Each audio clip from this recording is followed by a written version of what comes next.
and it come up strong, burning through the treetops, and it lit up the world around me. And I saw the trail ahead of me, and I'm riding like we always do. And there was just the wind, just the sound of the wind in the sky and the sound of my horse and me breathing as we moved along the trail. And I started thinking that this is what freedom must feel like. Never felt freedom when I was a sharecropper growing up in South Carolina. Never knew about freedom when my mother and my daddy had been enslaved. Freedom was this wind. Freedom was this rain. Freedom was being pushed up into the sky by these mountains beneath my feet and the rain coming down. That was freedom. I couldn't find it in South Carolina. I couldn't find it where I enlisted in Nebraska, but now I got it, and I don't know if I could ever let it go. How do you let go of freedom when you hold it for the first time? Welcome to Headwaters, a show about how Glacier National Park is connected to everything else.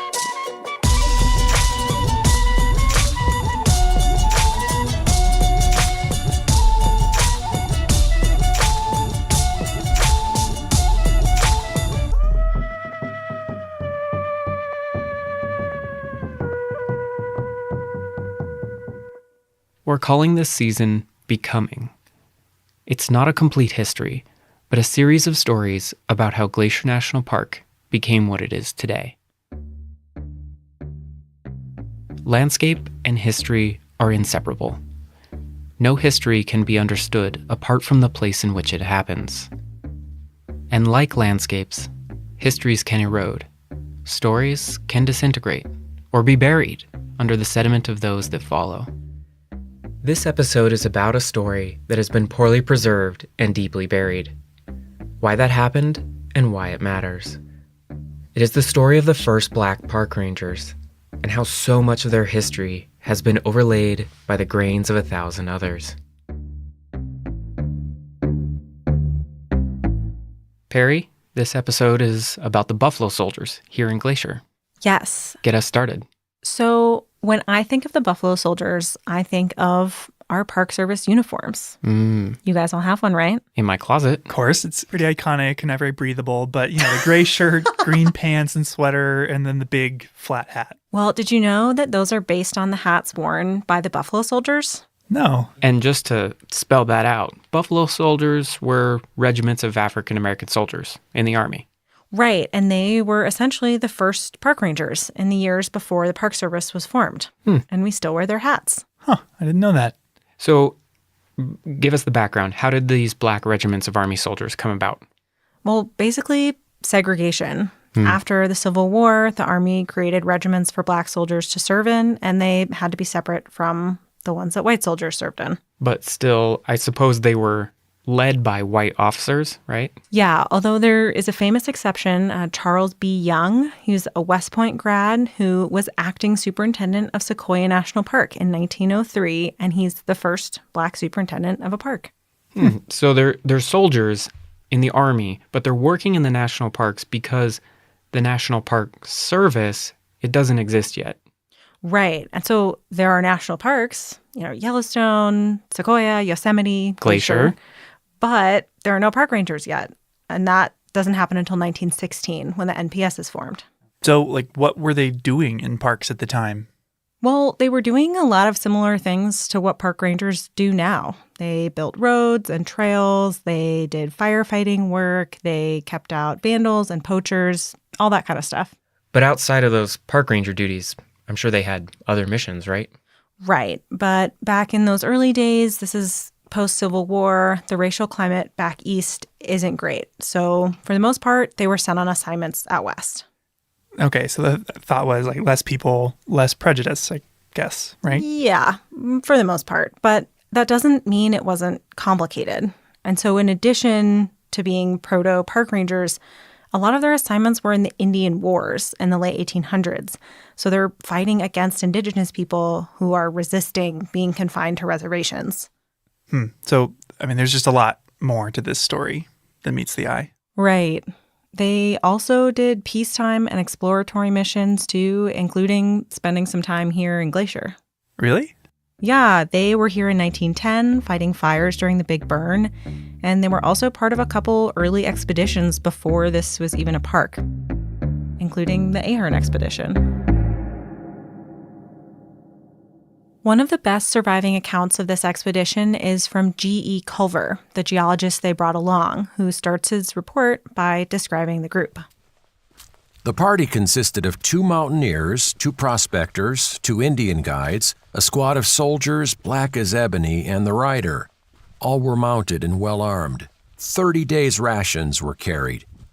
So Culver, this guy is your main source for this story. He was the team's scientist, and he kept a record of the trip that you're looking at. Yeah, he recorded kind of the broad strokes of the adventure, but it's like 2 pages of adventure and 15 pages of geology.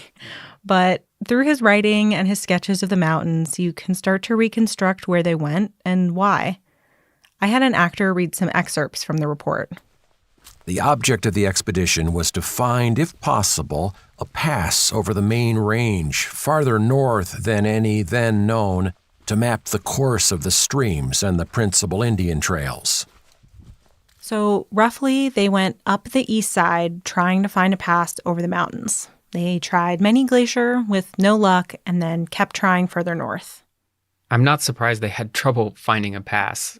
The mountains here, they're glacially carved, they're famously steep. Yeah.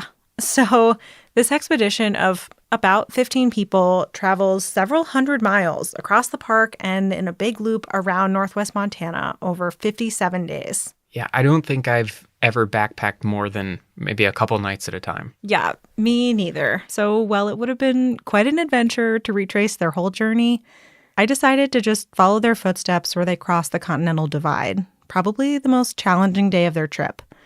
And today, it's called Ahern Pass.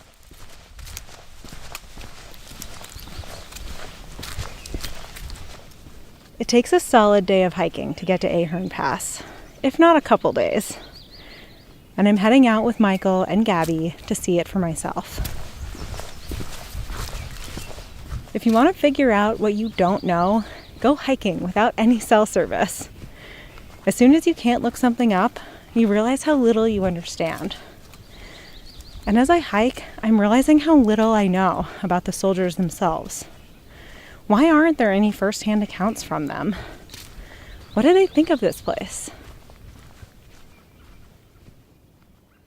My name is Shelton Johnson, and I currently work as the Community Engagement Specialist for Yosemite National Park. Shelton is one of the most renowned and respected rangers in the Park Service. He appeared in Ken Burns' National Parks documentary, and he's one of the foremost experts on this history. He's studied, portrayed, and written about buffalo soldiers for decades, including the first-person narrative that began this story, which was a clip from his podcast series, A Buffalo Soldier Speaks. And so based on your research, can you speculate, what their experience was like? What did they think of the landscape? What did they... Yeah, no, I think that they felt what most people feel. It's a universal sentiment, if you will, to be impressed by a landscape that is literally overwhelming. That happened in Yosemite, it happened in Yellowstone, it certainly would have happened in Glacier National Park, because the landscape itself sparks that sense of wonder. And I think that's a human trait that is universal. The morning when we looked out of our tents, the fog was slowly drifting away, and glimpses of the lofty peaks could be had through rifts in the fog.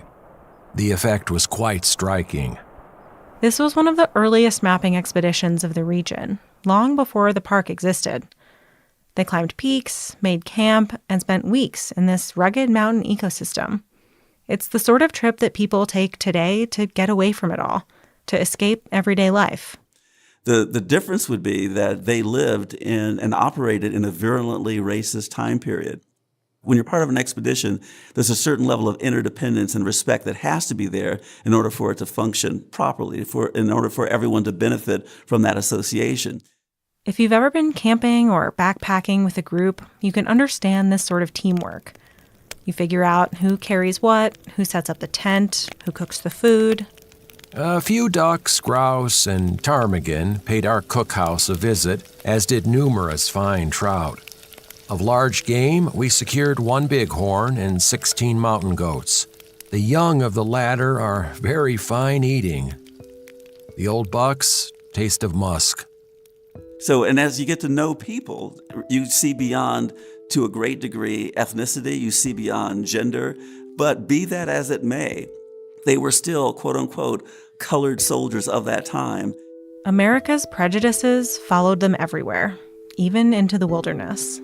If you did something that was done very well, you did that in spite of your race. If you failed at a task, you failed at that task because of your race. But race was always part of that dynamic. You were viewed fully through the lens of race and through the lens of class.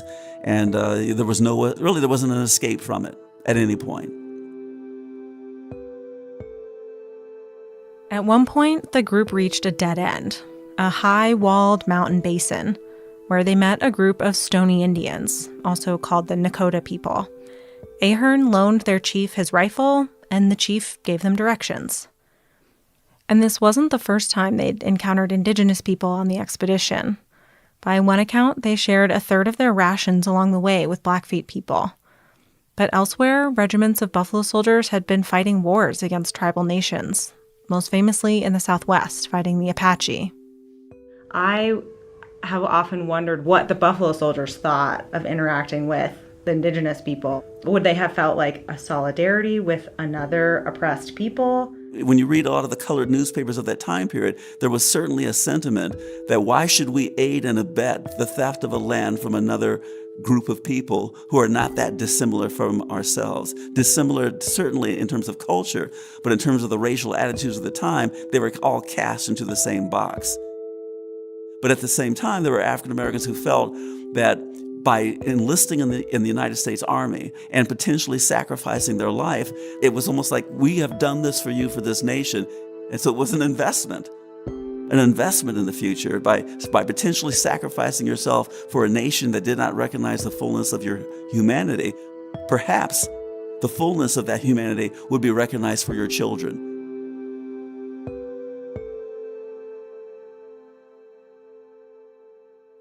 While this expedition was a peaceful one, it was still dangerous. Following the advice of the Stoney Indians, the party set out to climb the Rocky Mountain Pass ahead of them, Ahern Pass. Here's Lieutenant Ahern's report from that day. August 22nd. As I led the pack train out this morning, I felt extremely anxious as there were several places on the trail where a misstep meant certain death. At one place, we climbed a narrow and very steep rock 15 feet high in which we had to cut steps. We led our most troublesome animals over this. My feelings were indescribable when I started up this rock, not knowing what the horse would do. The ledge was about 18 inches wide. On the lower side was a fall of 1,900 feet. I can only imagine riding a horse through this kind of terrain, but Shelton doesn't have to. He's done reenactments of buffalo soldier patrols in Yosemite on horseback, in full uniform with saddles and gear of the period. Why did you choose to wear the uniform, to ride on horseback? Why was that important to you, and what did you learn from it? I chose that pathway because I wanted to not just see the history from the outside looking in, the way that you look through a window at a world that there's a partition between you and that world. I wanted to put myself into the history. And the best way to do that would be to do what they did and to wear the uniform that they wore, to ride a saddle that they might have ridden. And when you're on a horse and you look straight down, all you see is the horse. The horse is blocking the view of the ground beneath your feet. And when you're 12 feet above the ground and you look over, you just see an abyss if you're going on a trail along a canyon wall. You can talk about it, but it's better if you live it. And if you live it, then you really feel it. And if you feel it, then it's you. You've become the past that you're interpreting. And that's what I wanted. That's why I did that. And it did deepen my experience, and it did deepen my perception of this entire history. To deepen my experience and perception of this history, I have to live it. I wanted to go to Ahern Pass. The Indians called us Buffalo Boy. Buffalo Boy. Buffalo Boy.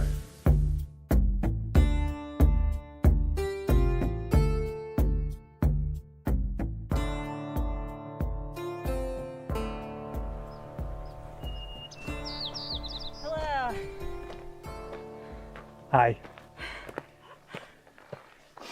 Where are we?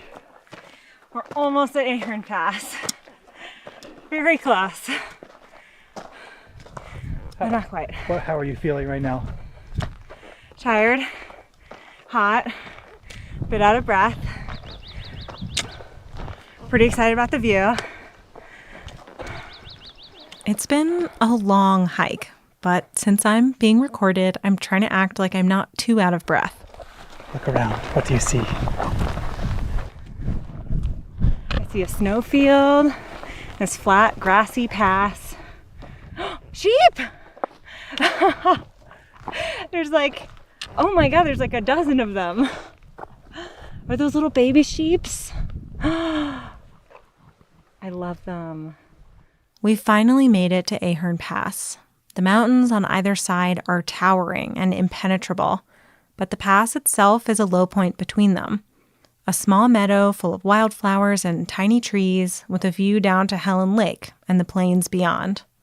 There's even a trail up here now on the west side, but that's not the side the Buffalo Soldiers came up.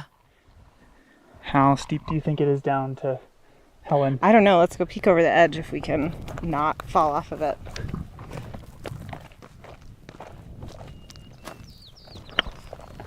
Their route, basically a cliff. Ooh, this is very steep. Ah! Michael! Don't go so close to the edge. Oh my God. Oh! I know. No way. I'm flabbergasted at trying to take horses up here. This is absurd. That's a lot steeper than I expected. Yes. I thought there would be these sort of grassy green slopes with bare grass, and that can be tough to traverse. And there was maybe one rock ledge that they had to climb over or something, and that's what they cut steps into. But this is just a vertical cliff. Glaciers carved this valley, leaving behind a steep rock wall below the pass. It's perfect for cliff-dwelling bighorn sheep, but a terrifying place to take a horse. The slope rises sharply from the lake, turning into a network of ledges covered in crumbling rock that clatters loose at the slightest nudge. Ahern Glacier looms to the north, and the landscape feels alive, the geology an active force. We're looking down at Helen Lake, and I see Elizabeth Lake in the distance. And it's Ahern Pass is 2,000 feet above the lake at its foot, and the summit wall on either side of the pass was estimated to be at least 1,500 feet more.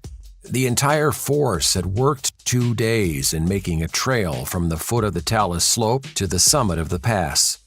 The ascent is very steep and was made with difficulty. I did not imagine it would look like this. Well, knowing that they had horses and stuff, I definitely imagined it to be a bit more gradual. Yeah.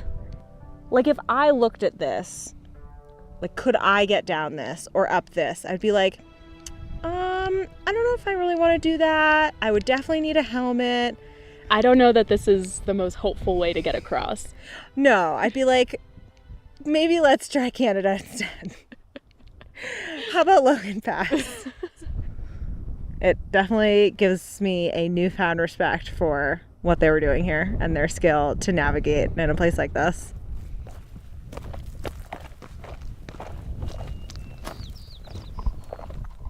Because they still had hundreds of miles of journeying left in this expedition, but I think this was probably the toughest point.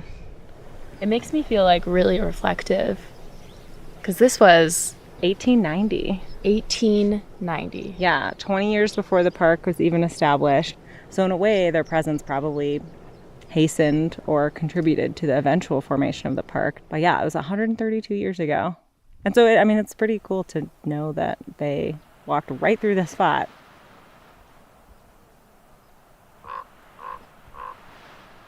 Visiting Ahern Pass was the first time I felt close to this story that so far I'd only read about.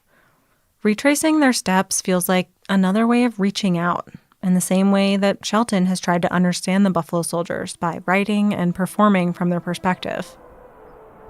But around here, I noticed these rocks got a tendency to remember everything that's ever happened to them. This place got a tendency to remember everything that has ever happened to it. Nothing. It's easy to think of the backcountry here as a place where, you go to get away from people. But I don't know, it's been really cool to think about all the people that have been here before me and all the stories that this landscape contains. And we call that an echo. We call that something over your shoulder that makes you pull back and look quick to see if you can catch it. But nothing that ever comes through this place is ever forgotten. And you ain't got to lie down in a bedroll for too many nights before you realize that it's all being remembered and it's all being held on. In a way, it feels less lonely to be out here when you think of all the other people who've come here before me. So I'm wondering this. Will this place remember me? Will it remember my shadow cast on the earth? Will it remember the sound of my horse as it moved through that canyon? Will that be remembered?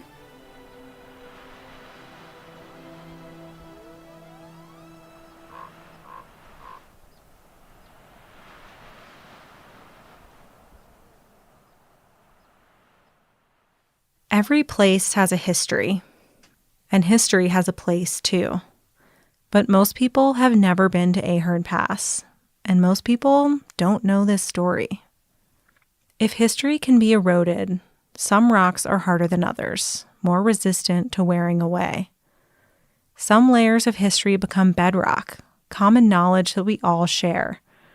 Or they crystallize into something easily found, like when a place is named for a person. Like George Patrick Ahern, the expedition leader. A peak, a creek, a glacier, and, of course, a pass are all named for him. The white leader of this diverse group that mapped this section of the park. His story might not be common knowledge, but his biography isn't hard to find either. Can you tell that story and talk about, how you talked about expanding the frame? Yeah, and that's the photograph of Theodore Roosevelt next to John Muir in May of 1903 at Glacier Point. And then I discovered through my research that in 1903, Yosemite and Sequoia National Parks were protected by the 9th Regiment of Cavalry, one of the Buffalo Soldier regiments. And so since the official escort for Theodore Roosevelt at that time, for President Roosevelt, were these African-American troops that belonged to the 9th Cavalry, they're there. And yet there's no photographic evidence of them being there. And so when I give my performance, I share that story, I talk about how a soldier might be standing there and being within 10 or 15 feet of the president, and they get kind of moved. No, could you guys move back? Could you move over there? You're in the picture. The picture is a focus on Theodore Roosevelt and John Muir. The picture is not supposed to capture the African-American soldiers who are there, who are actually protecting the park all summer long. And so the question then becomes, who also, throughout history, who are the folks that have been pushed away to the boundaries, to the frontier of that light that tries to capture a moment in time? And frequently, it's women, and frequently, it's people of color. And that's how history is lost. What I like about kind of how you tell that story is that you don't need to rewrite history. You're expanding the frame. You're expanding our understanding of what happened in these moments that we think we already know about. Yeah, that's what it really is. It's if you look at it from the point of view of a tapestry, the threads, those colorful threads of ethnicity, were always there. It's just that the perception that we have of that tapestry has literally been put into black and white. And the black part's not there. The red part's not there. The yellow, these other colors that were always present weren't there. And if that became and established the template for our perception of who was in the West at that time, then we've been gifted with a distortion. Buffalo Boy. Buffalo Boy. The Indians called us Buffalo Boy. I was also curious about some of the structural reasons that this kind of distortion might happen again and again. I reached out to Anthony Wood, a historian who has focused on Black history in Montana. I started by asking him why stories about people of color, like the Buffalo Soldiers, and especially the ones on this expedition, can be so hard to find in history. Because that's one of the things I've been wondering about with the Buffalo Soldiers is like, we don't really have many of those primary sources. So it's like, what existed in the first place and what is preserved over time or not? So in this particular case, I'm fairly confident in saying there is a high likelihood that everyone involved was probably literate. There are obviously a handful of Black soldiers from these divisions that were very eloquent writers and really, and more so, excellent storytellers. But those are stories that certainly were existing. The primary sources, the letters of this is what we did today, even if they were short, certainly existed at one point, probably on a fairly large scale. So then what affects whether those are preserved over time or not, like whether we have those today? Right.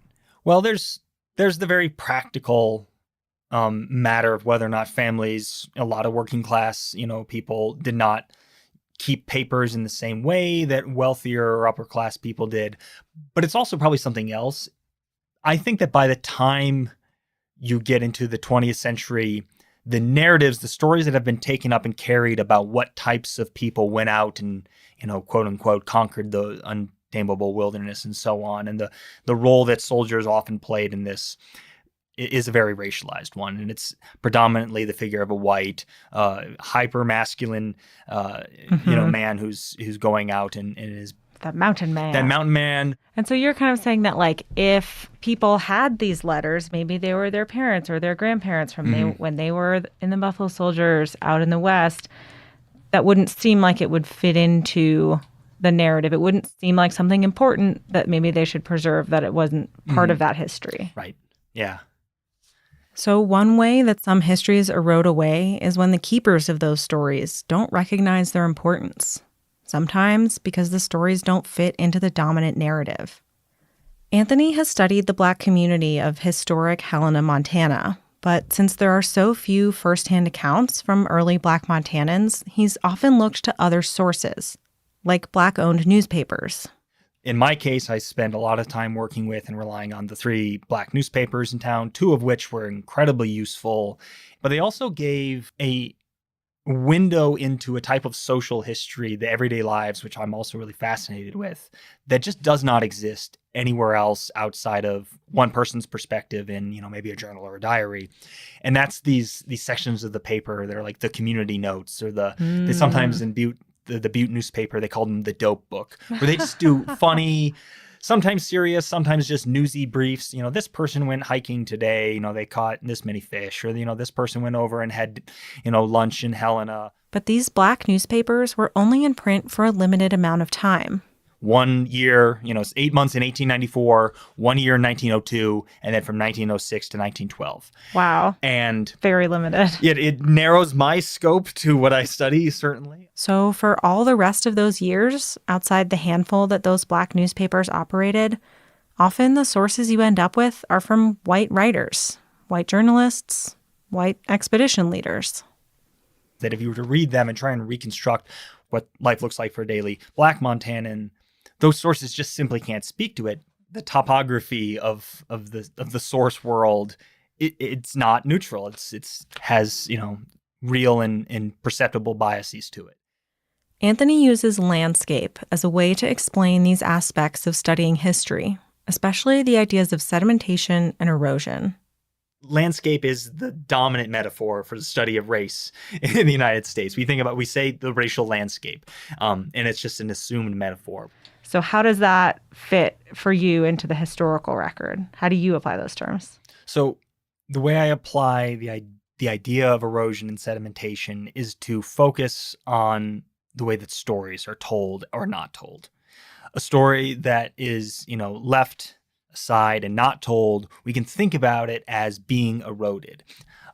It sets us into certain ways of thinking about the past and about thinking about what really matters, who really belongs, who's really at home in this place. Is this something that exists because it fits the pattern or it fits the channel where the water is flowing most easily? Every time we tell our national story, some things are being added, while others are being forgotten. Covered over by stories fresher in our memories, ones we choose to tell instead. Erosion can take place in multiple speeds and durations. It can be fast and enormous, like a flood that just rips everything out, and you get, the scablands of eastern Washington. Or it can be slow and glacial, and it can just take a very long time, and you can have just an imperceptible change over such a generation or more. Like a story that's not told, that's not passed on and slowly forgotten. Yeah. And the way I'm experiencing this landscape right now is both as something that is in the past and changing in the present. And the way that it is changing in the present is because of the past. When I looked out from Ahern Pass, I saw U-shaped valleys carved by glaciers during the last ice age. But the glaciers followed those paths because rivers and streams already flowed there. Today, the glaciers are gone, but Ahern Creek flows down the valley those glaciers left behind. Everything in geology, and I'd argue in history, is shaped by what came before. It's happening in the moment that you're studying it. It's happening, in the 1890s. Then it happens again. It's like the sands are always shifting. Yeah, and so how do you study that? I'm a geologist, so yes. I love this. I'm glad that, I wonder if that was why. And I love thinking about geology this way too, as people think about geology as something that happened in the past, but it's still happening all the time. Exactly.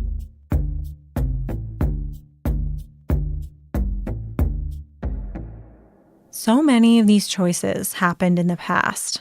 What sources or places that people and institutions choose to preserve, which stories are told or not told. So, what are the consequences of forgetting them? The past isn't dead. It isn't even past. That's the William Faulkner quote that I've often used. It lives on into the present. And that is one of the problems that we have today, is that we do not fully see the challenges and the iniquities that exist in the past, which is why so many people do not understand the anger that exists today, that you see and hear in the newspapers among people of color, among African Americans in particular, but also among Native Americans, is rooted in the iniquities of the past. But the past it's still here. It's still happening today. Otherwise, there wouldn't be a modern day Black Lives Matter movement. It's rooted in the perception that what happened in the past is continuing into the present. And these choices about how we represent history not only affect how we view the past and understand the present, but they're still being made every day. You've spent probably the better part of your career telling these stories, specifically the Buffalo Soldier story, these stories that we don't otherwise get to hear. Yes. Why is that? Why have you devoted your career to that? Well, because of the cultural perception that is literally held by African Americans today. African Americans in general feel that, national parks, that's not something that we do. That's something white folks do. We don't do that. And they have that perception because of what we just talked about, because they've not read in a history book about the role of African Americans in the Trans-Mississippi West, going all the way back to Lewis and Clark. I mean, that is our Odyssey. That's our Homer and that's our Virgil. It starts out with Lewis and Clark in 1803. The fact that there was a person of color that was part of that expedition, specifically an enslaved person, Clark's manservant, who became invaluable to the success of that expedition. That's something that should be shared in every classroom and every school in the United States, because then all children would grow up with this vision that is inclusive rather than a vision that is exclusive. It matters who tells the story. This is the question of representation, but it's also a question of history. This is Dr. Carolyn Finney. I call myself a storyteller, in part because I stand at the intersection of the arts, education, and lived experience to talk about issues of race, place, belonging, the environment, justice, all the good stuff, and a few things that are hard. I wanted to talk to one more person to bring this story into the present day. For 8 years, Carolyn served on the National Park System Advisory Board, and she's the author of the book Black Faces, White Spaces. There's a quote in her book that says, "The power of representation lies in its ability to shape today's reality through the reality of the past." Dr. Finney explained that if you exclude the histories of certain people from national parks, then you're less likely to see those people in national parks. And so I can't talk about the past without talking about the present. There could be 100 reasons for reasons why the Buffalo Soldier story took so long to come to light. Yeah. Part of it is going to be Jim Crow. Part of it is going to be we're living in a country where, and I'm only talking about Black folks here, that Black folks weren't seen as fully human, until sometime in the last 50 years, but not just Black people. All kinds of people from all walks of life have been challenged in terms of their skin color, their gender, where they live, how much money they have in their pockets, their religious beliefs. I mean, we're still doing that today. And that's going to matter. So when I look at the history of Buffalo Soldiers or any group of people and wonder why it's taken this long for them to get there, I understand, the first question I ask is, well, who was doing the telling? Mm-hmm. Representation is important. If you leave a whole lot of stuff out, then I'm only getting part of the story. Mm-hmm. And somewhere that means I am only partially who I can become. What do you think the role of national parks and public lands is in interpreting history and in exploring this relationship of people to place and landscape and land and environment? Well, public lands for whom? That's why I say it's really, and I always tell people it's not like you crossed over into a public land and suddenly there was no racism. Mm-hmm. And people carry those beliefs with them, whether they work in a park or are visiting a park or not, right? The public lands are for everyone is a really nice sentiment. Yeah. Who are you talking about? Who's claiming that? Where is that? I think I understand the common good, the idea of land being for the public. This is for all of us. And I think it sits on a complicated history of blood, sweat, and tears for real, And I think the only way that public lands can really serve us all is that we engage that blood, sweat, and tears as part of the story. This is where our redemption lies. For me, the beauty of public lands is that we can actually find redemption in who we've been and who we are right now. The public lands give us that opportunity. To keep these histories from eroding, we need to do the work of preserving them. I think when I look at the Buffalo Soldier story from the inside out, what becomes obvious to me, what becomes perceivable to me, is that there are so many stories involving women, involving other people of color, other communities, that are not told or not heeded, and that those stories could have a profound impact on how we see ourselves and how we see our own country. I think in parks like this, the history is often left out of the landscape. A big, beautiful park like Glacier that people think of for the mountains and the rivers and the bears, all of those things are part of the story, and so are people, and so are the history. Yes. Yeah. All those stories need to be told because we are not the America we think we are. We're still on the road to becoming the nation that we think we already are. We're not there yet. And people who feel that we are there yet do not understand the fullness of our history. That in and of itself should make us recognize and revere the idea of public lands so much more, not avoid the telling of that history because it's not a pretty telling. That should make it cost people something for us to be able to call a piece of land public. And we as the public have a responsibility and an accountability to that idea of public lands. That's the conversation I want to have around public lands. And that is what's powerful about telling these stories. It makes American history, reveals American history to be much deeper than we give it credit for being. And anything that results in a deepening of light, a deepening of sound, a deepening of color results in a clearer vision of who we are as human beings, who we are as Americans.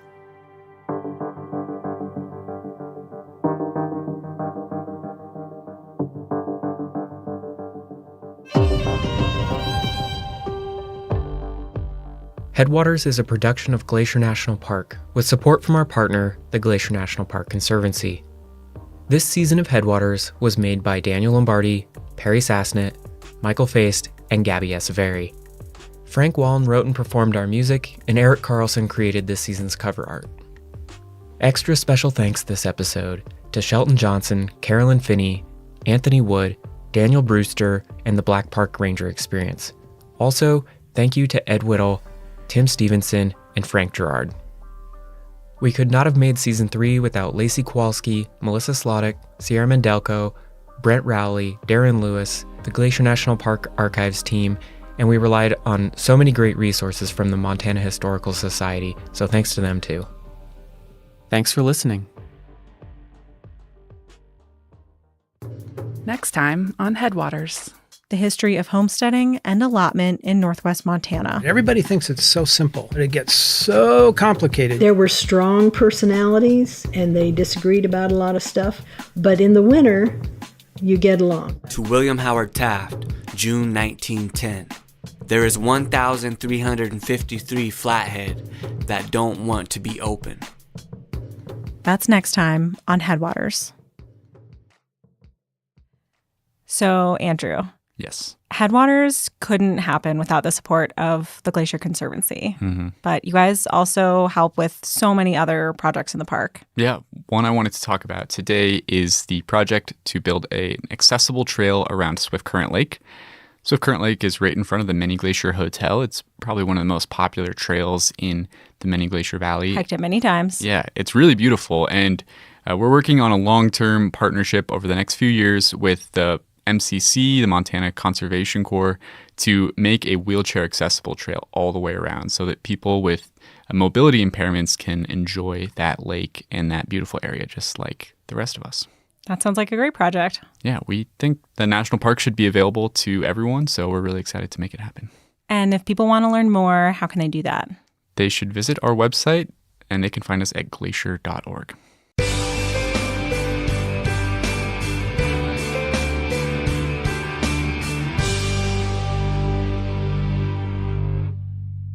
Ready for a backcountry experience? The Gunsight Pass Trailhead is the starting point for one of the best two-night hikes in the park. This 18-mile hike has always been a great trip, but in the past, getting from the end point of the hike at Lake McDonald Lodge on the west side of the park back to your car over here has always been a hassle. Now that the new shuttle system is in place, hikers have free transportation back to Gunsight Pass Trailhead to retrieve their car. Or, an even better idea is to leave your car at the end point of the hike and take the shuttle to the beginning point here at Gunsight Pass. That way, when you're done with your hike and tired and dusty from the trail, your car is there waiting for you. However you arrange it, the hike from here to Lake McDonald Lodge provides a classic Glacier National Park experience. The trail winds in and out of dense forests for the first few miles to Gunsight Lake and continues up subalpine meadows to Gunsight Pass. Dramatic views of Gunsight Lake on one side and Lake Ellen Wilson on the other are your reward as you stand on the Continental Divide and enjoy the scenery. The trail then drops down to Lake Ellen Wilson before climbing Lincoln Pass over to Sperry Chalet and the Sperry Glacier. Sperry Chalet is one of two remaining backcountry chalets still in operation today. From the chalet, the trail drops steeply down to the McDonald Creek Valley below and ends across the road from Lake McDonald Lodge. Backcountry campers are required to obtain a permit prior to their trip. Stop at one of the permit offices or visitor centers and Ranger can give you guidance and assist in trip planning. Along this route, backcountry campgrounds at Gunsight Lake, Lake Ellen Wilson, and Sperry Chalet provide a range of choices for camping, and the chalet provides overnight accommodations that include meals as well if you want to experience the backcountry with just a touch of rustic luxury. Reservations for the chalet is a must, and reservations are recommended for backcountry campgrounds as well.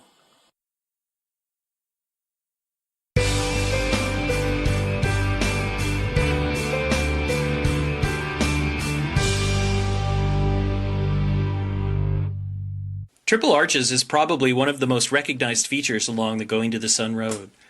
Built to span several large gaps in the mountainside, engineers had originally planned to create a large retaining wall and use huge amounts of fill to build up the roadbed. Designers came up with a more elegant solution by constructing a series of 3 arches to span the gaps. It is a reflection of the care and dedication evident throughout the original construction of the Going to the Sun Road. Probably, as you've been driving the road, you really didn't notice most of the bridges, guardrails, and structures along the way. That's because the original designers of the road worked hard to create a road that blended with the environment rather than competed with it. As you continue on, however, give them a second glance. Even simple culverts in many locations are beautiful creations constructed of the same multicolored rock from the surrounding mountains. The Going to the Sun Road is one of 6 National Historic Landmarks in the park and one of a very few roads in the country to make that list. Today there is a massive rehabilitation project in progress along the entire length of the Going to the Sun Road. Engineers and contractors are working hard to ensure that the historic features of the road are maintained while creating a road that meets modern safety and traffic requirements. It's a challenging job and will take several more years. What's up, Rocky Podcast listeners? This is the Rocky Mountain National Podcast. It is Friday, June 30th, the last day of June. So happy early July to everybody. We appreciate you coming along for the ride. This week's episode is super cool. We have Cynthia Langeth. She is the ranger, the lead interpretive ranger up at the Alpine Visitor Center. So we're going to learn all about things alpine, from the flowers to the animals to the weather and things to watch out for, all sorts of stuff like that. So definitely stay tuned. Before we get started, we wanted to give you a couple of pieces of news. First of all, Old Fall River Road is open. It just opened up like while we were recording this. So Old Fall River Road is now open for your driving, walking, or whatever pleasure. It is one way up only. If you don't know that, it's one way from the bottom to the top. And we have had some times where it's been super busy last year and we've had to shut down traffic in the middle of the day. So if you're planning on coming, as with everything, arrive early or come later in the evening. It's a beautiful road. So if you've never done that before, check it out. And it leads up to the Alpine Visitor Center, where Cynthia and all of our Alpine Rangers are that we're going to talk about today on the podcast.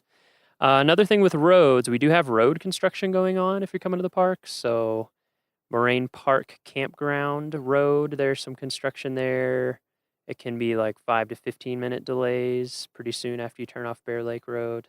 And then we also have some pavement preservation stuff, keeping our pavement in good shape throughout the park. And that's just in various areas. So if you come to an area where cars are stopped for a little bit, that's probably what it is, unless everybody is stopping in the middle of the road and looking at elk, which you should not do. So hopefully that gets moved on. But otherwise, it's probably pavement preservation. We've got a program coming up that we want to tell you about. It is Climbing Longs Peak. So this is going to be some of our climbing rangers that live and breathe Longs Peak every day as their job, talking about climbing Colorado's favorite 14er, Longs Peak. They're going to talk about climbing and hiking routes, lessons learned, how to prepare and manage for risks, and all the things that are involved if you're thinking about a climb. This program is free and open to anybody, and it is going to be at 7:30 p.m. on the evenings of July 5th and July 21st at the Beaver Meadows Visitor Center. So again, 7:30 p.m., July 5th and July 21st at the Beaver Meadows Visitor Center Amphitheater. So come and check that out. And one last shout out before we head into the podcast. The Rocky Pledge. So we've been putting this on our social media, and we also have it on our website. We have come up with something this summer called the Rocky Pledge. It is a pledge that you can take by yourself, with a group, out loud, in your head, whatever, however you want to do it. We just ask that it be meaningful to you. So if you go to go.nps.gov/Rocky Pledge, you'll see our Rocky Pledge logo, you'll see the pledge itself, and you'll see ways that you can join in. We just have so many people coming up to the park now. And actually, in a future episode, you're going to hear about that very soon. we're going to have Kyle Patterson, the public information officer for the park, here, and we're going to talk about the pledge and what you can do to help keep Rocky beautiful and protected. So go there to learn more about that. We're also encouraging people to take shots on social media. You'll see our logo is like two hands lovingly encircling a bighorn sheep. So if you want to go out in the park and take pictures with your hands encircling stuff or any creative ideas, anything like that, just tag them with a hashtag Rocky Pledge. And we go through and look at that hashtag and we repost shots. And we have a bunch of followers. So, win-win for everybody. All right, we are going to head into the podcast. Again, this is Cynthia Langeth, the Alpine Visitor Center main interpretive ranger, and you're going to learn all sorts of stuff about her and the Alpine.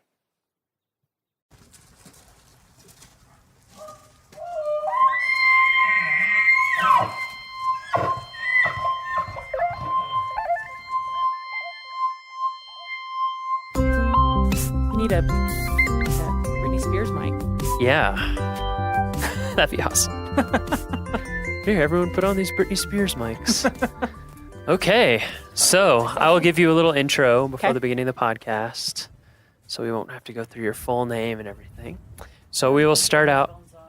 Yeah. Then you can monitor, listen in. I have to hear myself talk. Your voice is in my head, and it's mine. I hear my own voice in my head. We don't have an exact outline. That's okay. We just kind of freewheel. We can wing it. So we'll start with Cynthia. What do you do here at Rocky Mountain National Park? Like, what's your official title? So my official title is Park Ranger, Interpretation, and EMT, which is kind of an interesting combination. Yes. But I primarily spend my time in the summers in the alpine tundra of the park and manage the Alpine Visitor Center operation. What about in the winter? So in the winter, there's a lot of catch up from summer. Yeah. After hosting 3.5 million of your closest friends, it takes a little cleanup time. So in the winter, we do a lot of preparation for the summer, and I also get to lead snowshoe walks and full moon hikes in the winter, which is pretty awesome. Cool. Yeah. Well, maybe we'll come back and talk about that in a little bit. So, Alpine Visitor Center.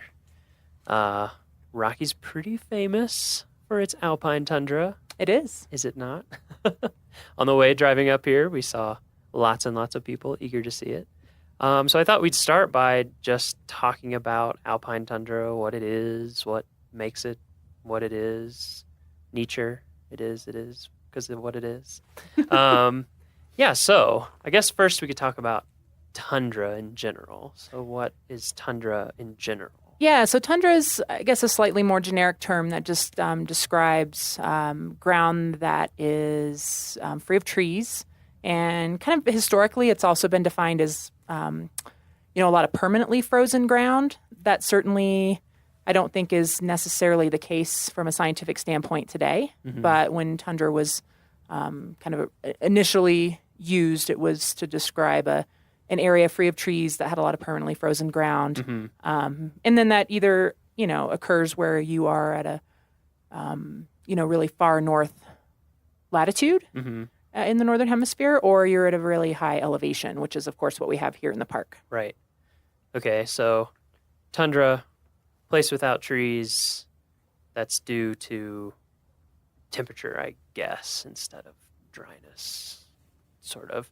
Alpine tundra is because of alpine being high elevation, right? So it's due to versus the elevation. Arctic tundra, which would be latitude-based. Yeah. Yeah, so if you want to find tundra due to latitude, you have to go very far north.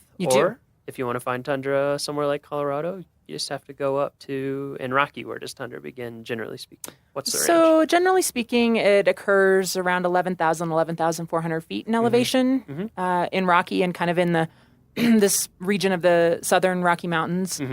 Certainly as you go further south, tundra is found at higher elevations. You go further north, it's found at lower elevations. I mean, there's alpine tundra at the equator, if mountains are high enough. If it's tall enough. Exactly. Yeah, I worked in Denali National Park for a while, and I think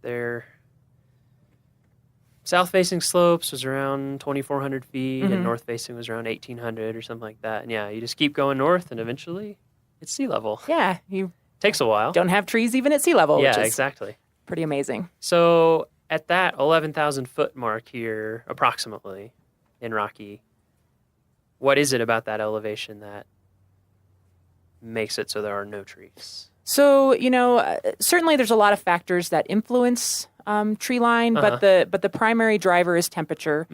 Trees need a long enough period during the summer to basically go into trees. They need to have enough time to put on new growth and grow upwards. And if the average warmest temperature during the summer months is below 50 degrees, then you pretty much don't have trees anymore. So that 50-degree isotherm, as it's called, is the determining factor for tree line. So yeah, it's just too cold. Trees don't have enough time to grow up into trees. Right. It is too cold and harsh for any tree to make it. Yes, we definitely get the little kind of shrubby trees we call krumholtz, which technically are the same tree species you find down in the big, majestic forest, but they're a little stunted up here. Yeah, Krumholtz. That's an interesting Isn't that word. a great name? Yeah, it's a German word, right? Yes. Crooked wood. Crooked wood. Yeah, you see it. I'm trying to think of some places visitors go. They're really good to see it, like Rainbow Curve or... Yeah, Rainbow Curve is definitely approaching that kind of close. transition zone between the forest and the alpine tundra. Yeah, and even even at pull-offs like Forest Canyon, Medicine Bow Curve, you can see examples of krumholtz. Yeah, it's really amazing. It's almost like natural bonsai or something. They just grow super close to the ground, It's really definitely gnarled. They just Mother creep Nature's along in little pruning. pockets. Yeah. Yeah. Anywhere where they can find a little bit of shelter from the wind, even from themselves. It's amazing how thick it can grow in places too. Okay, so alpine tundra. Rocky has a lot of alpine tundra, right? About a third of the park. About a third of the park. And the park is just under 250,000 acres, so a lot of areas of alpine tundra. And I think one of the things that makes Rocky so cool and unique is that we have this road that takes you right up into alpine tundra. It's paved. You can see it in the summer when the road is open. And so when people are driving up, that's what they're seeing. One thing that I want to make sure we talk about, so we'll talk about it now with the alpine tundra.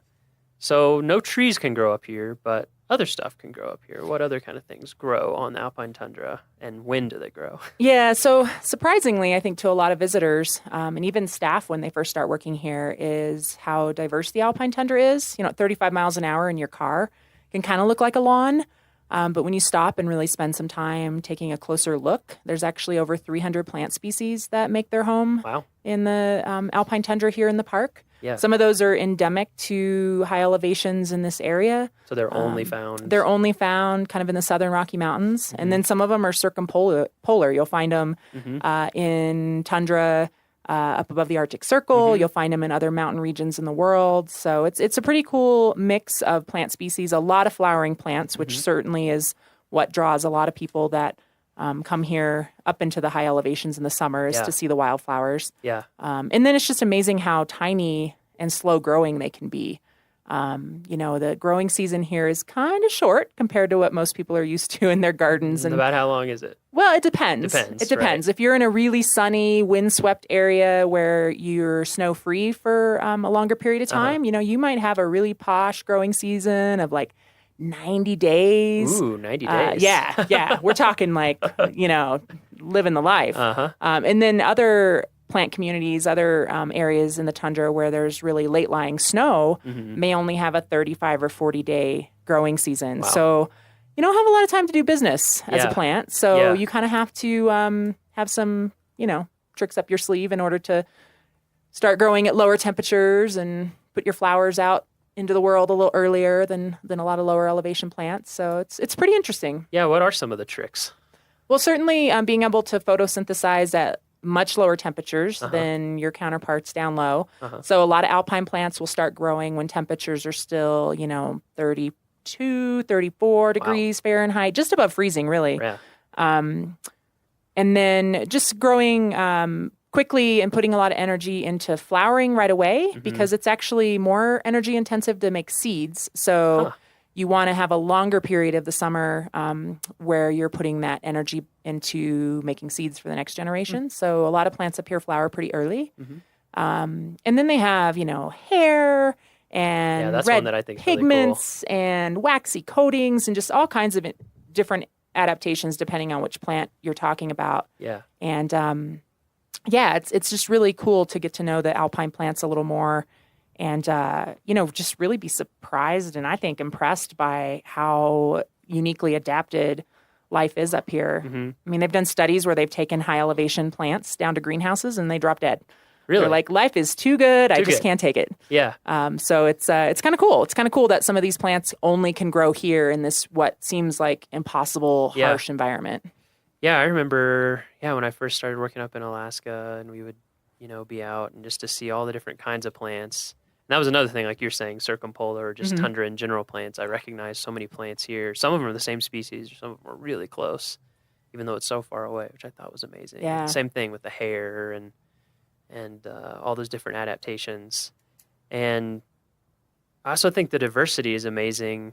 I guess, is that because, like you're saying, conditions vary so much from place to place, and it is so on the limit of where it's possible to grow that just small changes in, like you're saying, snow freeness or sun exposure or moisture retention or soils, is that what drives that amazing amount of diversity that you can sometimes see? I think so. It's really interesting up here. You can walk just a short distance and transition from one very kind of specific plant community into another that's very different. From a super dry, rocky, windswept fell field into a more lush meadow.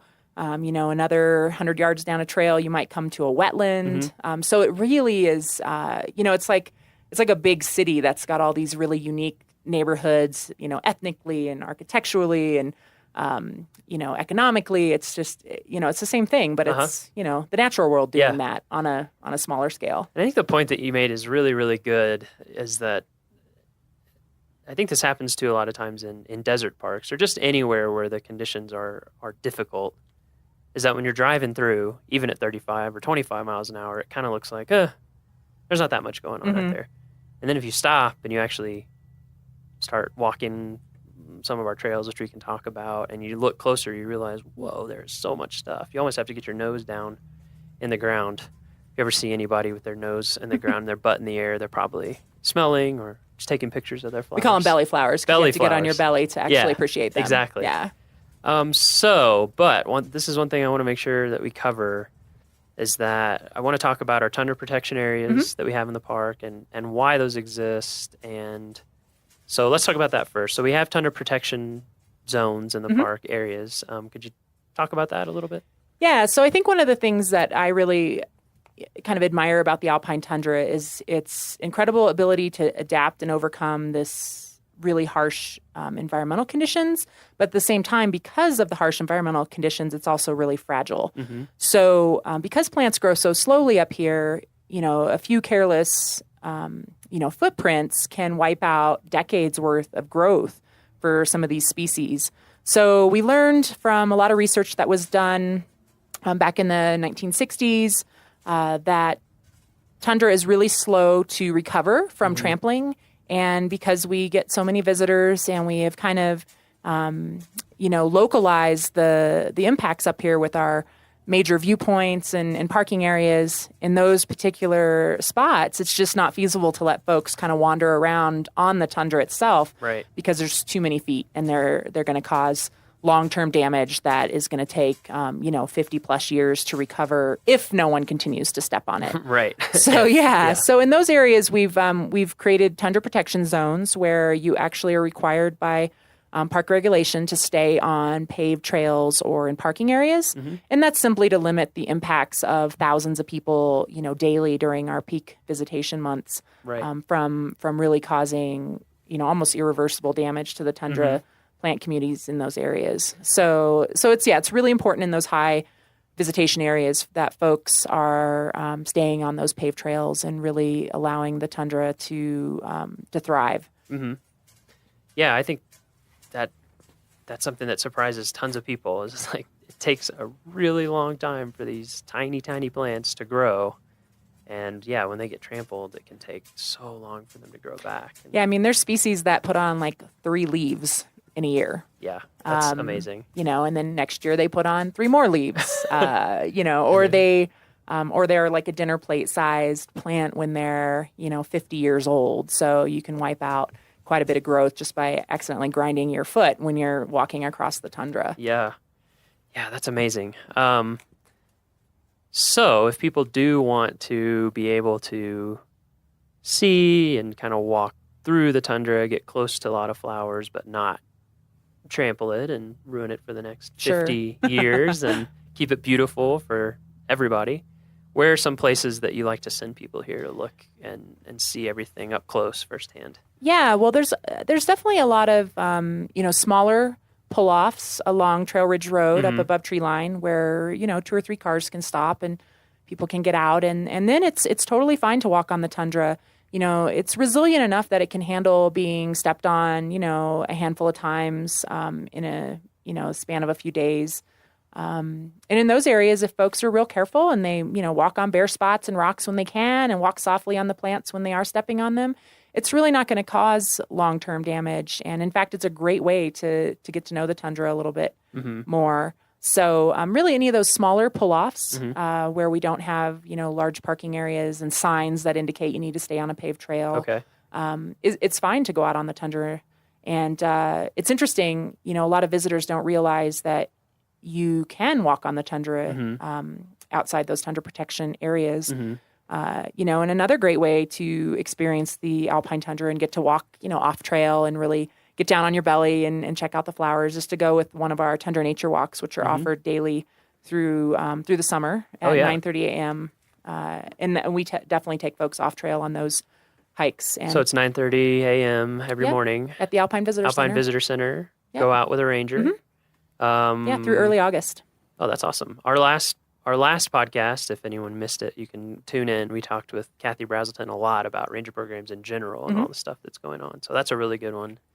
Up here, what are some other ranger programs at Alpine Visitor Center that people might be into? So in addition to the Tundra Nature Walks, which we offer every day, we have a talk about the human history of the area, kind of specifically around the roads and routes people have taken through the mountains over time.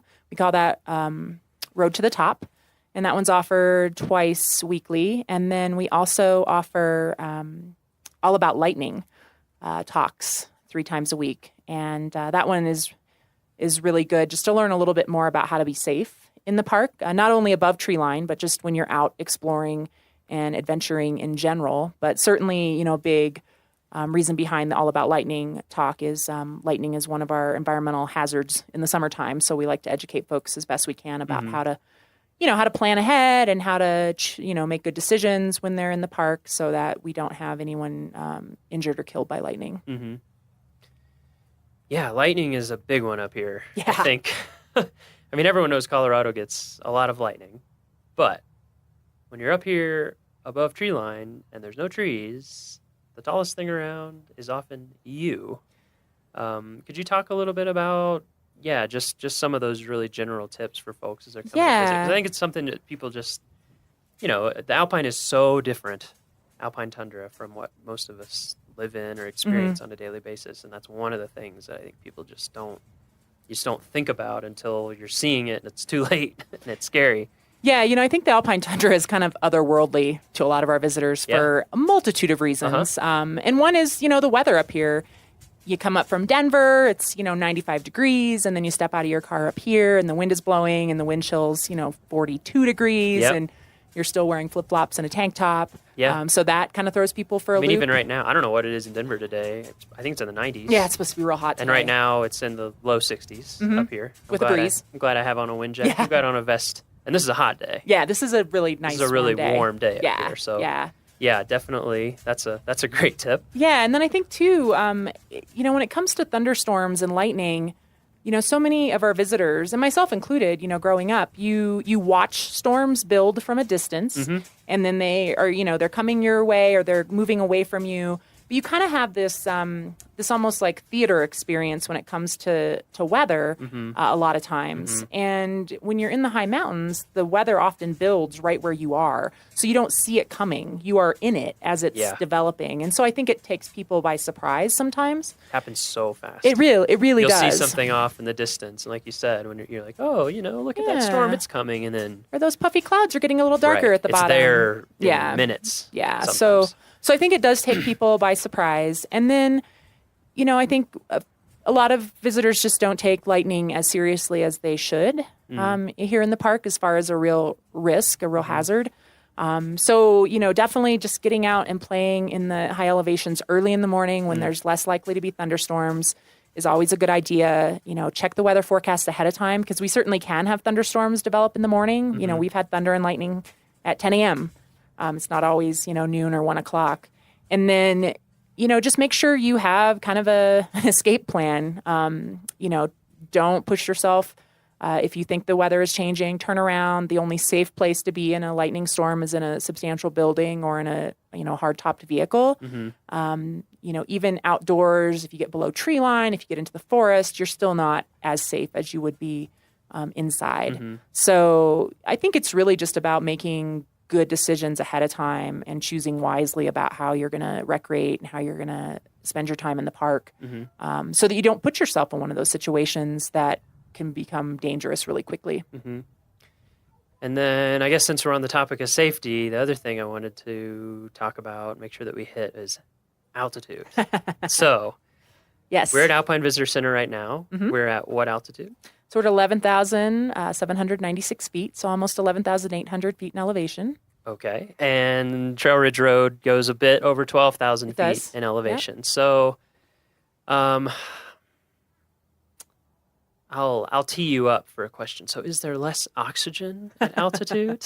There is not There less is not. oxygen percentage-wise as far as the amount of oxygen in our atmosphere. However, there's less available oxygen to you because the molecules are more spread out. So if you kind of think about a box of air at sea level and a box of air at elevation, the percentage of oxygen is still the same inside that box, but there's less oxygen molecules at elevation. So you're getting less oxygen as you breathe. Yeah, for sure. Significantly less. Yes. So your body is working a lot harder to get the oxygen it needs.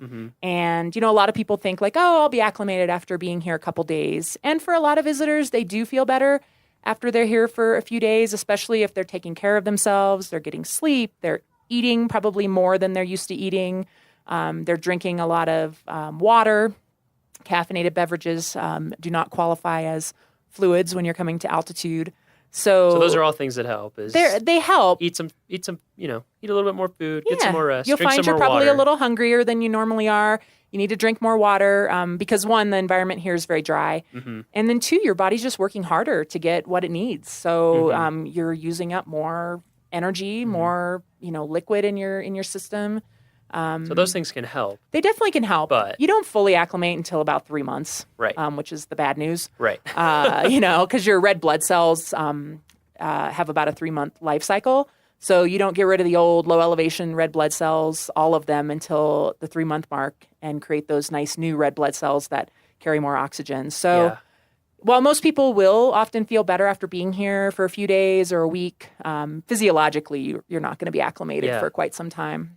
And how does it make people feel? What are some of the some of the basic symptoms? So, for a lot of people, they feel short of breath, a little lightheaded, a little fuzzy. Folks will often get a mild headache. Just kind of feeling blah. Yeah, you just feel kind of. Yeah, just kind of run down. And that's honestly pretty normal for most folks. Yeah. But what will happen is a lot of times it freaks you out, right? Like, why can't I catch my breath? I just did a short walk across the parking lot. Yep. So now I'm freaking out because I can't catch my breath. Yep. So now I can't catch my breath more. Right. And so I'm freaking out even more. And now I'm getting a little dizzy. And, it's kind of it's like a self-fulfilling prophecy. I hadn't thought about that. So just that feeling stresses people out. Yeah, it totally stresses people out. It causes anxiety. Okay. So so if people are coming up, especially, I know people. I did this when I first came here. You know, I flew in from DC area, drove up to Estes Park. Oh, we have a few hours before dinner. Let's drive up to Alpine Visitor Center. So you're basically going from sea level to almost 12,000 feet in no time. Yeah. And just standing around, you can feel dizzy, even if you're a perfectly healthy person. Mm-hmm. So one thing is, just recognize that those are some normal symptoms. And then what if you're up here and that they do start to get, like if your headache starts to get really acute, bad, or really starts hurting, or you're just feeling crappy. Really bad headache. You can't catch your breath no matter what you do, no matter how long you rest.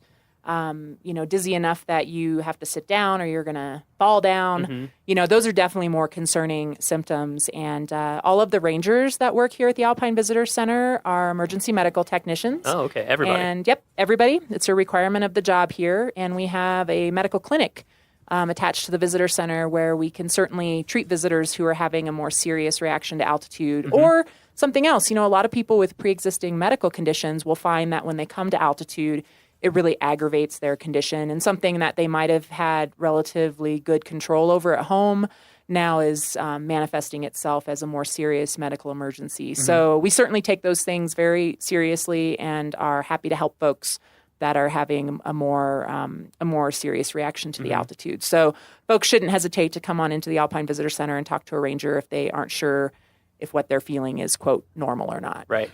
Good. That's great. And then even if you're having mild symptoms, the best cure is? The only cure is to go down. The best and only cure. Yes. Go down in elevation. Yes. You'll be getting more oxygen. You will feel better. Descend. Yes, descend. Good. I think those are a lot of the safety things that I just wanted to make sure that we covered from the get-go. So we'll come back to Alpine stuff, Alpine Visitor Center, Alpine everything. But let's talk about you. Are you excited? I'm excited. I can tell how excited you are. So Cynthia, where are you from originally? So I grew up in Missouri. Missouri? Where in Missouri? Midwest. For our Missouri listeners.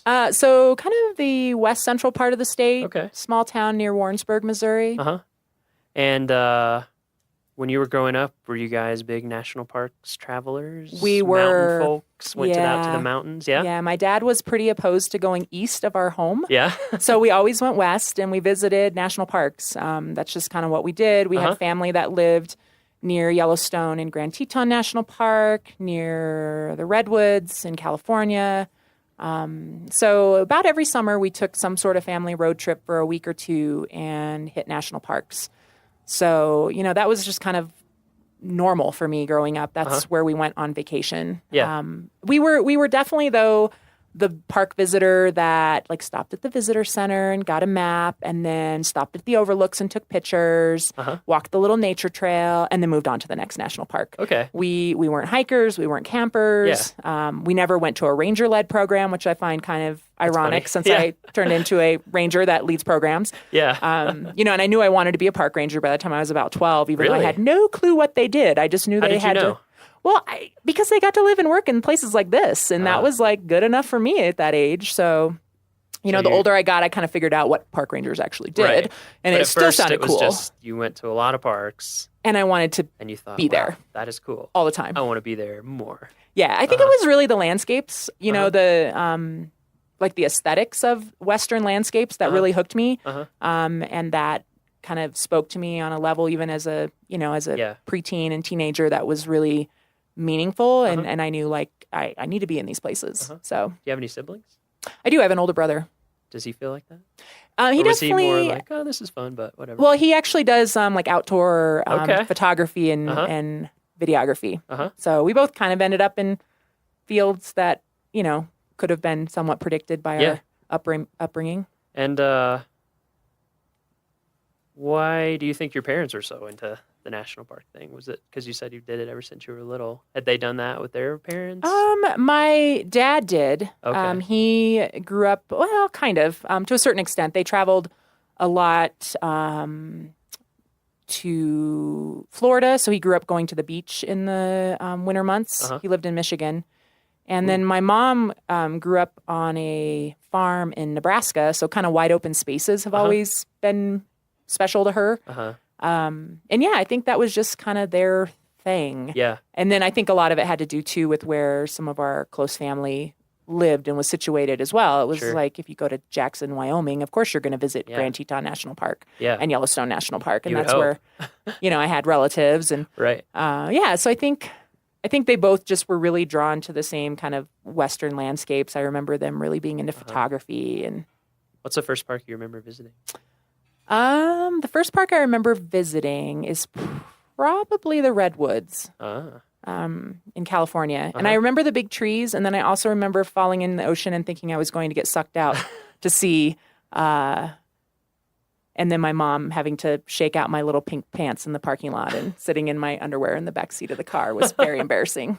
So Okay, so that sealed it in that your memory. did. That's a very Yeah. vivid memory Yeah. for me as a child. Were there any smaller parks or like less well-known parks that you remember going to that stick in your head? I remember Craters of the Moon. Oh, okay. In Idaho? Yeah, that one was really cool as a kid. The whole, lava fields, but then ice caves, was just really, really interesting. I remember kind of, skating in my tennis shoes in the ice caves, in early June when it was pretty warm outside. Yeah, so hot. it was a really interesting. It's kind of site. southeast Idaho, is that correct? Yeah, southeast, south central, Craters of the Moon. Yep. For folks who don't know about that, I'm asking people these things because I'm trying to highlight some of the units that people might not know about other than Rocky. Yeah. And that's a really amazing, like you said, just bizarre place. Yeah, super just cool. Fields of volcanic rock and Mhm. ice caves, and it's pretty remote. Really interesting. Yeah. That's a cool one. That's definitely one I remember. And then I remember as a teenager visiting Fort Laramie. Oh yeah, that's National Historic I Park, like Fort and I really liked that park. I was kind of into history at the time. Yeah. And just found kind of Western history really fascinating. And I thought Fort Laramie was really cool. Yeah, so that's down in southeast Wyoming, past Guernsey, which I'm sure many of our listeners are familiar with Guernsey. Just look it up, Fort Laramie. It's really neat how it's been as different buildings restored to different time periods, and they've done a lot of work restoring it. And unlike Rocky, which is a very busy park, it is not a super busy park, so you really have a lot of things to yourself. Yeah. And at Guernsey State Park near there's a visitor center created by the CCC with exhibits from the WPA, and it is like in original condition. Wow. Yeah, so all the exhibits you can go in there and see, and they're all hand calligraphy, painted. It's really incredible. It's almost like cool. it's almost like a WPA museum. And it's kind of, it's just in this little park, and the building is very park rustic type architecture, huge stones and timbers. Guernsey State Park. Yeah, Guernsey State Okay. Park. Yeah, shout out. We didn't hit that on our family Yeah, a lot of road people trip, don't know about it. so- I don't know if they want me telling Yeah. people about it or not, but now they know. Now they know. It's really worth seeing. So you knew you wanted to be a park ranger when you were 12. Mm-hmm. How did you go about making that dream a reality? So when I was looking into where to go to college, I definitely looked for programs that, were known in the kind of parks field, had parks and recreation majors, tourism majors, those sorts of things. Mhm. So I, quickly kind of narrowed it down to just a handful of universities. And of course, dreamed big about going out of state, but then financial reality set in, and I ended up going to the University of Missouri, which has a good parks, recreation, and tourism program. And so I kind of went into it not knowing exactly what I would focus on, but pretty quickly realized kind of the interpretive educational side of things was what I was most interested in. And why did that interest you the most? I think I definitely was an extrovert in high school, loved drama and, kind of being in the thick of things all the time. And so that appealed to me, like being the educational ranger, being the one giving the programs, kind of, entertaining visitors to a certain extent. And just also learning about these places. I grew up in a rural area, and I just, I always loved just exploring the creeks and forests near where I grew up and trying to figure out how things in nature worked. So I think that was appealing too. Like that was my job, figuring out how things in nature worked and then explaining that to park visitors. So, yeah. Yeah, it was kind of similar. It's like, oh, I get to learn about all sorts of stuff and entertain people. Exactly. Be the center of attention. This Sign is me up. This is awesome. fun. And you get to learn about so Exactly. many different things, which I think is Yeah, and you're is really, always really learning, cool. you know, because there's You have to. You yeah. never are going to know everything. Yeah, So it's it's like constant. this constant, like, oh wow, that's really interesting. Yeah. Um, So you went there. What was your first park? It didn't have to be park service, but park job of some kind. Did you do like internship? I did. So I actually worked at a state historic site in Missouri one summer, giving tours of a lodge, a historic home. Bothwell Lodge State Historic Site near Sedalia, Missouri. Bothwell. Yeah. So Look that it up. was Look that it up, was visitors. a cool experience. Yeah. And then I actually got an internship in the National Park Service because I always knew that, you know, growing up in Missouri, I wanted to move out west. So I don't think my family or my friends ever expected me to stay in Missouri. So I was pretty excited when I got a internship at Rocky Mountain National Park between my Really? junior and senior That was year your first in college. internship. Was It here? was here, which is funny because this wasn't one of the parks we visited a lot as a kid. I think I'd come here once with my parents when I was maybe like 13 or 14. Yeah. And I remember thinking it was beautiful, but it wasn't one of the landscapes that was kind of burned into my memory as a kid growing up. Yeah. Like Grand Tetons and Grand Canyon and, you know, Southwest Utah. Right. Was kind of burned into my memory more. Yeah. So I found it kind of ironic that I ended up here. And then this has become obviously a really special Yeah. place to me over time. Yeah. What were you doing with that internship? So I was doing interpretation. Okay. So working at Yeah. the visitor centers and Yeah. leading nature hikes. And since it wasn't burned into your memory, what did you come away from that summer thinking? Like, did it? Well, I think because I didn't grow up hiking and camping and doing those sorts of things, you know, I started to dabble with that in college, kind of just locally where I went to school. And so this was the first like big Western landscape that I lived in and got to know more intimately as a hiker. You know, I climbed Long's Peak that first summer, which was, you know, at the time, like the hardest thing I had physically ever done. Sure. Kind of blew my mind. Yeah. And just kind of, I think, built a lot of confidence in myself as an outdoors person, being capable of hiking and camping. Yeah, like I planned a backpacking trip to the Grand Canyon after working here that summer for a bunch of my friends who had none of us had ever backpacked before. So it was kind of an epic fail in some ways, but also really awesome. Okay. That's how you learn. Exactly. Yeah, it was kind of the same way. I grew up, I was in Boy Scouts, but didn't do like backpacking or that kind of stuff. And then, I had an internship in Yellowstone one summer and just got after it, started backpacking and hiking and learning through great success and great failure, shivering nights and where you forgot something important or, exactly. you know, those things. Like a sleeping pad. Yeah, like a sleeping pad. Oh, it turns out they're not just to pad you. They're to keep you from being freezing cold. Yes. Yeah. That's interesting that this is the first place that you came. Yeah. So what about after that? What was your first like Park Service job? Did it was take actually, a while? Or? It didn't. Okay. The next summer after I graduated from college, I actually got a job back at Rocky Mountain National Park working at the entrance stations, collecting fees and selling passes. So that was my first, paid job in the park ranger uniform. And it was a great summer. It was super fun. I was fresh out of college, working with a lot of other folks fresh out of college. So it was kind of like summer camp. And it was, it was a really good experience. And then I was able to transition into more of an interpretive position the following summer here at Rocky Mountain National Park.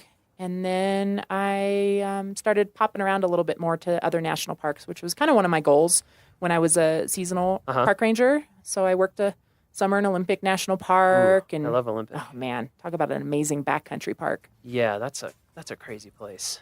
Just ocean to glaciers in no time. Yeah, Rainforest. 12 feet of rain to 12 inches of rain. Yeah, exactly. A year, yeah. Yeah, really cool park. Yeah.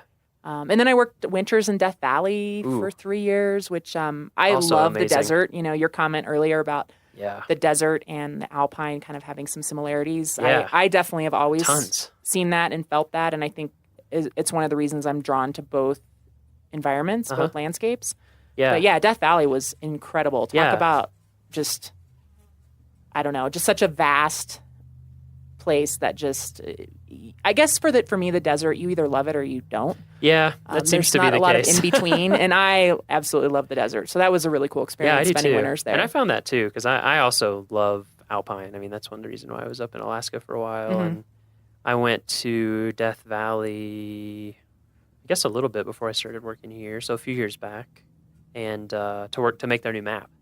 And so we got to go all over the park for 8 days. I mean, we didn't get to go back on all the dirt roads because we didn't have time to ride on washboard for 4 hours, 8 hours on a day, and change 2 flat tires. Yeah, exactly. Yeah.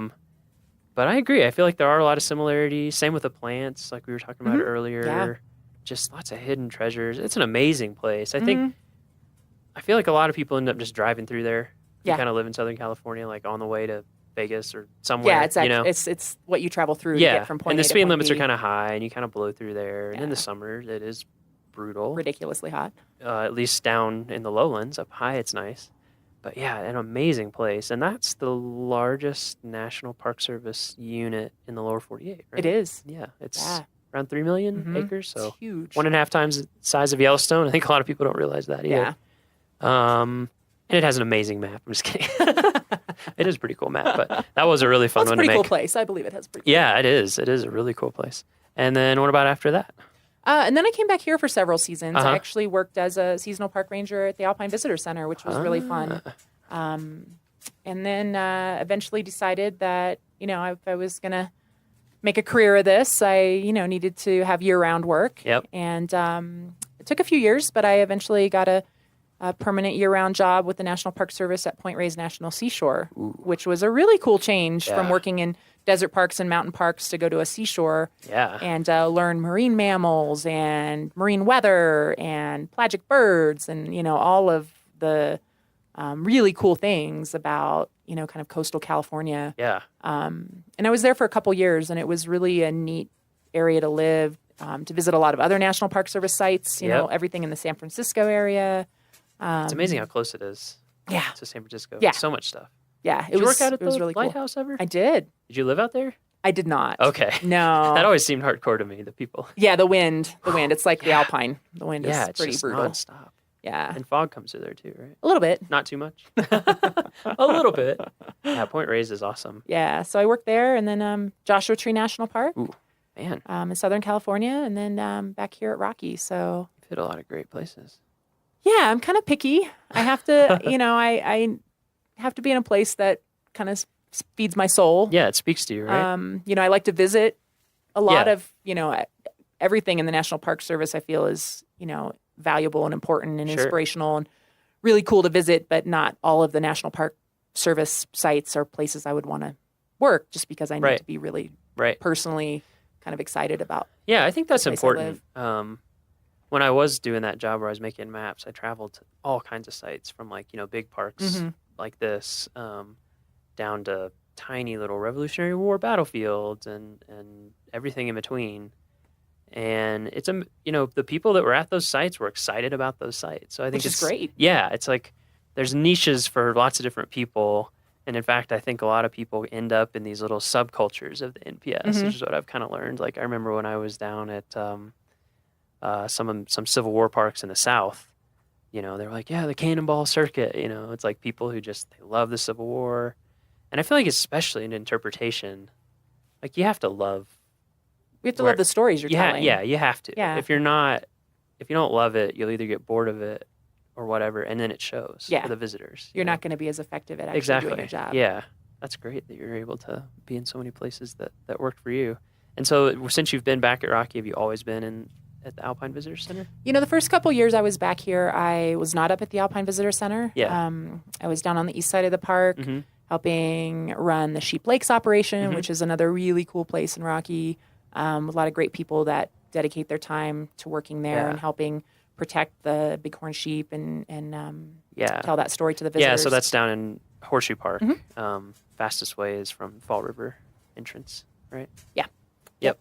Just, for our visitors, look it up on our website, Fall River entrance, Sheep Lakes information. So you did that for a little bit. I did. But, honestly, one of my dreams in coming back to Rocky Mountain National Park was to work at the Alpine Visitor Center and to kind of manage this part of the park from an interpretive standpoint.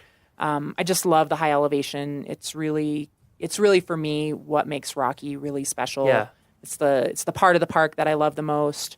And yeah, so when I was able to come back up here and start, managing the Alpine Visitor Center and, recruiting volunteers and park staff that were also really excited about this environment. It's been awesome. It's going to be hard to leave. Yeah, man. It's hard to top this, no pun intended. It is the highest elevation parks visitor center in the National Park Service, for those who might not know. Yeah, surprisingly, the second highest elevation visitor center, I'm pretty sure, is in Hawaii.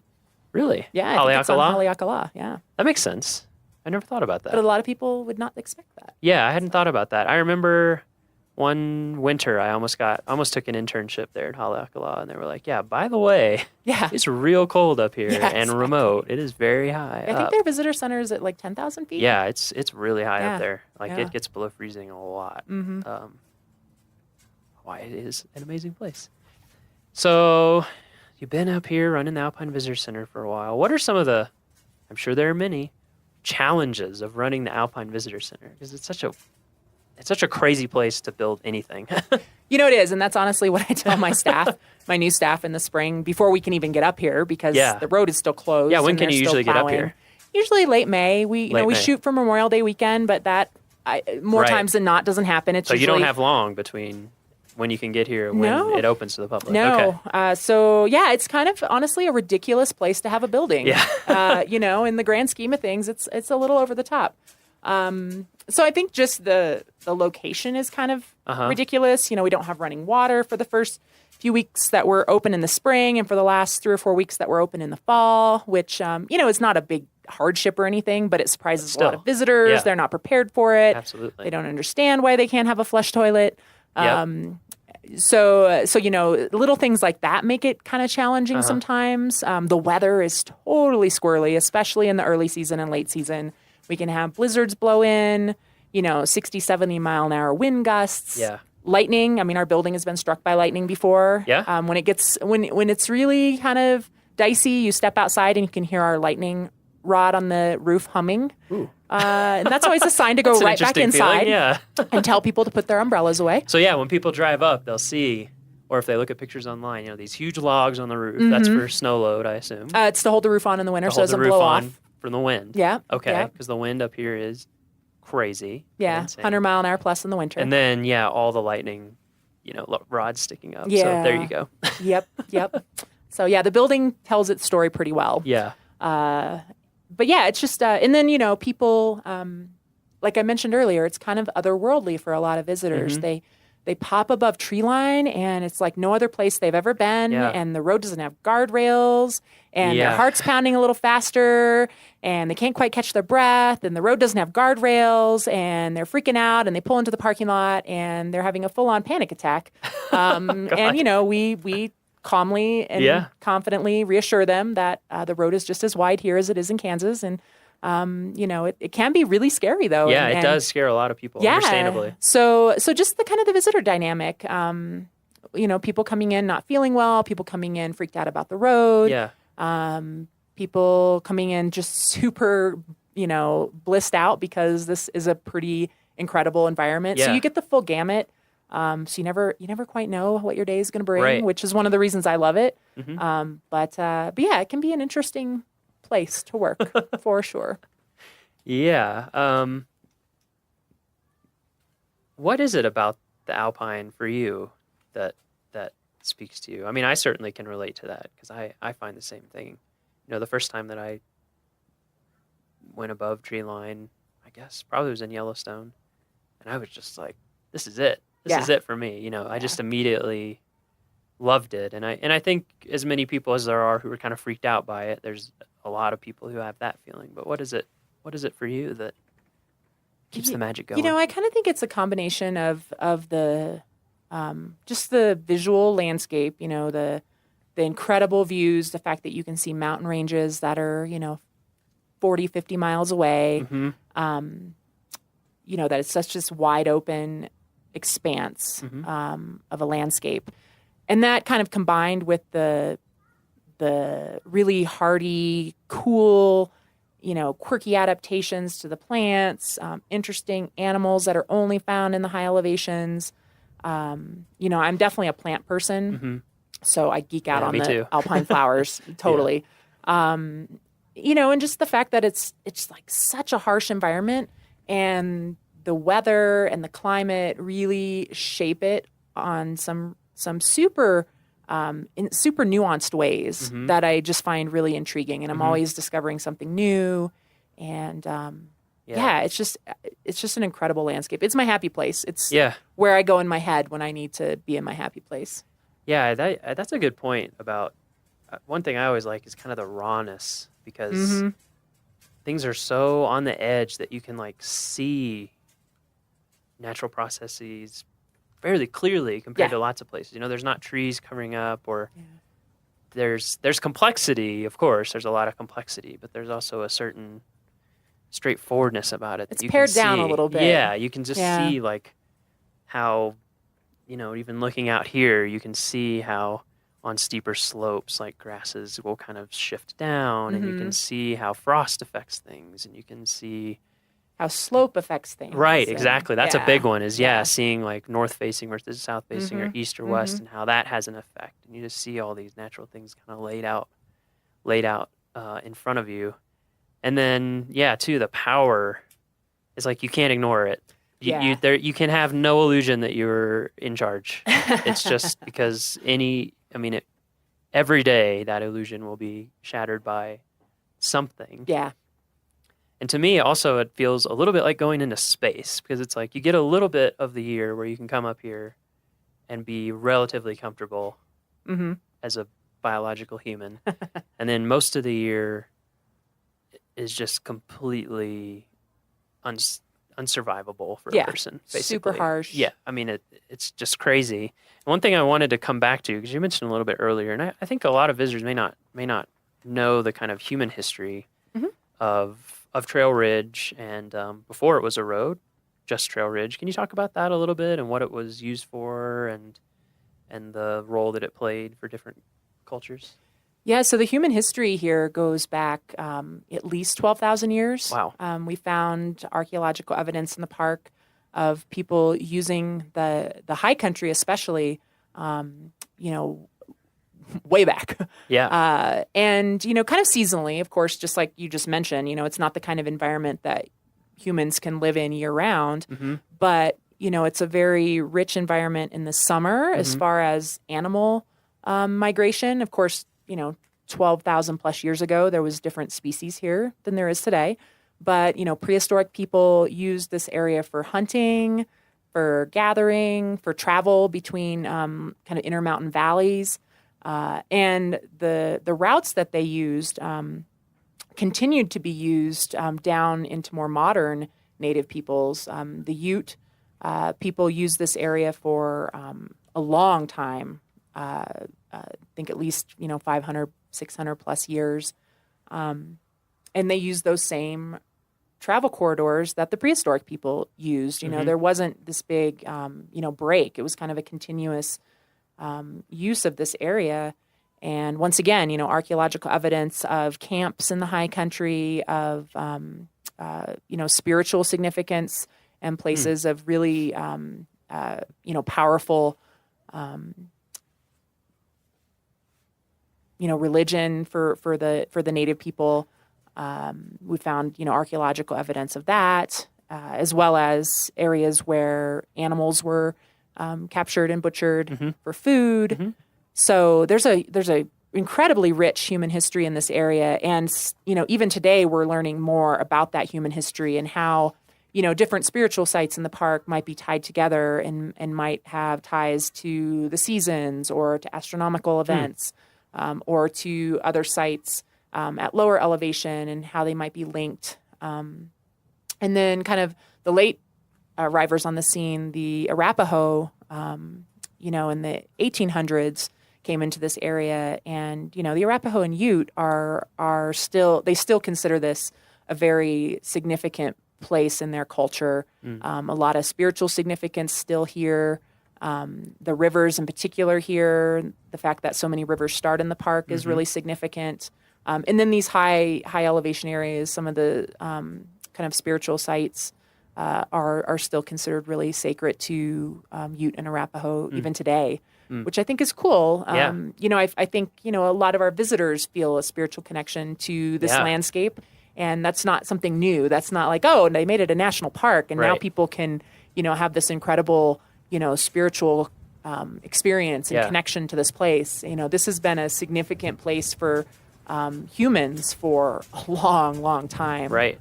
It's been speaking to people for a long time. Yeah, and I think that's really cool. We're very latecomers on the scene in the grand scheme of things as the National Park Service goes. Absolutely.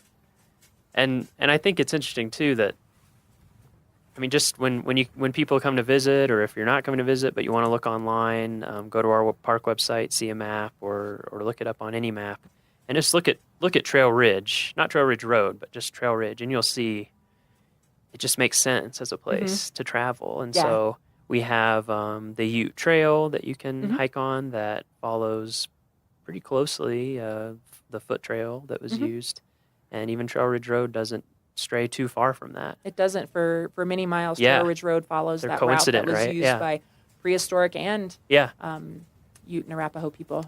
Yeah, it's just I always enjoy thinking about that when I'm here. That like you said, the park itself, it's been here now over 100 years, which seems old, but is a very small drop in the bucket that people have been here for a really long time. What are the most common visitor questions that you get up here?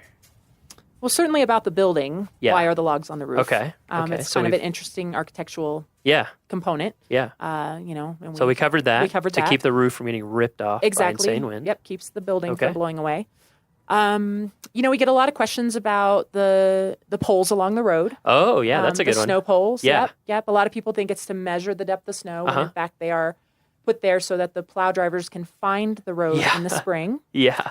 Which is pretty mind-boggling to think about. Yes, if we've been for the past few years posting pictures every spring when the road crew are up here. So go on our Facebook and scroll back a little bit into May and look at some of those pictures, and you'll see why the snow poles exist. You cannot see the road. So that's what those are for. Yes, that's what those are for. And we get a lot of questions just about hikes and, the wildlife up here sometimes is new for folks. Marmots and pika and some of the bird species like the white-tailed ptarmigan are unique to high mountain areas. So we get a lot of questions about that. And then because people have traveled, from the low elevations of the park to get here, they'll make note of things along the way, and we'll get questions about the dead trees that people see from the insect outbreaks that we've had in the last couple decades due to warming temperatures and longer summers and warmer, shorter winters. So we definitely get questions about that. Yeah. And and just people wondering where they can go to explore more. Folks, they are intrigued with this landscape, and being on a mountaintop is a pretty awesome experience. And so we get a lot of what's a good peak to hike, or where can I, get out and explore the tundra a little bit more. And what about critters? What are the critters people wonder about? Well, people definitely wonder about the marmots, the yellow-bellied marmots. Even though they're not exclusively found in the alpine tundra, people seem to notice them and see them more up here. So people wonder, what was that animal? Was it a beaver? They'll wonder what it was doing. And then the pika, of course, the American pika, which is, at least in this part of the world, pretty much a high elevation animal. And an animal we're definitely really watching. We mentioned how this is such a harsh environment. It's kind of like life on the edge. And, because things are so fine-tuned to the environment up here, changes in the environment definitely can have significant ramifications for some of these species. And the pika, because they're so well adapted to cold, but not so much to warm in the summers. And then they of course, can't be too cold in the winters. We're concerned about changes in snowpack affecting them in the winter, and then warmer temperatures in the summer affecting whether or not they can gather enough food to make it through the winter. So people ask about the pika, and it's a good opportunity to talk a little bit about some of the research that's ongoing in the park and some of the things we're learning about this environment as it does change with the changes that are happening in our climate. Yeah, any changes to averages you can start to see pretty quickly up here a lot of time. I mean, on the the decade scale, which is enough for people to be able to actually notice, even people who visited here or worked here for a long time. Well, even something as simple as a snowfield. We get a lot of questions about the snowfield right here from the Alpine Visitor Center that we're looking at. And, we used to consider it a permanent snowfield because in the history of the park, at least, no one had ever seen it melt. And then I believe it melted for the first time completely in 2003. It was gone. And it doesn't melt every year now, but, I wouldn't consider it a permanent snowfield anymore. Right. And so, that's one of those changes that people who have visited, over the years might witness themselves. So it's not always a change that a scientist has to do in-depth research to determine. Sometimes it's as simple as noticing that, wow, I've never seen that snowfield as small as it is, or wasn't there always snow here in late August? And this year there's not. What's going on? So yeah, the Alpine Tundra definitely, has a lot of, I think, important lessons about changes that are happening and then what that might mean for the future. So we'll end with 2 questions. Okay. Second to last question, penultimate, whatever the word is. If you could give, we've covered a lot of tips about safety, where you can see things, animals, questions, things like that. So kind of apart from that, more general, if you could give people one piece of advice or one just something to keep in mind as they come to Rocky, they come to the Alpine, maybe come to the Alpine Visitor Center, what would it be? It can be practical, or it can be more not practical, I guess. I guess I would just say, take the time to really notice the little things. A place like Rocky, the landscape itself can overwhelm you because it's just like yelling at you in your face. Like, look at me. This view is amazing. Yeah. How can you notice anything else? Sure. And I think, that alone is very powerful. But I think when folks kind of zoom in on a more a more micro scale, they can really discover some true treasures, whether it's noticing how an animal is behaving or noticing that teeny tiny, alpine flower at their feet that they almost stepped on because they were enjoying the view. Or just noticing, something down at lower elevations with, a rotting log in the forest and what's growing around it. Sometimes those little things, I think, sometimes can layer on top of the overwhelming landscape pieces of a place like Rocky Mountain National Park and just add an incredible richness to your experience. So take the time to notice the little things, whatever that might mean, wherever you are in the park. That's great. Take the time to notice the little things. And finally, so your first internship was at Rocky. You worked here before, you worked here now. What does Rocky mean to you? Hard question. Wow. Tough That's question. a hard question. What does Rocky mean to me? Kathy had a hard time with it too. Probably everybody will, but I'm going to ask everybody anyway. I think it's changed over the years. When I first came here as kind of a, wide-eyed intern, it meant, just this really wild landscape, that I had to kind of prove myself in and figure out, how to be confident and capable in. And I think now, having worked here for a long time and having explored a lot of other Western landscapes as an adult, backpacking and, really, really getting to know places. I think now I see it more as a place to introduce people. Like, it's not as wild to me now that I've spent time in other places that are, bigger acreage wise and less visited people wise and, maybe a little more remote.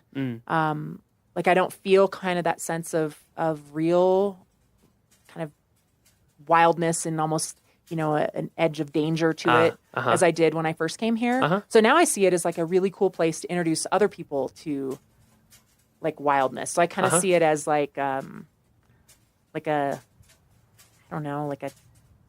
baby pool for our visitors. And I see a lot of our visitors experiencing it that way. Yeah. This is the first place they've really hiked very much. And, this is the first place they figured out how to pee in the woods and, how to use a water filter. Sure. And so I kind of see it now for visitors.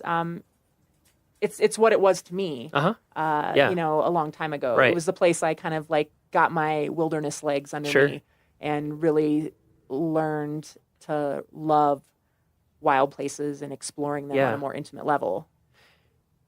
Yeah, I think that's a great point. I think about that a lot with Rocky and with a lot of national parks in general, is that, there's a lot of public land other than national parks, and a lot of it is really remote and out there with little to no visitor services, certainly no paved road that goes up to 12,000 feet. But this is a place where you can come with your family, or you can come regardless of your experience level, and see what the Southern Rockies can be, what Alpine can be. And then when you look at a map and you see all this stuff that is so hard to get to, you can have a personal appreciation and connection for it, and understand the importance of it. I think that's a great point. Yeah. Well, thank you so much for talking to us. You this are has very been welcome. super fun. Yeah. And anytime I can talk about the high mountains, I'm happy. Yeah, exactly. When people come up to Alpine Visitor Center, maybe you'll see Cynthia. If you do, say hi. Yeah, stop in and say hi. And we hope we'll see you soon.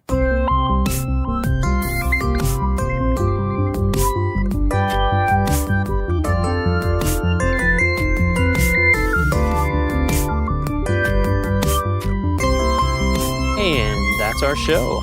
Thank you for joining us on this second episode of the Rocky Mountain National Podcast.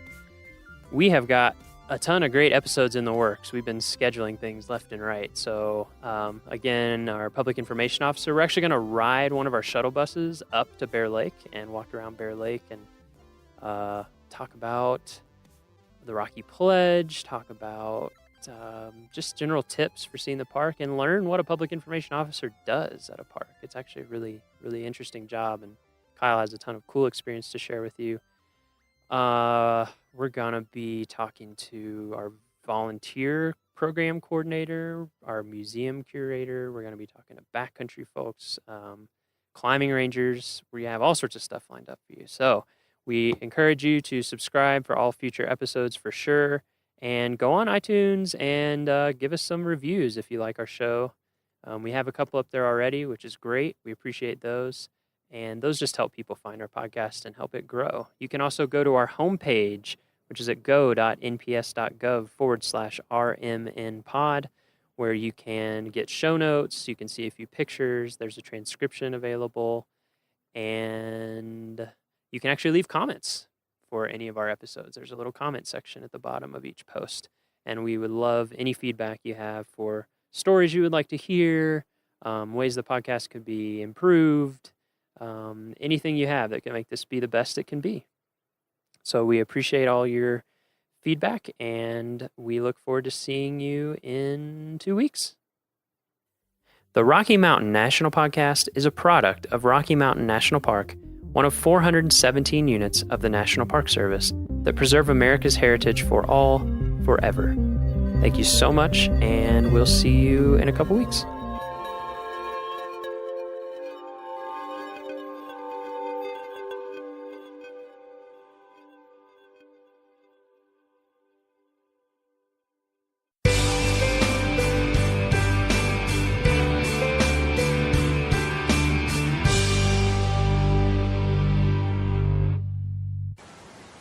The observation platform at McDonald Creek Overlook allows visitors to get an up-close look at this beautiful and powerful force of nature.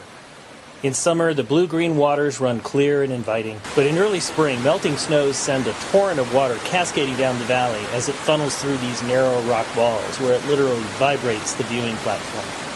It's easy to see the erosional power of streams from a vantage point this close. Streams also hide a more sinister side as well. In Glacier, the leading cause of fatalities is from drownings in creeks and streams. Even though the streams present a cool and refreshing appearance, please remember to use extra caution around water anywhere in the park. Stay on the paths and don't step over railings and barriers. As powerful as McDonald Creek can seem during spring runoff, it's nothing compared to the flood that came through this valley in November of 2006. Fed by huge amounts of warm rain, early mountain snows melted quickly and soon overwhelmed riverbanks throughout the park. This viewing platform survived, but just barely.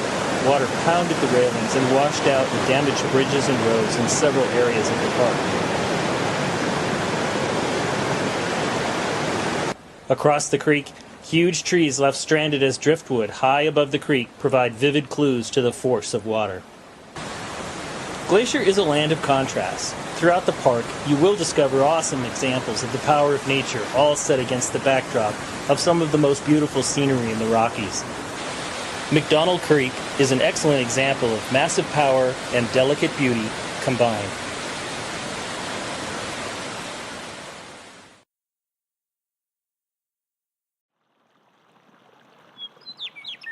For Yellowstone National Park and the Acoustic Atlas at Montana State University, this is telemetry.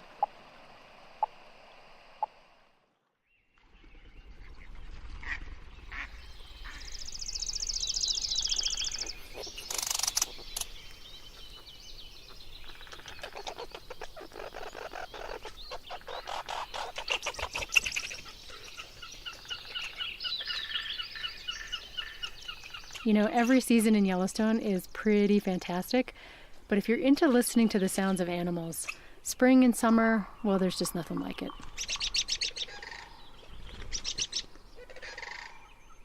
And while most creatures in Yellowstone are busily singing their hearts out this time of year, there's one animal that actually gets a little quieter in the spring and summer. And that's the wolf. You see, there's a seasonal cycle to wolf howling. Howling ramps up through the fall and it peaks in late winter. Then comes springtime. Howling abruptly drops off, and this is caused by the female choosing a place to den that they really want to keep secret, if at all possible. That's Kira Cassidy, research associate with the Yellowstone Wolf Project. Choosing a den site is extremely important for a wolf pack. It's going to be their hub for the entire summer. It's the house of the entire next generation. And it has to be protected, of course, because the tiny, helpless pups are going to be there for several months. We've had cases where a pack has attacked another wolf's den and even killed the pups in some cases. They don't really want to let other packs know where they are and what they're doing. And in order to avoid that, they keep quiet. Now, it's not only the frequency of howling that changes throughout the year, but the type of howling shifts too. Wolves howl for a couple of different reasons. Some of that would be within the pack, so to keep track of each other, say if they've been separated. And even though they're doing a lot less of it, this is the kind of howling that tends to dominate in the spring and summer, wolves communicating with their own pack mates. They also howl to let other packs know where they are and to kind of establish a territory. Wolves will often have these howling bouts with other packs. The two packs will howl back and forth as if to say, this is our turf, our territory. And it's that howling for territoriality that grows in the months leading up to the winter breeding season. Howling really tracks the hormones. As the wolves are getting ready for the breeding season, testosterone will start to spike. Howling starts to increase. It's kind of a stressful time in some ways. They do a lot of howling during the breeding season.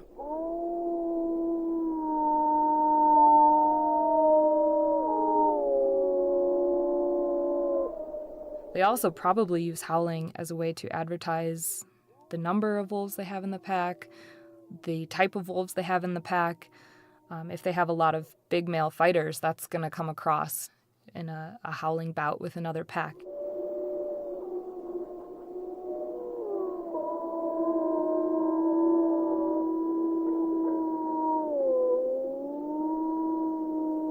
And in some ways, wolves may be able to use it to avoid a fight with another pack too. They can kind of create that space between each other, let each other know where they are, but also let them know who they are. Kira's specialty is looking at territoriality in wolves and interpack aggression, basically when two packs come into contact with each other and fight. Sometimes wolves will fight until one pack or one animal displaces the other, and sometimes they'll fight to the death. this running into other packs is so vastly important to a wolf pack. It's of all the wolves that live in Yellowstone that we've radio collared, some of them disperse outside of Yellowstone, of course. But if they live their whole life in Yellowstone, 2/3 of them end up being killed by other wolves.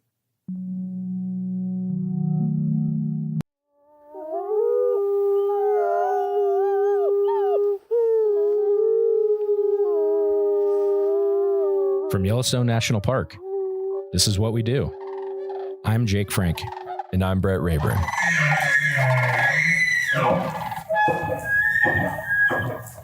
Hi, Brett. Hey, how's it going? I am great. How are you? I'm good.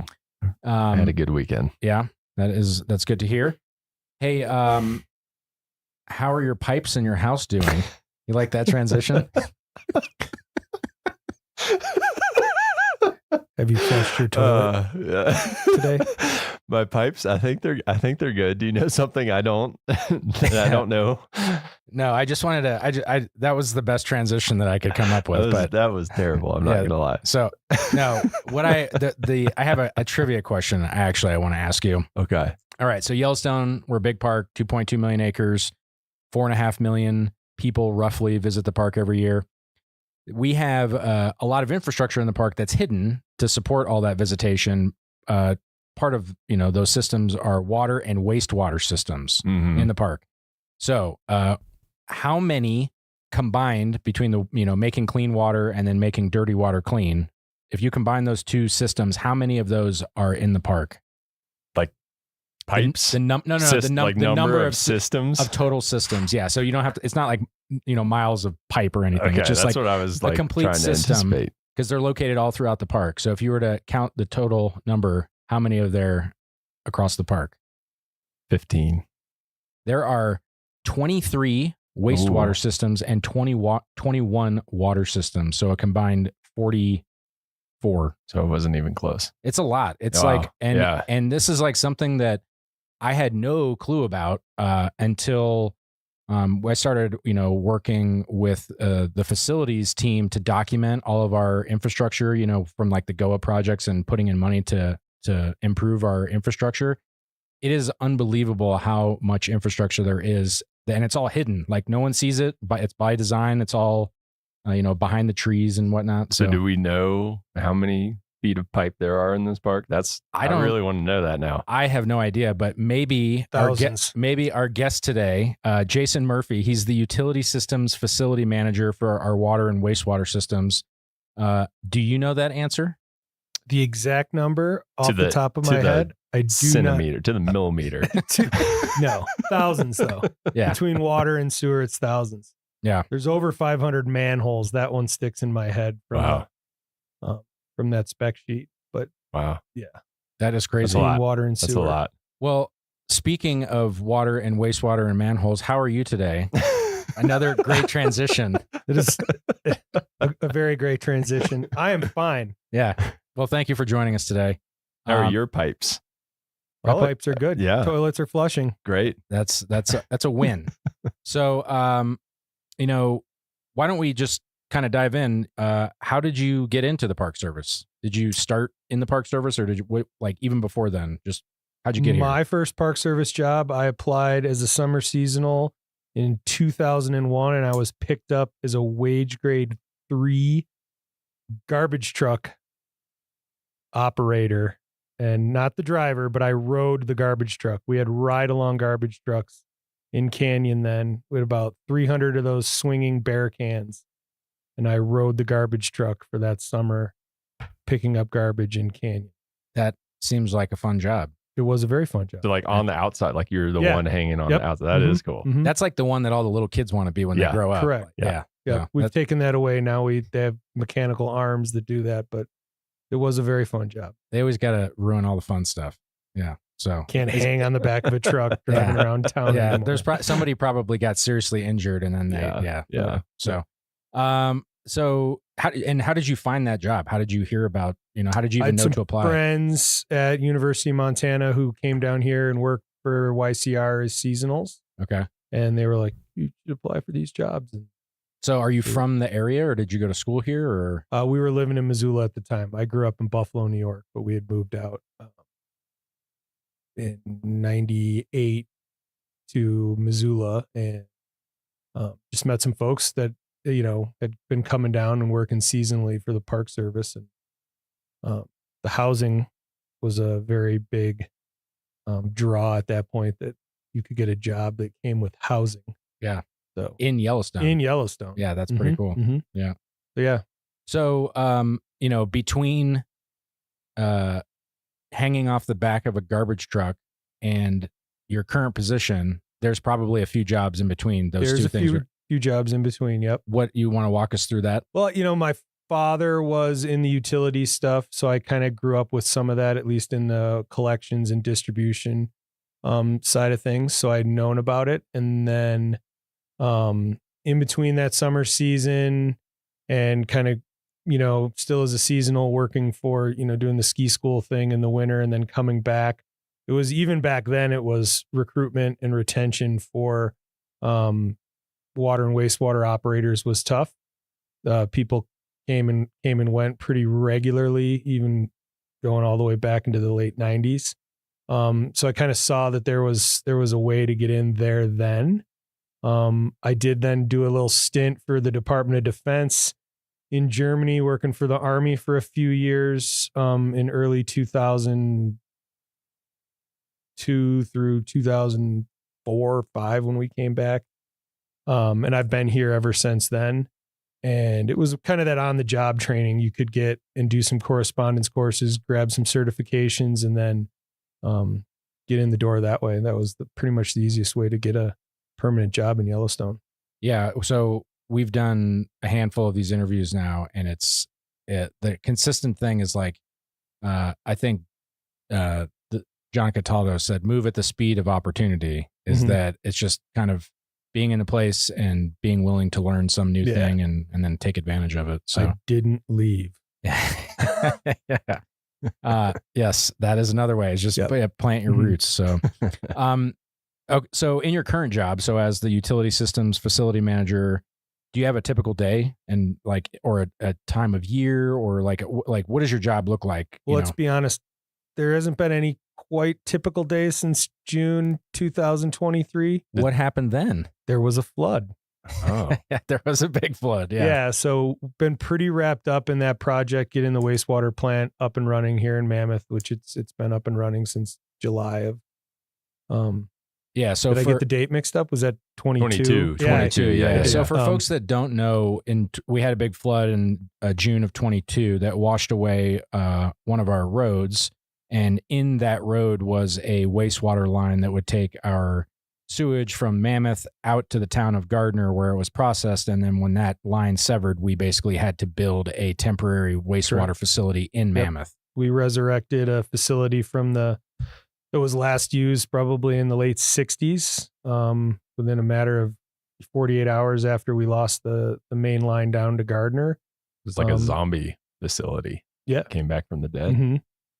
Got a lot of chainsaws and weed whackers out, and thanks to YCC and a bunch of other folks and fire crews for getting some stuff cleaned up, and we were able to utilize some existing infrastructure actually to great success for a while to keep the community of Mammoth here. And then over the course of that year, I got those dates mixed up. So June 2022 to July 2023, build a biologically processing wastewater treatment facility here in Mammoth. It's been that crazy. Wasn't on your radar either. It was just like, oh, by the way, I know you have this to do, but this is a new thing that you have to do starting now. Yeah. And, living in Lower Mammoth, looking down and seeing that thing go up, and just how fast, there's always speed bumps in the road, but I mean, with the government building things like building a wastewater facility in like less than a year isn't a typical timeline. No. Yeah. So, so I'm guessing that's been your primary thing to take care of is here. Being on site. There's a few other folks like Molly, our park civil engineer, who's very critical in getting that up and running. We got great support from Denver Service Center, and then the contractors and stuff that stepped up to get it all going. So with, all of the things that you're mentioning, is there like a skill set that you have that you found that has like kind of allowed you to be the most successful in your position? I feel like I'm pretty adaptable, flexible, kind of got to roll with the punches. And you need to be creative and use what you have around you. Like I said, there's some folks here who have been here for a while. So when the flood happened, we reached out to a few people that have been here for a while, and they were like, you do this, and you got to have a good network of people to get all that information across and then implement. So being able to strategize quickly and then implement that plan. And that's kind of the general thing with utilities is stuff's going to happen and you're going to need to figure it out kind of on the fly. And you don't always have those parts on the shelf, or even whatever it is. If it's a water main break or something like that, you've got to really be able to react quickly, but yet systematically and approach to keep everyone safe and to get the job done. Yeah, it's one of those things too that's like everyone's looking at you, waiting for you to figure it out too, because they're like just holding their pee over there, waiting to use the toilets again. Like, yep. It's a high stress. I think situation. The park had a great team response too from the whole flood. That I don't think anyone was holding it too much. I had my wag bags ready. Yeah, right. You bust out the groover. We're going on a raft trip. But no, that's pretty much it. And then generally work a lot with outside partners, EPA, rural water associations for both Montana and Wyoming, Wyoming DEQ. This position here, and with Molly and the civil engineer for the park, we work a lot with Denver Service Center, and it is kind of that kind of position where you're balancing between the regulatory agencies. Wyoming is the only state in the nation that did not take primacy over drinking water, so we get the fun of, we work with EPA for drinking water Region 8, and then Wyoming DEQ for wastewater. But yeah, and Wyoming DEQ also has everything to do with construction and permitting and things like that. So, well, that's also the benefit. But the majority of our infrastructure is in Wyoming, right? Like we do have a little bit like that does bleed into Montana, but the majority of it's Wyoming. Yep.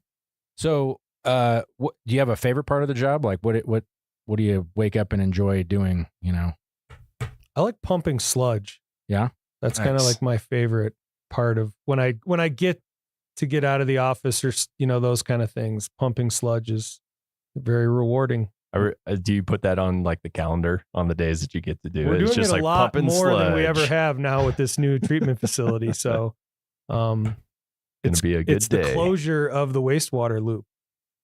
So where does the sludge go? Right now it's going to the compost facility at the landfill in Logan. Okay. Mm-hmm. And they'll use it. They use it in the landfill. They mix it with wood chips, and most of the municipal wastewater treatment facilities in the area, Livingston, Bozeman, even Three Forks, and some of the other ones, they all use the compost facility too. So they use it in the as they layer things in, and when they close cells and in between intermediate stuff in the cells, they put that layer of that material. They mix it with wood chips and other things like that. So if pumping sludge is your favorite part of the job, what is your least favorite part of the job? That's a loaded question.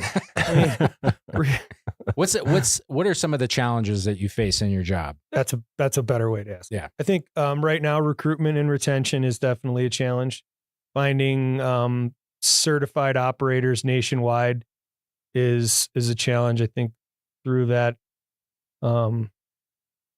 whatever happened a couple of years ago, we don't want to talk about the pandemic, but yeah, we did lose a lot of that knowledge base and some of those older operators, and we're struggling as a profession nationwide from coast to coast. Well, and you mentioned it even in your, when you were at Canyon doing garbage, that you noticed that it was hard to recruit and retain people back then. Is that just like does anybody have an idea as to why that is? Is that just like the hazards of the profession, or is it like? Yeah, and I think, it seemed kind of clear back then that, people with families, being someone who's experienced that, staying in the interior of the park and that remote duty station is difficult. No pun intended. No pun. Yeah. DOODI. That's just a struggle, even when we had children, and that was kind of my exodus from the interior after being out there for 8-9 years was, you want to be home, and that makes it difficult. Can you kind of go into why? Like, what are some of those difficult things that you have to school? Yeah. I mean, what does that look like, getting your kids to school? We didn't. Or homeschooling? Yeah, that was not an option. Yeah. I could see like kindergarten, we could do blocks and, music and all the fun stuff. But no. Teach me trigonometry. My wife worked for the park for years, for 20 years, homeschooled. Yeah. So we decided not to do that. She was here in Mammoth at the time.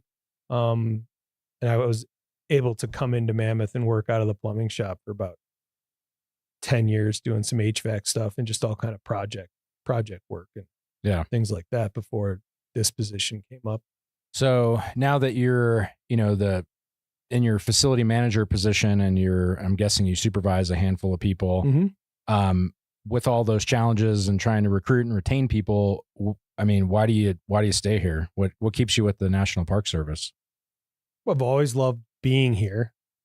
That I feel like that's, as far as recruitment goes, when you're looking for people who want to be here, you want wherever they are, whatever job it is. If you're in, Michigan or Florida or North Carolina, I would think anybody who you're recruiting for any job, you want the person to want to be where they're at least at that time.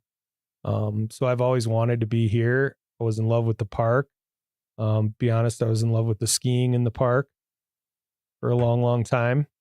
I still am, but you just don't have that kind of time. I was going to say anymore. that sounds past tense. Well, life, adulting, kids, there's adulting. So yeah, and just the idea of, and I always thought this, it might sound a little cliche, but you get to do some of that mission statement stuff, the stewardship model. Take Canyon Wastewater Treatment Plant, for example. It's the only treatment plant in the park that discharges directly into the Yellowstone River. So I always thought, even going back to 20 years ago, that you had a part of that kind of responsibility and stewardship. And plus you're doing a little bit of science. There's some science to it. And I just thought that was the best part of working in the park. And you can only, I was never going to be in REYP or anything like that. So it was just, for me, it was part of that. You could see that in the mission. Yeah. Well, relate to it. And, 2001 is when you said you got your first job here. Mm-hmm. Is there, between then and now, has there been some point in your career that you kind of identified as like a turning point or a defining moment that you're just like really stands out to you? I think there's a lot, and not to talk, the flood was definitely one last 2 summers ago now. I think a defining moment was, getting that first permanent job, because that was a roller coaster. And then even progressing up and moving from the interior to Mammoth. That was a big deal. And because that's like the whole, everything other than work, it is improved by being up here, not the logistics of with your kids and, things like that. Yeah. That was when the skiing stopped. Yeah. So I guess in some ways improved, and in some ways, fun, right? Yeah. Mm-hmm. Yeah, I do get that. And that's a cutting edge. It cuts both ways. Like, it's super fun to be in the interior in the winter. You have access to all this stuff, but then on the flip side of the coin, you got to get on the snowmobile and drive to the store. So you know, I think it's important though that we make sure that people know that the interior life in the winter is not, it's manageable. You know, if you don't make a grocery list now, if you come and you work in the interior, you might want to start working on your grocery list. You can't forget eggs. You can't forget. Yeah. There's just a little bit, there's another level of logistics, and organization that goes to it. But I loved it. And that was a hard part of moving. Yeah. I kind of felt like I was abandoning something that, I really wanted. I always wanted, even when we were in Germany working, I was always like, oh, okay, this is great. Yeah. Europe, we're traveling. Eating schnitzel. Yeah. We get to go to Croatia on our day on our trips or wherever it was. But I was always like, all right. And then the supervisor at the time, he would call my mom, be like, is he coming back? No, he's not coming back yet. And so when we decided to pull the plug, it was just a phone call. It was like, okay, I'm ready. Come back. And they welcomed us back here with open arms and a lot of mosquito bites. Mary went down to the south entrance. There's not a lot of mosquitoes in Germany. That was the one. Yeah. Not a lot of bugs in general, probably. So, we're mentioning like recruitment, retention, finding the right kind of person. So say that there are people listening right now that are interested in this type of career. If they were to try to find this job on USA Jobs, what are they looking for? Like, is there a job series for like that you're hiring for, or typically that, we typically were hiring for its utility systems repairer and operator. I believe the series is 4742. Okay. And we do hire. We have some higher graded positions that are open right now that would come with, being more certified at the beginning, but more and more we're opening positions that are entry level positions. We hope to do, in this recruitment push, we hope to do some other things. I don't want to, say things and never be able to implement them. So yeah, this is recorded. So then right, it's like, you said you would do this. Say-do gap is huge in this one. Yeah. But I think we want to get creative and work and talking to Wyoming Rural Water last Friday, and just reach out and try to come together with other organizations that are having the same problem and try to just pull together and work through this. Cause this is a nationwide kind of thing for us. In this field. And it's one of those things, it's one of those professions that no one notices it until something isn't going right. Mm-hmm. And when it is going wrong, it's really bad. Right. Like it's like an emergency type of a thing. Do you have any advice for people? Like if they wanted to get started in this, like if they have their certifications and everything, it sounds like they would just apply for a job. But Correct. if somebody is brand new, like what do they start with? I think you could start with, like this is going to get edited.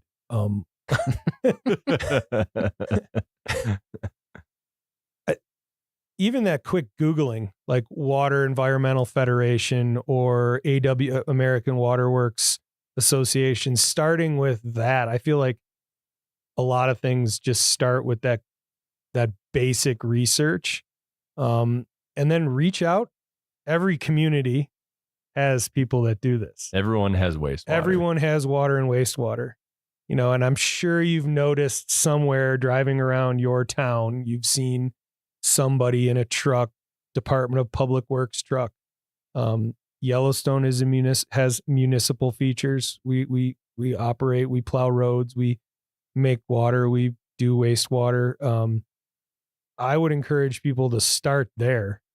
Go to a water and wastewater district board meeting, meet people, get in that way with your local folks.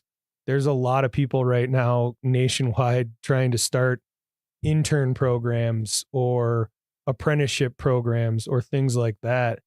I would be really surprised if your local high school biology teacher or doesn't have or knows some way to get a hold of somebody in your community that knows the water and wastewater guy or gal. Yeah. And going on a tour, like I went on a tour of a wastewater treatment plant, and it was like fascinating. Like I didn't really know what I was getting into, but it was like, I want to know more about how this actually, do you have like a really nutshell presentation of how that process works? Yeah, it all depends on It's fascinating. on the treatment facility, right? Or whatever, if it's for wastewater, if it's a biological or a mechanical treatment facility, water, what the source is it groundwater, is it surface water, those kind of things. So pick one, and like, it sounds like we have all the flavors in Yellowstone. That's kind of an interesting. Yeah. So if you were to say, it. what's the most complicated one? What's the wastewater facility here that's giving you the hardest time, and like kind of explaining? Well, I think we deal with some of the aged infrastructure that gives us a harder time. I think some of the ideas behind, you turn it off and you turn it on every year, that wears on a system more than the thought of maybe, well, you only use it 6 months out of the year. It should last double the time. Yeah. No. And just in the learning of bringing this facility here in Mammoth online, it's a more modern treatment process than we have anywhere in the park service. Teton, we went down to Teton. Patrick Larson down at Teton has an MBR there at Moose that they've had probably maybe inside 10 years.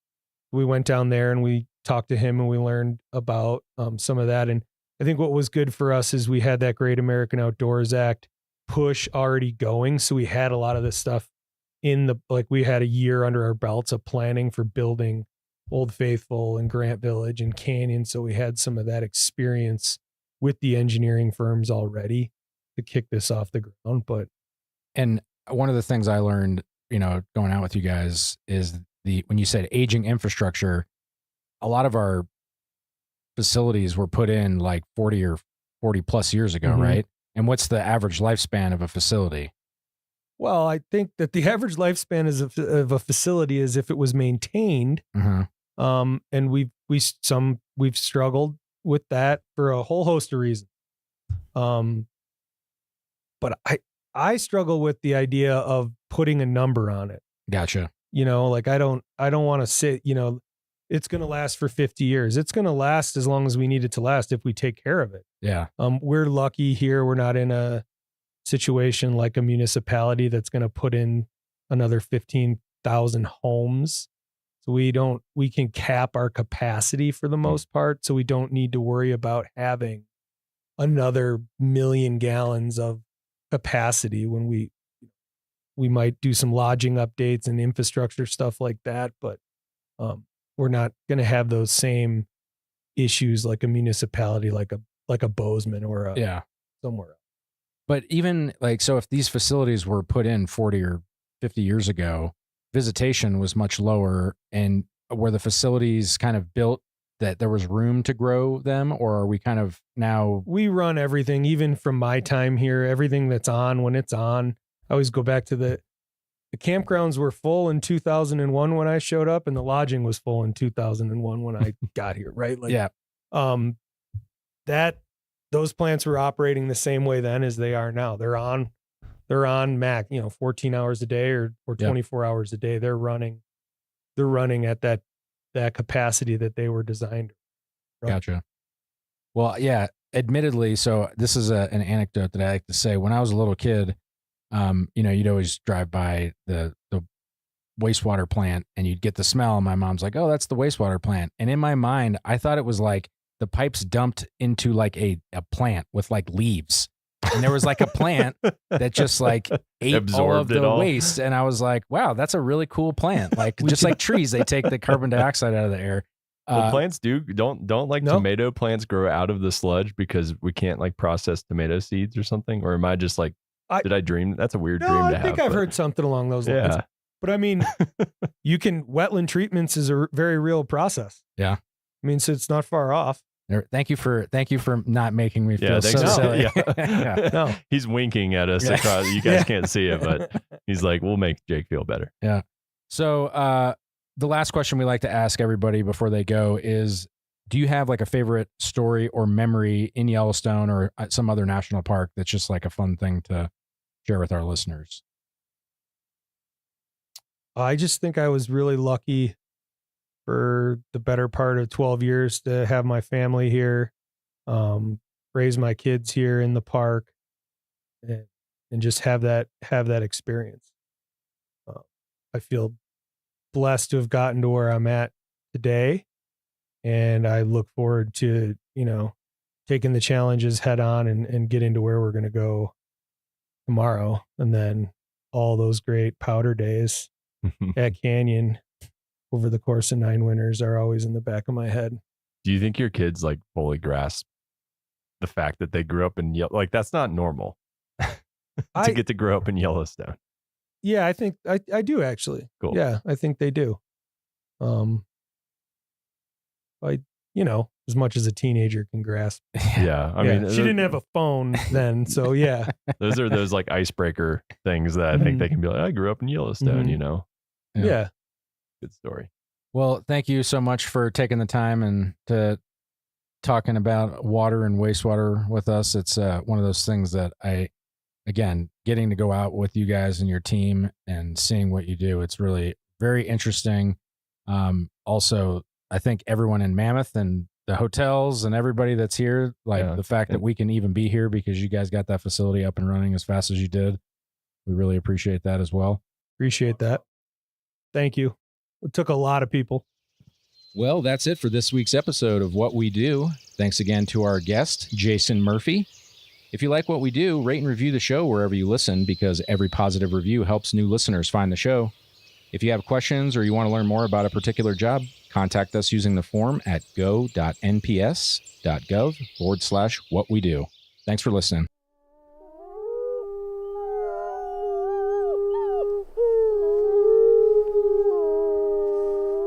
From Yellowstone National Park, this is What We Do.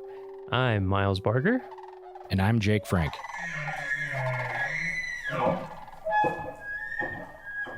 Hey, Jake, how's it going? Miles, mustache is looking super good today. Yeah, our podcast listeners can't see my new magnificent mustache, but guys, it is spectacular. Got to use mustache wax. That's the tip. Yeah. Today we're going to be talking to Heather Basak. She's an administrative support assistant for Yellowstone's Division of Resource Education and Youth Programs. We call it RUIP for short. Before we get started, though, a little trivia question for you, Jake. Bring it. I don't know how you would know this, but you can make a good guess. How many seasonal employees does REYP employ in the busy summer season, rounded to the nearest 10? What do you think? 100. Pretty close, a little lower. 90. One more. 70. 80. I did that on purpose. Nice. I think the full positions would be 83, but somewhere around 80. That's a lot. It is a lot. There's a lot that goes into that, including hiring all those people and doing paperwork and doing budgeting and all sorts of fun things. Gotta pay the people. We got to pay them. We like to. And then one note, if you notice a difference in sound quality for this episode, there's a good reason for that we're going to get into during this episode. Heather is a fully remote employee, so we're doing our interview via video chat. So the sound might be a little bit different, and that's on purpose. So, you ready, Heather? You ready as you'll ever be? Yep. Good to see you, Heather. Yeah, it is good to see you, as always. So, first question to kick it off, when and where did you get your start in the National Park Service? Or if you got started in something that led into the Park Service, you could even start with that. Sure. So I never thought I would actually be working for the National Park Service. When I grew up, my family, we didn't really visit national parks. We didn't really do that type of thing. We did other types of vacations, but never the parks. So that was never on my radar. And it wasn't until I was in college that I visited my first national park, Big Bend National Park in Texas. And it was a wonderful trip. I had a blast. It was beautiful. But again, didn't put two and two together. Never thought that I would work for them. And it was getting towards the end of college, and I didn't have a job lined up. I wasn't exactly sure what I wanted to do. I was thinking about going the museum studies route because I was an anthropology major. But I just didn't have anything lined up. And so I actually saw a poster on one of the buildings in my college, and it was for the Student Conservation Association, or SCA. And it talked about internships on public lands. And I thought, that could be something to look into. I don't really have anything lined up. I'll look into it. So I went on their website, and it was a ton of internships. It was with like U.S. Forest Service, Bureau of Land Management, National Park Service, doing a lot of the park servicey, park ranger type jobs. But then there were other internships like archaeologist or curatorial intern that was really interested. I was really interested in, because that's the route that I thought I was going to take. So I did my first internship with a National Park Service site in Kansas called Fort Scott National Historic Site as a curatorial intern. And I was working a lot with their museum collections, taking care of that. And I really enjoyed it. But other part of that internship was doing guided walks around this old military fort. And I got to do a little bit of living history. And I thought, this is pretty cool. This is pretty fun. Maybe this is something I want to look into more. So then I decided to do a second internship after that through the SCA, this time with Denali National Park and Preserve in Alaska, actually where I met Jake. We worked together. And it was really there that I thought, okay, this is something I might want to do for the rest of my life. There were amazing people to work with.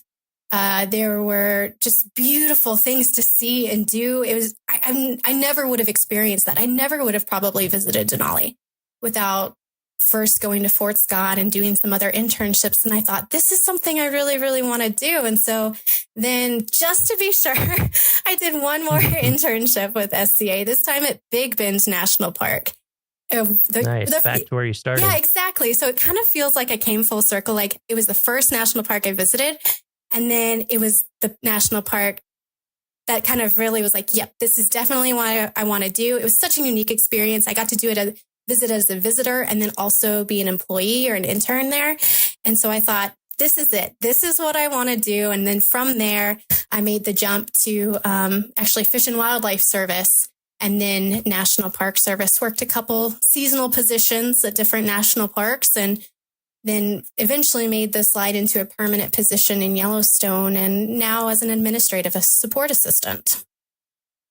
So I have a few, that was a varied background. So a couple things. You mentioned living history. Did you get to wear like period appropriate?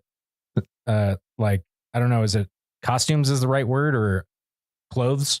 Yeah, it was a while ago, so I'm trying to remember everything that happened, but it was this very special service. It was called Fort Scott by Candlelight, and it was close to Christmas time. And they had like different vignettes in all these different military buildings where we would act out scenes of what would have happened in these different buildings. And I got to be a military laundress. And so I got to be wear kind of more or 19th century garb and pretend to be doing the soldiers' laundry. So that was pretty fun and unique. It was really great. Yeah.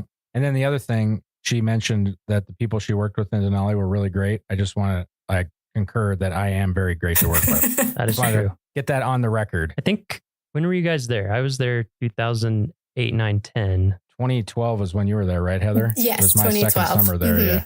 Yep. Okay, so I missed you. I was a little earlier than.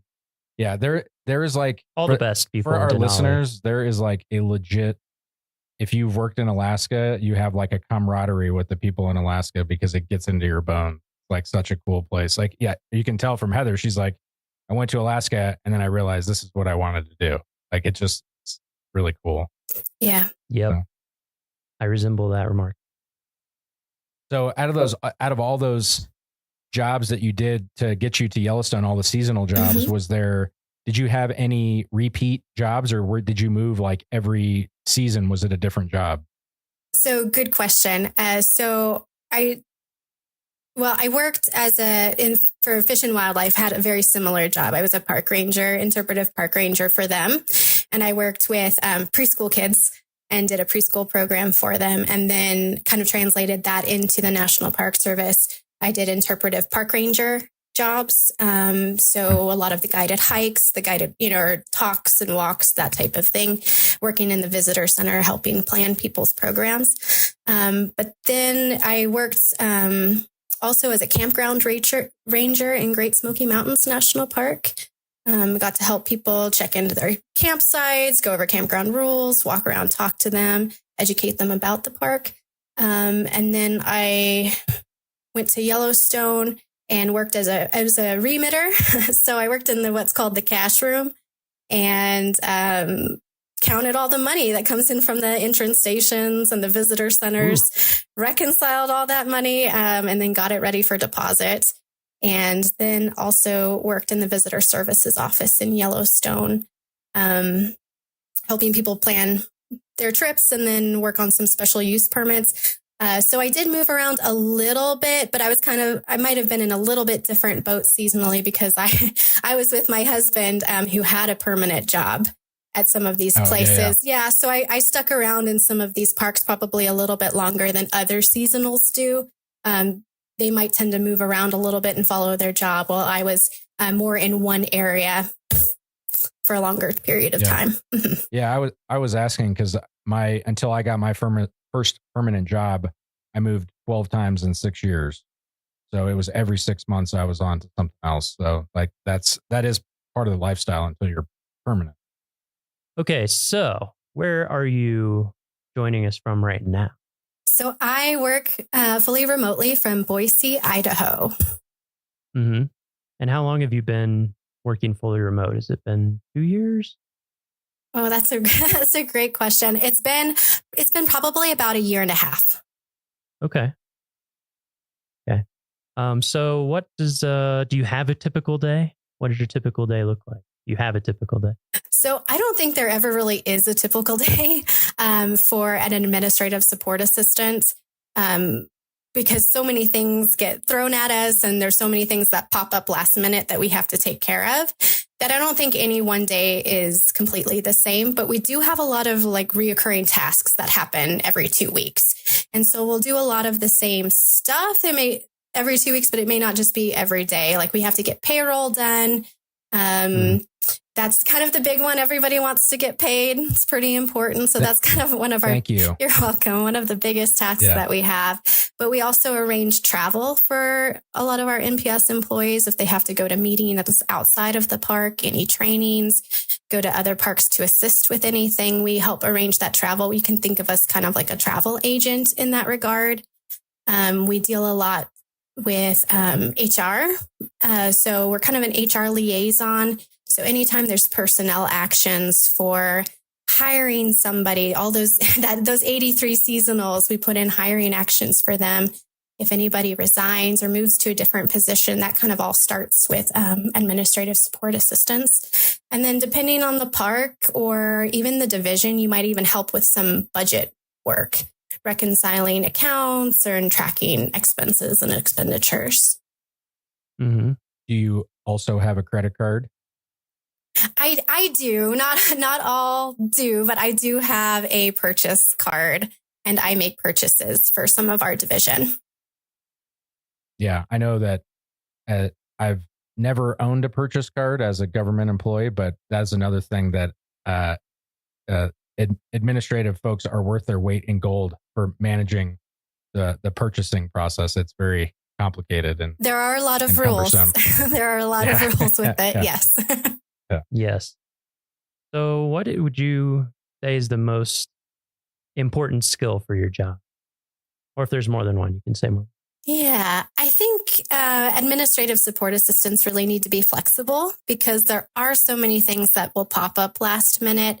So occasionally you'll be working on something and then have to put that task away and work on something else because it's time sensitive. So you need to be able to jump from one task to another pretty easily and change your priorities on the fly. And then I think you need to have a really good customer service mentality. I mean, administrative support assistants, we don't work with the public, but we can think of our customers like our fellow employees. We want to make sure we give them as much support and as many tools as we can so they can be successful in their jobs. And so they can protect the park. They can also, share it with visitors. So we really need to be focused on our fellow employees. Mm-hmm. What's your favorite part of your job?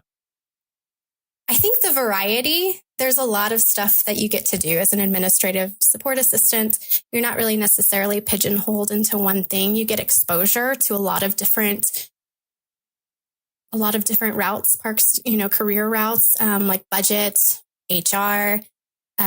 You get exposure to different divisions. Every division needs an administrative support assistant, and what they do for each division is a little different. So you just get exposure to a lot of different things, a lot of different processes. And I really, really enjoy that. And I mean, you get to work with people, which is pretty great too.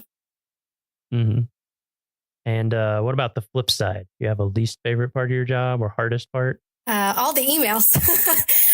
Yeah, nonstop the email. Nonstop emails is just be a little overwhelming at times. But yeah, but in all seriousness, I think having to juggle so many different things at once and balancing all the different pieces and being able to, like I said, to switch from one task to another can be a little difficult at times. So it's really important, if you do get one of these jobs, to take meticulous notes, be really organized. I'm still figuring out really great organization methods for some of this stuff, but but that's kind of the hard thing. And I think sometimes you all have to deal with really long-term deadlines, or what seem like long-term deadlines to me. And that, I think that's always hard for me, where it's like, oh, we need to have this thing in like 6 months ahead of time, or, and they're deadlines that you can't miss, really. Yes, those are, especially when it comes to HR, we've got deadlines pretty far in advance for some of our things. And if you miss those deadlines, then it pushes back, maybe when somebody can start. And so there are some definite repercussions when that happens. Yeah, a lot of people relying on Yeah. You guys they're like the grease of this machine. They make sure that everything keeps chugging along, and without all the little actions and paperwork and everything, it seems like we're constantly in contact with admin. Yeah, and you all know all the little things and the tricks and the say, wait, what do we do? How do we do that? Let's ask Heather. Oh, she knows. Well, a lot of research. You do have to be a researcher, I feel like, in this job to look at some of this stuff and know who to ask when you've got some of those questions. Because there are a lot of rules. There are a lot of things and I'm still constantly learning. And that's also why I really like this job too, is like I feel like you never really stay static. You're constantly in motion. You're constantly learning. Mm-hmm. So you mind if I ask you about when you're talking about moving with your husband and everything? Mm-hmm. Just because I think that would be interesting for people who are thinking about NPS as a career. It can be challenging, I think, for, long-term partners to work in the service. Like, I've known people who are married and live apart for a long time, sometimes like a really long time, or they date and are long distance for years before finally, and things like that. So, I don't know, just like, how did that play into your career and your husband's career, and how life has gone for you guys so far? I mean, it seems like that's probably part of the remote position or some of the flexibility, but I don't know, just anything you would want people to know about your experience with that, who might be thinking about the Park Service. Yeah, that is a great question, because there are different routes that people can take. Because I have also known couples who have had to be apart for a little while, each working separate parks, and then making their way to each other. We've been fortunate enough that where my husband has gone, I've been able to pick up seasonal work. I know that's not necessarily in the cards for everybody, but thankfully I was able to. And that's kind of also the reason why, I didn't just stay in one career path. Like, I've done a couple different things, and that was to really, I kind of took a job where I could, but I really liked it. I think that's made me a little bit more well-rounded. Really appreciated that. And then thankfully, when my husband moved to a different position away from Yellowstone, I was able to go remote, especially with some administrative work kind of leans more towards that. You can't do that with every job in the Park Service. There's so many that have to be in park. But thankfully, this this job allowed me to have that flexibility, and my supervisor was very, very supportive, and I was able to get a remote job that way. So that's really helped with us. Yeah. Yeah. Yeah. It's I mean, not that we need to dive too deeply into it in this episode, but it is interesting. I think a lot of people would be surprised to learn that, number one, if you work for a national park, it doesn't mean you're going to get like housing in the national park. In fact, it generally means you're not going to.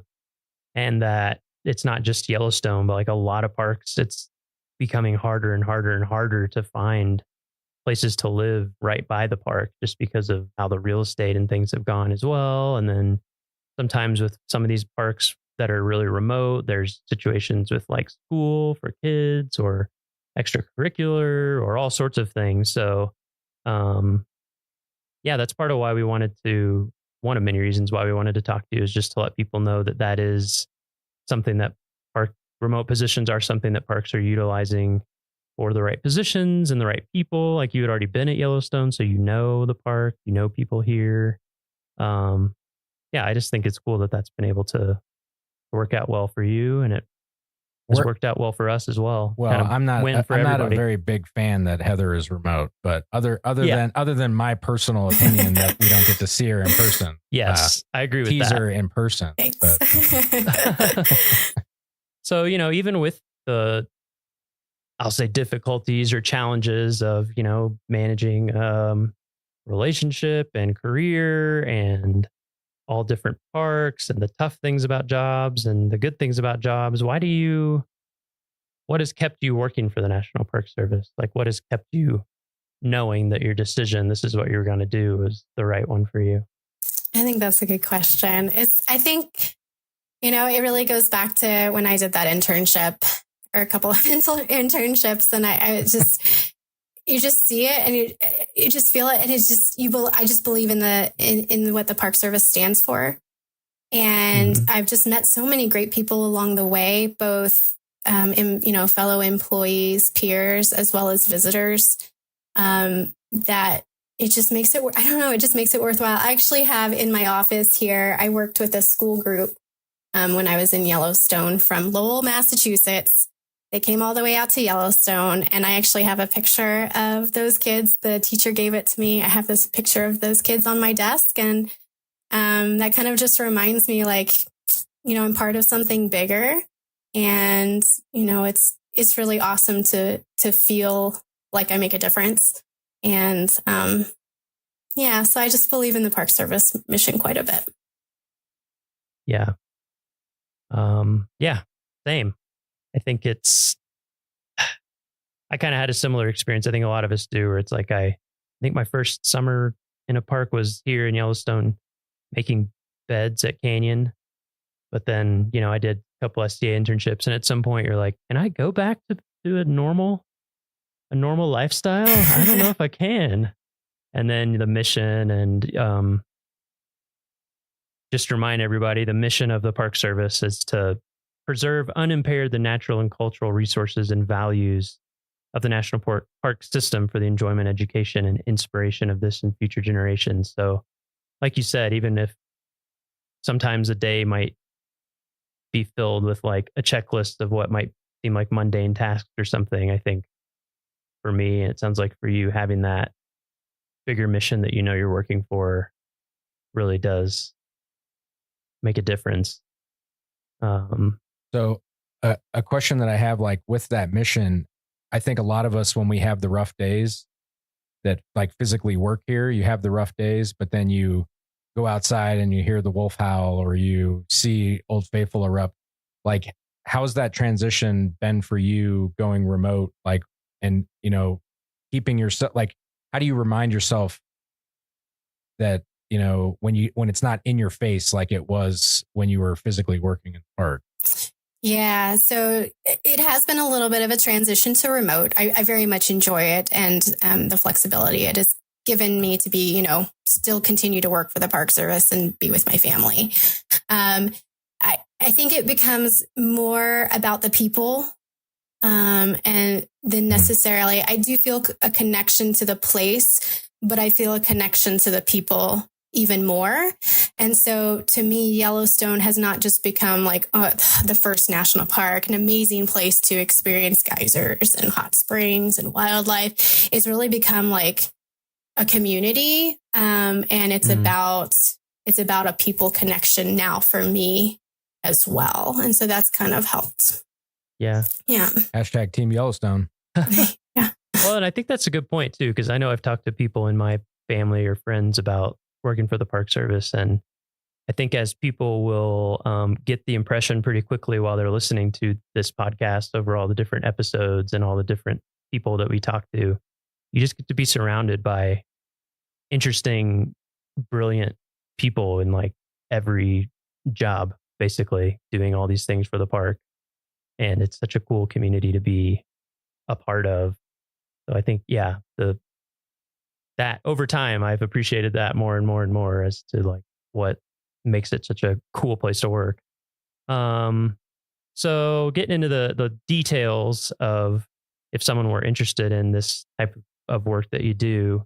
So your official title is Administrative Support Assistant. Yes. Do you know the job series on USA Jobs? Yes. It's a 0303. And sometimes that it comes up as like a miscellaneous clerk, but it's administrative support assistant, and the GS level can range, I've seen from like 5 to 7. Okay. Do you need formal training to get started in this job series, or like what are the minimum requirements that people would need if they were thinking about applying for this type of job? Sure. So there's a lot of on-the-job training. Like I said, I'm still learning about so many things. But if you have like a background in budget or HR or travel, those are all applicable to the administrative support assistant. A lot of times how I, came up through it is I just worked my way as a GS5 and seasonal interpretive park ranger, and then switched over to a visitor services assistant as well. So, I mean, if you work seasonally in the Park Service, getting your time in grade in, I think just even that experience can help you along too. But if you could take even if it's like informal trainings on budget, purchasing, HR, anything like that, put that on your resume as well. Because a lot of things you may not think apply do, because administrative support assistants are in every single division. And I think if you work your way up kind of through the division as well. So if you're a seasonal maintenance worker, like, what seasonal maintenance workers need, and the support that they need. So you may not think it applies, but it probably does. It also seems like a lot of the systems that we use in the government are like proprietary. Were built for the government. So if you haven't worked in the government, you could have, like, say you're an accountant, like you have budget experience, but you still have to learn new things in a job. So like, to your point, it's like, if you're in an entry level position, it just seems like having a base level, being organized, and, it's like, you're not necessarily going to know how to do FBMS or insert any other acronym right here, because, there's so many of them.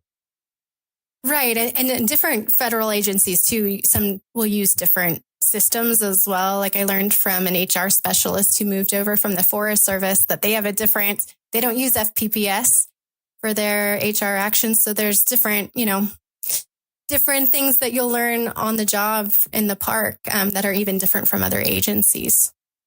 And then just being in government in general, having almost over 200 years of laws and things that have developed for different reasons, and special ways that we do things, and not just scrutiny, but like we have a high responsibility to everybody in the United States, basically. Yeah, it's like taxpayer dollars. We need to make sure that we're not. There's no waste, and there's a good accountability. There's all those checks and balances. Exactly. All right. So last question. Do you have a favorite story or memory in Yellowstone or any other national park that you would want to share? This is a hard one. Yeah, because they're all, it's like asking to choose your favorite child, because they're all unique and they're all special. But I think my favorite one that sticks out the most happened in Yellowstone. And I was driving down into the interior. It was late in the season. There was snow on the road. I was the only one on the roadway, in between Norris and Canyon. I think that's where we were. My son, who's like 1, was in the back seat, and we went around, I think, a curve, and all of a sudden there were wolves all over the road. I had never seen so many wolves in my life, and I've got a video because I slowed down, pulled over, and I whipped out my phone and I took a video because I was like, this will never, ever happen to me again. And the wolves, I remember it was a black wolf walked within 3 feet of my car door, and it looked at me and I could see its eyes, and it just kind of continued walking off. And I was like, oh my God, I get to experience this with my son in the backseat. Of course, he's 1. He's not going to remember this. He has no idea what's going on. But I was like, oh my God, we got to do that together. And I know he won't remember it. I mean, of course he won't remember it. He was 1. But to think that he got to be there and I got to share this special moment with him that will never, ever happen to me again in my life. And, to be able to experience Yellowstone in that type of way and feeling that wild with him was really neat. And it's something I'll be able to show him the video of and tell him about when he's older. And then hopefully, when we go back to visit Yellowstone, he could have a similar experience. So I still can't believe it actually happened. It was just absolutely awesome. Incredible. Very cool. Okay, well, I think that's it for this week's episode. Yeah, thanks for joining us, Heather. Thanks so much for joining us. Thank you for having me. When are you coming back for a visit? When are we going to see you in person again? Not soon enough. I don't know when, but hopefully soon. Righty. Well, we'll keep in touch virtually until then. Sounds good. Thank you.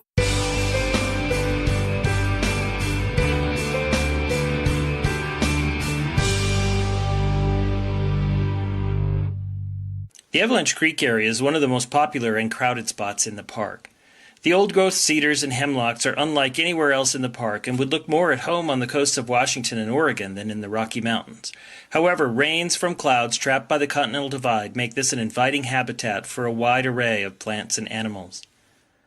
A campground and a picnic area are located here, but the real draws are the 2 popular trails that allow exploration of this unique part of the park. The Trail of the Cedars is an easy 1/2 mile wheelchair-accessible loop trail into the cool and inviting old-growth forest. Huge western red cedars, western hemlocks, and cottonwoods line the banks of Avalanche Creek. Ferns and other shade-loving plants thrive in the filtered green light that penetrates the forest canopy.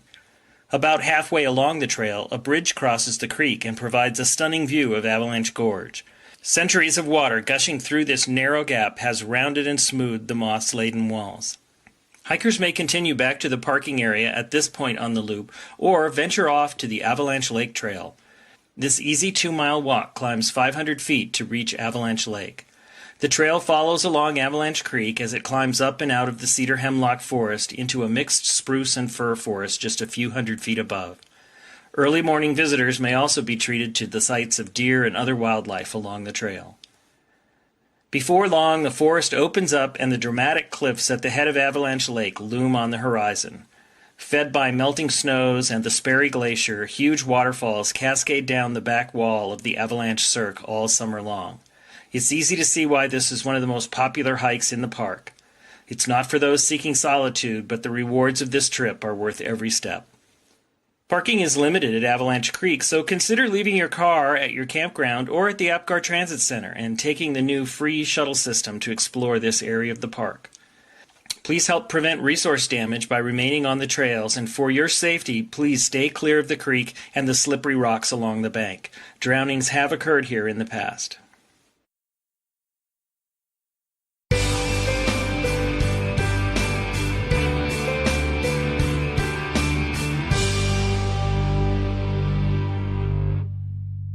This site high above the lake was once the location of the Going to the Sun chalets.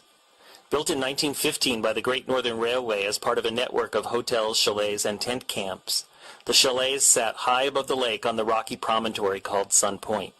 Constructed in the Swiss chalet style, the beautiful rock and log buildings could accommodate up to 200 visitors a night. In the days before the construction of the Going to the Sun Road, transportation in the park was an adventure. Visitors arrived at the Going to the Sun chalets by boat or horse. In fact, the majority of the visitors to the network of hotels and chalets operated by the Great Northern rode horses, and these chalets served as a hub for horseback travel over Pegan Pass to get to Mini Glacier or over Gunsight Pass to the Lake McDonald Valley. The chalets were closed during World War II and sadly never reopened again. During the war, the buildings fell into disrepair and were finally razed in 1949 due to their dilapidated condition. You can still visit the site of the chalets, which is a short walk from the parking area. As you stand at the old location, imagine sitting on the balcony of this spectacular hotel, overlooking the amazing vista, sharing tales of the day's trail ride with new friends as you rest up for a hearty dinner in the dining room. Today, the Sun Point Nature Trail starts here and offers outstanding views of St. Mary Lake, the stunning mountains of St. Mary Valley, and into the high country towards Logan Pass. The trail winds through forests and meadows to Bering Falls, where the water cascades across a sheer cliff into a natural basin carved in the rock. Hikers can also connect this trail with the St. Mary Falls Trail, the Trail to Virginia Falls, or the Sunrift Gorge Trail, ending their hike at either the St. Mary Falls Trailhead shuttle stop or the Sunrift Gorge shuttle stop. Vehicles longer than 21 feet and wider than 8 feet are prohibited on the Going to the Sun Road beyond Sun Point. Oversized vehicle parking is available at Sun Point, and drivers can connect to the shuttle system at this shuttle stop. In addition, a picnic area is located here.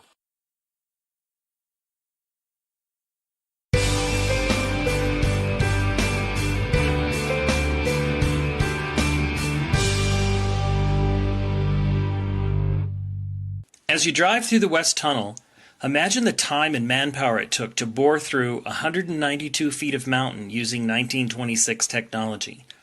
Dynamite and jackhammers were used by men working double and triple shifts tackling this monumental task in October of 1926.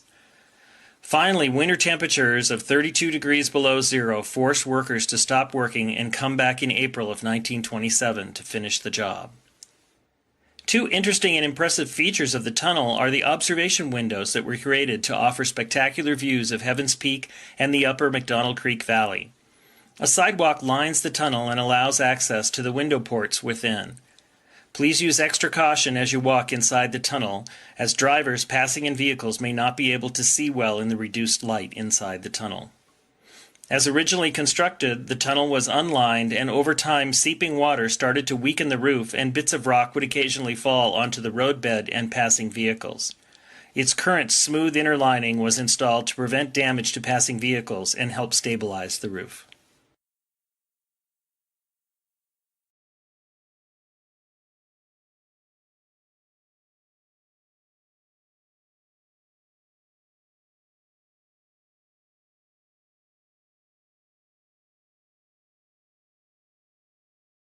Many visitors, when they come to Yellowstone National Park, don't realize that they're in one of the world's largest active volcanoes.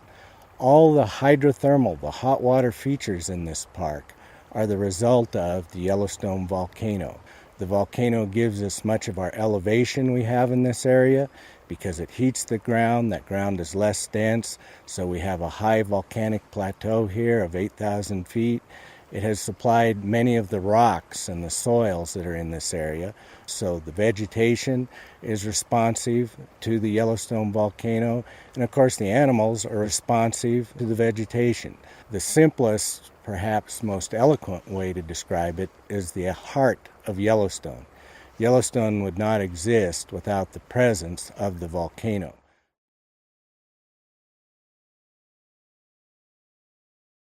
First, think of the ground surface, and then let's start having a mass of very hot molten rock, which we call magma, moving up towards the surface. As it moves up, it starts to break the overlying rock, and those breaks basically are earthquakes. So in the area on the ground surface above the molten rock which is moving up, there will be hundreds to thousands of earthquakes per day, and those earthquakes will probably be in the 4.5 magnitude range or larger. The other thing that occurs as this gets close to the surface, the ground starts to deform. It actually gets bent. So in the area of the earthquakes, you should also see significant ground deformation. Sometimes up to a yard a year may occur preceding an eruption.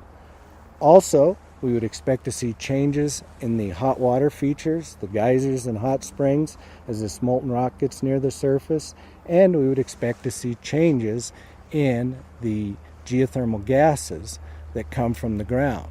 Now, do we have earthquake swarms in the park? Definitely. Do we have ground deformation? Definitely. Does the hydrothermal system change? Every day. But are those signs of an impending eruption? No.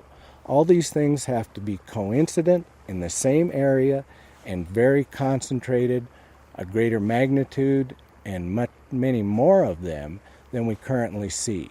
So having an earthquake swarm near Norris and ground deformation in the White Lake area and changes in the thermal system in Mammoth, they're all part of the normal vital signs of this volcano, and there has been nothing that has been indicated that there is an impending eruption.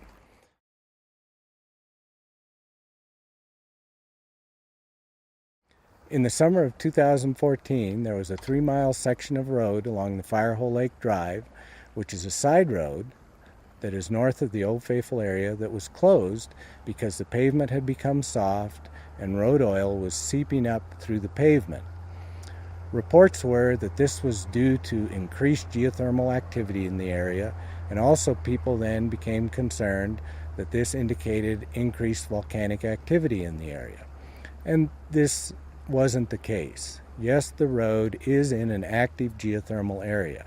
It's a side road that allows people to view Great Fountain geysers, White Dome geysers, other thermal features.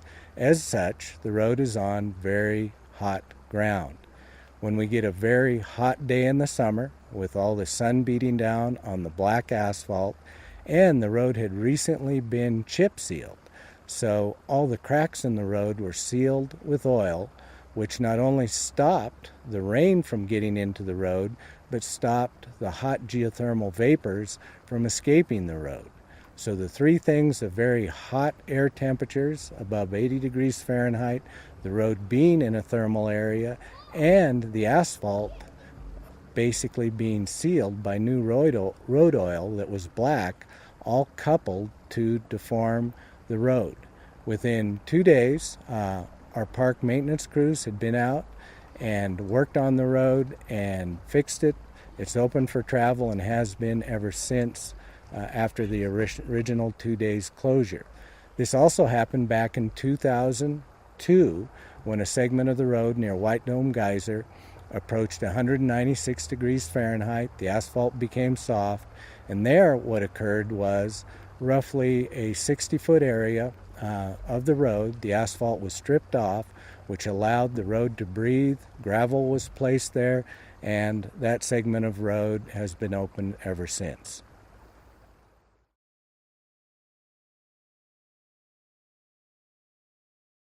First, let's describe what a super eruption is. It's just a very, very large eruption. An eruption of at least 240 cubic miles of molten material, and usually that molten material is forcefully vented into the atmosphere. It's not just one large explosion, but through time, there's a lot of molten material vented into the atmosphere. In Yellowstone's past, there have been 2 super eruptions. One at 2.1 million years ago that was about 600 cubic miles of molten material, and one 640,000 years ago that was 240 cubic miles. To put that in comparison, the eruption of Mount St. Helens was about 0.1 cubic miles. So the super eruptions are very large. They do change basically world climate, temperatures, everything else due to the volcanic ashes and gases that are expelled. Do we know if there will ever be another super eruption of Yellowstone? No, we don't. The volcano experts who study Yellowstone, the volcanologists, do not know if there will be another super eruption of Yellowstone. Is volcanic activity and volcanic eruptions, are they in Yellowstone's future? Definitely. But the most probable eruptions are much smaller than these super eruptions. Now, by smaller, we may mean they might be as large as a Mount St. Helens sort of eruption, or even much smaller than that. Maybe an individual vent that puts out a very nice Hawaiian-type basalt flow. A very robust monitoring network is in place in Yellowstone National Park that monitors earthquakes, monitors ground deformation, monitors stress and strain within the earth, and all these data are online real time through the Yellowstone Volcano Observatory.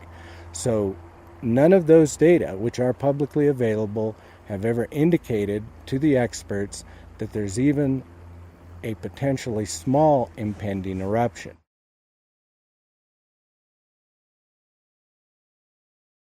One of the important aspects of the monitoring equipment is to be able to give scientists the ability to predict in advance when an eruption is going to occur.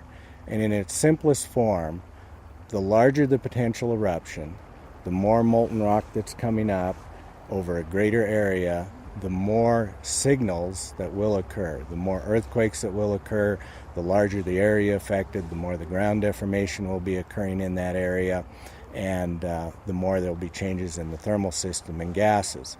So the larger the eruption, the more advanced notice there'll be, and the smaller the eruption, the less advanced notice. But that's the way we would hope it would be, because the smaller the eruption, the less the effect of it to Yellowstone or even to smaller areas than just the park itself.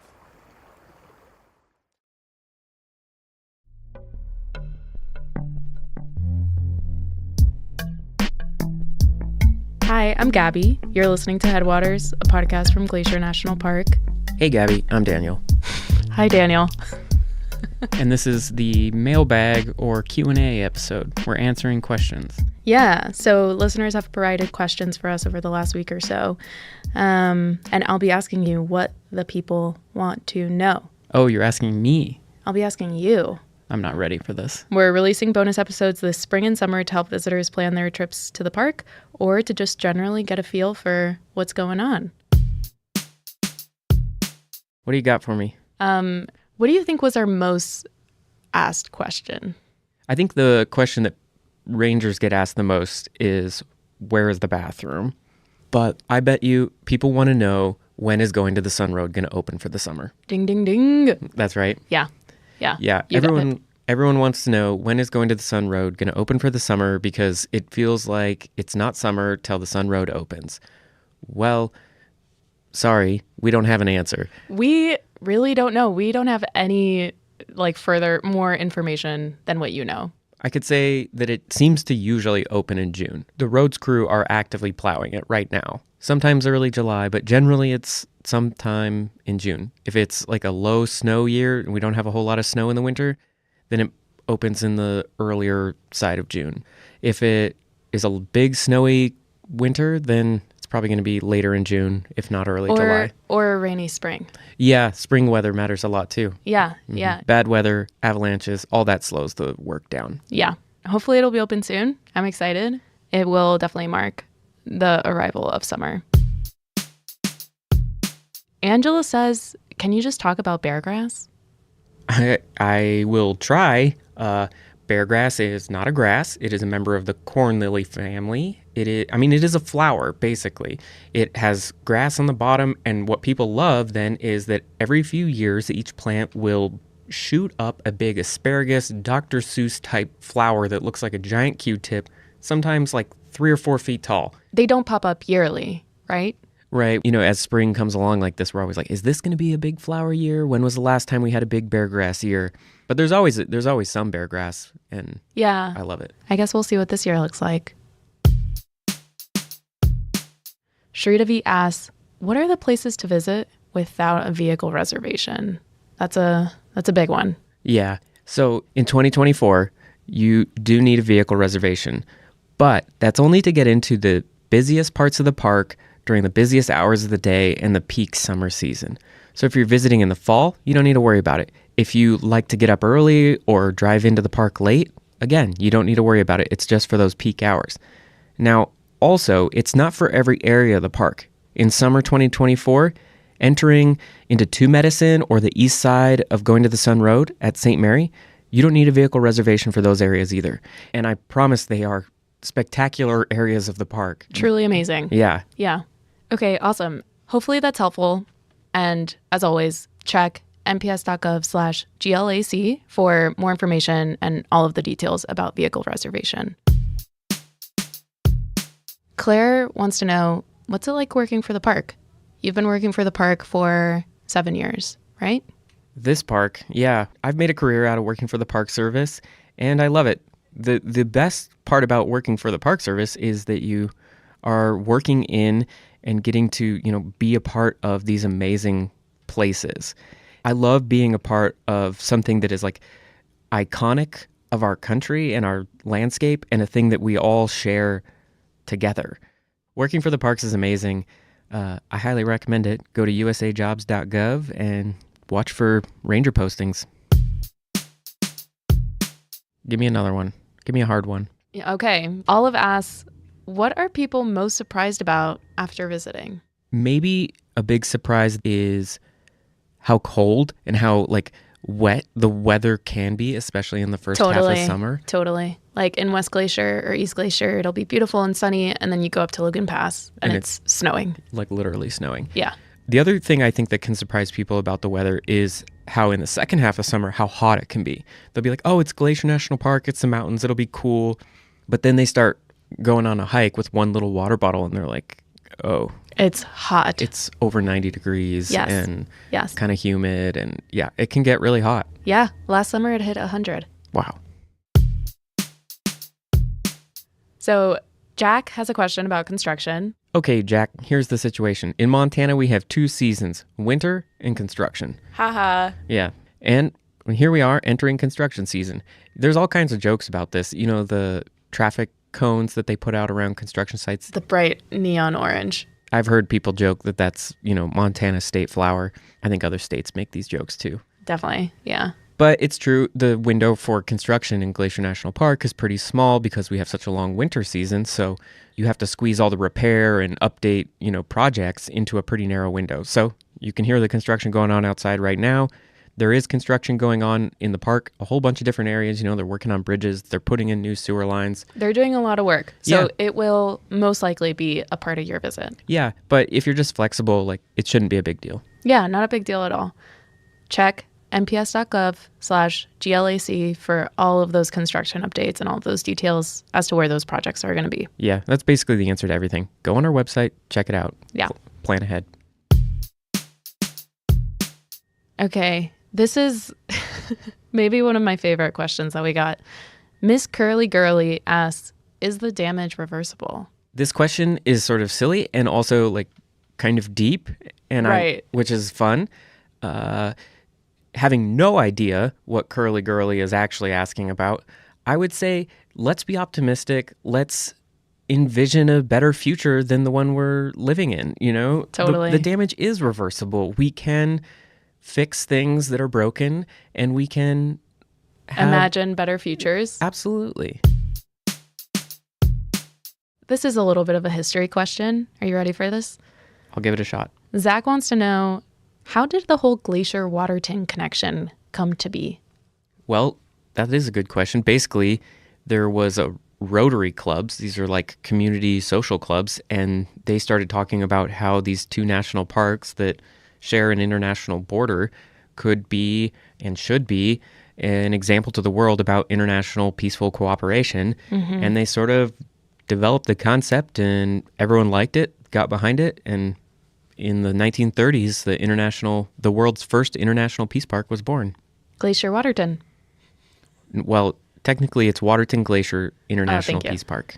And Zach, if you want to learn more, I would recommend going back to season 1 and listening to the Goat Hunt episode, where Michael and Andrew dive deeper into Waterton Glacier International Peace Park. Yeah, that's a good idea. I thought you were going to say go to the website. I'm like, oh, people are going to be tired of hearing that. Oh, no. Yeah. I think, But it's yeah. also true, though. I have 3 from Elizabeth. I didn't know 3 questions was allowed, but okay, let's hear them. What do we do when we see fellow tourists not following leave no trace principles? Ooh. Yeah, that's hard. I mean, it's not your job to police other people. That said, I feel like if you have the social skills and the situation allows for it, find a way to be friendly and encourage. Be curious. Yeah. I would say ask some questions before we make assumptions as to what Mm-hmm. people are doing or if they're doing something quote unquote wrong. Yeah. Yeah. I mean, if you see something dangerous or blatantly illegal happening, you definitely tell a ranger, but trust that everyone's doing their best and that Totally. Being friendly goes a long way. Absolutely. How do we convince people that nature is worth protecting as much as people? That's a good question. I like that one. You know, people are nature. Mm-hmm. The national parks operate with the belief that a really important part about getting people to care about the world around them and to care about this country's history and making the world a better place is learning and experiencing and making connections firsthand. So that is a really central part of the mission of the National Park Service, is to give people an opportunity to come visit natural places like Glacier National Park and make those connections and realize why that's so important to protect and cherish and preserve as well. and honor. Mm-hmm. Yeah, totally. Okay, Elizabeth has one more question. Oh, is it what's my favorite beetle? I knew it. That's exactly right. Mountain pine beetles, a natural insect that eats away at pine trees in the park. It's not good for those pine trees, but it's good for the ecosystem as a whole, and they're cool little beetles. Are these the beetles on whitebark pines? Pretty much every species of tree in the park has an associated species of beetle. So yeah, whitebark pine included. That's so cool. Mm-hmm. And if you want to know more about beetles or whitebark pine, you can go listen to season 2 of the podcast. Of course. Thanks, Elizabeth, for those questions. Okay, so the next question is from Lane, who wants to know, how has climate change impacted the way the park is managed? Yeah, that's a good question. I mean, it would actually probably be simpler to say, how has climate change not impacted the way the park is managed? Because it infiltrates every decision made in the National Park Service at this point. There are broadly 4 big categories in how the National Park Service is responding to climate change. One is through communication, so just doing things like podcast episodes about, educating on the topic.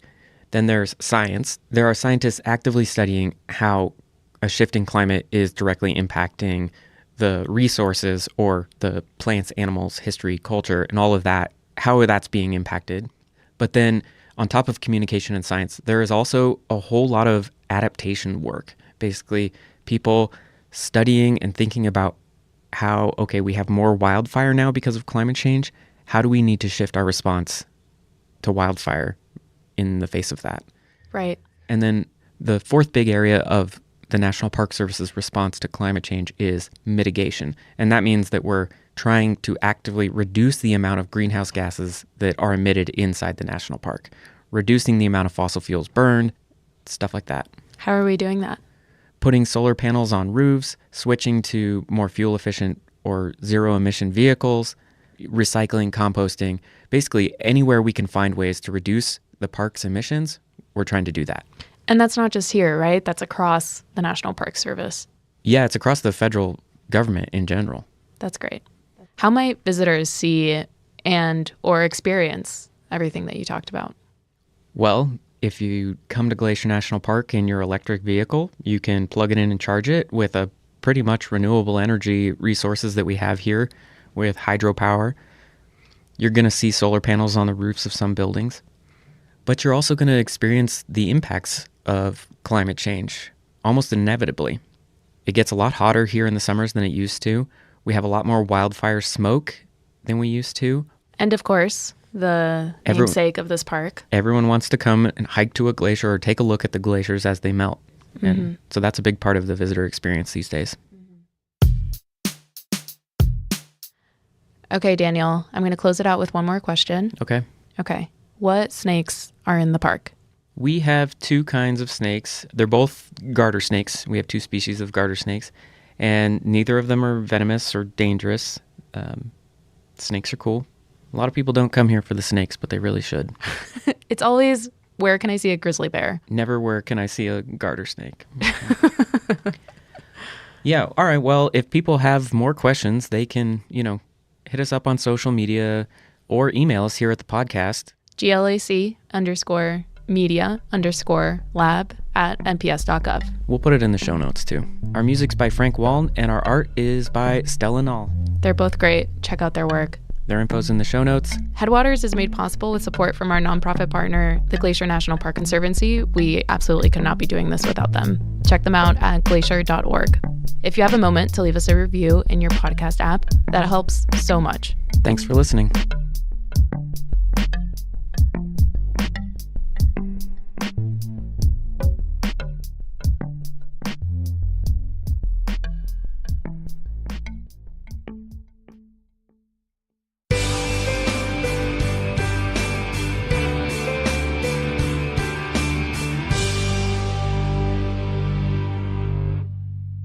At Sunrift Gorge Shuttle Stop, a short 200-foot trail leads to an overlook where Bering Creek makes a sharp 90-degree turn after exiting a magnificent 800-foot-long, 80-foot-deep, narrow gorge. This shady, moist gorge creates a microclimate that supports a variety of different plants and animals than those found in the drier forests surrounding Sunrift Gorge. Watch for the dipper, or water ouzel, in the stream below. This stocky gray bird is the largest member of the sparrow family and gets its name from the unusual bobbing and dipping motion it makes as it hunts for insects in the stream. Watch for a while and you will eventually see it plunge right into the swift-moving water and literally fly underwater using its wings to maneuver through the rapid currents. When it comes back up, look closely and you might notice a large insect in its beak that it plucked from the rocks in the streambed. Sunrift Gorge is also the trailhead for the Sayee Pass area. Hikers can explore the high country of Glacier National Park on this spectacular high-elevation trail. The preferred route for this 10.3-mile hike is to start at the Sayee Bend shuttle stop and end here at Sunrift Gorge, since starting the trail here involves much more elevation gain. Hikers may also wish to venture up this portion of the trail for views of Bering Creek, abundant wildflowers, and later in summer, some great huckleberry patches. Just remember that grizzly bears love huckleberries too, so be cautious and always make plenty of noise on the trails. An impressive architectural feature of the Going to the Sun Road, the Bering Creek Bridge, spans Bering Creek here. The bridge was constructed in 1931, and many people consider this the most beautiful of all the structures built on the Going to the Sun Road. It was designed to blend into the landscape using the same red and green argillite that adds color to the mountains and color to the streams throughout the park. The bridge was also designed at a time when horses were the dominant mode of travel in the park. It is high enough and long enough to allow riders on horseback to travel comfortably underneath on their way from Sayee Pass to the chalets that were located at Sun Point. Part of the old horse trail is now the Sun Point Nature Trail, and a short quarter-mile walk down the trail leads to Bering Falls.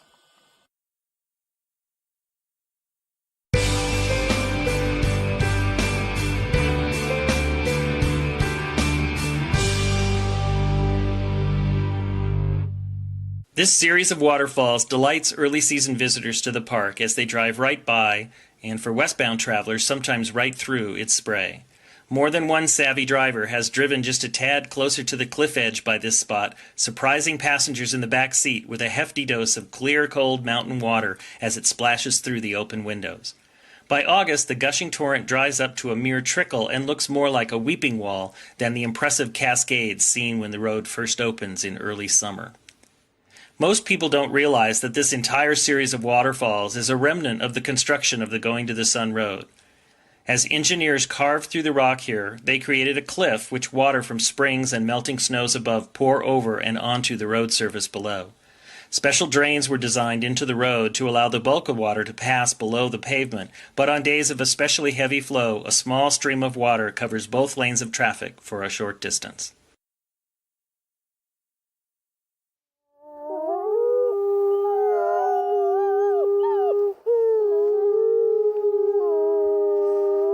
From Yellowstone National Park, this is What We Do. I'm Miles Barger. And I'm Ashton Hooker.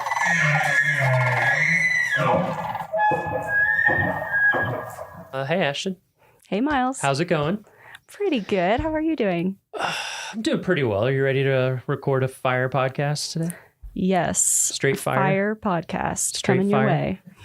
Because today we're going to talk to John Cataldo, Yellowstone's Fire Management Officer. And before we get started, I have to do a little fire trivia. It's going to be a trite one, but I think it's still interesting. So Yellowstone, record fire, 1988. How many acres of the park burned during those fires? I know it was massive. I know it was a lot. It was a lot. I'm you going to can say... round to the nearest 100,000 if you want. Okay, I was going to say a few 100,000.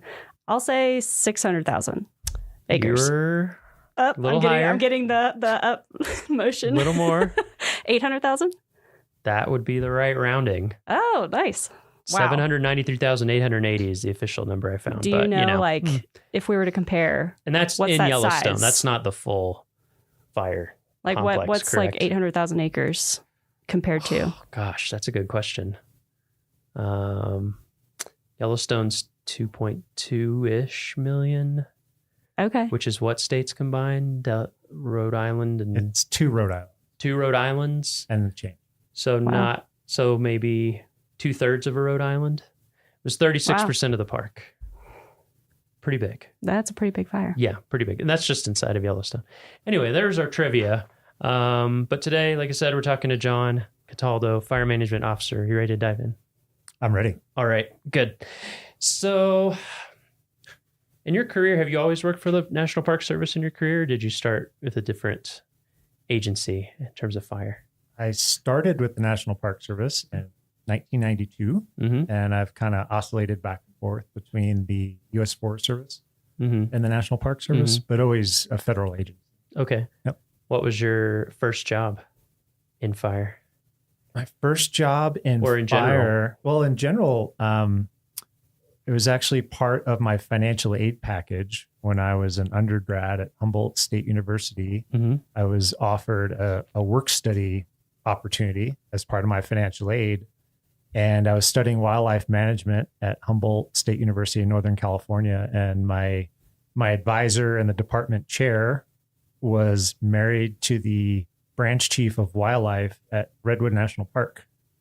And I was on academic scholarship as well at Humboldt. And he kind of passed my name along to his wife and said, we've got a potential work studies student if you're interested in picking them up for some work. And they gave me a key to the office for Redwood National Park and a pile of wildlife observation cards that visitors and employees had filled out. And it was a pile pretty much up to the ceiling.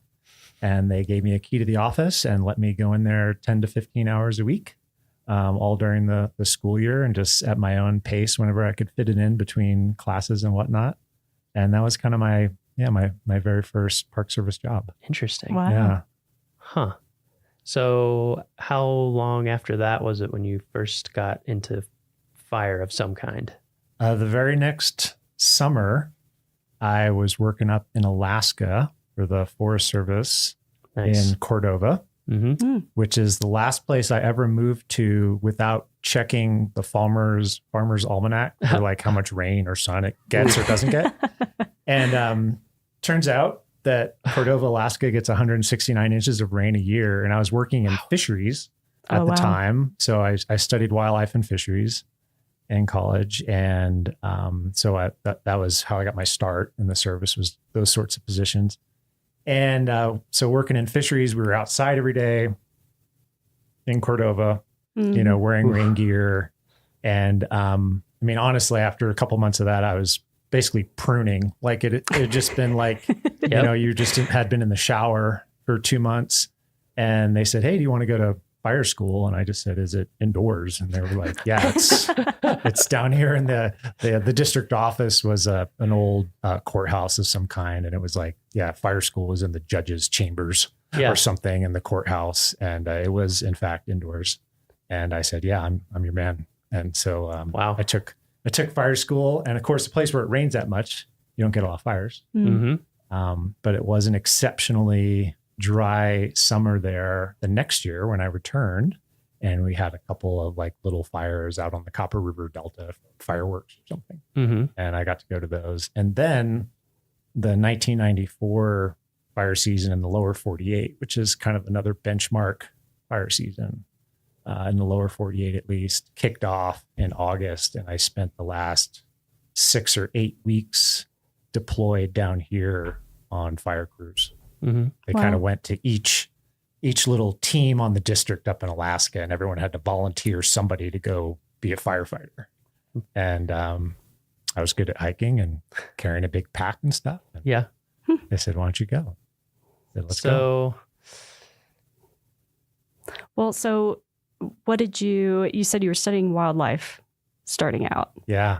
Did you ever envision yourself being in fire? Like what were you kind of working toward before you got the offer of like, hey, you can come indoors and learn how to like, I was your butt off. Just working towards, a career as a wildlife biologist or a fisheries biologist. I studied both, and I grew up loving it and, loving the outdoors and whatnot. I'm a kid from suburban Long Island, New York, like 20 miles outside the city. And that was my big escape, was going to the woods. And, even if that was running around catching garter snakes under garbage on the side of some parkway on Long Island, which is honestly how you start in wildlife management. Wow, beautiful, you're yes. A little suburban Long Island kid, there's not a lot of open wild spaces or places to get away from the crowds. So the woods kind of became my retreat when I was young, and just got out the book of colleges, when you're in high school, and it's like the size of a phone book, and it's every college in the country and all the programs they offer, and picked 3 or 4 of the top wildlife management programs. And one of them happened to be 4 hours from where my brother lived in Oregon. And nice. Yeah, ended up at Humboldt. Oh, cool. Yeah. So when you finally did get into fire, what was it that kept you there? I've always been into, played a lot of sports growing up. So I like being really physical. And honestly, probably statistics and organic chemistry pushed me towards firefighting, because to kind of take the next step in wildlife and fisheries, it was going to be really heavy. And, you kind of get to that point in your education where it's like, I don't know if I'm ready to take the next step. I think organic chemistry is that line for quite a few people. Yeah. It kind of weeds people out, huh? Yeah. So, just working on a team and being outside, and it was just a good fit. It was like I was kind of made to do it. I just enjoyed right. it. Yeah, it just felt right. It was just right off the bat. It was a good fit. I just fell right into it. And you're lucky if that happens to you. Yes, whatever I agree. you are, whatever you're doing. Yeah. Yeah, I feel the same way. I'm like, how did I get to where I am today? And I feel lucky. I don't think I would have planned it. Like you're saying, sometimes these things just happen. Yeah, I had some apprehension, in the beginning, and just talking to other folks who'd done it previously. And they're like, no, it's great. It's like camping for dollars. Like we're going to go camp for weeks, and we're going to work hard all day, and then we're going to go sleep in a tent, and we're going to get up and do it again. I was like, that sounds great. So what was I'm guessing, I don't know yet, but I'm guessing a theme in these podcasts that will come up is the career progression can be interesting. So like, what are the steps to go from that, where you're like actively out camping, fighting fire, to where someday you're spending most, if not all, your time in an office and dealing with budgets and hiring in the big picture? Like, what did that look like for you, timeline wise? Yeah, that's kind of one of the hazards of the job, is someday someone's going to hand you a radio to talk on. That's the first hazard of the job, right? They kind of leave you alone for a few years, because it's dangerous to let you be in charge of anything. And then at some point they're like, oh, like you seem pretty squared away. And they hand you a radio, and that's a big fork in the road, is you're going to let me talk on the radio while I'm on a fire and actually, help coordinate what's going on. And I've held a lot of positions along the way. We get to go a lot of different places in this job, which is also what attracted me to it. I think I've been to fires in 18 different states. Oh, wow. At this point. And I'm not done yet. Right. I got a lot left in me, but was one of those states more memorable than the others? Does one stick out to you?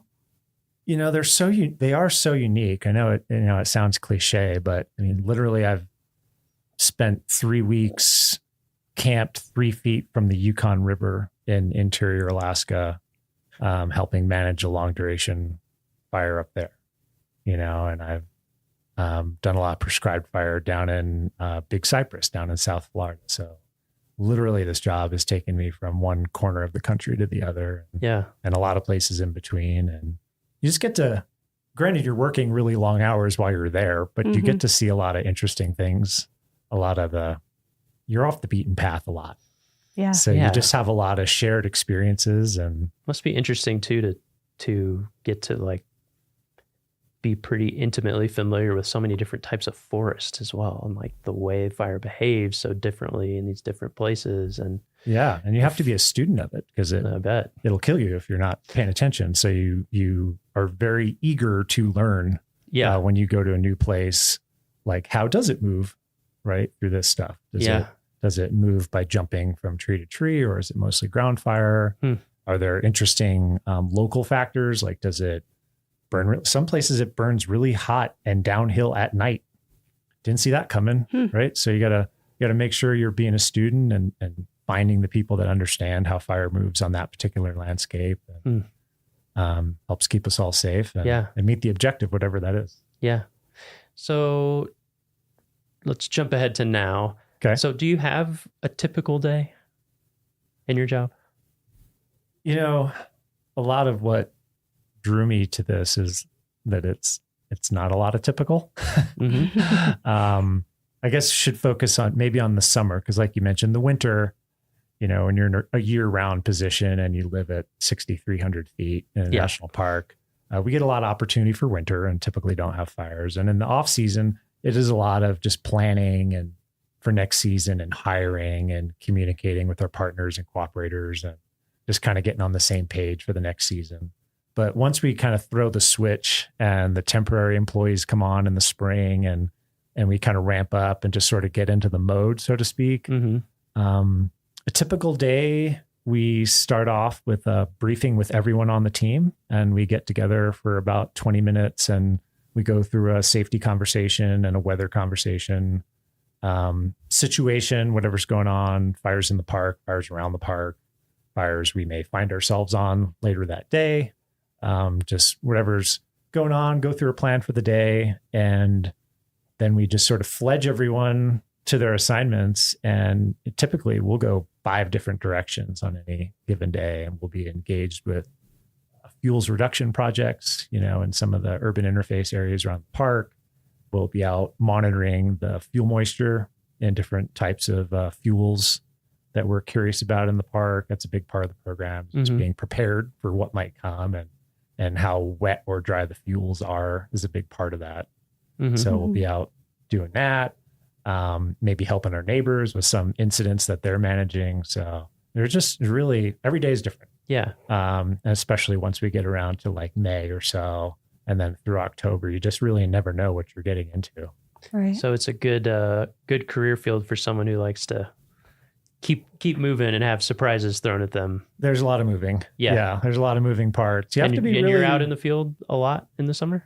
I get to pick and choose my spots at this point a lot. Unfortunately, the field part of my job is definitely dropped off, particularly here just because of connectivity issues. Yeah. Because we are so remote, relatively speaking, to a lot of other places in the lower 48 that because a lot of my day-to-day responsibility is to be what we call a duty officer. So I'm the first phone call on any new potential vegetation fire. Mm-hmm. So it gets, however that report comes in from a visitor or from an employee, it'll get routed to our dispatch center. And then they call me as the duty officer and say, here's what we might have. What do you want to do about it? So you need to be reachable. I need to be times, reachable basically. at all times. Mm-hmm. Yeah. And if people can't find me, I'm not doing my job. So it does kind of keep me around headquarters Yeah. a lot. But of course, I do enjoy getting out on fires. Yeah. Mm-hmm. Yeah. So what, in your current job, what do you think is the most important skill? For my position, I think the ability to triage a lot of emerging problems Mm-hmm. and to pretty quickly sift through what's important and what's noise and what can wait Mm-hmm. and what, you're pretty much when things are rocking and rolling, there's a constant state of just, your awareness is just peaked and you're just constantly trying to update what we call a common operating picture of like, what is our fire environment, what's going on, and what the biggest threats are, right? It's all about risk management. I mean, fire management is risk management. So risk to people, first and foremost, risk to infrastructure, buildings, and then everything after that. So yeah, just the ability to maintain the correct flight altitude. And, all of us start out as just ground pounders, right? Swinging a tool, swinging a 5-pound tool 10,000 times a day is how you first prove that you can do this. Right. And then you go from there to where you're virtually never swinging a 5-pound tool anymore. Yeah. So sometimes when really things start rocking and rolling, some folks will revert to what they're most comfortable with, right? Which is the first thing you ever learn. And they want to kind of get in the weeds. Mm-hmm. And just being able to maintain that 30,000 foot flight altitude as a fire management officer or a duty officer, that's pretty critical. Well, and that skill to bring in all that different types of information and then be able to make decisions, that probably comes with a lot of experience that you've had over the years. So if you were to what advice, what types of experience should people be seeking out if they want to, get to your type of position one day? Variety, just really seek variety, and particularly prescribed fires. So controlled burns, another way we describe those. Being involved with that is a great way to just see a lot of fire on the landscape and watch it and not necessarily have to just be responding to it, to take those opportunities to see how it moves and understand the physics of it. Just really pays dividends down the line. So it's just experiential learning, all of it. I mean, there's a big on-the-job training component. We have a huge continuing education component to all of this, where as you progress along, we're sending you to more or less 1 week long classes. We have a lot of 32 to 40 hour classes we'll send you to, but those just sort of complement that field experience. So it's just go full send, just get as much fire under your belt as you possibly can is the best way to be good at my job. And so that's why I oscillated between the two different agencies, because, the Forest Service, that's the big green machine, right? So I think half the U.S. Forest Service budget is fire management. Wow. So they're highly invested in it. And that's where the majority of the resources in America are, they're in the green trucks with the different logo. And so coming up in the Park Service was great, but I also realized I'm not seeing enough fire on Park Service land to get as good as I need to get at this to have the job I want to have someday. So I knew I wanted a job like I have now, but to get there, I had to leave the agency, go to a different federal agency, and ended up running a hotshot crew for close to a decade, which is a great way to see a lot of fire. Yeah. So that was just all by design. That was well, I think I've done what I can. In the Park Service, there just wasn't as many opportunities to move up or move laterally. We just don't have as big a program. And it's I'm going to go fight fire with the Forest Service for about a decade, and then I'll come back and I'll feel a lot more confident what I'm doing. So you did want to end up back at the Park Service? Absolutely. Ultimately. Yeah. Why that over, like you said, Forest Service is the big agency that's handling all this stuff. What about the Park Service made you want to end up here? I just love the mission, really. And I mean, it's the greatest, last, best places. Right? I mean, the Park Service units are, particularly for me, loving the mountains. I mean, being in the Northern Rockies, it's just outrageous. And this region in particular, I've spent time in the Pacific West and the Pacific Northwest, and I love those systems as well. But I mean, the Rockies are just outrageous. And for me, you can't beat it. So yeah. Yeah. Was that kind of same sentiment what drew you to Yellowstone? Or was there some sort of draw to Yellowstone for you in particular? I'd spent about 5 years of my life in Alaska. So one of my early Park Service positions, actually my first permanent appointment, was I was the first helicopter manager hired at Denali. In the year 2000, we had the National Fire Plan came out. So we'd had kind of a succession of really intense fire seasons in America. And the result of that was a thing called the 2000 National Fire Plan. And a big part of that was a big injection of funding into fire management in America. So, a lot of life's timing, right? And so when the National Fire Plan rolled around, I had about 9 seasons under my belt, either of fire management or wildlife or fisheries management. And I think three full seasons and a few qualifications under my belt. And then all these permanent jobs popped up. And I was sort of in a really good position to compete for one of them. So that was just good timing. And a lot of my peers, we call ourselves like National Fire Plan babies, because we all got our start. We all got our very first appointment sometime in the spring of 2000. I mean, I think, a couple things you said I think are good for people to keep in mind in terms of thinking about wanting to work for federal agencies in general and the Park Service specifically, is like there is timing, there is luck, there is when these things come along, and also having the 30,000 foot view of your own career, like you were saying, is like, maybe I need to leave for a while to get these other experiences. Because I think sometimes people think I'll just be able to follow this exact path that I want and get the jobs I want. And I feel like that so rarely happens with anyone that I know in the Park Service, whether they leave for a completely different field sometimes or switch agencies or whatever. It's like, this is where I would like to be, but I need to get this experience here or this there, or thinking about the career ladders and the way things can go. I think I'm glad that you brought up those points, because I think it's a good thing for people to remember. That's certainly how my career has been. I think almost everybody I talk to. Yeah. I think a big part of it, I tell folks all the time, to some extent, you have to be prepared to move at the speed of opportunity, and you can't just expect to, in the federal service and the Park Service, like plant roots in one spot and march up the ladder through your entire career in one place. It's just not realistic.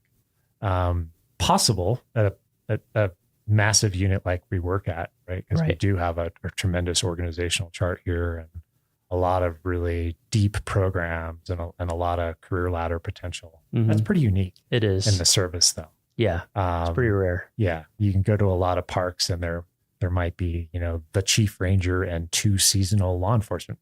Yep. At these smaller units, in that career. And obviously there, you're not going to try to stay in one place for 30 years and become the chief ranger. Like you might have to step to the side to step up and step back. But there's tremendous opportunity to move around. I think that's a great thing. I wanted to see a lot of places and I wanted to do a lot of different things. And for me, the emphasis in my life wasn't going to be plant roots, start a family young, be in one place, coach the volleyball team or something. Like I didn't want to do that. I wanted to just really move around a lot and just see a lot of things. And like I said, I'm a suburban Long Island kid. Yeah. Once I hit the West, I wasn't slowing down. I wasn't going to move out West and plant somewhere. So I've achieved that. So with all these different experiences that you have, it might be hard to pick one, but is there like a moment in your career that stands out to you as really being a defining moment or even the defining moment? Was there some time where you're like, this is it for me, or was it more gradual? In my fire service career, I'd say the day that we were certified as a hotshot crew in Northern California, that process took several years and was pretty intense. And so I'll remember that day for the rest of my life for sure. Mm-hmm. Yeah. Anytime you're working towards the same goal for 6 years, year round, it's a pretty big day when someone finally says you're good enough. Wow. But within my Park Service experience, really the entire 2016 fire season here in Yellowstone is kind of a benchmark too. Yeah. Any fire season you're a part of that ends up with like a commemorative pint glass or something is usually probably a pretty big deal. Yeah. And in that year, we successfully managed 100 square miles of fire in Yellowstone while concurrently celebrating the centennial. Oh, wow. Big year. So there was a period of time where we had an incident management team just managing the centennial celebrations in Mammoth and Gardner, Montana. And we had a separate incident management team assigned to the Maple Fire, which was out by West Yellowstone, ultimately burned about 55,000 acres. And we had a third incident management team concurrently managing a basket of about 5 or 6 smaller fires, most of which were out on the northern range of the park. And we had all that going at once, and we didn't have any single serious injuries. Rotating firefighters through that for months on end, and didn't lose a single shingle off the side of a structure. Wow. So no one got hurt. Amazing. We didn't burn anything up that we didn't want burnt up or were willing to accept burning up. Mm-hmm. And, 100 square miles of a pretty incredible natural process in the world's first national park. So that year sticks out. Yeah. Yeah. So you just mentioned like protecting these historic, buildings that are in the park and stuff like that. And earlier you mentioned fuels reduction projects. Mm-hmm. For people who don't really know what that means. Like, how do you do that? How do you protect? Like, because there's all these historic buildings throughout the park. How do you go about protecting those? It's really all about just creating what we call defensible space around those, and we really focus on the first 30 to 300 feet of vegetation immediately around that structure. So we just basically need some elbow room around there to function as firefighters. We can't have little baby trees growing out of the foundations of old buildings and pushing the shingles off the side of them and stuff like that. That'll happen in a place like Yellowstone. Lodgepole pine is a pretty robust species, and it's a little bit weedy in some places where it gets really thick and comes in pretty strong, especially after a fire. So when we're talking about fuels reduction, we're just literally in and around the developed areas in the park, just reducing the amount of biomass. So really focusing on the smaller brush and grasses and trees that are, say, under 4 to 6 inches in diameter, and just removing those and just basically thinning it out. Okay. In other areas, we might use prescribed fire or controlled burning to try to accomplish that same objective, because fire is a really efficient way to reduce the amount of biomass around a subdivision. But lodgepole pine, when it burns completely. So its natural fire regime is stand replacement. So it burns from the surface of the ground, of the tops of the trees, and completely is what we'd expect. And that's not really a great thing to have in and around a community, because you're just trading one problem for another. So you do a controlled burn, and then you have a patch of dead trees next to your homes, and then you're dealing with that. So we just prefer not to do controlled burning around our developed areas, and we just go in and just thin out the vegetation so that if a fire does come in there, it's not moving through the tops of the trees, which is, of course, where it's really intense and dangerous. It's going to stay on the ground where we can deal with it, and preferably on the ground with flame lengths less than 8 feet. That's kind of our cutoff. If the flames are taller than 8 feet, we're going to need a pretty heavy hand to deal with that. We can't swat that out. Gotcha. So for people interested in your field, your career field, what, before we get to your series and grade and all that kind of stuff, where would people look if they wanted to get started in fire? Like what series would they look for? We're actually going through a really big transition right now in how we're classified as firefighters. We were forestry technicians for the first few decades of this profession. And essentially, it's been decided over the past few years that's not a very accurate description of wildland firefighting for lots of good reasons. And so now there's a new wildland firefighter job series, and that's 0456. And it's designed to be a hire to retire job series. So we're going to be recruiting and advertising positions in that from now on, literally from the GS3 to the GS15 level. Wow. So that's really cool. Yeah. And previous to that, we were hiring entry-level positions as 0462 forestry technicians. And then I'm currently in an 0401, which is a biologist, ecologist job series. And that's all transitioning. So going forward, it'll be 0456 from GS3 to GS15. Wow. So that simplifies it a lot for people interested in looking. It does. Yeah. Yeah. They can focus in on that series and find something that aligns with whatever experience they have. Yep. And get in the door. Yeah. And getting in the door is not that complicated. We don't have super high educational requirements, basically a high school diploma and a great attitude and an aptitude to learn new things. A commitment to physical fitness. Like, let's go. Yeah. And that's it. Like we can start there. Right. And we're going to teach you the rest. So it's pretty cool. It's pretty cool. Yeah. Yeah.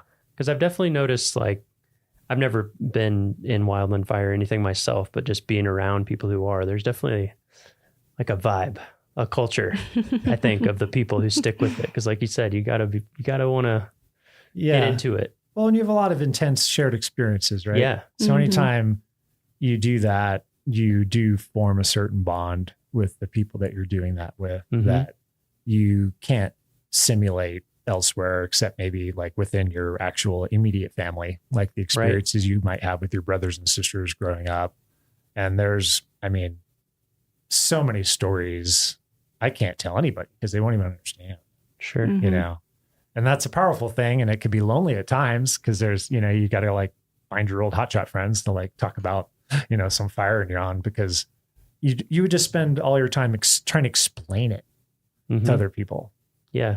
So yeah, it's kind of a unique job in that regard. But you meet a lot of great people and it's not easy. It's not an easy job to do. Right. So if you're around people that are doing it and sticking with it and making it past, there's kind of this imaginary line at year 3 where you're sort of in or out, right? You're either like, this is what we're doing because the commitment level is so high, or maybe this isn't for me and I don't like sleeping on the ground and not being completely convinced like when the next meal is going to show up out here, or just being out in that environment. Yeah. So when you're around people that have made that commitment and made those sacrifices, it's a pretty special. So yeah. We have really good stories if you can get us to tell them. Maybe someday. About to say, I could keep I wish we could talk for like 3 hours. Yeah. And so along those lines, like if somebody's looking for this job in a national park, not every national park has these jobs, right? Or do they? I'm not familiar. Not every unit. Certainly the larger mid-size to larger parks. So for example, in our region, we have 14 park level fire programs, and those programs either manage one or a group of parks. So, when you talk about a Yellowstone or Mesa Verde or Bandelier, Rocky Mountain, Dinosaur, Zion, all those units have a program, and pretty robust, So sometimes when you get into like a much smaller unit, like we manage fire for the Little Bighorn. So Little Bighorn Battlefield National Monument, about 4 hours east of where we're sitting. And we provide fire management services for them, but they don't have any firefighters per se, or any equipment. So it's just sort of an administrative responsibility. And so, yeah, we manage their fires through agreements and relationships. So the Crow Agency has agreed to come over, put out any fires if we get any out. But, so yeah, but most mid-size national parks are going to have, especially out west, will have their own program. So cool. There's a ton of opportunity, investment. The bipartisan infrastructure law I call it National Fire Plan 2.0. It's essentially the next huge influx of investment in wildland firefighting in America. The Park Service is benefiting greatly from that. So all those programs are kind of on the uptick. It's a great time to get your foot in the door and start a career or advance in your career in fire. Awesome. Yeah. Well, like I said, I wish we could talk for like 3 hours. I want to just ask you about fire ecology and behavior and what it's like to like get to know it's just like a fascinating process to me. You know, it's like a chemical reaction happening that has its own life and scale. And like you said, behaves so differently, but we do have to wrap it up. So, do you have a favorite story or memory from your time in Yellowstone or another national park, but just something that, I've been reflecting on that recently, and I couldn't come up with, the one thing.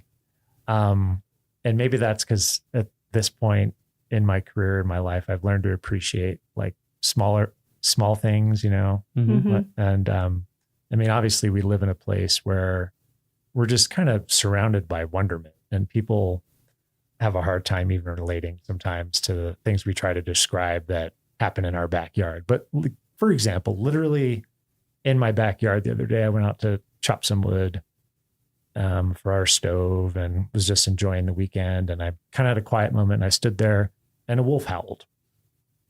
And it sounded like it was, maybe a mile behind the house. And I thought, it's like noon.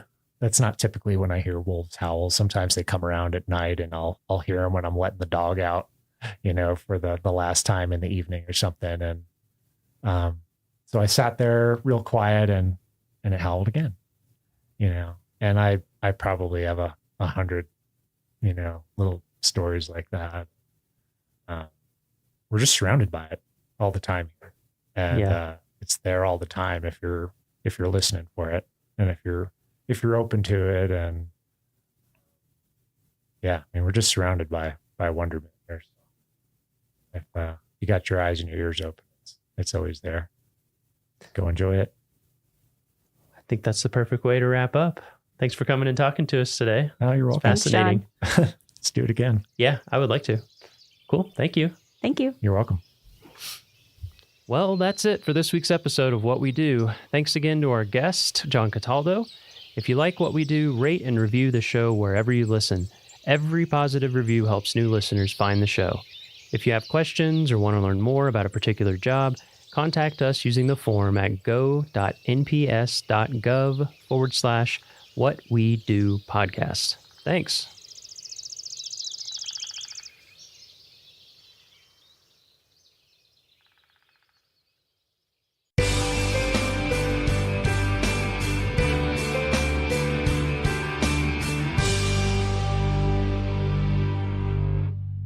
Switchbacks are a common design feature of many mountain roads. Generally, the only way to get up and over a pass is to switch back and forth several times to gain the elevation needed. If the Going to the Sun Road had been built following one design plan, it would have had 15 switchbacks climbing up the head of Logan Creek directly below Logan Pass. Imagine trying to plow that road every spring. Snowplows would continually be pushing snow onto already plowed areas over and over again.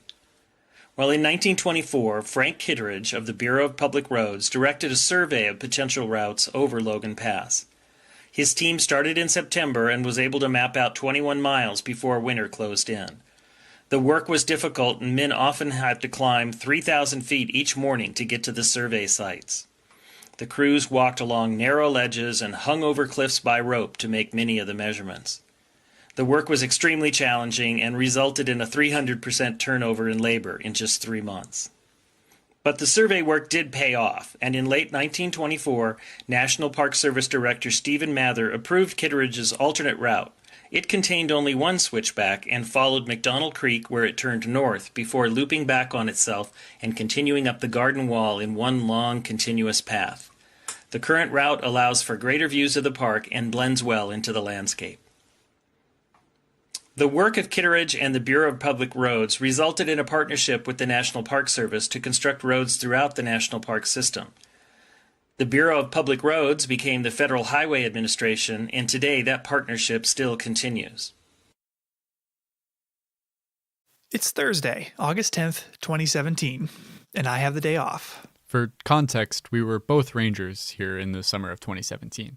Yes, and the job of leading guided hikes, campground talks, and staffing the visitor center is very rewarding, but can also be exhausting. So when the weekend rolled around, some friends and I planned a relaxing backcountry camping trip. We got a permit for the backcountry campground on the west shore of Lake McDonald, one of the few backcountry campgrounds that you can paddle a canoe to. So we loaded our gear into dry bags, packed our life jackets, and set sail for some R&R. The campground itself is known for being sunny. It burned over in a wildland fire in 2003, and the remaining lifeless and limbless trees offer little in the way of shade. That's an understatement. So we set out in the afternoon, thinking we'd arrive after the heat of the day had passed. The first half of the paddle was nice and sunny, but the further we went, the clouds began to roll in. With each stroke, the sky seemed to grow darker, and we paddled faster and faster and faster to reach the shoreline. We thought we'd beaten the weather as we pulled our canoe ashore, but a clap of thunder echoed off the mountains and signaled the night that was yet to come. As we frantically assembled our tents and shabby burritos, the storm arrived. Rain came in a torrent, instantly soaking me through my jacket, and we hung our food up so we could retreat to our tents, but then the wind began to pick up. In my memory, what came next was a loud, deafening blur. Rain pelted the ground and began to sound like angry radio static. The wind was strong enough you had to brace yourself against it or be blown over. It began to topple the trees around us, and as they crashed down left and right, we ran to the lakeshore for safety as lightning and thunder reverberated up above. But just like that, it was over. The air was calm, the rain had stopped, and we breathed a collective sigh of relief as we returned to the soggy rice and bean burritos we'd put away. As we ate, we tried to make sense of what had just happened, pointing out the trees that had fallen down, comparing how well our jackets had worked, but only then, with mouthfuls of burrito, did we notice a column of smoke across the lake. Smoke that would eventually grow to become the Sprague Fire that burned 17,000 acres and the Sperry Chalet. Wow, that's crazy that you sat through the storm that started it all. I was actually just straight across the lake from you at the same time at the Lake McDonald Lodge. I was supposed to give the evening ranger program up at the Lake McDonald Lodge auditorium that night. It was super stormy as I drove up from Apgar. And while I was getting ready for my talk, the power went out in the building. It was pitch black in the auditorium. I didn't think people would really be able to safely walk around the room, so I just decided to cancel the program. So if you were trying to attend the ranger program at the Lake McDonald Lodge auditorium on August 10, 2017, I'm very sorry, you'll have to catch me another time. When I canceled, I stood outside the building to let people know that the program wouldn't be happening that night. It was at 8:36 p.m., a few minutes after the talk was scheduled to start, that lightning struck the hillside above me and ignited the Sprague Creek fire. With no program to give, I drove back down to my office in Apgar. There were lots of people just standing around and watching the flames. So, in a routine that would become common over the coming months, from across the lake, I watched the fire glow against the dark night sky. I was still wearing my ranger uniform, so I stayed on the beach there for hours, answering questions from concerned visitors. The fire became a spectacle. At night, people would gather to watch it burn. Slowly at first, then rapidly as one hot and dry week was followed by another. In all, the Sprague Fire burned for about 3 months on the east shore of Lake McDonald. until it was finally extinguished by autumn snow. Here on Lake McDonald, wildfire is a fact of life. For plants, animals, and people alike, if you want to exist here, you've got to learn to live with it. In this episode, we're going to learn about something that's becoming an everyday concern for people around the American West. What happens when people and wildfire come together?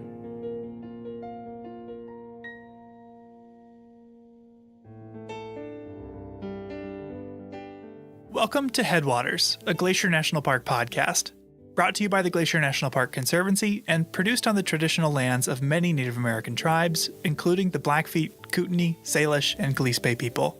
We're calling this season The Confluence, as we look at the ways that nature, culture, the present, and the past all come together here. I'm Michael. I'm Andrew. And we're both rangers here. And today we're in the Lake McDonald Valley. Near the west entrance of the park, the Lake McDonald area is the most visited region of Glacier. Lake McDonald itself is one of the park's most cherished attractions. At 10 miles long and over a mile wide, it's also the largest lake in Glacier.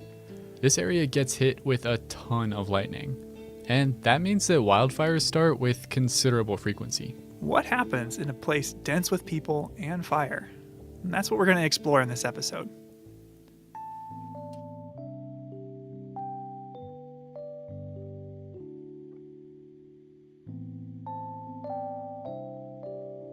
To start out, I wanted to talk to someone who knows the park as well as anyone, even better than most rangers. My name is Chris Peterson, and I am the editor of the Hungry Horse News.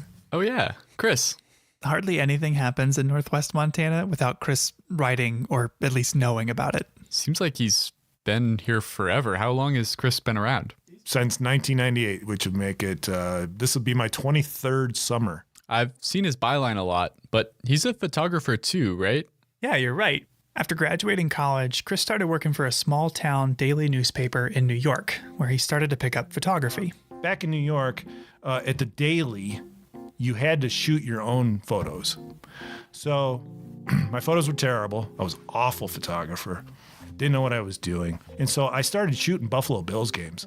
You know, at a Buffalo Bills game, there's like 85,000 people there, but there's also 120 photographers.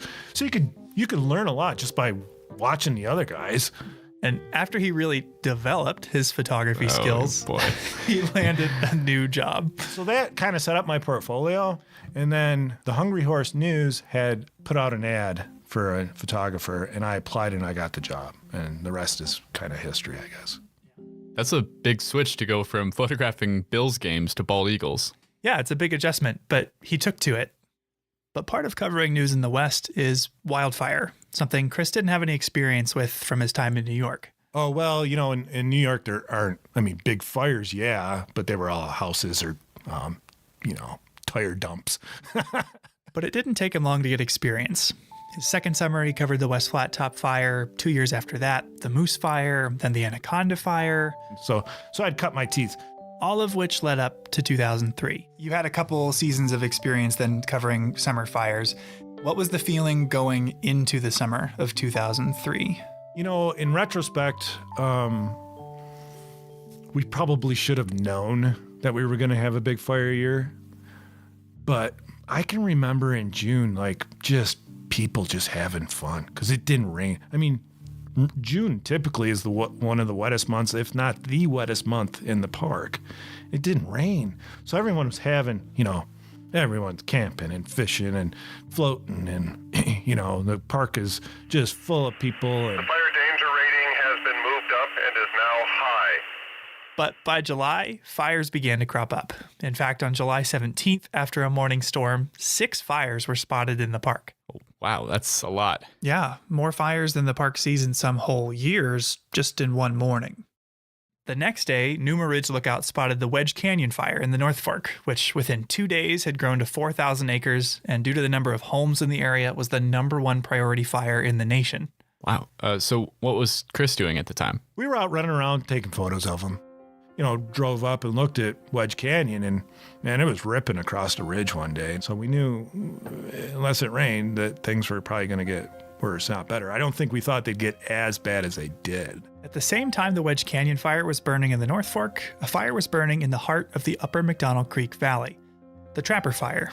The fire at the heart of our story was, at the time, so remote that it was seen as a low priority. Park employees like Chris Baker, the lookout stationed on Swift Current Mountain, described what it looked like. She wrote an article after the fire all about it. Here, can you read the first part? Okay. When I arrived back at Swift Current, Flat Top Mountain was puffing here and there, but the smokes just weren't that impressive. The lightning storm had planted its seeds, but nothing much was showing yet. So for a while, Trapper was underwhelming? Yeah, it was. But that obviously didn't last forever. No, it did not. July 23rd comes along. Changes everything. The forecast for the 23rd called for extreme winds, 30 miles an hour or more. Right, exactly. And so that's why we're at the loop on the 23rd. Now, if you've ever driven the Going to the Sun Road to Logan Pass from Lake McDonald, you may remember the loop as the single hairpin turn on the whole route. As the road turns back on itself, you've got 8 miles left till Logan Pass as you rise above the trees, getting a view of the McDonald Creek Valley, and Chris hoped the Trapper Fire. Okay, it's a pretty windy day. Let's get up there, see what's going on. Let's take a look at it. His instincts were right. Chris Baker, the lookout at Swift Current, watched the Trapper Fire grow that day. And rather than have you read everything, Andrew, I had a friend read the rest of her quotes for us. There was no mistaking it when Trapper decided to make its move. I was looking right at it when it did. That wimpy white column suddenly grew tall, turned to brown, then black. Then it was wider and moving. And you could see that fire probably, I'm guessing, 5 miles away. And it's just starting to look like a tornado. If you can imagine a really big tornado in the sense that it's like this big circular cloud of black, and it just starts spinning, and you can see it, and it's coming closer and closer and closer. Wow, that's nothing like what I expected. And Chris was far from the only person at the loop watching this unfold. I mean, more and more people showed up, and we're just watching it, and there were other people there. Everyone's taking pictures. So there were reporters like Chris there, visitors had stopped to take pictures. There's even a corporate marketing team there. And one of the more memorable things was there was this couple of women in their 20s with like tank tops on, and they had a Red Bull pickup truck. You know, Red Bull, that energy drink. But it had like a big fake can on the back of the pickup truck. As the fire was coming closer and closer and everyone was taking photos, the Red Bull staff was running around with free samples. Okay, I think watching a fire race towards you is a situation where you definitely would not need the extra boost from an energy drink. Yeah, I think you're right. But with or without the Red Bull, Chris described the atmosphere being charged with anticipation and excitement. So we're taking pictures of her with the smoke and the fire and smoke and stuff in the background, and they're taking pictures, and it just kind of got into like almost a party type of atmosphere in the sense that here it comes, and it came like right to the edge of the the canyon.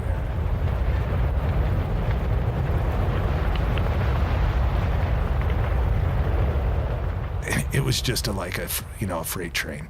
But he must have gotten out safely. He did. The fire gets to the loop, everyone he takes off because it's going to burn over the loop. It's obvious it's not going to stop. As it burned over the loop, it claimed anything in its path. Vehicles that were parked there, trailhead signs. Heck, for years there were stains on the pavement from where porta potties melted into the asphalt. That's kind of gross. What happened next? Well, the Trapper Fire continued to burn uphill straight towards the Granite Park Chalet. And, well, you'll have to wait and see. I talked to Mike Sanger, one of the employees that was at Granite Park Chalet that night, later in the episode. I see. But Chris's experience goes to show that even when it's coming towards you, even when it's endangering your own safety, you can't help but watch fire. As powerful and destructive as it is, it has a sort of magnetism.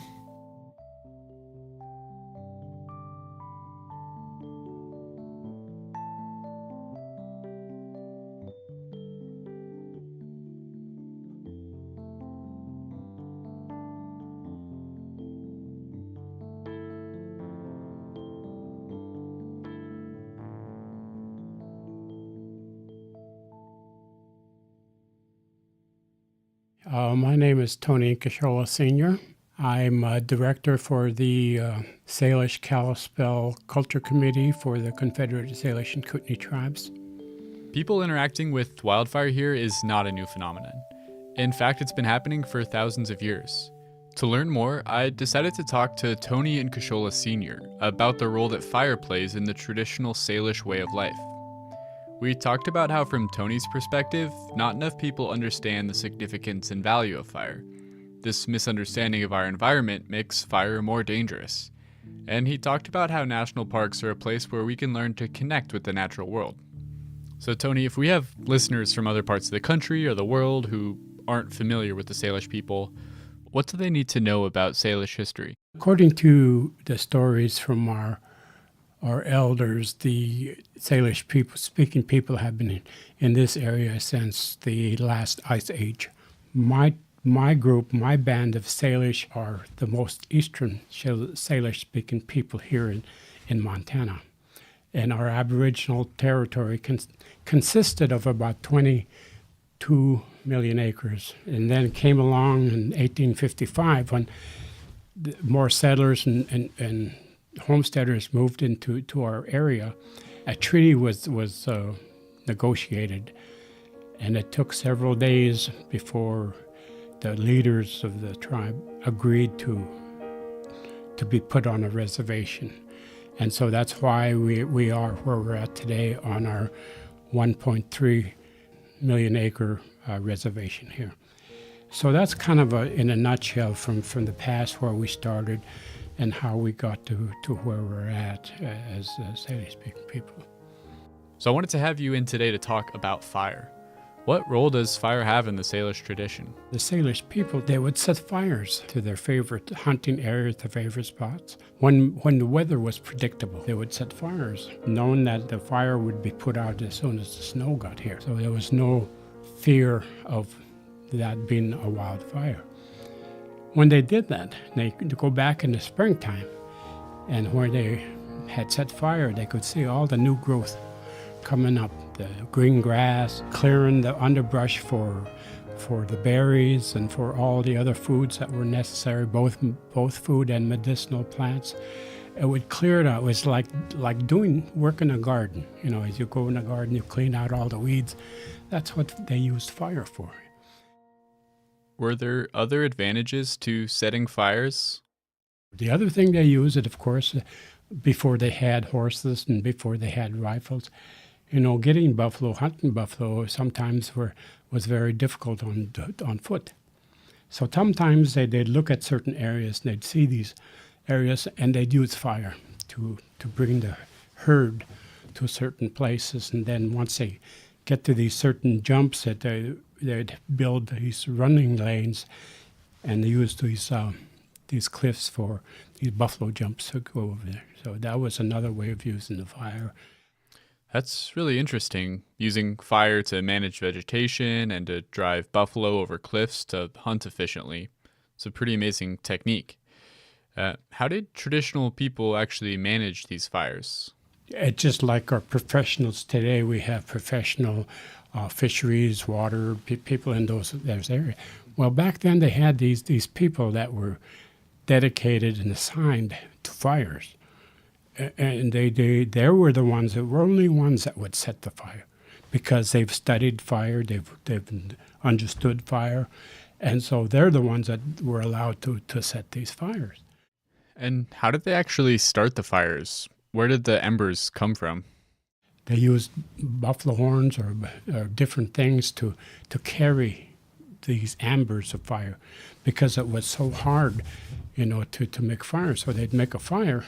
And then take these ambers and store them in these buffalo horns or something. Then they'd have these fire starters, what they call them, fire starters. They'd gallop to these different places and they'd set fire. And like I said, only those people were allowed to do that. Why do you think so many people have negative feelings about fire? One, I think, is misunderstanding exactly what fire is, what it means, and what it could do.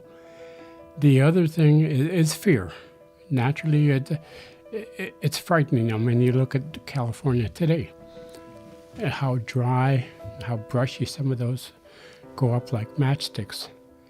And I think that's what people are afraid of, that because they don't understand fire, not knowing how our environment works, how the trees, how the animals, how the rain, how the fire, everything has a role in our ecosystem. And the people today don't understand that. They don't understand how our ecosystem works. They need to know that fire is necessary. Fire must happen so that we don't get what we're getting in California today.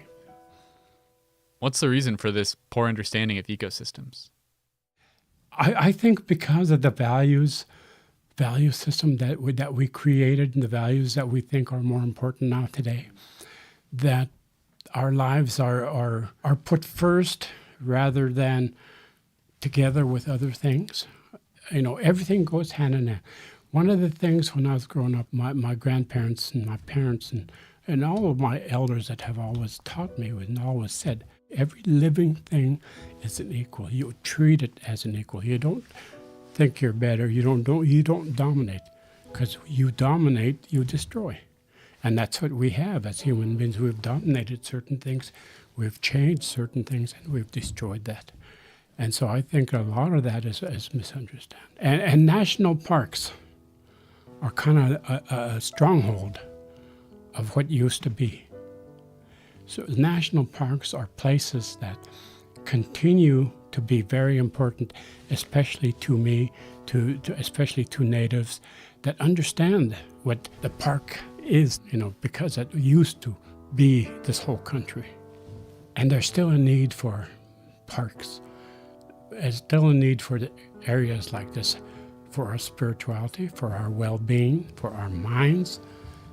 How many times have we in our lives have got so frustrated with our jobs, with the things that we do every day over and over, that we need these areas of solitude to go to, touch the ground again, to put your feet back on the ground and kind of soothe everything, that all that weight seems to lift and create something, a peace of mind that lets you move forward again. We need these places.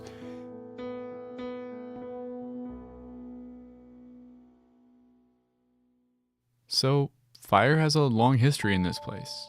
It can be a creative as well as a destructive force. And whether you like it or not, it's a factor that has to be considered in deciding how to manage this park. To learn more about what role wildland fire plays in the ecosystem here, I decided to talk to Dawn LaFleur. My name is Dawn LaFleur, and I am the vegetation management biologist for the park. What does a vegetation management biologist do? What does that entail? It basically manages the vegetation for the park. So that's anything from forest management, basically making sure we have healthy forest ecosystems, as well as maintaining native plant communities. So whenever we have disturbance, human-caused disturbance, we go in behind the disturbance and utilize native plant materials that we've collected and grown at our native plant nursery. So basically trying to manage the native vegetation as well as the invasive vegetation to maintain healthy ecosystems. I met Dawn on the site of the Howe Ridge Fire, which in 2018 burned about 14,000 acres on the west shore of Lake McDonald. It was 1 year after the Sprague Fire, which we talked about at the top of the show, and on the opposite side of the lake. At times it can be a bit noisy here now that there's not much of a forest to shelter you from the wind. That was a pretty intense fire. It was very intense. It was very unusual. We had the extreme fire behavior happen at night and came down here very fast, very quickly, and burned very intensely. About 2 weeks after this spot burned, Dawn was one of the first people to come back here and start to assess the impact. So what we were looking for were signs of vegetation, any potential signs of vegetation recovery already, as well as the impacts to our soil. The type of soil impacts Dawn is looking for are things like how burnt is this soil? Will things be able to grow in it? And she'll look at hillsides to see if any of them have potential for erosion now that root systems that were holding them together might be burnt out. Do you remember what your initial impressions were at the time? Oh my goodness. Oh my gosh. All we have left are toothpicks.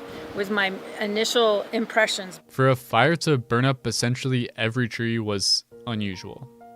Typically, when Dawn visits a recently burned area, The fire doesn't wipe everything out. It'll find a section of vegetation or trees, a pocket of trees to burn in and move around and kind of skip and create a mosaic or little islands of vegetation, which actually helps for rehabilitating the landscape afterwards. So why was this fire so intense?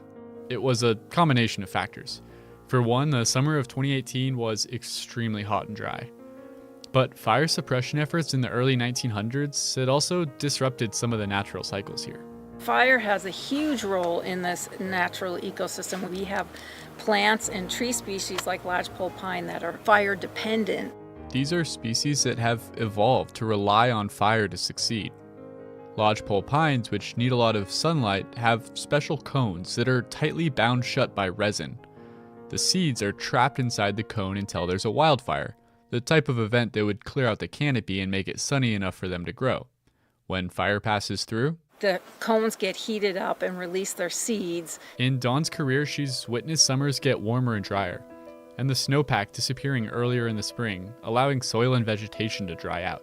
These effects are changing the role that fire plays in the ecosystem. What it is climate change. We're getting drier and hotter sooner. And then the other thing we're seeing is with the extreme fire and not enough moisture in the spring, what takes advantage of those open niches after a fire are non-native plants, the opportunists.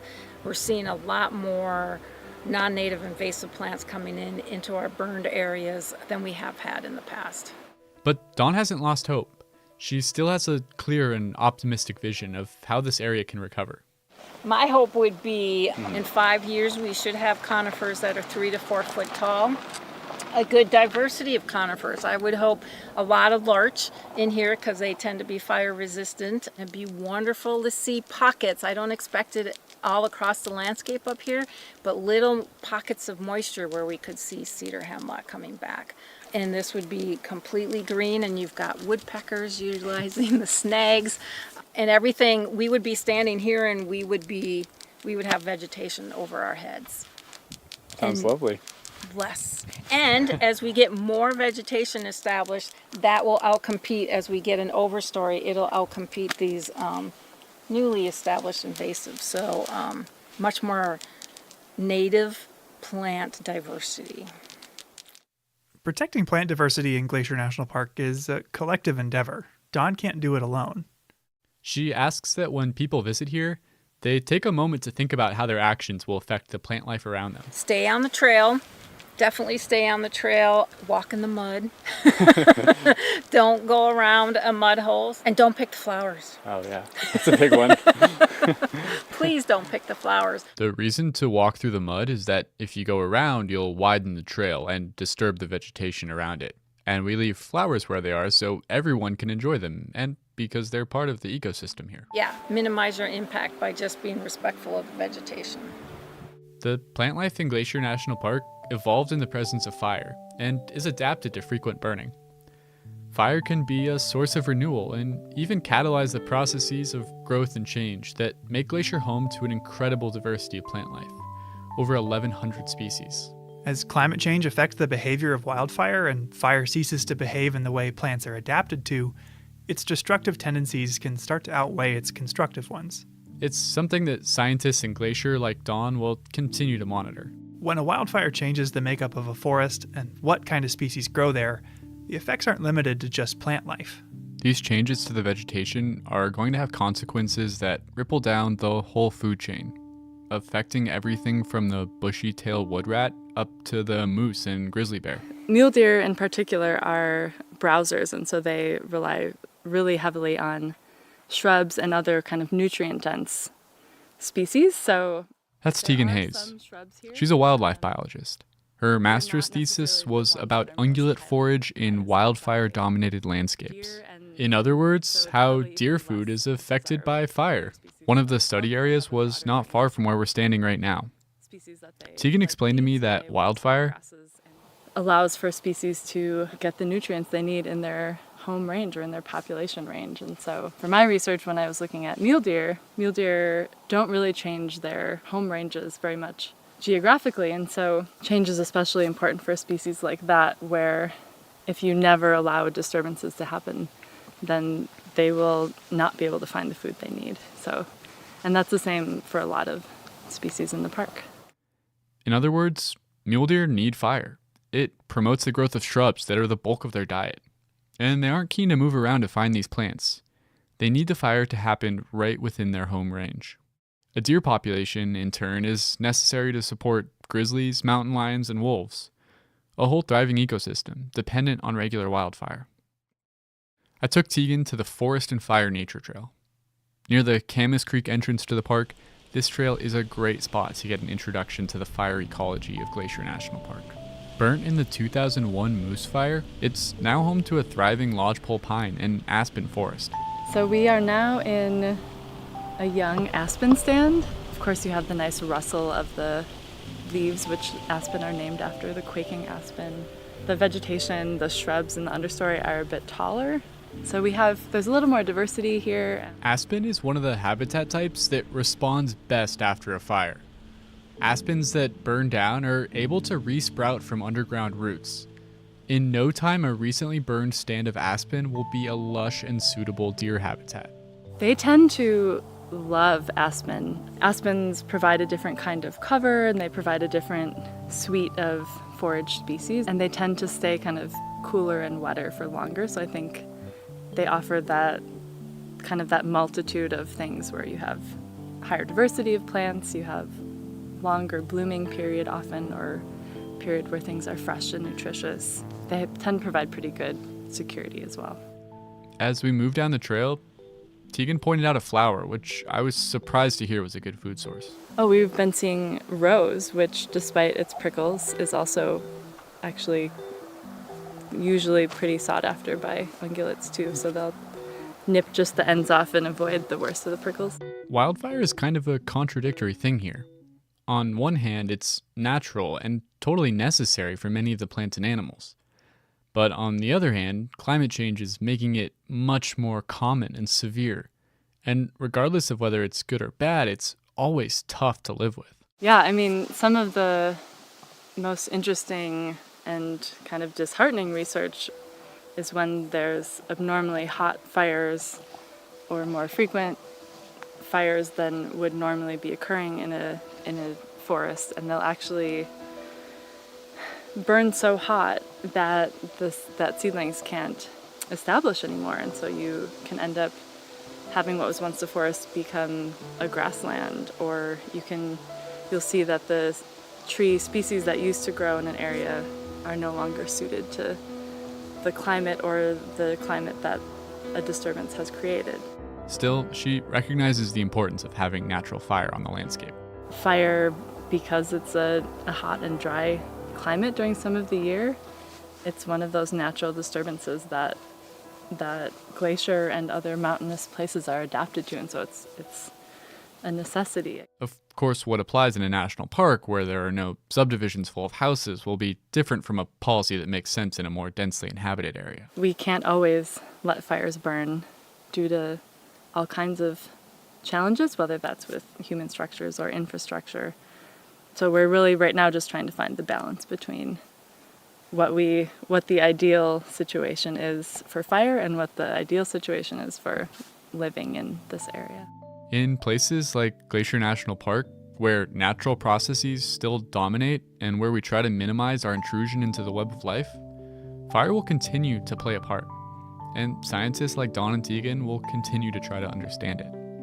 In the Lake McDonald Valley, where humans and wildfire are both common, we need to learn to live with fire, to let it play its natural role, creating the rich, diverse, and thriving ecosystem that we come here to enjoy.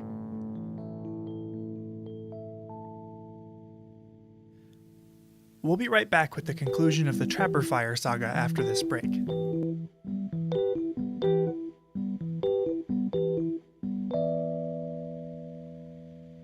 Each episode, we seem to cover at least one thing that, like this podcast, wouldn't be possible without the support of the Glacier National Park Conservancy. With the help of some friends over there, we got the number of Executive Director Doug Mitchell and decided to call him up out of the blue to ask about these projects. For this episode, we wanted to ask about Sperry Chalet.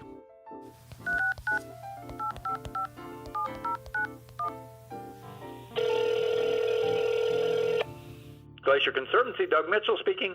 Hey, Doug, it's Andrew and Michael. How you doing? Hey, good. How are my favorite podcasters today? Oh, we're doing well. Just enjoying the beauty out here.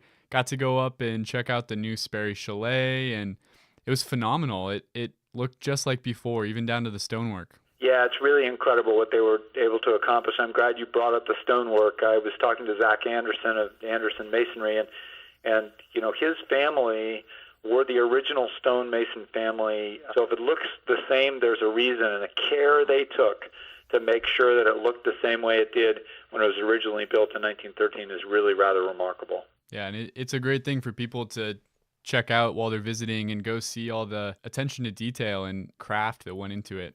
It really is a remarkable discovery. I was able to hike there this year with some people who had never been there, and we hiked through Gunsight, and to come over the top and see Sperry, it's almost like you just have to stop in your tracks, as they did, to see how is this possible. I've hiked 13.1 miles into the wilderness and look at what is there. It really is something.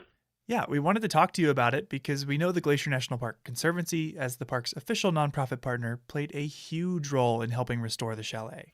We were in the superintendent's office the very next morning at 10 a.m. after the fire burned Sperry, and by later that week we had taken our loaned credit card down to the hardware store here and bought the pieces of wood that held Sperry up over the winter, and it really was a remarkable public-private partnership that really made the improbable happen. Thanks for taking some time to talk to us. It's always great to hear from you, Doug. Always great to talk to you guys, and thanks again for all you're doing. Absolutely. Thanks for funding it. We'll talk to you soon. All right, cheers. Bye.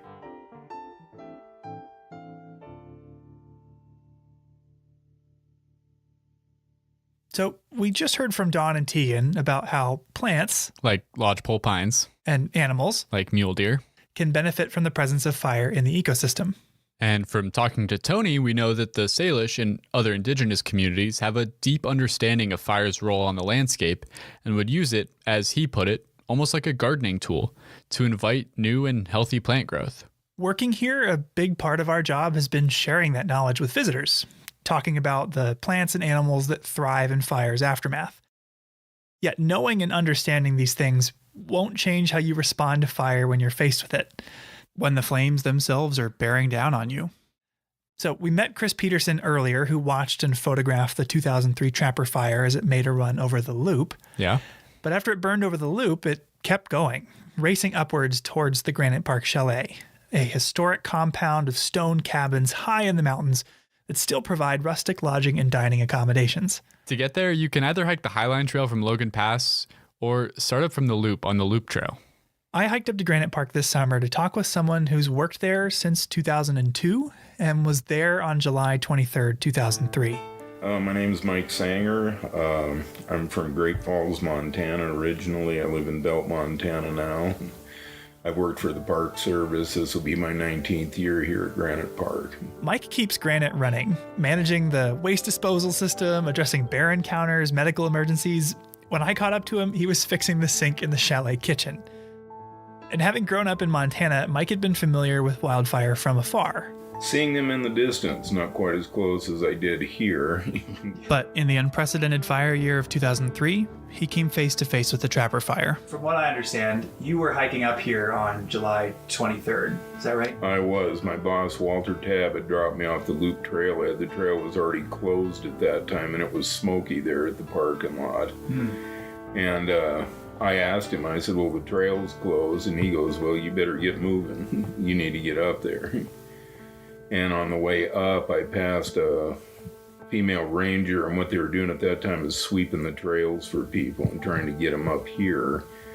And she asked me if I knew where the fire was, and I said I have no idea, but once we get to Granite, we'll probably be able to see better and know exactly what's going on. As I understand it, Mike's up there for a week or so at a time, then rotates out with a partner? Exactly. He was originally scheduled to hike back in to tap out his partner on the 23rd, but was sent up that day with a different goal, to help protect the chalet itself. And we made really good time getting up here to Granite Park. Yeah, goodness. When did it sink in that it was going to be a problem? When I got up here and I saw fire hoses strung out all over the place, and Chris Berkey, my partner, was here, and I asked him, I said, "Where's the fire?" And he pointed towards Flat Top, and it was immediately apparent that we had a problem on our hands. So they had to fortify the compound. With limited time and supplies, that meant converting their finicky drinking water pump into a sprinkler system to keep the buildings wet, an approach that they weren't confident would work at first. We went down to start the pump, and it took 2 or 3 times, and you had to talk nice to this thing, and Chris pulled it, and the first time it went off, and we're all high-fiving. And But celebrations could wait. As the fire grew closer and closer, conditions only worsened.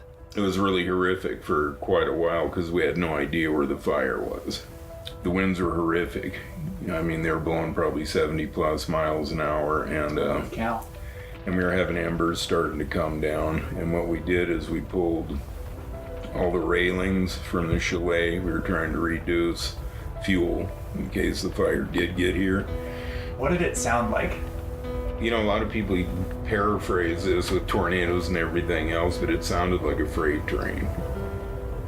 And it was just unbelievably hot. I've always had a mustache, and after this was all over, it had curled and burnt, and I just ended up whacking it off. It's the first time I'd not had a mustache in many, many years, because it was just glowing orange this direction. Around the same time, Chris Baker from Swift Current Lookout was choked with smoke. I can remember using the word surreal a lot in my journal that afternoon. It didn't take too long before my vista towards the west was nothing but amber billows of smoke and embers. Visibility deteriorated to nothing, and I began coughing from the intense smoke, so I soaked a bandana in water and took to breathing through it to filter some of the soot. Oh my gosh. Yeah. Yeah, it's a scary situation. It is. In the face of it all, Mike and Chris were doing everything they could to protect the chalet and everyone in it. And we charged our hoses. We had everybody inside the chalet sitting on the floor. We had the tables up against the windows because the wind was horrific and it was blowing ash and embers all through the area. And we charged the hoses and started wetting the roof. How many people were in it? Well, between the guests that had planned to stay there that night and hikers that were seeking refuge, there were quite a few. We had 39 people trapped up here. We thought the fire was actually going to come up and go over the top of us and down the other side.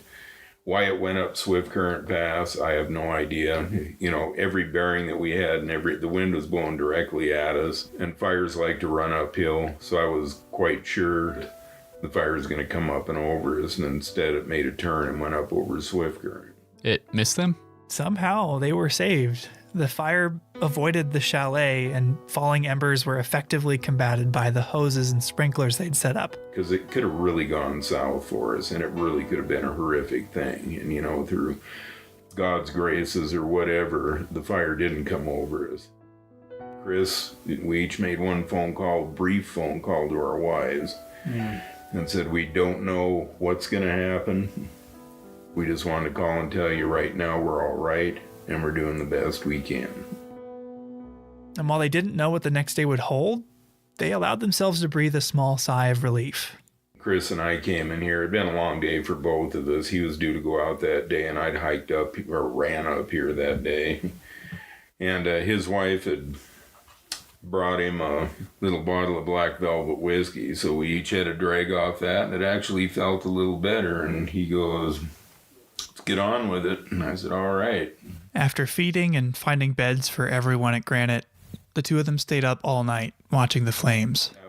We'd take turns. There was a chair between this building and the chalet and one in front of the chalet, and about every hour we'd switch. Also up all night was Chris Baker, watching the flames from her vantage point at Swift Current Lookout, 1,000 feet above the chalet.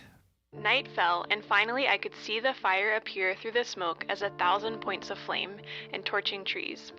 I remember just staring a lot in unbelief. Sleep wasn't even an option.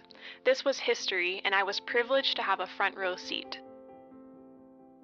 It was a long night and a close call. Thankfully, no one was hurt, and the chalet was saved. Mike and his partner Chris Berkey were even honored by the Department of the Interior with Valor Awards for their heroism and bravery. But Mike's a humble guy. If you have the chance to meet him, you might hear him tell stories of that night. Sometimes the chalet even asks him to give a program about it to their guests. But you won't hear him bragging. He's seen firsthand the power of fire and worked in its aftermath every year since. But even then, that night standing guard after hours of fear and uncertainty, he could see a beauty in the flames. And the one thing that struck me is once it got dark and you could see the fire, you know, despite what was going on, it was actually kind of pretty to look at. And, you know, I don't mean to sound morbid or anything, but it was. It had its own kind of natural beauty to it. A month later, the Trapper fire had died down, and Chris Baker reflected on the fire as she hiked down from Swift Current Lookout for the last time of the year.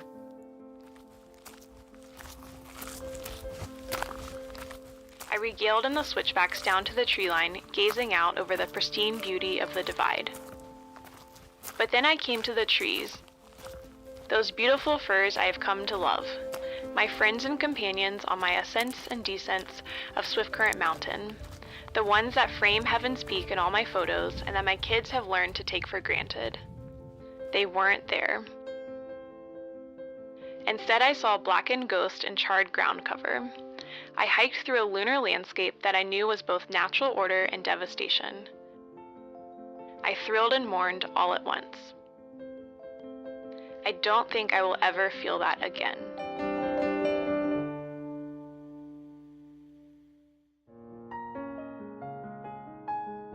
Our last story of the day is about the important role that fire plays for archaeologists here.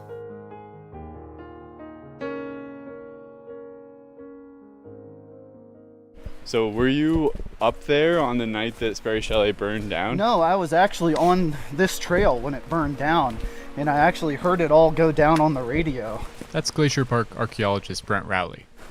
Which was kind of a crazy experience. I was actually just back there, probably a few hundred yards, and I heard this radio transmission that was like calling the incident management team on the radio and being like, you know, I need to give you a satellite phone call because we need to have like a conversation right now. And it turns out that was the chalet catching on fire, like the dormitory building. Fire teaches us about the natural world, but it also teaches us about ourselves, and sometimes in unexpected ways. When the Sprague Fire burned down the main building of Sperry Chalet on August 31st, 2017, it felt like we had forever lost a piece of our history.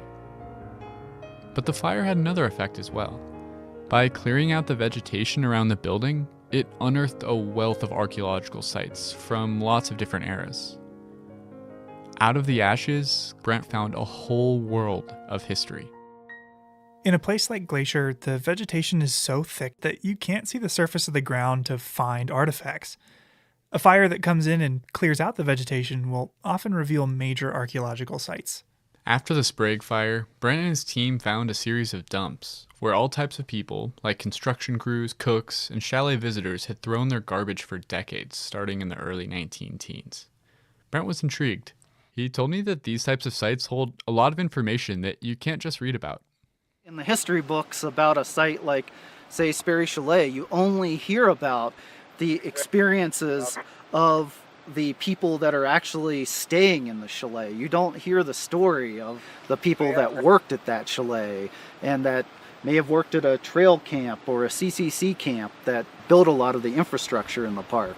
And a lot of those dumps preserve the information of like what was daily life like for them, what were they eating. We might find game pieces or, you know, what were they doing in their spare time at their backcountry camp. As we hiked the 6 miles up to those archaeological sites, Brent told me all about his experiences that year. I got assigned to the fire as a resource advisor for cultural resources. So during that summer, I probably hiked this section of the Sperry Trail 40 times. And, you know, so I got to watch the fire come down this ridge and sort of change the forest gradually.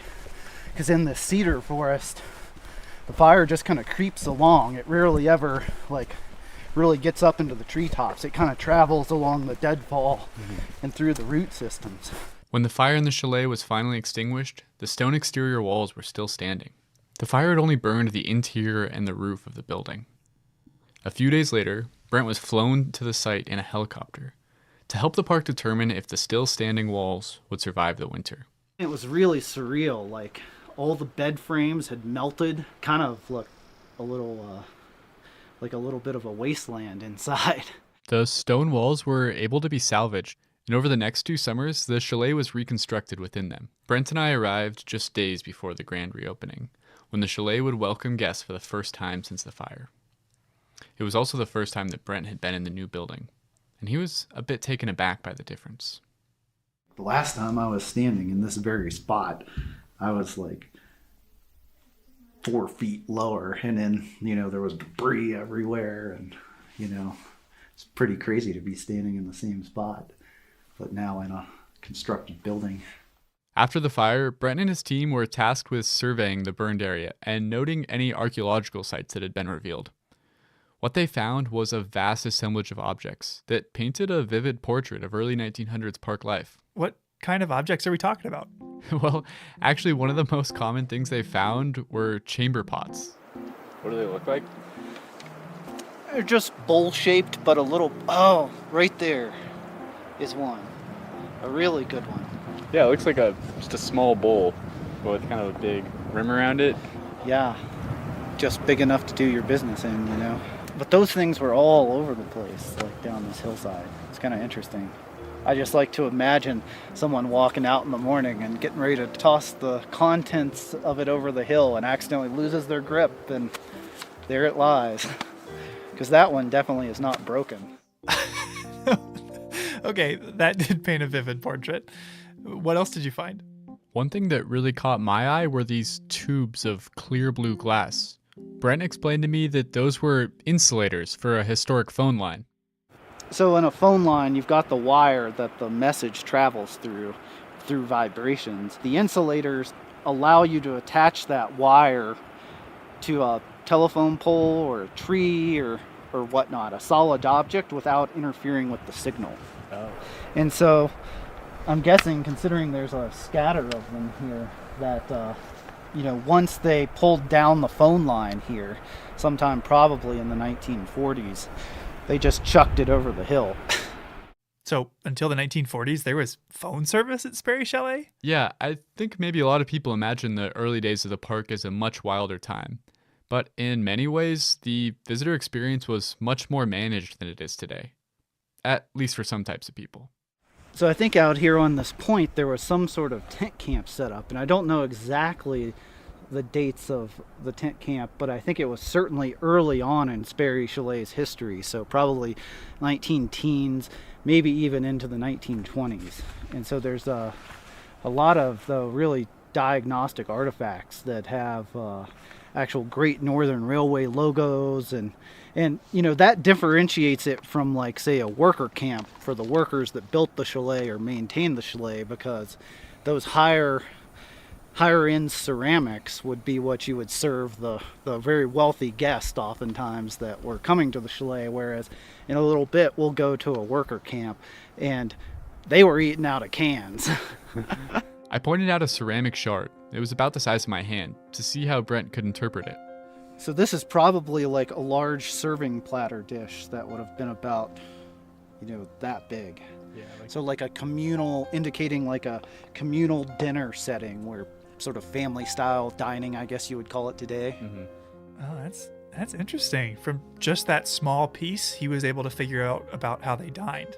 Yeah, what was most interesting about spending the day with Brent was seeing how these little pieces of what seemed like just garbage gave him really deep insights into how people thought and behaved a long time ago. I don't know how this dump got here, but it's one of the most interesting assemblages of stuff. This is it all spread out because it's all jammed in that crevice. Mm-hmm. And there's everything from an assortment of condiment bottles, like this is probably ketchup. There's a medicine bottle. Here's one of those coffee ration containers. There's poison bottles, like multiple of them. So it's like a really strange thing. Like, I don't know if this was like kind of where maybe some workers at some point were camped out. Like the poison bottle in particular, I mean, kind of throws me. I'm like, that tells me, I feel like that it's got to be related to workers. Wait, okay, what was the poison for? Yeah, I was wondering the same thing. Brent told me it was probably to poison rodents of some sort, maybe mice, pack rats, or a particularly aggressive marmot. How do they find all this stuff? There's a couple different ways these sites get discovered.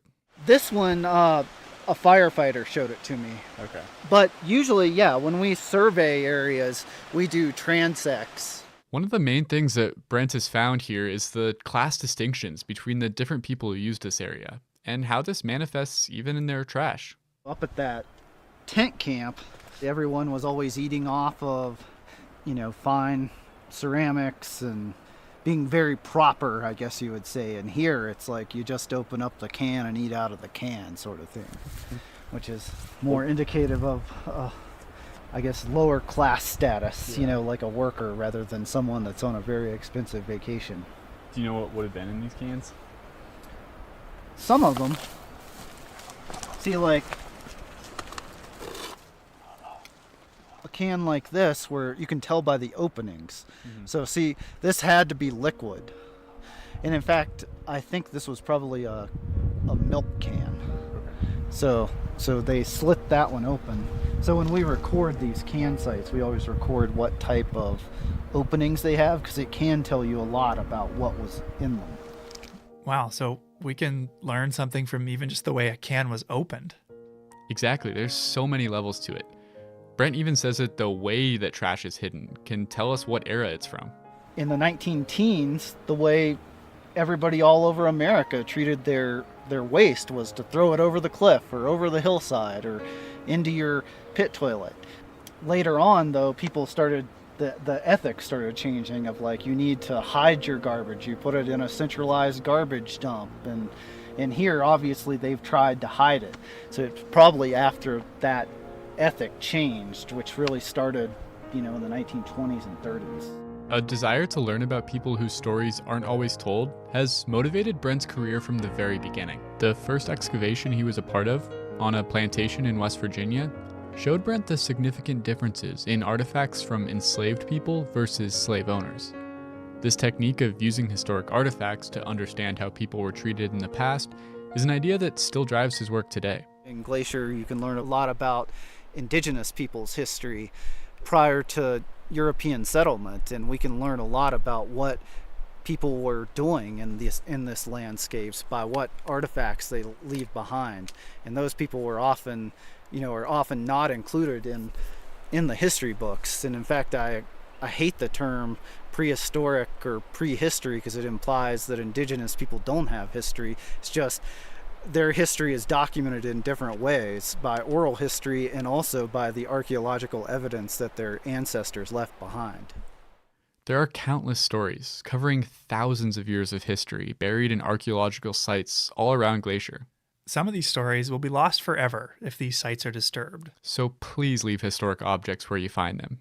Brent says that objects are best at telling their story when they stay in their original location. Once they're removed from the site, they are kind of just meaningless objects. But when they're in the context of the site, they tell the story of like what sort of products people were using as they visited Sperry Chalet. Our discussion was interrupted by a mountain goat grazing on the forbs that had sprouted up where fire had cleared the canopy and finally allowed sunlight back onto the forest floor.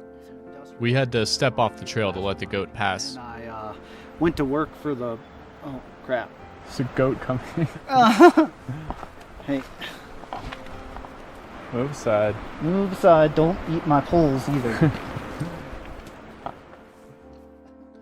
As we sat there talking about the history of the area, a new chapter was already being written.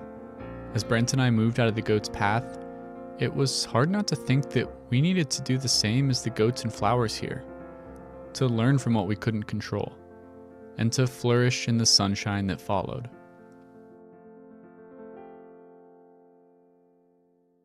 That's our show for today. If you're interested in learning more about the role and history of wildfire in Glacier, or about the Salish Kalispel Culture Committee, check out the links in our show notes. Thanks for listening. Headwaters is a production of Glacier National Park, with support from the Glacier National Park Conservancy. The show was written and recorded on traditional native lands. Andrew Smith and Michael Feist produced, edited, and hosted the show. Ben Cosgrove wrote and performed our music. Alex Stilson provided tech support. Quinn Feller designed our art. Renata Harrison researched the show. And narrated the credits. Lacey Kowalski was always there for us. And Daniel Lombardi and Bill Hayden were the executive directors. Support for this show comes from the Glacier National Park Conservancy.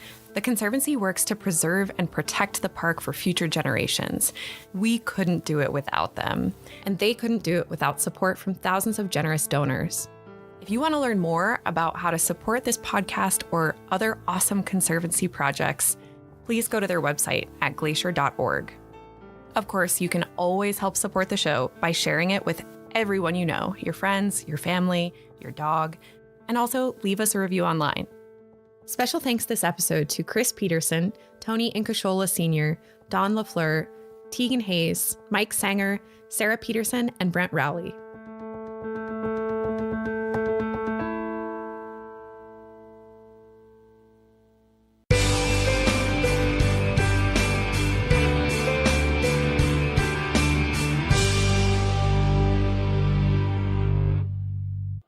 The St. Mary Visitor Center is the eastern gateway to Glacier National Park and is a main orientation point for many visitors, with rangers on duty throughout the summer providing trip planning and other information about the park.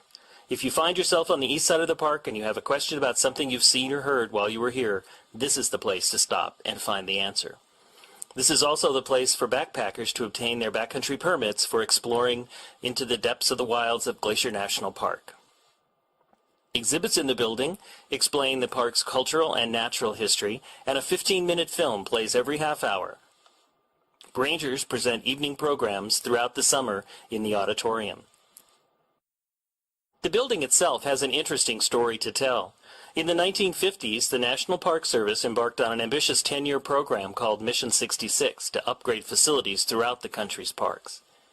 The St. Mary Visitor Center remains a classic example of the architectural style prevalent during this program. If you look closely, you'll notice that the building's lines reflect the mountains in the background. In the years since Mission 66, many buildings and parks around the country have changed or been remodeled or in some cases torn down. That makes preservation of buildings like the St. Mary Visitor Center all the more important. These buildings help to tell the story of one of the most significant initiatives in the history of the National Park Service. One thing you'll notice right away about St. Mary, it's almost always windy here. So the building needs repainting often to keep up its appearance. And over the years, the original colors were painted over in shades of tan and brown.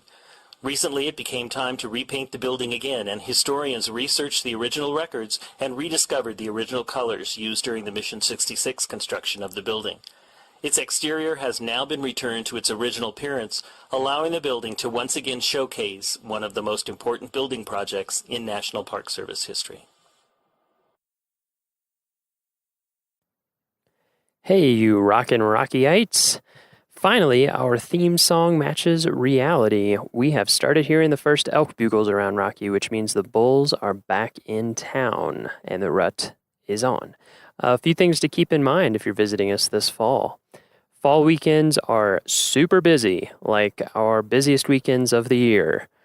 Surprising, I know, but true. If you can come during the week in the fall, I highly suggest that you do that. It is noticeably less busy. But if the weekend is your only chance, which totally makes sense because you work, I'm the same way, then try to arrive before 10 a.m. or after 3 p.m. Those times are less busy. And also consider using our park shuttle service. Until October 31st, our popular meadow areas are closed to entry from 5 p.m. to 7 a.m. That means you cannot be off of designated roads or trails between those times. This is for the betterment of the elk during the rut, to give them the space that they need to live their lives. They're not being taken care of. They're being protected, but they have to live out in the wild and do their thing. So that's to help give them time to have a successful rut. This closure includes Moraine Park, Horseshoe Park, Upper Beaver Meadows, Harbison Meadow, and Holsworth Meadow. There are signs posted out there, and we appreciate you for following those signs and helping our elk live the best lives that they can. And finally, do not approach elk or any other wildlife. This goes all the time. We like to emphasize it in the fall. They are big animals. They are especially hyped during the fall rut. They're looking for a fight and they're feeling amped up, and they can hurt you. They're very big. The minimum legal distance is 25 yards. That's about 2 school bus lengths, so you need to stay at least that far away. But any distance that causes an animal to change its behavior is too close. So if an animal starts moving when it wasn't, or because of your movement, or starts staring at you, or just starts acting differently because of how close you are too close. So thank you for keeping those things in mind. It will help keep you safe, and it will help keep our elk safe. And now let's go on to today's episode. For today's episode, I hiked to Sand Beach Lake with Mary Johnston, historic structures technician for Rocky Mountain National Park, to talk about what the heck a historic structures technician does, the kinds of historic structures we have in Rocky, and the importance of preserving our past. Let's rock.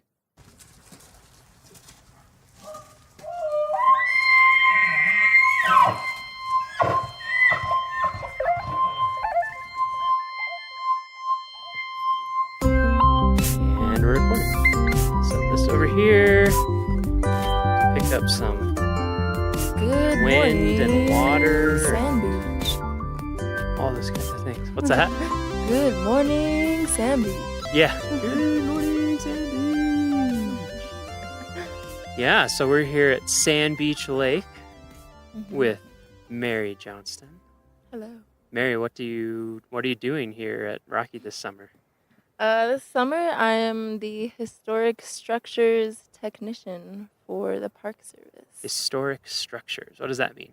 That means old buildings. Old basically. buildings. It could also include old trails, old roads, anything that's older than 50 years is technically historic. If it meets certain requirements, like it was significant in the past somehow, then it's on our radar. And when it's on our radar, it's potentially on the National Register. And when that happens, it's we're sort of expected to keep up with them based on certain standards and protect them and hopefully continue to keep them in good shape so that the history can be passed on and future generations can come look at these and see little pieces of our history that are scattered throughout the park. Mm-hmm.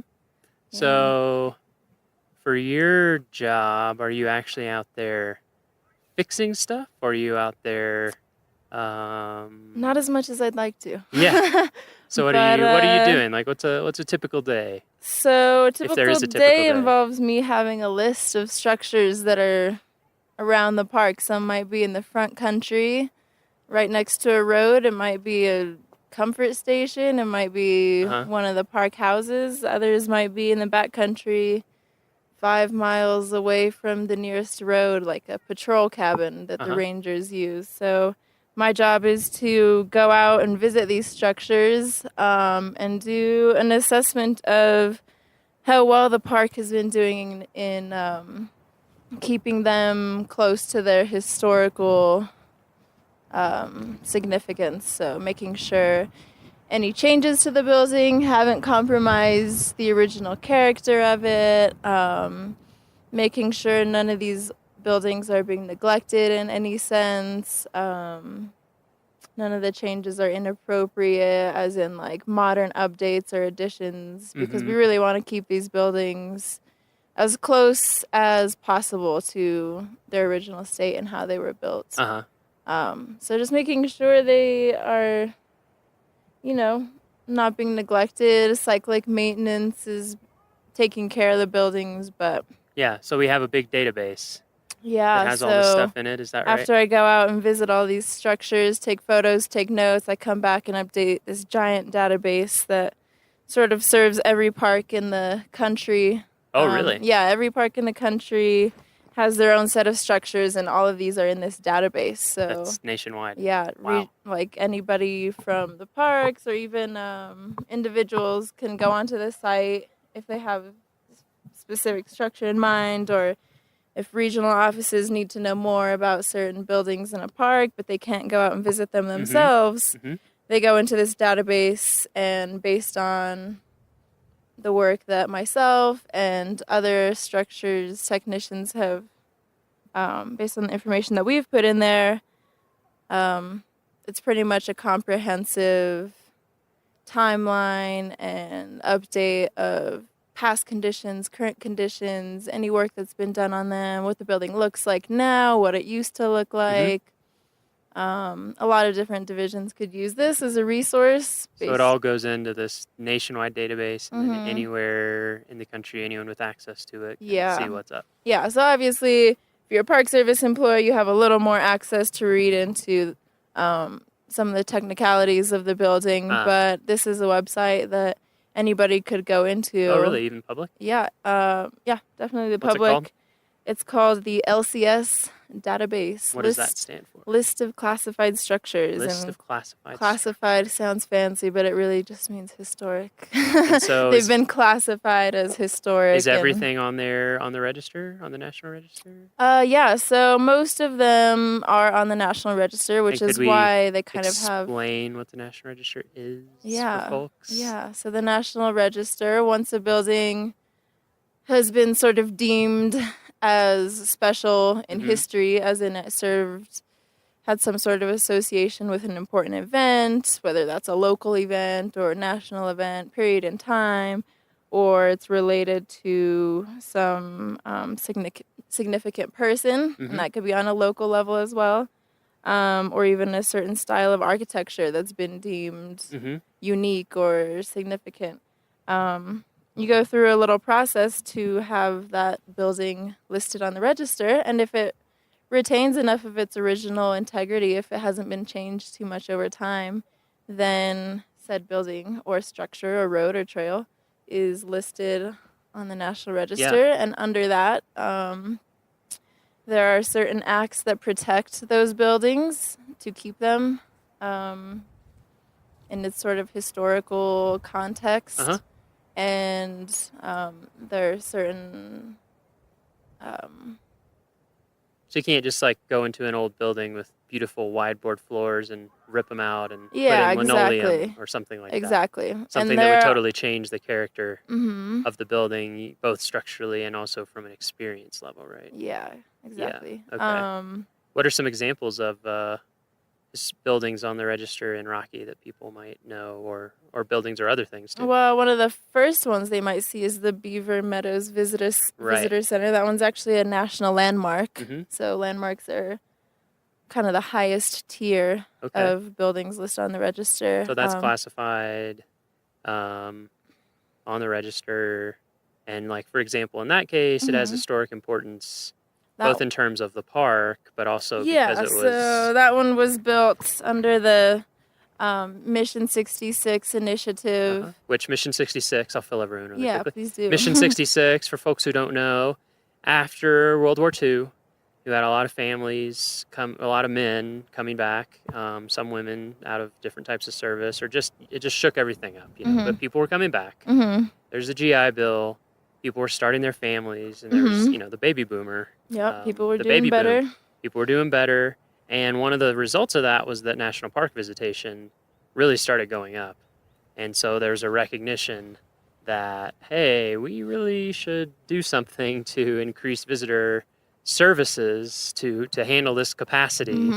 And we want to get it done by 1966 because that was the 50th anniversary of the National Park Service. The existing park facilities were subpar. And there just weren't enough. The level of visitation had grown so much. So for the 50th anniversary, all sorts of stuff got built.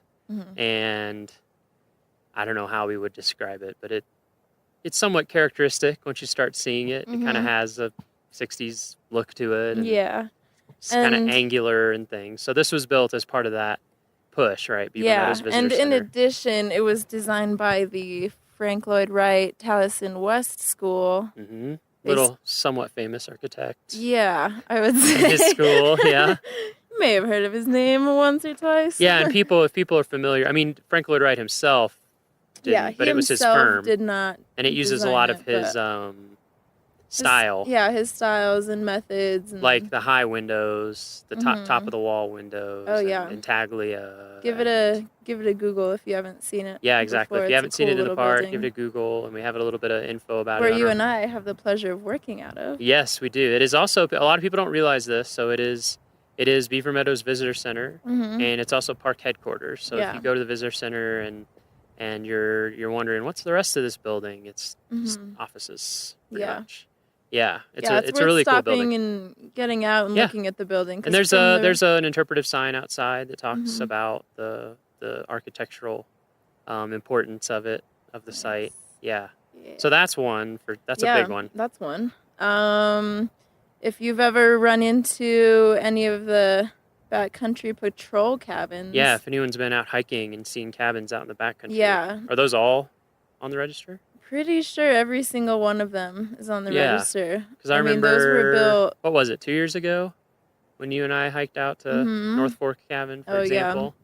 Yeah. And a lot of them are kind of hidden. Yeah, they are. They're not intended to be like seen by everybody hiking along. They're initially intended for the rangers doing patrols out in the backcountry, making sure everything's okay out there, giving them a place to stay without having to set up tents and stuff for anyone who does night. see them, they're government-owned administrative facilities, so we use them for still law enforcement, backcountry patrols. If we have trails crews or backcountry crews working, they can base out of there sometimes. Very minimal. Very minimal, yeah. But really nice. Yeah. And what I thought was neat when we were looking is that, so like North Fork, that was in the early 30s that was built, right? And it was built with almost all on-site materials, correct? Which is incredible to me. It would be way too expensive to haul in that stuff, and especially back then. Yeah, I mean now it would be too, but that was like 8 miles from the nearest road or something, 6 miles. It was a ways, and even the road that was the nearest road was hardly. Yeah, you wouldn't want to be hauling a bunch of construction equipment in on there. Yeah, so those are all on there. What about, is like Old Fall River Road, is that? Yeah, so many of the roads that you're driving on are actually quite old. Those were built late 1800s to early 1900s. So like, honestly, some of the trails predate the roads because people were using the trails to get from the west side to the east side or vice versa. There was no really... They would just established they would hike route. it, or they would take horses and walk it. Yeah. And a lot of the trails were actually established because people who lived in Estes Park or Grand Lake wanted to take tours up there. They wanted to take people out there. So even before it was a park. Yeah, the fact that they had people wanting to get out into the park, they're like, oh, well, maybe we should just clear these ourselves then and get out there. Of course, a few of these trails were used by Native Americans, obviously, to travel from the west side to the east side, crossing over the Rockies. And to get up into the mountains for hunting. Yeah, and things like so those sort of laid the baseline for where trails would go. Later people would start to clear them a little more. And we talked to Cynthia Langeth at Alpine Visitor Center a little bit about Trail Ridge Road and how a lot of it is like exactly where the trail was that Ute and later and Arapaho people would use later and early people even before that. So I think that's pretty cool that a lot of the routes we still use have. I mean, they make the most sense, as that's what we talked about with her. One thing that surprised me when I first went out with you on one of these trails was just that a lot of the trail work itself, like rock work, so like the rock walls that people see when they're hiking that support elevated sections of trail, or some bridges, or bog walks, which are elevated, either dirt or wood, or something through really marshy areas that help you hike through them without getting your feet soaked and mucky and boggy. Those also can count, right? Because those were created using, they're historical. They were using old techniques. A lot of them were built back in the 30s, and you can kind of start to see... CCC, right? Yeah, Civilian the Conservation CCC. Corps. They had a really beautiful way of building some of those little rock walls that hold up the trail. Yeah, I remember when you showed me some of the details. I was like, wow, you're right. This is pretty if you're immaculate. on a ledge where there's a bunch of stacked rocks below you and lichen and moss growing on them, it's pretty likely that those are some of the original. It's amazing how well they fit together. Yeah. You know, that they're just doing like dry. They're sort of characterized by, no cement or anything, nothing like that, just dry laid, stacked rocks, but you can tell each course, so it's in layers, and they kind of squared them off like chisels at the rocks to make sure they would fit together really well, and just so it's like really nice and tight, and some of those. Yeah, I'm continually amazed awesome. As I go to more and more parks and work in different parks, and my career goes on, how essential the Civilian Conservation Corps was to the parks. Like, we still rely so heavily on so many things that were built during that time. Yeah, we're basically we're kind of just repairing and we're just kind of those. repairing and maintaining them. But without them, they pretty much laid a huge amount of groundwork for tons of parks, even parks that you wouldn't think of. I remember, like, I did the map for Andersonville Prison, which was a Confederate prisoner of war camp in it's in Georgia. It's kind of near Americus, if people know that town. It's kind of near Plains, which is where Jimmy Carter is from and where he still lives, and he has a historic site. Anyway, it was this horrific prisoner of war camp, as most of them were at that time. But even there, we were walking around, and there were some trails and some retaining walls and some just things that had been built to kind of shore up and make sure things would last.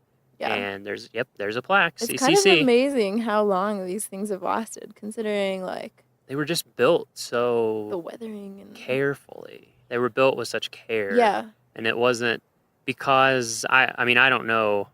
I've just always figured because it was an employment program, and the whole point was to have jobs for people to do. That it was like, we're building this rock wall. We want it. Yeah, you don't we want it to be expect it to fantastic be quality. so- We want it to last forever. Do what you got to do. Yeah. And they're using natural materials, so you don't have the material cost. And so I think it was just like, let's make this incredibly nice so that it'll last. Oh yeah. For 100 years or more. Definitely you know? built to last. And a lot of them are getting close Mhm. to 100 years, and and they look that's- great. That's the point of all of this, is to keep these things intact so that there is evidence of it down the road, and that other people and our kids and grandkids and all those people down the line will be able to see these things. Because honestly, the older it gets, the cooler it becomes. Well, that's the thing. and- That's what I think a lot about with historic things and things on the register, is that there's this weird in-between point. It's almost like fashion or something. Yeah, There's yeah, this yeah. weird in-between point, like when it was like in the early 90s or something, you're like, oh, the 80s, that was lame. But now people think 80s are cool because they're old enough. And I feel the same way with a lot of historic things, just like a rock wall on a trail. Maybe right now we're like, oh, whatever, it's a rock wall, whatever. Yeah. But, then people go to like the UK or something, and they see these hundreds and hundreds and hundreds of year old walls. And We'll then get it there takes one day. on. We'll get there one day. Yeah, it takes on this different feeling. Yeah. Okay, that's so we have a giant national list of all this stuff. Mhm. And you are here at Rocky in the summers Yep. to go around Mhm. and basically look at all of it. Yep. And Document keep track of it, document keep track it. of the condition, Yeah. and make recommendations for how the park could Yeah. be doing better, or how they're already doing great, Yeah. and ways that they can sort of mitigate any problems that I see. A lot of times there's one issue that's sort of affecting a lot of different buildings, Uh-huh. where it's like, Yep. they just need to, Just something we need to work on. yeah. hmm Um, And it's so cool to me how there's so many specialized techniques for maintaining these things. Like I Yeah. remember some of those, what were they, joists or Logins? logins? Yeah, the Mhm.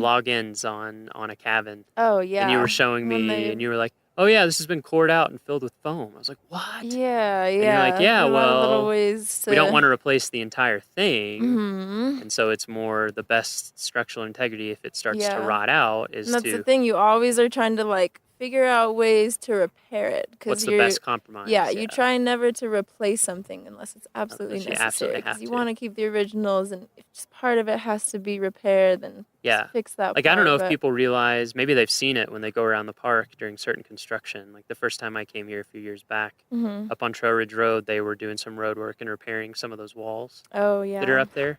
And So yeah, I don't know if meticulously. people realize, like, they take those, they photograph Yeah. very meticulously, take Photograph them the apart, wall. they number every Yeah. rock. Uh-huh. And keep diagrams, and when it's Yeah. done, they put every rock back, and they use the where it same used to be. techniques. And we even have you might know this. It's a training area and like a facility that the Park Service has that's specifically for learning techniques for Mhm. maintaining historical structures, and then Yeah. they send crews out for really hard specialty jobs. Yeah. It's called like remember what the it's PAST called. program, I think. Something. Yeah, I'll have to Where, look it up. Yeah, they send different like historians and Mhm. preservation crews to different parks just so they can learn. Like, Yeah. hey, this is how we're doing this, and Mhm. you guys could learn from this and implement it in your park.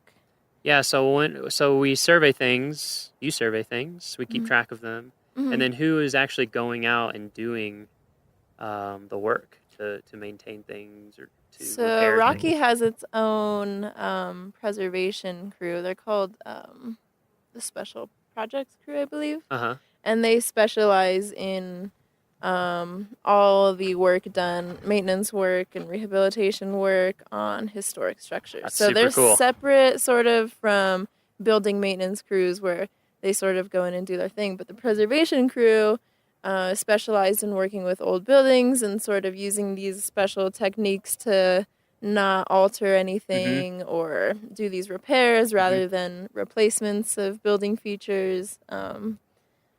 And they're a really experienced crew. I know Bob Maitland, the crew lead, he's been in the park for Ever. what? Yeah, he right? grew up Like in this his park. life. His dad Yeah, worked right? in the park, so he grew up here. Yeah, He he's a grew up in- multi-generational ranger. Yeah, grew up in some of the old houses that he's Yep. fixing up today. So Yeah. Yeah, it's really I mean, good people to don't- have someone so people knowledgeable. probably don't even realize, like, even a lot of our park housing Mhm, is mhm. historic. Yeah. And so there's more than enough for that crew, that Mhm. specialized crew, to do all year round. Yeah, like too exactly. much, really. Uh-huh. Yeah. So what kind of training do you have to come out and assess historic structures? Well, my education is in architecture, Uh-huh. and I personally had taken quite a few courses in historic preservation. How'd you get interested in historic preservation? Well, it was always kind of like a personal moral thing where I was into sort of preserving old buildings before building something, like before building strip malls and stuff. I'm like, well, why aren't we fixing up these old buildings that we Fixing up already what we have have. in like city centers? Like, we have this infrastructure and everything. We should be using those before we're using all these resources and wasting resources by Uh-huh. tearing buildings Uh-huh. down. So you felt like that even before Yeah. architecture? Or is that what It led sort you of into went architecture? hand in hand. Yeah, I really wanted to do architecture because I hated the way these suburbias were just being produced with these Mm. cookie cutter houses, and it kind of like got to me. Mhm. So I was like, well, how could I get in there Mhm. and do something about it? So That's interesting. That's sort of Yeah. Sort So of. where are you from?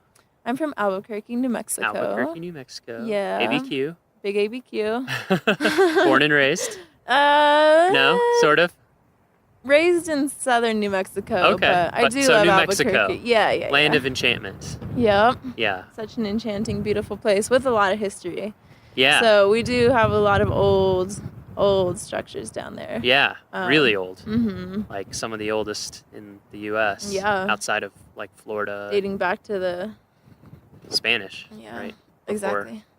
Before Anglos even got in on that game. Yeah.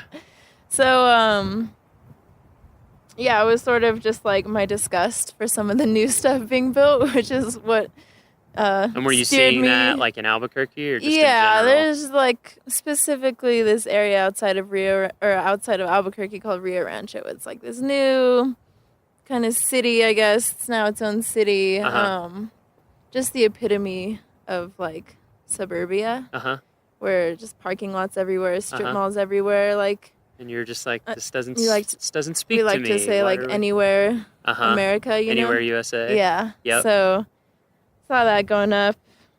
Didn't like it at all. Uh-huh. And So I that's was kinda like, what well, got let's you go interested. back to what we already have and like Uh-huh. what do I love about architecture? And a lot of time it's the detail and the care and the Uh-huh. character of a lot of these structures that, you know, a lot of suburbias are missing character. It's just all kind of For sure. produced cheaply, not made to last. Well, we were just talking earlier on the hike up. So, yeah, we didn't even mention. So, we're at Sand Beach Lake right now. You Mhm. can't see it because it's audio. But I'll try to post a photo on the blog.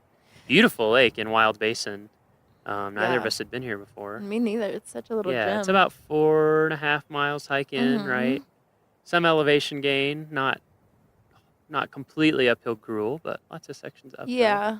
And it really does have a ton of sand on the shore. Yeah, it's such a little gem out here. I had Yeah, no it's- idea. it's very beautiful. There are people off in the distance. There's a group of Yeah. like 10 people with their towels and Yep, bikinis just right sunbathing. now. Yeah, I I was mean, like, it- wow, why didn't I think of that? And this, we were talking about this lake, Sand Beach. Oh, and we have a great view of Mount Meeker Mhm. and Longs a kind of little an bit. interesting view of Longs Peak. Yeah, the south I don't side of look at it from Longs. this side that often, so that's Mhm. kind of cool. And Pagoda Mountain. And this is one of the lakes in Rocky, of which there are quite a few. There's That a couple. yeah, which had, well, there's a couple lakes for sure. How many lakes are there? There's so Oh. many. But it's one of the lakes that it's a natural lake, but it was impounded to raise the water level to store even more water in the lake. So it had a Mhm. big earthen dam at the outlet. Yeah. And then during the Long Lake flood, which was 1980, 87, is that right? I believe so. Okay, Long Lake flood. Let's hope. We'll check our dates. Yeah. But the Long Lake flood, that's the same kind of situation. A natural lake that had an earthen dam impounding it to raise the water level, and it fell apart. It just fell apart and gave way, and all the water came down, and that is an extremely dangerous and destructive situation. So Yeah. it after that was. happened, A lot of damage. I mean, you can't even imagine. People say they heard Check out the alluvial fan. Yeah, and go you'll to the see. alluvial fan and you'll see, just look at those boulders that get moved around and think about that, how much water it would take to do that. And so when that happened, some of our other lakes, like Sand Beach Lake is one of them that had the earthen dams. There was a process of going in and Yeah. taking them out Mhm. to both return it to a more natural state and to get rid of that danger. So anyway, that's where we're sitting, and we hiked up the trail to look at historic trail structures, right? Mhm. So we had some bog walks, we had a little bit of rock wall. Yeah, some built rock things like walls, a that. few bridges. Obviously, like the bridges have been replaced. Yeah. Wood structures, you know, those have to Yeah, be they don't replaced. last forever. Mhm. We haven't found the infinite wood yet. Yeah, so we're up here at Sand Beach Lake. So had you done anything with architecture before you went to school for it? To college? Well, honestly, I had always wanted to be an artist. Uh-huh. I used to tell my mom I wanted to be an art teacher. Uh-huh. She was like, "Oh, that's great, but don't you want to do something that makes a little more money?" And I was like, no. But then I got into a single drafting class in high school, and I discovered that my perfectionism really lent pulled itself well to through. drafting. Yeah. I can relate to that as somebody who likes to make maps. Very Yes, similar. it's like so fun. it's artistic.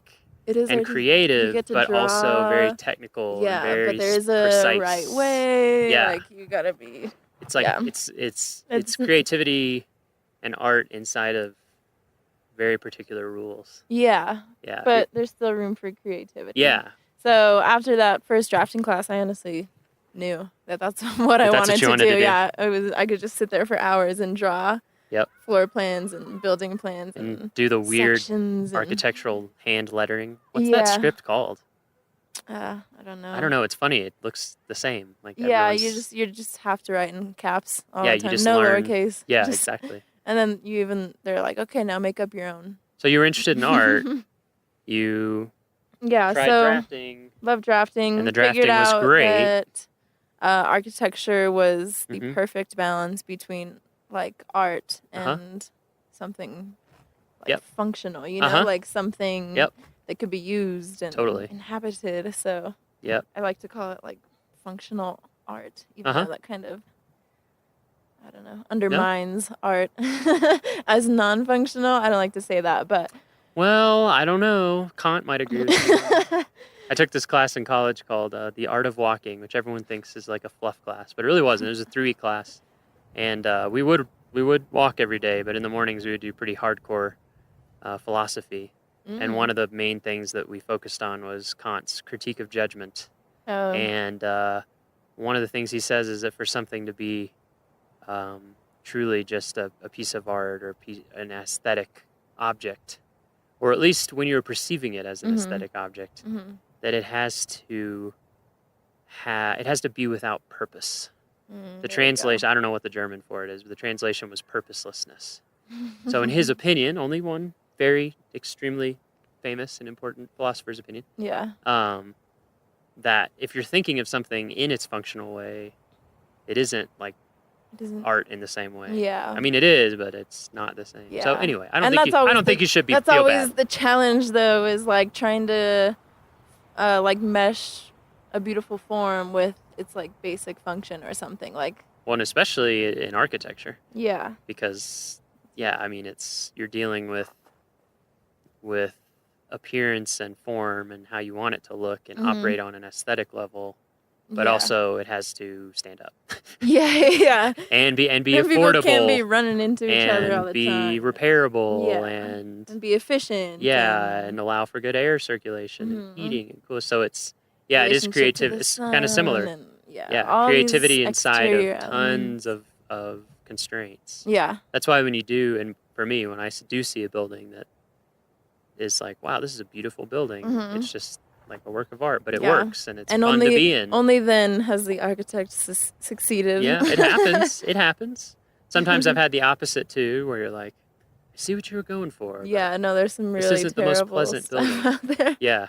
So you did the drafting. Yeah, you got kind into of realized that was it, and then you got an school, architecture school. applied, got in, went to school at University of New Mexico Still in keeping Albuquerque. it New Mexico strong.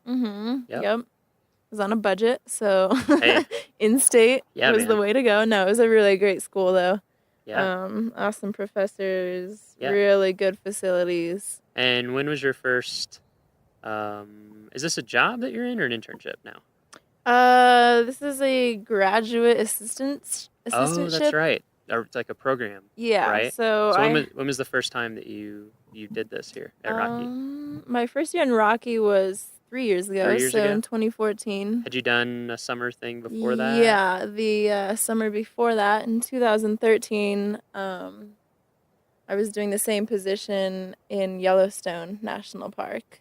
Nice. So it's really interesting to see the difference in areas, difference in parks, like both the magnitude Just of the the size, structures, the quantity. Yeah, I mean they're 8 times bigger in area. Yeah. Than us. Exactly. So it's yeah, just crazy. and how even much- just like here, actually maybe a little like more than Rocky doesn't have any hotels or lodges or anything in the Yep. park, whereas Yellowstone has a ton of Yes, those and they're in big. the park, and a ton of restaurants and a lot of concession-run facilities. whole other scale. Yeah, so definitely different, like entire little towns in the park. Yes. Where here, Yeah. we've managed to keep those out. Yeah, the of towns park. are the towns are at the entrance. Yeah, you're right. In Yellowstone it is. It's like a few really small towns. Yeah. Although Grand Canyon not Grand Canyon. Old Faithful, not that small, but yeah, pretty big and they're all inside one national park. It's kind of amazing. So you did that for a year. That's pretty awesome. Yeah. I worked in Yellowstone for 2 years. Oh, nice. Yellowstone has a special place in my heart. I would Yeah. go back anytime. Could really only explore like Oh yeah, it's a 50th of the park It's in crazy. one summer. It's huge. Yeah, I mean, my first summer there, I was a room attendant for Zane Terra. Oh, at I'm Canyon. sorry. I'm just Yeah, it was kidding. okay. It was chill. It was laid back, no stress. Yeah. So I would just make up rooms, and sometimes you'd have to wait for bison to move off of porches. And things Yeah. like that. But Yeah. the nice thing was, because it was no stress in terms Mhm. of like, it was not a lot of thought went into it. Yeah. We just hiked Oh, all the yeah. time.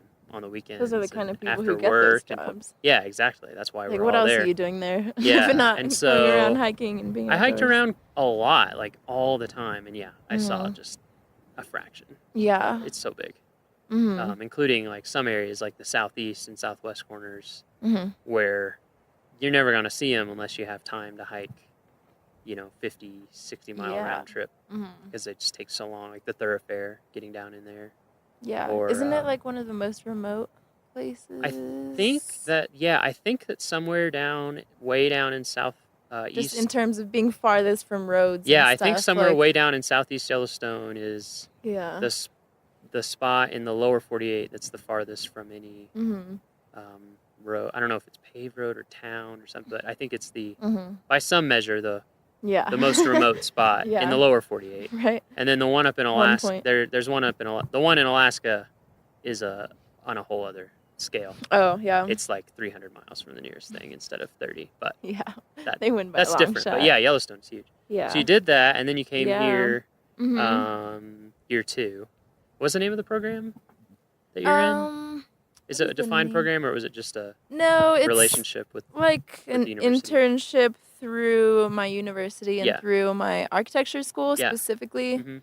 So students from either the School of Architecture or the School of Landscape Architecture or historic preservation or regional planning. Cool. They can all apply to this, and then they hire a handful of us, anywhere from like 4 to 6 of us, Mhm. and then we're each sent out to our own park for the Mhm. summer. So there's pretty Yep. much just one of us in the park. Our specific program is just the Intermountain region. So Mhm. pretty much from northern Montana up in Glacier to like southwest Texas. Yep. Is it Intermountain region as the Park Service defines it, or just? Yeah. Yeah. Okay. Mhm. Okay. Yeah. Yeah. For folks who don't know, the Park Service were divided into geographical regions, Mhm. mostly for management purposes. Yeah, It's I just think and so. Intermountain is huge. I Mhm. mean, it has so many parks. Mhm. If you go online and search like NPS or National Park Service region Mhm. region There's what, map, like it'll come 8, up. 7, 6? Gosh, there's Northeast, Southeast, Midwest, Pacific Pacific West. Uh, Alaska a little used to be rusty. included in that, but I think Alaska is its own. I don't know. I would Okay. have to look at a map, but Yeah. and then Intermountain. So you were there, and then you went back to school for a year, and then came here. Mhm. So you already talked a little bit about how Rocky compared to Yellowstone in terms of just Yeah. the scale in terms of buildings is very different. How else did Mhm. it compare? Had you been to Rocky before? No, I'd never been to Rocky Yeah, what'd you think before. when you first got here? I was bewildered. I was like, this has been What'd you think my about this? neighbor my whole life, Yeah, because and I've never that's been true. here. It's not that far. No, I mean, it it's a really day's isn't. drive. Yeah. Yeah. What'd you think about it compared to Yellowstone in terms of like the scenery? Very different. Different, yeah, for sure. Both in the sense of the wildlife that's around. There are Yep. a lot of We're missing a few bison and species here. wolves up there. Yep, we're missing a few species in Rocky. Yeah, Yeah, and not being in loved- grizzly country is a very different Oh my experience. god, it's so nice. It's so nice hiking when there are no grizzlies to worry it's about. very It's different. kind of always in the back of your head It when you're is, hiking yeah. in Yellowstone. I've talked to people about it because Yellowstone and then Yeah. Denali, and I miss it in a lot of ways because it puts, I Kinda don't know, puts a little edge on it just your- puts a whole different feel on the trip. You know? Yeah. I mean, the danger still statistically is really low, Yeah. relatively speaking. Yeah, but they are it around. it is a danger. Yeah, You know, I remember just and- taking a walk around my dorm building in Yellowstone. It was like sun had already gone down, walking back to my dorm, and this ranger rolls up. He's like, "Do you guys have your bear spray on you?" And we were like, "No, we're just taking a little stroll." He's like, "Okay, well, someone just spotted a grizzly by your dorm, so Yep. Where did you live? Mammoth? yeah, Mammoth Hot Yeah. Springs." Yep. So that was a fun Yeah, walk you home. I always had bear spray on. Yeah, from then Always. on, you're like, Just- okay, it's worth it. Because It's- even like when I it's was in worth a peace of Denali, mind. even walking to the hangout spot for all the employees, Yeah. even there you would see Because bears. they are around everywhere. They're They're like, everywhere. yeah. They can go wherever they want.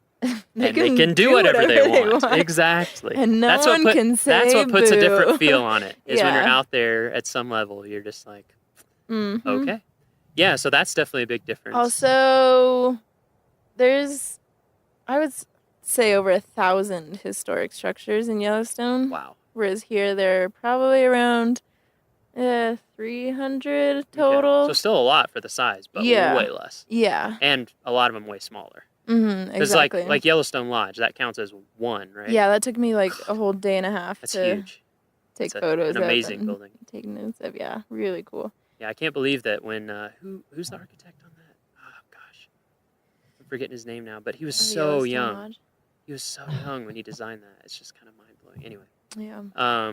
And then the other thing that surprised me when I went to Yellowstone for the first time, because I'd never been out west, so I had this thing in my head of just like mountains, you know, and there are mountains for sure. Yeah. There's a lot of mountains, but there's a ton of it that is not.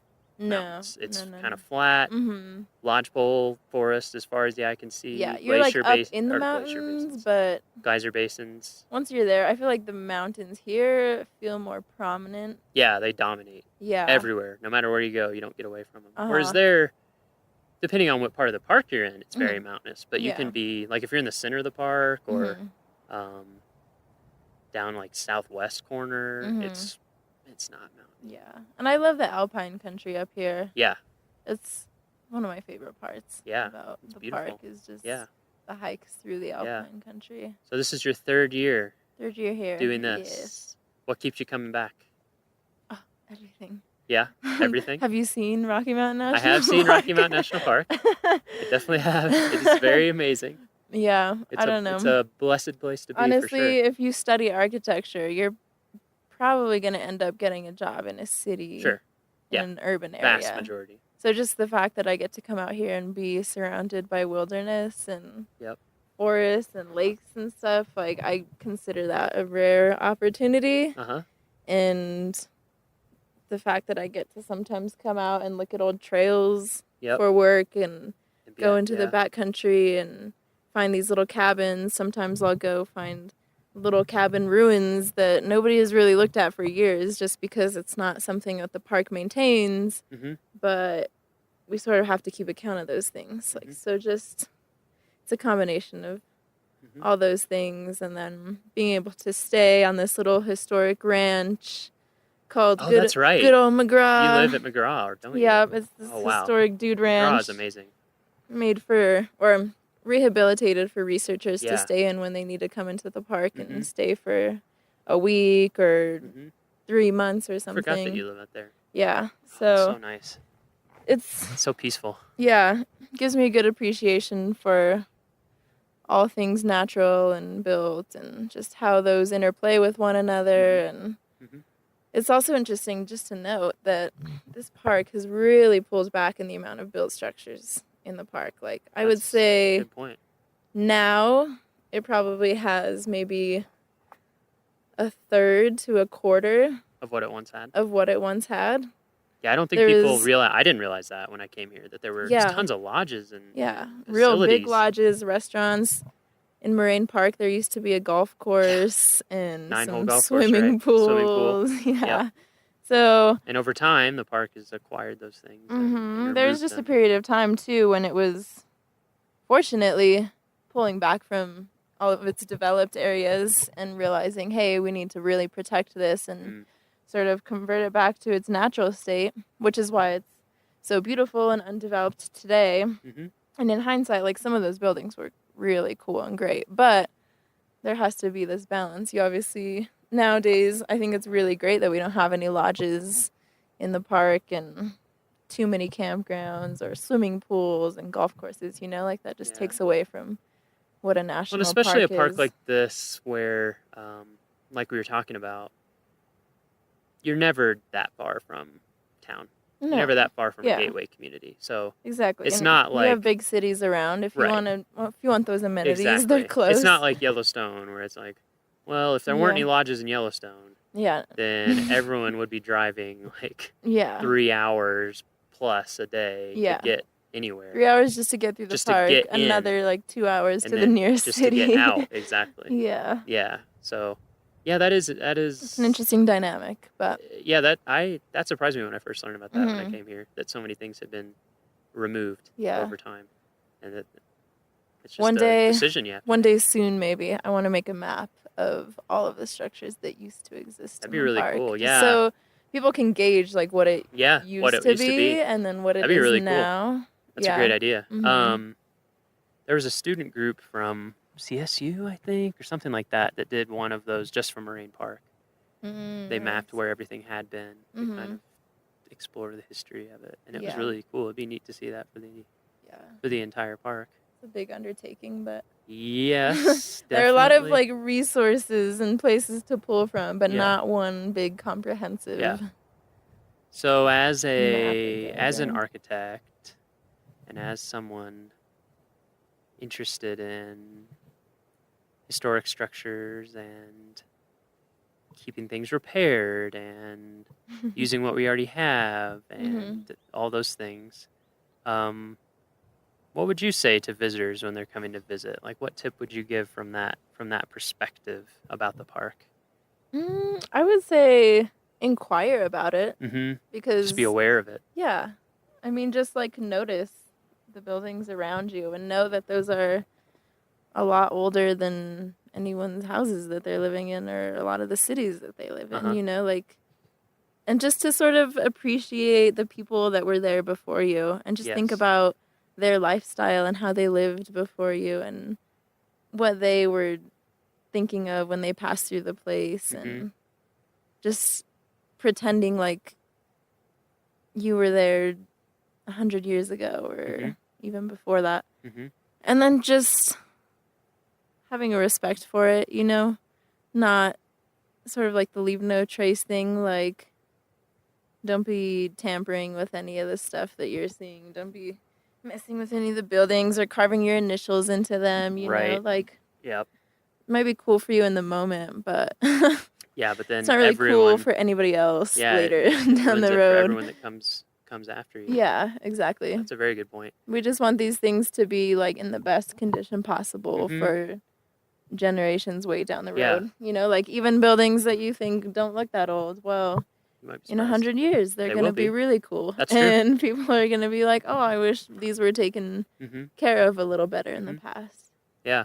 Yeah, I think that's great. I would definitely recommend that to everybody is just remember that it's not just a park, like it's not just hiking and backpacking and wildlife. It is all those things for sure, but it's also a place where people come and live and work and stay. And for that to happen, there have to be facilities and structures. And, you know, even when you're out hiking, just taking a moment to think about how hard some Right. people, a group of people worked to make that trail. Yeah. I mean, I don't think I don't, or I didn't for a long time, have an appreciation of just how hard it is to build a mile of trail. Yeah. It's crazy. You know, it's so much work that people are doing Yeah, much for us respect so that for then the- we can enjoy it. You know, Yeah, they- for the trails crews they're then and unthanked. now. Yeah, oh, absolutely. Mhm. Yeah, we're definitely gonna get with the trail crew and cover some of that work. Nice. Maybe in depth so Yeah. people can kind of And definitely check out some of those backcountry cabins. If you see them, if go you up see to 'em, them, peek in the windows. They're Yeah, cool. you can go up to them and look around. Yeah, for sure. Just, you know, Don't try getting in. Don't try getting in. And sometimes there may be a ranger staying there, Mhm. stationed there, and Yeah, they'll let you be peek perfectly happy inside. to talk to you and Yeah. check in with you and say Mhm. hey, say what's up. It's really cool because some of those old cabins have logbooks from Yeah. back in the You can read 60s. you can read Like just you can rangers read way who've seen back. it, yeah. It's funny how much things haven't changed. Really puts in perspective. Yeah. Yeah. Oh It's wow, like, same oh, same yeah. problems, different Same- day. exactly. Different decade. Especially back there where it's so you know, your phone doesn't work back there or anything, Yeah. you know, so it's you pretty much live in the same way, pulling your water out of the creek and Mhm. filtering and Yep, using the privy out in the back. darn right. Spending the night with the squirrels and the mice. Yeah. Anything else you want to cover or that you want to make sure listeners know about? No, I think we've done a we've good covered job it? and hopefully not bored them to death. Oh, no, definitely not. I know Our- I get excited about it, but I forget not everyone. Our listeners don't get bored. No. And if they do, they can just skip to the next episode. Oh, okay, It's no yeah. big deal. But If no, they've our reached our this point, listeners they've are done good. are scholars with interests that run the gamut. I'm sure. And one of the reasons why I wanted to talk to you is because I think it is just something that people, including myself, it's just easy to forget about. Yeah. The cultural side, the all the resources that we have in the park, and plenty just of think natural, about also like last year we had 4.5 cultural. million people come to the park, Mhm. and so it is a place that it's like It's a destination. a destination with a lot of history. Yeah. Yeah. So A lot just of history. think about that and remember it, and think of our cultural resources folks who are out there surveying and working on things and maintaining things, so that hopefully they'll be there, 100 years from now, 200 years from now, 300 years from now. Yeah. Hopefully forever. So that's what we're going for. That's our goal. You have to have high goals. Yeah. So one final question before we sign off from Sand Beach Lake. We've been asking everyone this question. Oh. It's a pretty open question. Okay. What does Rocky mean to you? Oh my God. Yeah. Like in your life or... Rocky has honestly become like my second home. I don't know if I'll be back next year because the work I'm doing is kind of getting wrapped up this year, but it's kind of where I feel. And you recently graduated. Yeah. I kind of just feel like more human out here. Yep. That's interesting. Yeah, I feel more human when I'm around less humans. I can, for some reason. I can very much relate to that. And we've heard that from a lot of people already on the podcast we've talked to. They're like, I don't know, I just feel more myself, or, Yeah, you just like, it's very introspective. It's inspiring, it's humbling, just the scale of the mountains around you and the vastness of the trees and the power of the water that you see, like, really puts you in your place as a human. Like, we tend to get on our high horses and just get stuck in the bustle of the city and think that whatever we're doing that day is the most important thing in the world and nothing else is as important. But then you come out here and you're like, this is what's really important. Absolutely. Snaps you out of it. Yeah. Like you don't have a choice. If you get out in it, it's gonna happen. Yeah, and I love feeling like less powerful than nature, and like, I don't know, at nature's will. The mountains are really good at that. Yeah, so Rocky has become this place that I think about all year. Yeah. Until I get to come back. And do you think that your time here, even if you don't come back, is gonna influence your career and life going forward? I knew like nothing about the Park Service until my first year as an intern. And I was like, oh my gosh, there's that much that goes on. Like, there's people doing this stuff and entire divisions dedicated to this. So I really opened my eyes and gave me a new respect for the Park Service. Like, I always tell my friends, like, okay, yeah, I'm going out to my internship for the park. And they're like, oh, you're a ranger? Like, everyone just assumes there's just rangers out here. And I'm like, no, that's like one little part of what the Park Service is about. Yeah, but that's one of the reasons why we're doing this podcast. Nice. Just to talk to people and let people see all the amazing folks, interesting folks doing stuff that you would never even know about. Yeah. So even if I don't come back as a historic structures tech intern next year, I'm sure I'll be back in my future. We'll always be here. Yeah. Rocky will always be here. Aw. Great. Yep. Well, thank you so much for talking to us. I guess we'll pack this stuff up, and doesn't look like thunderstorms, so that's good to go. Not pack yet. up and head back down the trail. Yep. Great. Thanks. Yeah. Thanks, Miles. Bye, Mary. Bye. I love that. Isn't it fun?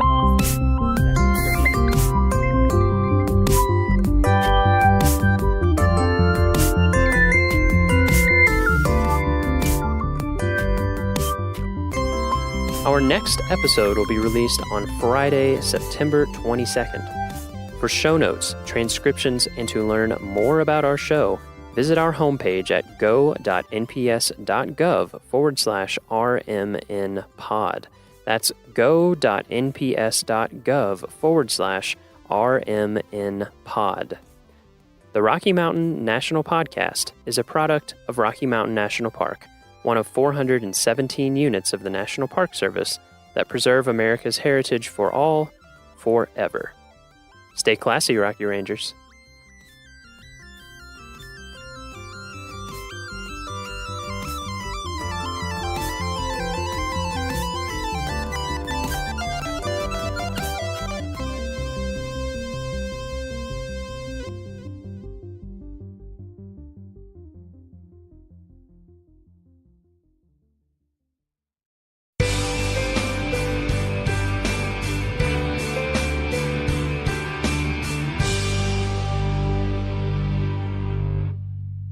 Goats.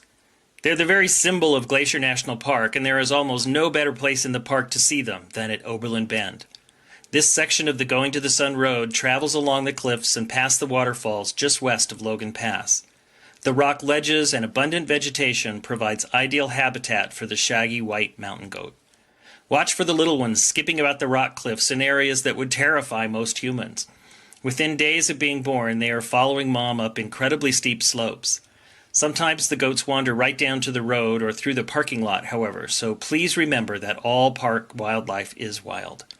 Although they may seem tolerant, they can also cause injury. Do not feed or approach them. Please help us keep wild goats wild and visible for years to come. Oberlin Bend also provides one of the best views of the Going to the Sun Road. Park your car and take the short boardwalk to the viewing platform. The sweeping vista of the garden wall with the Going to the Sun Road snaking along its cliffs is impressive. On a clear day, you can see all the way to the high peaks near the border with Canada, and, if you know where to look, you can spot Granite Park Chalet on a ridge high above the loop. Portions of this boardwalk were designed to be accessible by wheelchair, and if you notice, it's made out of a metal grate material. A former park superintendent saw similar walkways in parks in Australia and brought the idea back to Glacier on his return.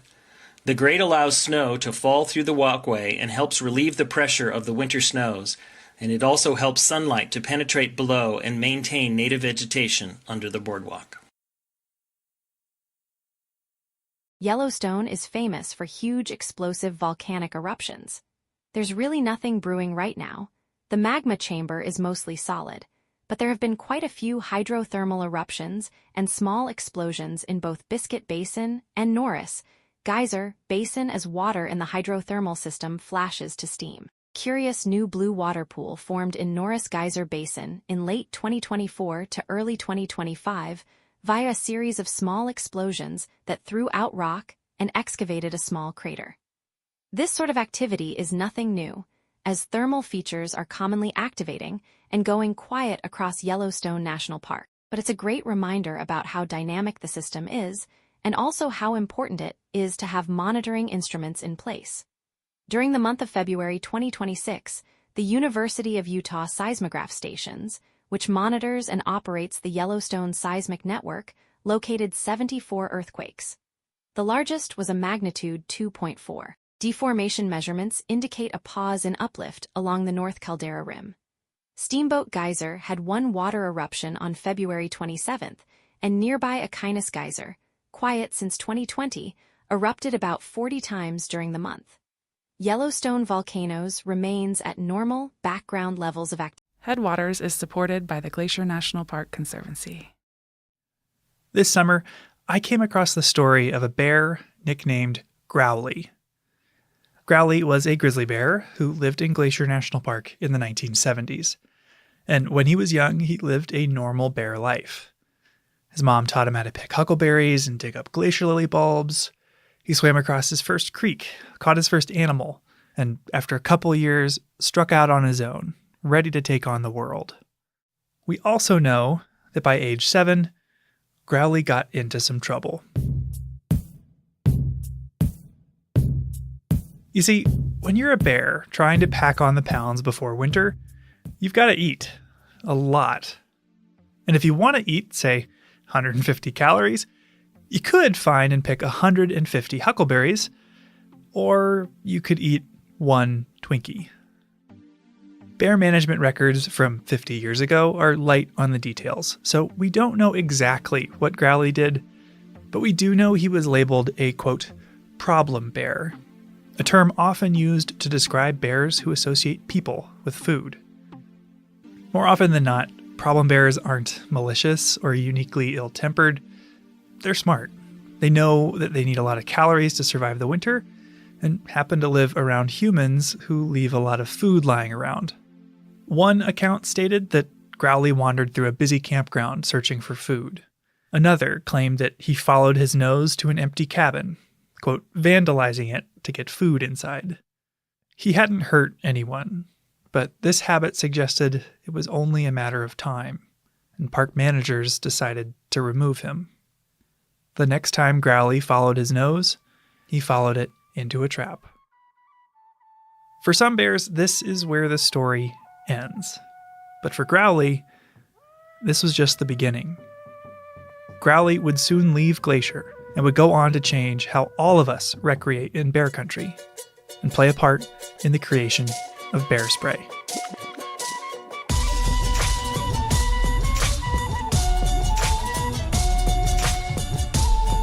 So this is what helped save our lives. I'm gonna spray you.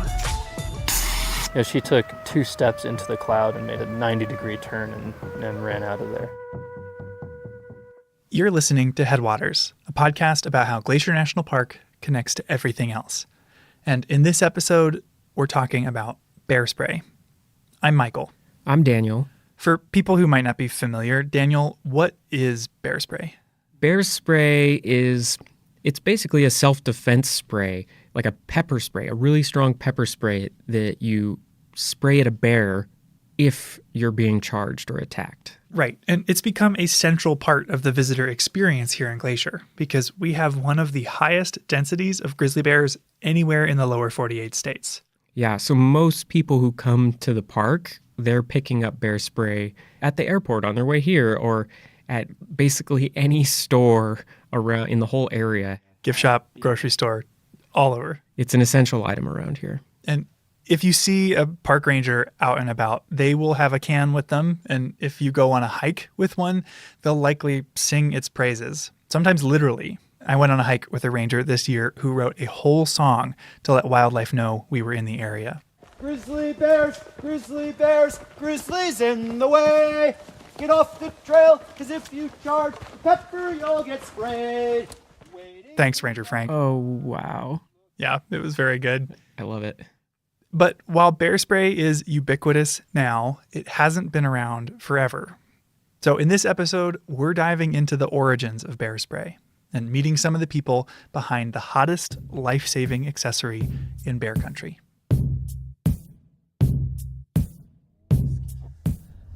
I think it's this red-roofed building.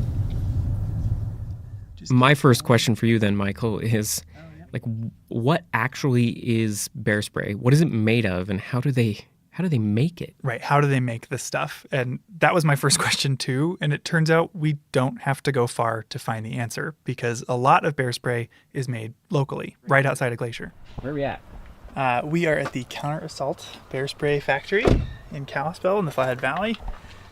Hello, I'm Michael. I'm looking for Randy. It's me. Nice to meet you, Randy. Thanks for having us. Come on in. Luckily for us, Randy Hunt, head of operations with the brand Counter Assault, invited us for a tour. And you manufacture everything right there in-house? Yeah, everything. So we bring our pepper oil in from, it's brought from the other side of the United States, actually grown in India, and is brought here, and we mix the pepper oil here into different solvents so that it's if you're wondering how to use bear spray, you should check out our St. Mary episode from our first season. There will be a link in the show notes for this episode. But with Randy, I got to learn what goes in the can. And the central ingredient, unsurprisingly, is pepper oil. And you said the pepper oil, you get it from the East Coast or other side of the country, and it's grown in India. That's one thing I didn't really grasp, was like you're getting it from actual, like cayenne peppers? Or They're a heat chili. So if you think of your jalapenos, they've got heat content in them, Scoville heat units. They're about 3,000 to 4,000 Scoville heat units in a jalapeno. Your habaneros run 150 to 350,000. We're running 3.2 million. They get the oil from peppers or chilies in the genus capsicum, which includes everything from pepperoncinis to cayenne peppers. So they're like real peppers that go in food. And because it's all from real peppers, it's a food-grade oil, which on its own would be safe for consumption. technically. On our pepper oil. So you can use it. It's safe to eat. You could actually fry chicken wings in it or French fries. You probably won't want to eat them because it will clear everything out of you. But yeah. And this oil is in more than just pepper sprays. It's found in everything from hot sauces to pharmaceuticals, like arthritis cream. Okay, but that's not all that's in the can. There's something else besides peppers mushed up in there. Yeah, the pepper oil is actually only 2% of the ingredients because if it was just pepper oil, it would harden in the can and be useless. When you spray it, if you cook bacon, it will solidify when it cools down and turns white. Well, we got to keep the oil in a liquid form, so we put a solvent in there instead of shooting hard pieces of like bacon grease out of the bear. It keeps it in a liquid form in the air. So even though pepper oil is only 2% of the ingredients, bear spray is 3 times more potent than pepper spray for humans. And so the ingredients are the pepper oil, a solvent to keep that oil liquid, and a propellant to launch the spray. That's the pepper oil. Yep. Oleoresin capsicum, 3.2 MOS, 40 pounds. What would you say it looked like, Daniel? It looked just like hot sauce. Yeah. Like it looked like hot sauce. Like a dark, thick hot sauce. It was, and it smelled hot too. And so how much of this goes into each bottle of can, like the pepper oil? These 2 containers, 10 gallons, will make about 1,000. They were actively filling these cans when we were there. Randy was saying like these 2 10-gallon buckets of the pepper oil concoction will make over 1,500 cans of bear spray. So a little bit goes a long way. Goes a long ways, but it's still not as far as we would like it to go because that's some spendy food grade oil. I bet. So, while there are many brands of bear spray today, Counter Assault holds the distinction of being the first. Opening back in 1986, they helped pioneer this formula of pepper, propellant, and solvent that reputable brands widely use today. you know, across the board, all the bear sprays are using a really hot pepper oil. All of them are going to work, and the biggest thing is people are safe and the bears are safe. And that's what it's been refined down to, is using a product that's not going to hurt people, it's not going to hurt bears. Keeps everybody safe. Bear spray's non-lethality, the fact that bears that get sprayed with this will turn around but ultimately be unharmed, is not only a huge selling point, but it helps explain why bear spray exists at all. Ever since Glacier was established in 1910, grizzly bears were on the decline. When the U.S. was founded, there were an estimated 50,000 grizzlies in the lower 48 states, living everywhere from Canada to Mexico, between Iowa and California. But by the mid-1900s, Euro-Americans had all but exterminated them. There were less than 1,000 grizzly bears left in the lower 48, largely isolated within large public lands in the West, like Glacier and Yellowstone. Something that's still true today. But while national parks are often seen as safe havens for wildlife, the relationship between Glacier and grizzly bears was fraught in the mid-1900s. Grizzlies, or bears in general, were a huge attraction for park tourism, but not in the way they are now. Right. This was an era where a very typical part of the visitor experience was to feed the bears, like out of their car, throwing out pieces of bread alongside the road, feeding bears. Yeah, like this animals as a spectacle approach. The second director of the Park Service, Horace Albright, was actually a huge fan of feeding wildlife in parks. He encouraged the creation of bear feeding platforms in Yellowstone, and Yellowstone even opened a zoo at one point for people to come look at captive animals. Wow. So it really was a different relationship than the one we have with wildlife today. And predictably, it had some consequences. Like encouraging bears to seek out humans when they're hungry seems like a disaster waiting to happen. And it eventually led to tragedy. In 1967, 2 visitors camping in separate areas of the park were killed by grizzly bears who'd come to their campsites in search of food.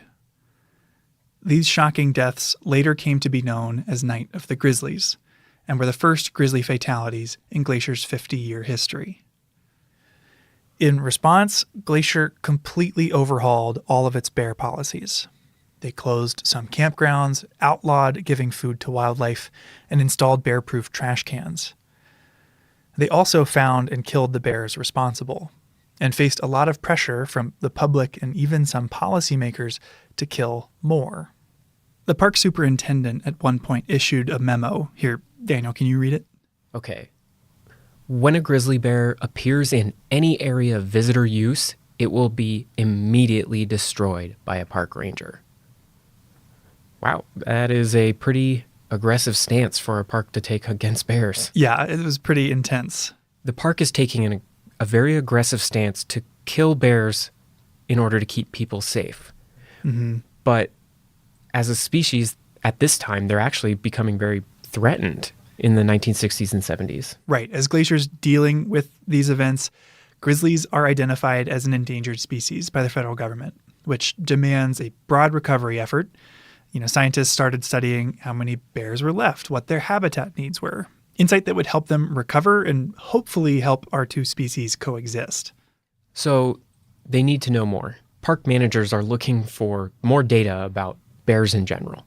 But if we zoom in on the story we're looking at here, that is the history of bear spray, you can see this emerging need for a tool that allows people and bears to de-escalate conflicts in a non-lethal way at like an individual scale. Yeah. Which brings us back to Growly, the bear who apparently didn't like grapefruit. I've told the story that the main thing Growly hated was grapefruit, but he liked oranges fine. He figured out how to slice an orange open. He had really long claws. After being captured in Glacier National Park in 1976, Growly was sent to Churchill, Manitoba, a town in northern Canada known for its polar bears. I was a research assistant. That voice is Janet Ellis.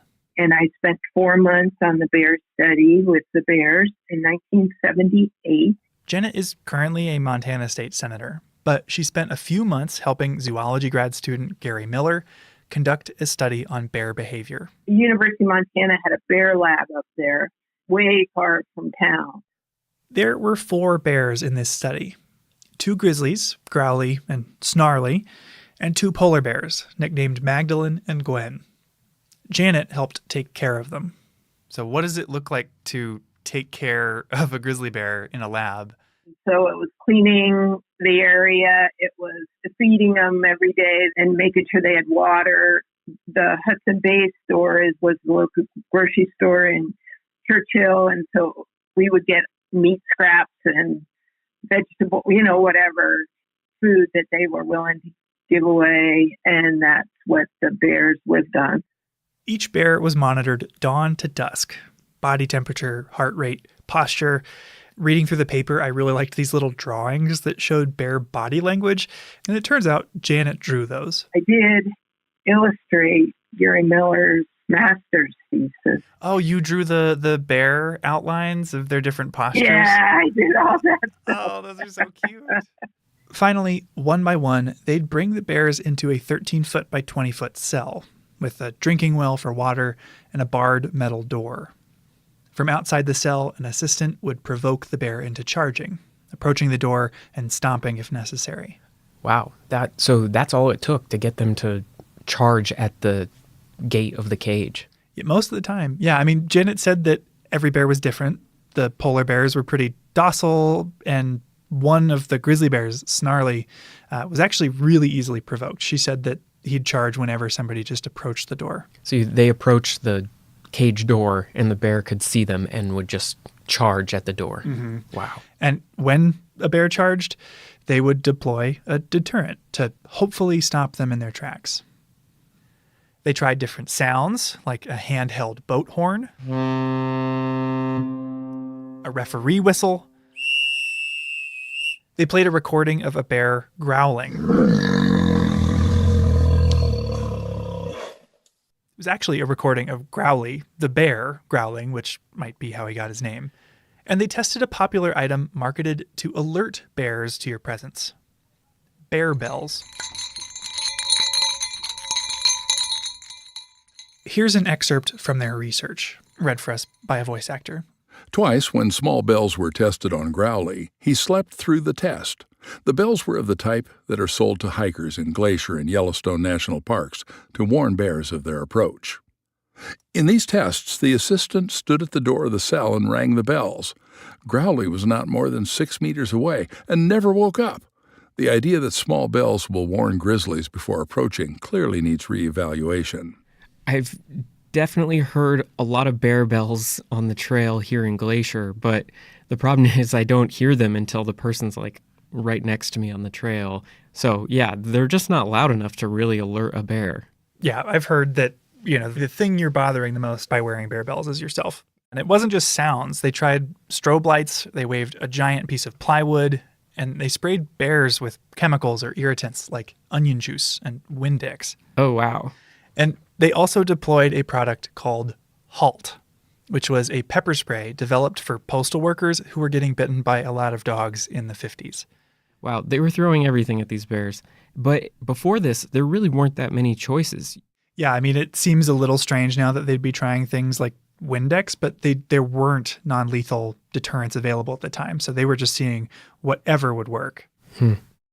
So after they try all this, what were the results? Well, sounds like the handheld boat horn worked pretty well, but only if they were extremely loud. And the boat horn also apparently didn't work in low temperatures. The bells and whistles didn't do much. The giant piece of plywood could stop a bear, but the effect didn't last very long. However, Halt, the postal worker pepper spray, worked really well. Each time it was tested, the bear charged until it was sprayed. The bear then turned and ran to the farthest corner of the cell, where it rubbed its eyes and blinked vigorously. In one case, Snarly went to the water well and washed his face with his paws. That's the only thing that would stop a charging bear. And that was true with grizzly bears and polar bears. I mean, they couldn't see, even if it was for a couple minutes, and they would just stop and it would freak them out. And so, yes, it was the only thing, because we had, like I mentioned, boat horns and the bells and all kinds of things. So it was a precursor. Thanks to Growly, Snarly, Magdalene, and Gwen, who endured around 20 tests each, the paper that came out of this study concluded with this line. The results of Halt dog repellent in the laboratory indicate that effective repellents can be developed.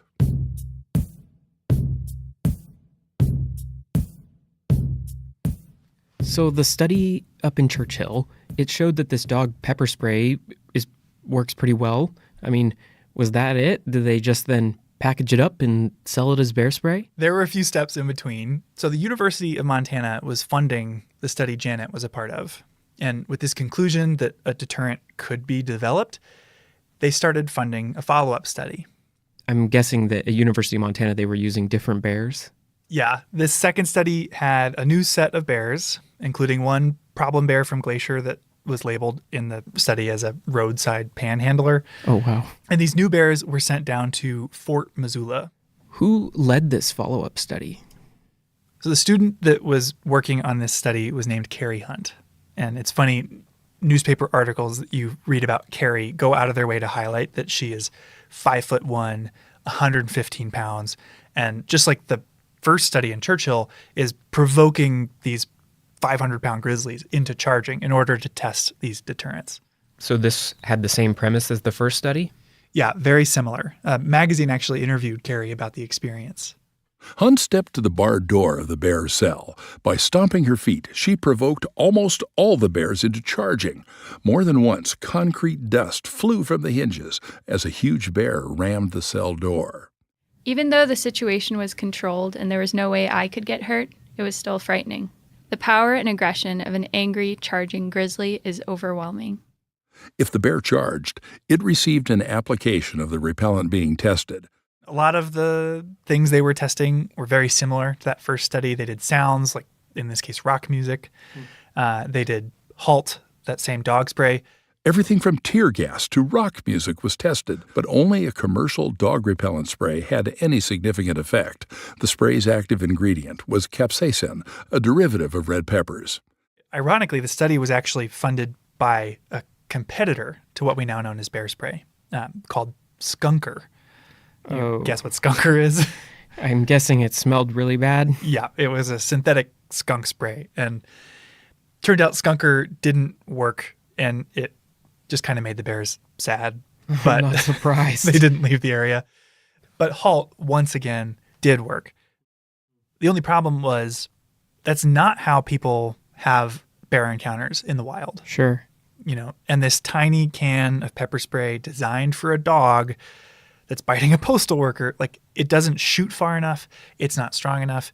And so Carrie highlighted that, this is a really promising thing to follow up on, but it would need some refining. It needs some iterating to turn it into an effective bear deterrent for public use. So now there's 2 studies that are both showing that some kind of pepper spray is probably going to work pretty well to stop a charging bear. Yeah. But to work in the real world, it needs some modifications. Right. And this result started to trickle out into local Montanans that either were connected to the university in some way and found its way to a guy named Bill Pounds. After hearing Carrie's results, he reached out and offered to help refine it. And eventually that collaboration turned into Counter-Assault. Over the years, it's been refined. It's got different propellants. It's got different concentrations of the pepper. The IGB. One of the big things that they worked on was the delivery method, how the spray would leave the can. Yeah, you mentioned the spray. That was one thing I realized I hadn't mentioned because some of the earlier brands were shooting 6 feet in a pencil-thin stream, like Wasp Killer. Right. So that stream, you're not going to hit a bear from 30 feet away in the eyes, especially when you're in a panic yourself. I don't care who you are. You're going to be in a panic when a bear is charging at you. They wanted that shotgun pattern, as it's called, a fog pattern. Okay, so this is part of the process we saw. They're taking a canister full of the ingredients and they're putting a spray nozzle on the top of it that shoots the bear spray out into a fog or a cone. Yeah, exactly. And through testing and conversations with bear biologists, they refined that fog into a spray that would last 7 seconds and shoot 30 feet. That fog is going to get in the sinuses. It's going to get in the eyes. They're going to inhale. It's going to get in all the mucous membranes, the lungs. That's what changes their senses, and they just stop. It's a shock to their system like it is ours. So you don't have that. There were some obstacles along the way before bear spray was widely adopted. There were fraudsters making weak knockoffs and some serious misunderstandings, like thinking you used it like bug spray, or that it was a spice rub you could buy at the grocery store. When I first heard about bear pepper spray, I rushed right down to Albertsons to see if that store stocked it. But alas, though I looked among the spices, the cooking oils, and even in the meat department, I found no bear pepper spray. That was from a newspaper article back in 1999. So it took a lot of education and messaging to get people to understand and carry bear spray. But what really got people on board was its track record. It was working.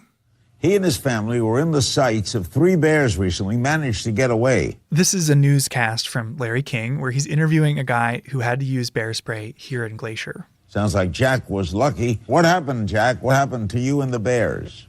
Well, Saturday night, Larry, just Saturday night, my wife and I went to Grinnell Glacier in Glacier National Park. We lived here 20-something years. It's a favorite place to hike. So the story is about this group hiking the Grinnell Glacier Trail when a bear started following them. And after following them for a little while, started running at them. I waited to get about 30 feet and unloaded one blast. He kept coming. My wife stood about 10 feet right in my face. I just went bam, right in his face and ran away again. Bear spray stopped it in its tracks. So this is what helped save our lives. A lot of stories like this come up when you Google bear spray, including this line. Thanks to God, a friend, and pepper spray, I'm still here. That quote comes from a bear attack survivor who would go on to found his own bear spray company called UDAP, which is based in Butte, Montana. Testimonials like these have slowly won people over, and even folks who doubted a pepper spray could work as well as a firearm. Like I said, I was retired military. I'm a gun guy. It's fine. But these guys are like, well, I need my gun. Okay, well, you're still trying to hit something if it's a charge that you've got a kill zone that's, maybe grapefruit sized that you have to try to get a bullet through. Well, you may not be able to do that. And I don't care. I carry weapons, but I carry bear spray when I go in the woods. And because of this effective track record, Glacier suggests all visitors to the park carry bear spray. Montana Fish, Wildlife, and Parks recommends all hunters carry it too. So how many cans do you put out from here in a year or a month, Now, in 2021, we did 375,000 cans of bear spray. And it's just education. That's what's helped. Back in the day, a few years ago, like I was talking with Pride here, he says, I remember when we did 30,000 cans in a year. I said, I'm doing that in a month.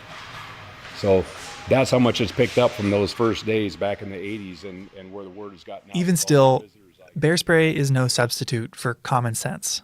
Being safe in bear country involves storing food properly, making noise on trail, hiking in groups, not just grabbing a can of bear spray and calling it a day. Yeah, I've actually heard some bear experts talk about the downside of bear spray is that people think they just strap it on their back and then they're safe, and that it actually discourages the kind of awareness and mindfulness of bear safety that you need to have in mind. You don't want to get complacent. No, you can't just put it in the bottom of your backpack and think it's going to help with a bear attack. I mean, you can't put on your seatbelt and then drive off a cliff. Right. And it is also worth pointing out, like, I've carried bear spray on all the hikes I've done here in the last 10 years. I've never had to use it. Have you? No. My whole life I've been in bear country and I've never used bear spray. Right. I mean, I've taken it out a few times, but I've never had to spray it. The only times I've actually been around it going off was when people set it off on accident. The adoption of bear spray coincides with a shift in our relationship with bears. A shift from managing bears to managing people. That change, which we're all a part of, makes a huge difference for our wildlife. Compared to the 1960s, there are a lot more bears and humans in Glacier. Around 100 more grizzlies and literally millions more annual visitors.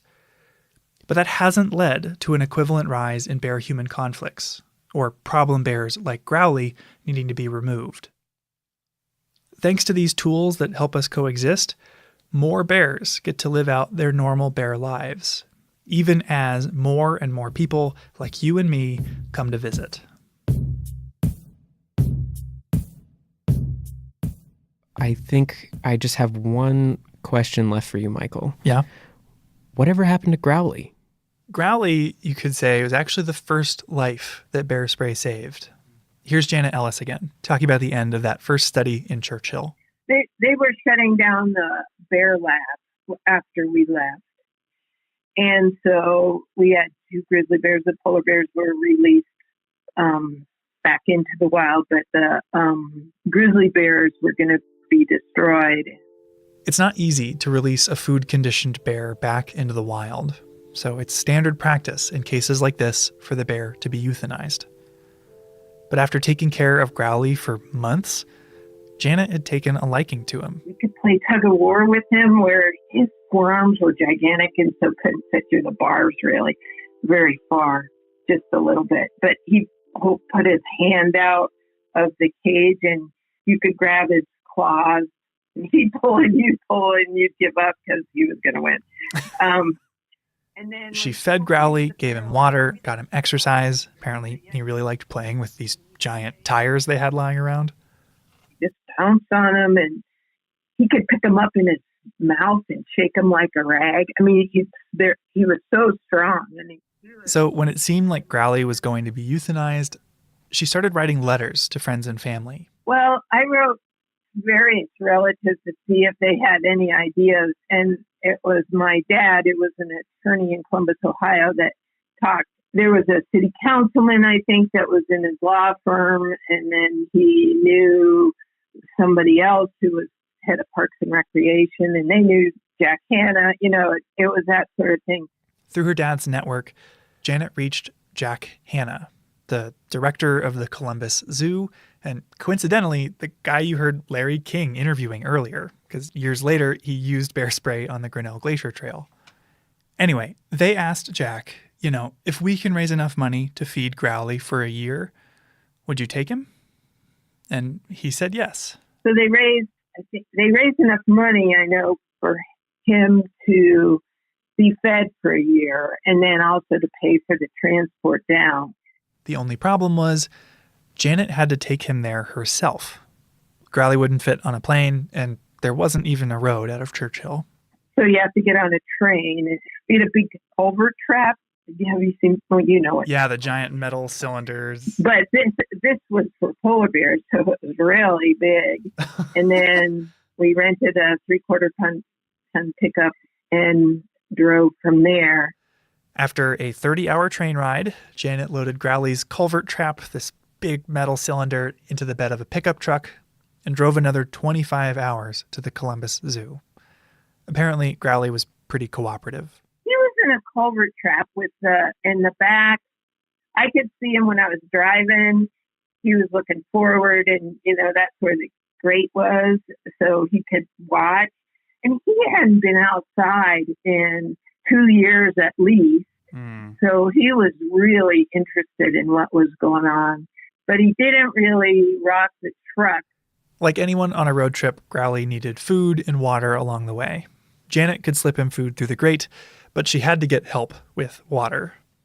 But when you stopped at a gas station, you did need to water him. When I had to water my bear, in the pickup to explain why you needed a hose at a gas station. That's the thing that's most entertaining. But ultimately, Growly was a great road trip companion, and the drive went off without a hitch. So after a few days of travel, Growly was introduced to his new home at the zoo. They had trees and, boulders, and he wanted a day bed. He just rearranged the whole thing, and they had to put wire around the trees so he wouldn't destroy them. Yeah, he had his own opinion on redecorating his new home. I grew up in Columbus and spent a lot of time as a kid at the Columbus Zoo. So there's a real chance Growly was the first bear I ever met. And I might have run into Janet there too. My son, he's 28 now, but he remembers Growly because we would go to every time we went to Columbus, we would go to the Columbus Zoo. Grizzly bears are formidable neighbors, not to be taken lightly. And in the 20th century, their future was uncertain. Some Americans argued they should be destroyed entirely, that our two species could not coexist. But tools like bear spray have proven that wrong. Today, we have access to an easy and effective tool to diffuse bear encounters that doesn't harm the bear. And while no deterrent is a guarantee, Growly showed us that bear spray works. Seeing him at the zoo, I didn't know about the cabins he vandalized, or the summer he spent in Canada enduring boat horns, onion juice, and pepper spray. I doubt anyone there, other than Janet, knew the whole story. But I did know that it was special to see a grizzly bear. And thanks, in part, to Growly, you don't have to go to a zoo to do that.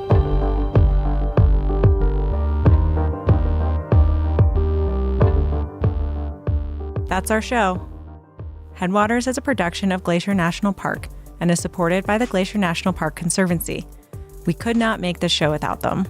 You can learn more about what they do at glacier.org. Headwaters is made possible with help from Lacey Kowalski, Melissa Slottick, and so many people throughout the Glacier community, especially the natural and cultural resource teams. We're grateful for all of you. Our music this season is by the brilliant Frank Waln. The show's cover art is by our sweet friend Stella Nall. Check out Frank and Stella's work at the links in our show notes.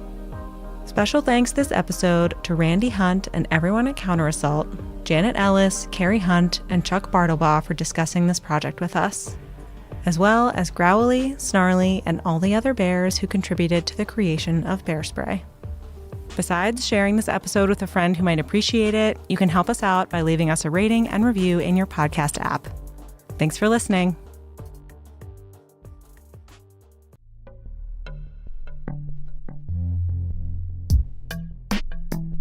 Welcome to Headwaters. This is a science and history show from Glacier National Park.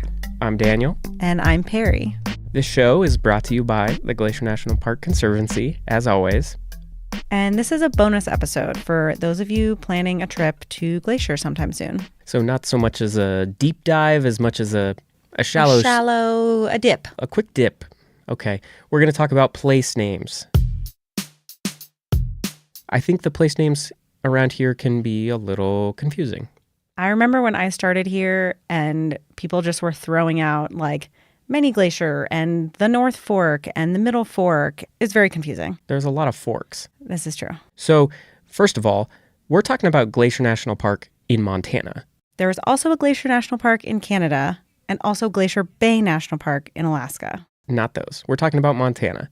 Okay, so just to note up front, a lot of place names in Glacier come from a lot of different languages. Perhaps least of all, English. Originally, the landscape had a lot of names from Salish, Blackfoot, Kootenai, and Cree languages. Then French trappers came into the area, and lots of other people have come here over the years with lots of different names for many of the same places. So if you're encountering a name that you're not understanding right away, it might be because it's a name coming from a language that you're not familiar with. Right, or like a direct translation from a language that is not English. I always reach for a book called Place Names of Glacier National Park. I got it right here. This is probably the best book that I know of, that it's, a few hundred pages of all of the place names from a park map, and it's got a little bit of history of all of them. Yeah, here's maybe my favorite quote from that book. It says, "Each language portrays a universe of its own, and it will often be difficult to fit the universe of one language into the universe of another," which kind of speaks to what we were talking about earlier, where all these names come from all these different languages, and they don't always make sense in translation. Yeah, I like that. That's interesting. All right, well, with that in mind, Perry, let's start really broad. Take me around the park. I know that the North Fork has nothing to do with like a spoon or a fork, but it has something to do with a river. So maybe start there. What's the North Fork? Okay, so the North Fork refers to the North Fork of the Flathead River, which splits into three forks. One comes down from the north along the west edge of the park. Confusing. Yeah. The Middle Fork flows along the south of the park. Also confusing. And the South Fork is not in the park. Did that help? But at any rate, they're all forks of the Flathead River, and they all come together to form the main stem of the Flathead River. Yeah, which flows west of the park towards the Flathead Valley. Right. Now, I hear people talk about the east side a lot. There's more to it than that, though. Yes. So the east side of Glacier has a series of big valleys, each with more or less confusing names. So there's Many Glacier, St. Mary, which some people call St. Mary's. It's controversial. And Two Medicine. Okay. And then there's a town called East Glacier, which is not the same as the whole east side. East Glacier also has its own history of many different names. Yeah. It at one point was called Glacier Station because the railroad stops there. And it also was called Midvale. Yeah. So in 1950, they changed it to East Glacier. And we are on the west side. We are in the town of West Glacier, which is near Lake McDonald and Apgar. Yeah. Okay. Yes. West Glacier, according to the Holterman book, was formerly called Belton. And then they changed the name just so it would be more friendly to tourists, I guess. Or more confusing. Maybe. So it used to be called Belton, but today it's called West Glacier. And again, it goes without saying probably that indigenous people have their own names for these places. The Kootenai have a word for the Belton area that means something like spotted foot mountains. Okay, so 3 of the main entrances to the park are West Glacier, East Glacier, and St. Mary. I feel like we probably confused people even more about those, but... Well, let's zoom in. What's in between West Glacier and St. Mary? Going to the Sun Road. That's what everyone's here for. This is true. So it's... The road to the sun. Yes, going to the Sun Road is not between East Glacier and West Glacier. That's Highway 2. But between St. Mary and West Glacier is going to the Sun Road. Now, Jack Holterman here has a little bit of history on the name Going to the Sun Road. You would expect nothing less. I would not. Okay. This most unforgettable name in Glacier turns out to be a bit disappointing. Well, at least if we follow James Willard Schultz, who bluntly told the Geographic Board of Names in 1929, quote, "I myself named Going to the Sun Mountain. There is no Indian legend in connection with its name."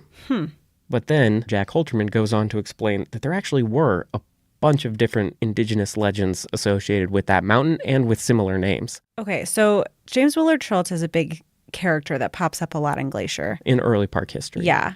And something that I learned just a few years ago is that when you look at the map in Glacier, you see a lot of names that you might think are native names for things like Going to the Sun Mountain or Rising Wolf Mountain, all of these places. However, James Willard Schultz actually applied those names to all those features that probably already had different, much longer standing indigenous names, and probably many different ones from many different tribes. So in some ways, some of these names are kind of a blending of Euro-American early trapper explorer names mixed up with the indigenous names that existed at that time. Yeah, and confusingly, James Willard Schultz did a combination of naming things because he thought certain names sounded cool, but also naming places in honor of actual indigenous people. People he was friends with. Yeah, his contemporaries. Yeah, so I guess we've just made this all more confusing than it started. Well, I'd like to think we've sparked some interest, perhaps, for people. At the very least, all I can say is, take out your park map and ask some questions. Yeah, there's a lot of overlapping eras of history here and a lot of different cultures that have been a part of this landscape. And names really kind of capture all of that history in an interesting way. Totally.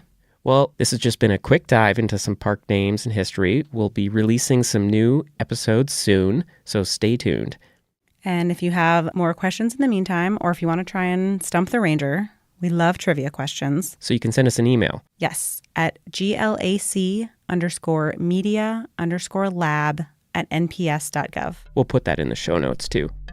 If you want to learn more about what the Glacier Conservancy does, you can visit their website at glacier.org. You can also just support the show directly by leaving a review in Apple Podcasts. It used to be called iTunes, but Apple Podcasts, or You're really dating yourself. Whatever app you use for podcasts, go leave us a review. Even if you haven't listened to all of Headwaters yet, you're not sure you like it. Just give us 5 stars anyway. Yeah, and then go back and listen to the past 5 years of episodes that we have. There's a lot of good stuff out there, and we got more coming, so stay tuned. If you like the show, tell your friends about it. Thanks for listening.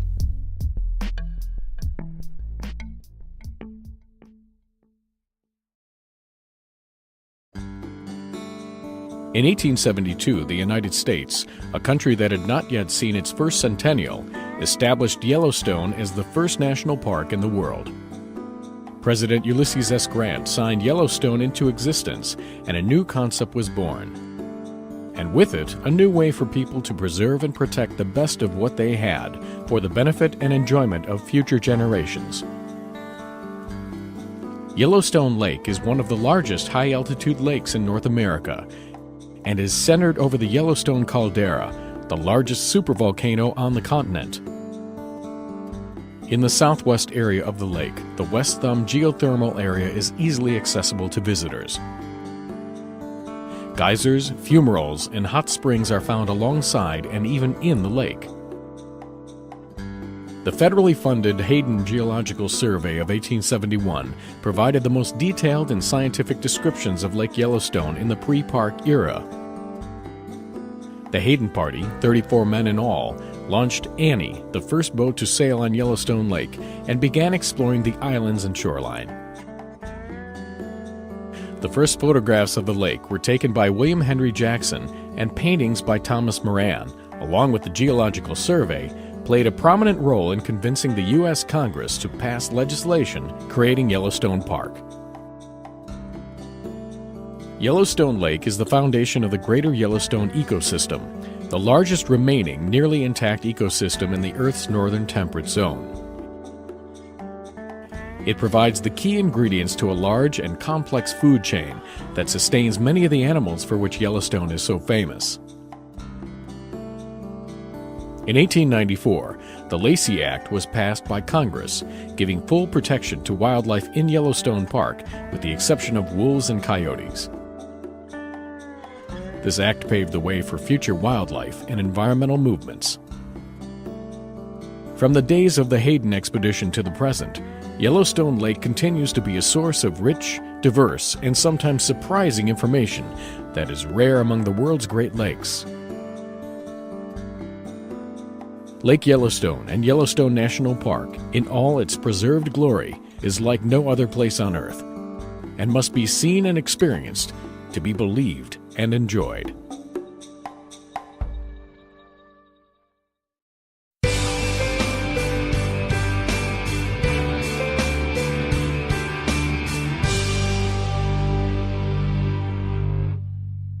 From this spot, visitors often confuse the series of cascades on Haystack Creek directly in front of them for Birdwoman Falls. But Birdwoman Falls is actually the 492-foot drop across the valley between Mount Oberlin on the left and Mount Cannon on the right. Notice the broad U-shaped bowl above the waterfall, and then look down to the valley to the right and notice the same broad U shape. Both features are the results of glaciers. Ice Age glaciers that flowed down the valleys here ground and carved the landscape. The Lake McDonald Valley shows the familiar rounded bottom of a valley that was created by a glacier. Ice up to 3,000 feet thick filled this area as recently as 12,000 years ago. Smaller glaciers tucked high into the mountains ground away and created bowl-like depressions called cirques and hanging valleys like you see immediately above Birdwoman Falls. A hanging valley is created when one of the smaller glaciers meets one of the larger valley glaciers. It can't carve as quickly as its massive cousin and so creates a smaller hanging valley up on the mountain. Look for these features throughout the park. Often, since they generally end in a cliff, hanging valleys have impressive waterfalls pouring out of them. Birdwoman Falls was once fed by an active glacier in the cirque above, but today there is merely a snowfield to feed the waterfall. In especially dry years, Birdwoman Falls dries up by fall. Headwaters is brought to you by the Glacier National Park Conservancy. All right, my special 4:15 tour time. We're going to get boarding here very shortly. Glacier National Park, as we know it, wouldn't exist if it weren't for Ice Age glaciers. Well, please no bear spray too. We do not want to have a spicy tour. Occasionally, bear spray. As a geologist whose mom is in town, I want to show off what the Ice Age left behind. And one of the best views of that happens to be from the middle of Lake McDonald. It looks like a flat-bottom boat, doesn't it? I'm not a nautical expert, just But guessing. We can ask our boat guide. So, we're going on a boat tour. I was excited to tell my mom all about the geology. This valley is carved out by glaciers. You'll see from the middle of the lake, there's a big U shape, which is how you know it was carved by a glacier. But as an artist, she was a bit more focused on the scenic qualities. Very sensual. Sure, that's how the artist sees it. The boat we're on is called the De Smet, and it's one of 6 historic boats that offer tours throughout the park. This boat was built in the year 1930, and it was built specifically for boat tours on Lake McDonald. It may be an old boat, but it moves pretty quick. Do you get seasick? I'm surprised, actually, that I'm not seasick. I was going to say, I remember one incident where where you took me whale watching as a child. Yeah, I didn't enjoy that ride too much. Within about 30 minutes, we reached the middle of the lake, and the captain slowly turned the boat around to face mountains I've seen a lot, but never from this perspective. Okay. So if you look behind you, what can you see? That is spectacular. The change of the colors as it goes back from gray to deep blue to light blue to green. It's just wonderful. Over 1,000 feet of ice once filled this valley. And while that ice is long gone, we have it to thank for this landscape that we all know and love. Ice Age glaciers carved our postcard-worthy scenery, and our roads and trails follow the paths they cleared. But while I spend a lot of time thinking about how this landscape came to be, I've never really imagined what it would have been like to be here while this was happening. For thousands of years, there wouldn't have been much land to walk on. Everything was covered in glaciers. But there was a world at the edge of that ice. Animals and people who lived just beyond. What was this place like during the last ice age?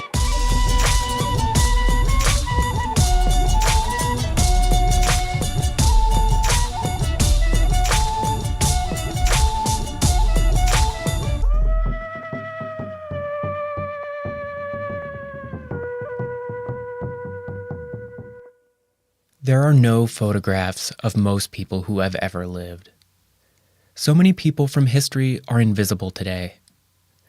Like a melted glacier or a footprint in the mud, some stories can only be inferred from the impressions they leave behind. Welcome to Headwaters, a show about how Glacier National Park is connected to everything else. I'm Daniel, and this is Season 3. It's about how this place became what it is today. Not a comprehensive history, but a collection of stories from the park's past. This episode is about the Ice Age, a time when this place was filled with thousands of feet of ice. It was a consequential time in the park's geologic history. But this episode is also about the search for life and understanding in a world we'll never see. And because the park was so covered in glaciers, we walked this story out to the edge of the ice and tracked down the history beyond the borders of the park.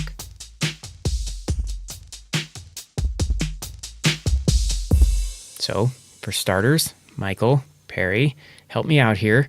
Can you describe what an ice age actually is? That is a great question.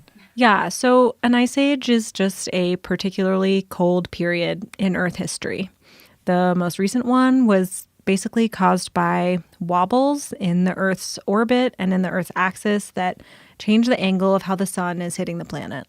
So basically, we get less solar radiation. The result is that global average temperatures during the last ice age were around 10 degrees Fahrenheit colder than they are today, which doesn't sound like a ton, but this allowed glaciers and ice sheets to cover nearly all of Canada and a third of Montana, including the park. Okay, so when was this? How long ago did this happen? So there have been several ice ages, but the Pleistocene, which is the most recent, goes from about 2.5 million years ago to about 12,000 years ago. Okay, so the Earth wasn't just a solid ball of ice for 2 million years. The ice is advancing and retreating. Right. There's these glacial periods and then these warmer interglacial periods. Yeah, so as we set out to try to understand what this place might have looked like during the Ice Age, we had to pick a specific point in time. So we zoomed in on one that Perry suggested, called the last glacial maximum. Yeah, so that's basically the most recent point in time where those big ice sheets stopped growing and started shrinking. It's about 20,000 years ago, at least in this location. And at that point, there was so much water frozen on land that sea level was about 400 feet lower than it is today. But to understand what happened next, let's zip on over to a tiny state park in Oregon. Oregon? Really? Perry, if I had to ask you what the most abundant type of rock found in glacier is, what would you say? Argillite, I think. Yes. Yeah, it's found throughout the park. There are bright red and green colors that are pretty distinctive. And around here, it's in a rock formation called the Belt Supergroup. Yeah, the Belt Supergroup is found all over the Northern Rockies, but it's not found in Oregon. And yet, perched on a hill above the Willamette Valley of Northwest Oregon is a boulder made of Belt Supergroup argillite. So how did it get there? Well, it weighs 90 tons and probably used to weigh about twice that, or almost as much as a Boeing 747, before people chipped away pieces to take home with them. But the story of how it got there is the story of one of the greatest natural disasters to have ever occurred in North America. The story of Glacial Lake Missoula. Yeah, I think the Missoula floods are something that are nearly incomprehensible in today's society. This is Justin Radford. I'm the program manager for Ice Age Floods National Geologic Trail. Justin is the first and only full-time employee of the first and only National Geologic Trail in the Park Service. The trail covers about 3,400 road miles. It's a massive area, and there are people and educators and partners all along this route. So those massive sheets of ice that Perry mentioned, which covered most of Canada and the northern part of the U.S., well, the Ice Age is ending. Those are melting, which produces a lot of water. All that water needed to go somewhere. And if we use the ice here as an example, water melting from the Ice Age glacier in what's now Lake McDonald would have been headed for the Pacific, flowing through the Flathead Valley, then west through Idaho, Washington, and Oregon before making it to the ocean. But at the end of the Ice Age, water couldn't make it to the coast. It couldn't even get past Idaho and was instead stopped near modern-day Lake Pend Oreille. Lake Pend Oreille is an amazing visitor experience, a great place to go and hang out. But if you picture it with 2,000 feet of ice on top of it, well, it created a huge blockage there. An arm of the continental ice sheet had created a dam, blocking the only way out for water in northwest Montana, essentially plugging the bathtub drain that was the Clark Fork River. And all the water backing up down behind that was just massive in scale. We're talking about something in the neighborhood of 600 cubic miles of water. This ice dam was holding back the volume of Lake Erie and Lake Ontario combined, creating what was called Glacial Lake Missoula. Water backed up throughout northwest Montana and extended nearly 200 miles to the east. And it wasn't the only lake of its kind. There were at least 6 others like it in Montana, but Glacial Lake Missoula was the largest one in the West, and you can still see signs of its presence across the state today, including its old shorelines. And it just so happens that this lake was gigantic and goes all the way up the sides of the mountains there. And so you can see these big ridgeline bumps. It's essentially like that was, at one point, was the lakeshore. Yes, exactly. You can drive to these old lakeshores called strand lines at the Bison Range on the Flathead Reservation and see them like bathtub rings on mountains around the city of Missoula. These clues help us measure the depth of the lake. Just south of us on the Flathead Reservation, it was over 1,000 feet deep. You could have submerged the Eiffel Tower. The ice dam was even taller, and it extended for at least 10 miles. But as more and more meltwater entered the lake... Well, at some point, the water wins, and the ice just can't hold it back anymore.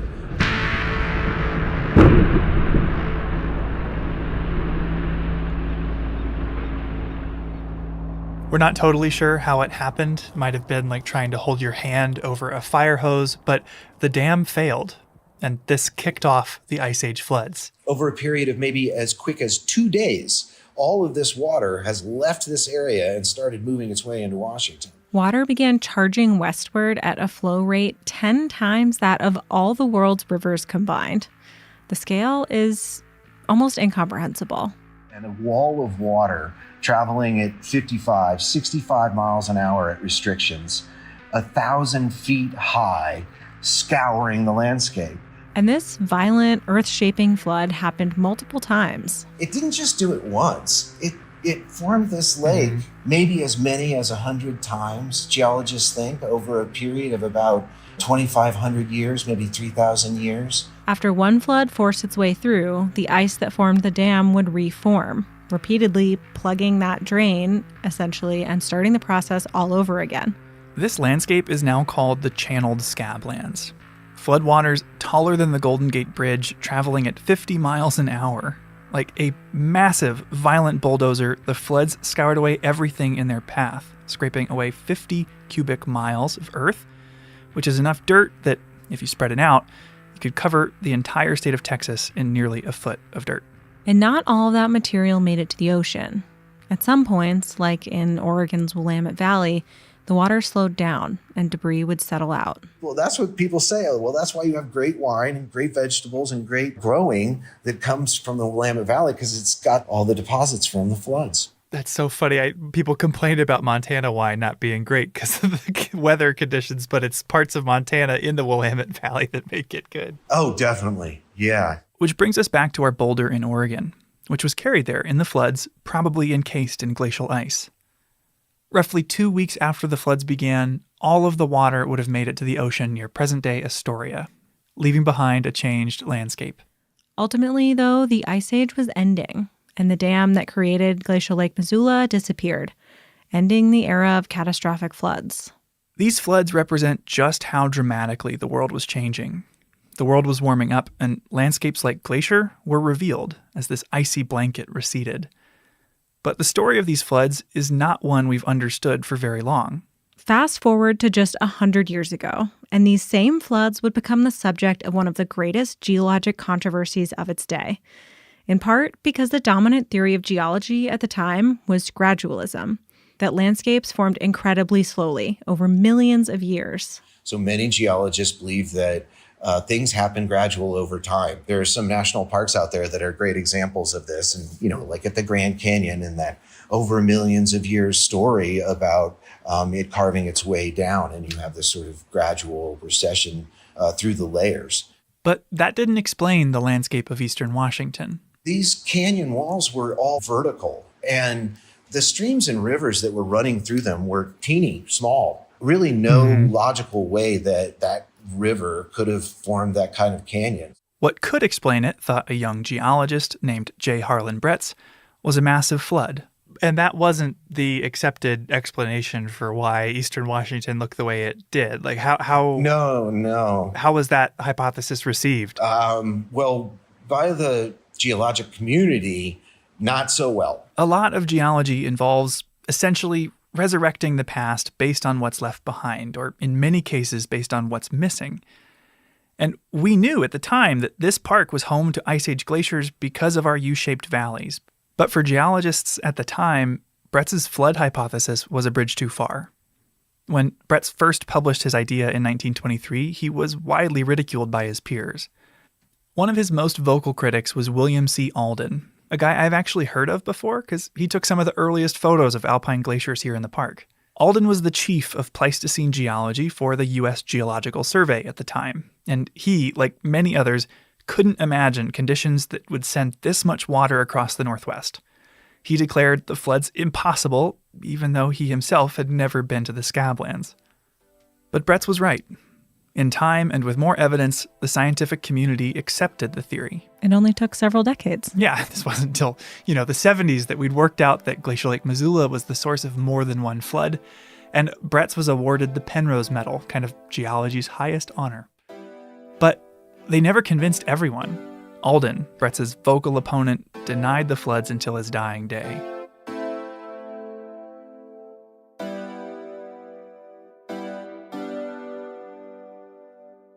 We've kind of been looking to this story as a case study of how we interpret the unknown. I'm wondering, is there a lesson we can learn from the story of Ice Age floods about trying to understand Earth history or human history where we don't quite have all the pieces? Well, I think that, when we bump into these kinds of moments where we're trying to understand the world and we don't have good answers, we tend to fall back on what we know, and we're hesitant to be willing to hear from others about what they might see out there. To me, Justin is describing a failure of imagination and of creativity. A struggle to picture a world that looks different than our own. We can see the empty space left behind. We know something was there, but it's hard to imagine what filled it.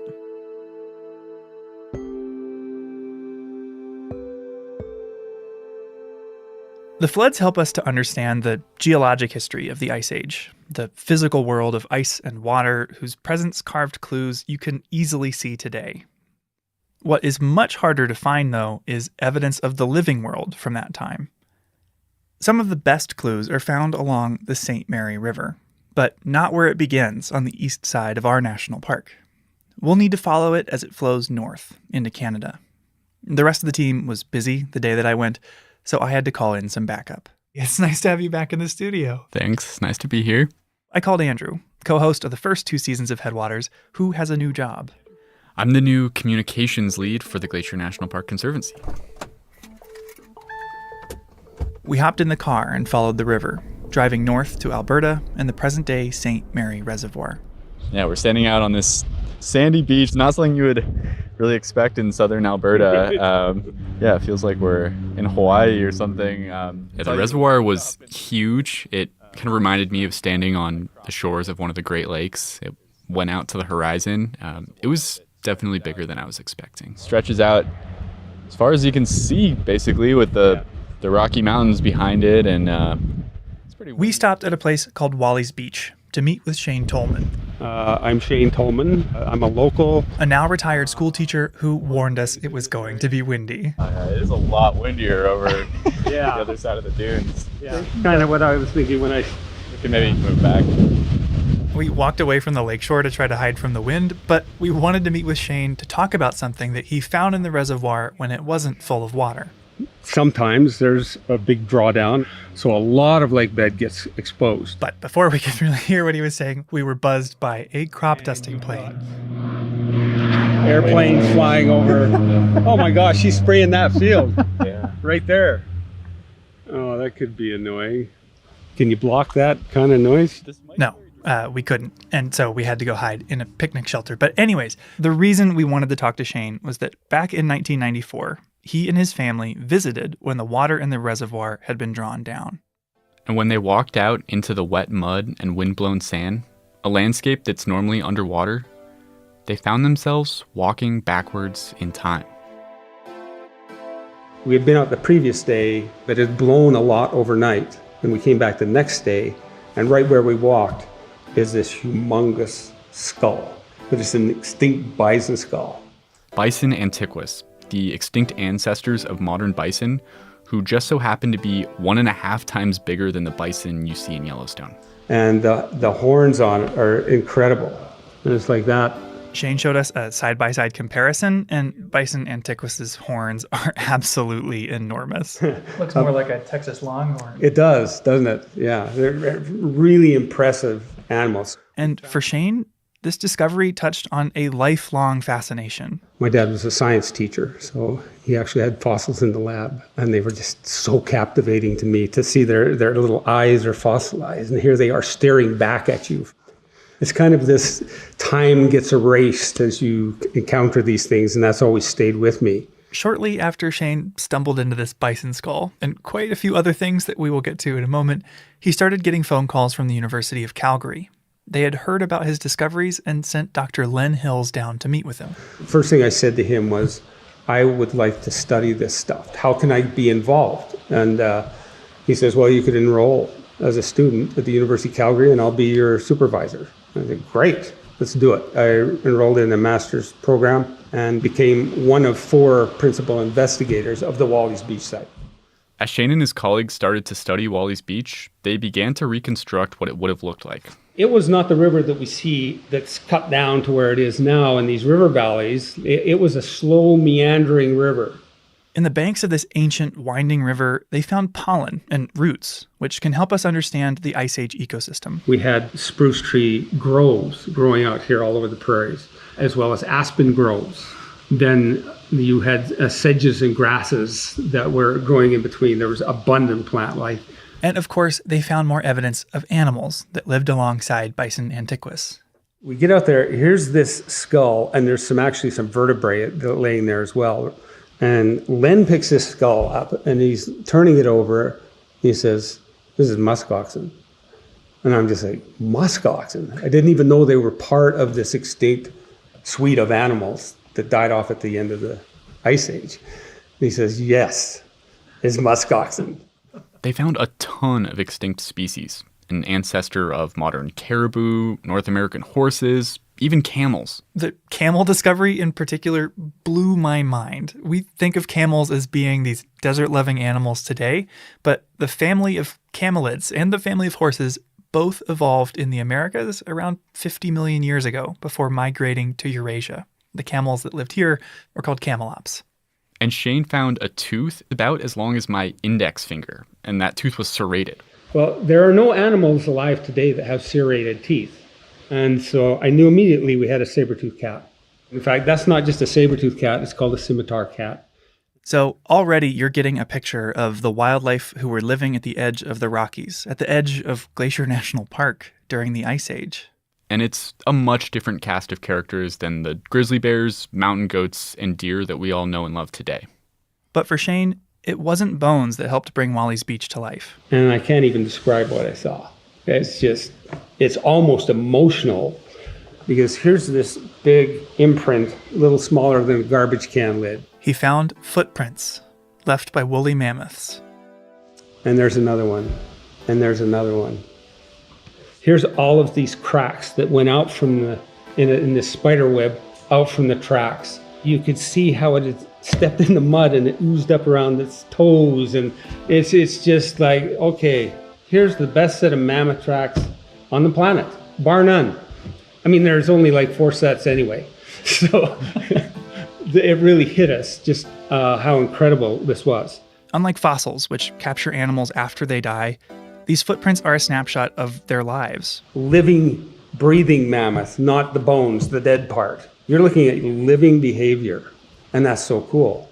With each stride, they traveled on average 8.5 feet. and the weight of each step can reveal if it was left by a male or a female, a child or adult. And the way these 6-ton mammals walked can even reveal if they were injured. Take the cross-section and you get to see the weight distribution from this angle. Well, this animal on its, I think it was its left hind foot, was limping. You can see that the deformation on this side of the track is less than on the other side of the track, so it means that there was some injury or something. How old is that track? That track would be about 13,000 years old. Oh my goodness. Now, and it's not just mammoth tracks either. Here's these mammoth tracks, but not just mammoth. Here's a camel trackway going through the middle of these, crossing over. And here's some more horse tracks over here. And what we're looking at probably look very much like the Serengeti, because you had all those animals intermingling, and here they are moving in these vast herds and individuals. We have tens of thousands of tracks that we have observed at Wally's Beach. It is rare for ancient footprints like these to survive. You not only need wet mud for the footprints to form, but then a strong wind to blow sand and sediment on top, filling them in and sealing them away for thousands of years. But today, the same winds that once preserved these footprints are now destroying them. The same wind that pushed us into a picnic shelter has blown tracks away overnight, carried away grain by grain, a memory lost forever. And because of where they sit in the reservoir, there's nothing you can really do to save them at this point. If they're not claimed by the wind, once they're exposed, they'll be destroyed by water when the reservoir is filled back in. All that's left is to try to document them, and efforts have ranged from photographs and measurements to teams of local students and 1,000 pounds of plaster casts. But however fleeting they may be, this glimpse of these animals alive, living alongside one another, not in the halls of a natural history museum, but drinking from the river that I see now in the distance. You can't help but picture it. And for Shane, imagine yourself there, following in their footsteps. So I hope this doesn't sound too corny, but here's how I kind of pictured it. I stared at the footprints disappearing into the swirling sand to the east, and time blew away with the wind. I had a vision. It didn't take much to imagine the giant lumbering away through the mud, disappearing into the sand cloud from what was likely a watering hole. I'm close. So close I can hear the slushing suck of mammoth foot in paleo mud. See his breath dissipate against the cold ashen sky of early winter. Taste his pungent odor in the roof of my mouth. Rising above the din of the crushing palms of his feet is the sound of chokecherry stained tusks, battered and broken, tonking against the low-growth brush as it swings its massive woolly head side to side, its tangled auburn fur blowing eastward. The trudging mountain knows I'm there, but what am I to he? Nothing.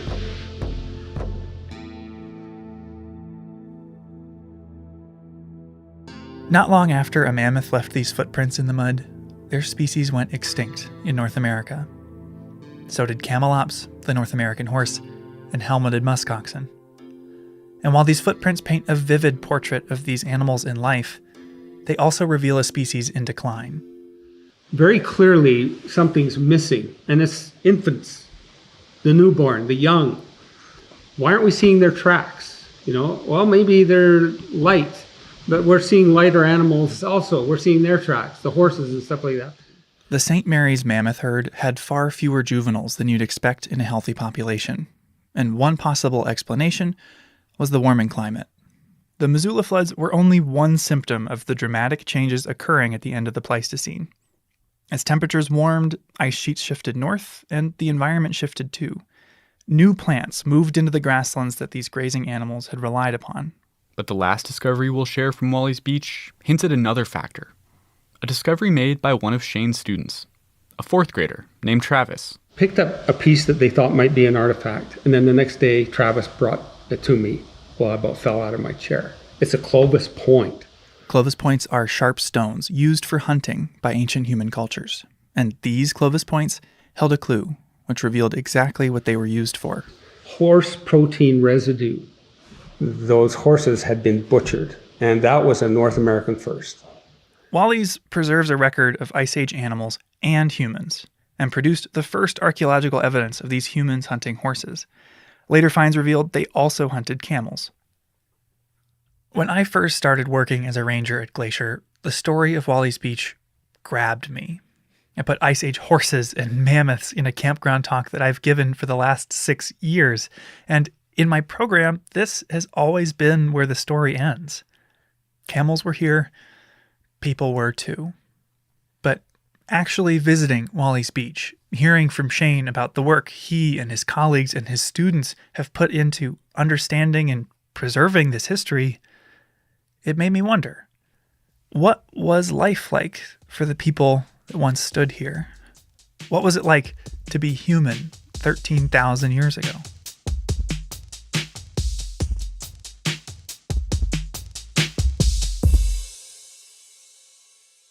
All right, let me recap. Right in our backyard, well, Glacier's backyard, Wally's Beach has a record of Ice Age wildlife. Yeah, a pretty extensive one at that. These are animals that they're really different than what we have here today. Mm-hmm. But they also have discovered evidence of Ice Age humans. Yeah, and a lot of this evidence at Wally's Beach is in the form of something called lithics. Lithics. You've probably heard of that before. Yeah, lithics are stone tools that are made by people. Exactly. That includes the projectile points that were used to hunt horses at Wally's Beach, but they've also found thousands of different points and other tools.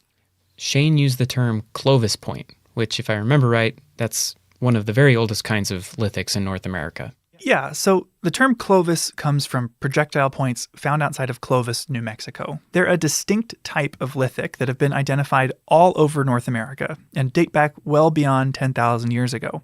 So they are artifacts from one of the oldest and most widespread cultures that we know about in North America. So beyond their tools, beyond these lithics, do we know much about Clovis people, like what their lives were like? I mean, the short answer is no, we don't know much. The topic of Pleistocene era people is always going to be a mystery for the foreseeable future. We have to assume that life was pretty challenging because of the geographic, ecological aspects of that era. This is Shane Doyle. Yes, my name is Dr. Shane Doyle. I'm a member of the Upsalaga Nation. I'm an educational and cultural consultant, live in Bozeman, Montana, and I hail from Crow Agency. Another Shane. 2 Shanes in one episode. Yes, but I called Shane Doyle because he has studied and worked to understand these Ice Age cultures. Lithics, the points that they used, are really the best evidence that we have. We don't have a lot of human materials to understand that time period outside of the hunting and other tools that these folks made. Some of the only materials durable enough to survive these last 10,000 years or more are stones and bones. So even as scientists develop new and better technologies like ground-penetrating radar and aerial imagery, we're still limited by what little is left. I don't think we have a lot of data that we can really turn to that will really provide us with a more comprehensive picture of what life was like for Pleistocene era native people. So I think we kind of have to use our imagination. This is where we get back to the conundrum we found with the Missoula floods, the limitations of imagination. I talked with retired Forest Service archaeologist Carl Davis, and he pointed out that the presence of stone tools and absence of anything else has affected our understanding of these cultures by focusing on the masculine aspects of ancient life. And archaeologists, who were primarily male for many, many years, that's what they really got into. And women and children kind of got left in the dust because the evidence of women's activities, this wonderful perishable industry of all kinds of things, there's no evidence. We certainly can assume they're wearing, carefully crafted, tightly sewn clothes and stuff, but we don't have any evidence whatsoever. So we don't really know what they look like, what they ate, what language they spoke. And our understanding of these communities has been shaped by more than just projectile points. I think in North American archaeology, there has been some bias about sort of giving legitimacy to capability of these first peoples, these indigenous peoples. It may be colonialism, it may be imperialism, it might be a little bit of racism, but I think we have a hard time maybe giving credit where credit is due. That's where anthropology begins to fall short when we go all the way back to those ancient times. It's reflected in artwork that we often see represented from people of that day and age. The clothing that they wear is shaggy and their hair is unkempt, and they're kind of usually slouched or like hunched over. They resonate with this very uncouth, something that modern man would look upon as undeveloped. And I reject that. I don't think that's, a very good indication of who these people were. I don't think that they didn't comb their hair. I don't think that they didn't care about the kind of clothes that they wore. I think that they always cared about that. Of course they did. Why wouldn't they? I mean, even Sigmund Freud would agree with that. I just think that it's a shame that we portray them as being, dirty savages, honestly. People in the modern era tend to think of ourselves as being so special. We have all this information that cavemen or ancient people didn't have. And, well, I think on a daily basis reflect on those ancient people and how they must have felt the same way about their lives as we do about ours. Obviously they didn't have nearly the kind of technology that we do, but think about how they must have been comparing their lives to other species, animals that didn't have the ability to talk or sing or dance or laugh or cry out of inspiration or joy. I mean, the emotional realm and spiritual ceremonial aspects of ancient life must have made those people feel like they were on the edge of tomorrow. And as we talk about these cultures, wonder about their daily lives, try to imagine how they treated one another, what they valued, and who they loved. Shane emphasized that there is a lot more to these people than we will ever find buried in the ground. And I think that's another thing that anthropologists often forget about, is that the trade culture was more than just material trade. These people wanted to learn about one another. They wanted to hear their stories. They wanted to know about their ceremonies. They wanted to know about their knowledge. That was the real trade culture. The material came along with it. In the end, it might just be the social world that we thought had disappeared that can help us better understand this time after all. I developed a course on Montana Plains Indians. During the process of creating that course, I looked at the different star stories of the tribes here in Montana, and it was clear to me that they shared common stories, and that the stories were very, very important.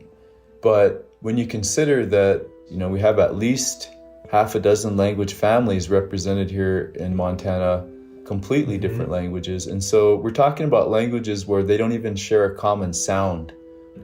So how could it be then that these different speaking people would have the exact same star stories down to the minutiae, just the smallest details of people's names and the things that they did and how those things are reflected in the sky and on the ground, and the same stars and the same geographic features? I mean, all those things to me showed that these folks must have been in communication, in deep communication with one another. Different cultures with different languages, living in different places, who still found a way to communicate. And it wasn't just star stories that they were sharing. It was technology, where and how to harvest teepee poles, how to stitch hides together and harvest wild plants. They were so determined to share with each other their knowledge and the best of their communities that they created a language independently of themselves. That, plain sign language exists really in and unto itself. Plain Sign Language was the original American Sign Language, born out of trade between communities across the Great Plains. The Plain Sign Language, I don't think probably dates all the way back to the Pleistocene era, but I do believe that the passage of the Clovis technology from community to community across the continent, all those communications and all of those different trade networks, that's where the seed of that was planted. These insights from oral traditions can help us to imagine the cultures of these ancient communities. Curious, kind, and cooperative pioneers living here despite its hostile and icy climate. And as Perry found, oral history can also preserve a record of specific moments in time. I wanted to talk to Sally Thompson, an anthropologist whose work with tribes throughout the Northwest found that indigenous communities have preserved memories of the Ice Age. One of the task force members was telling me a story once of his clan's migration. And I said, wow, Ray, it sounds like you're taking me back to the late Pleistocene. And he said, well, I think I am. So he thought for a while, and then he said, we sing it. It's a chant.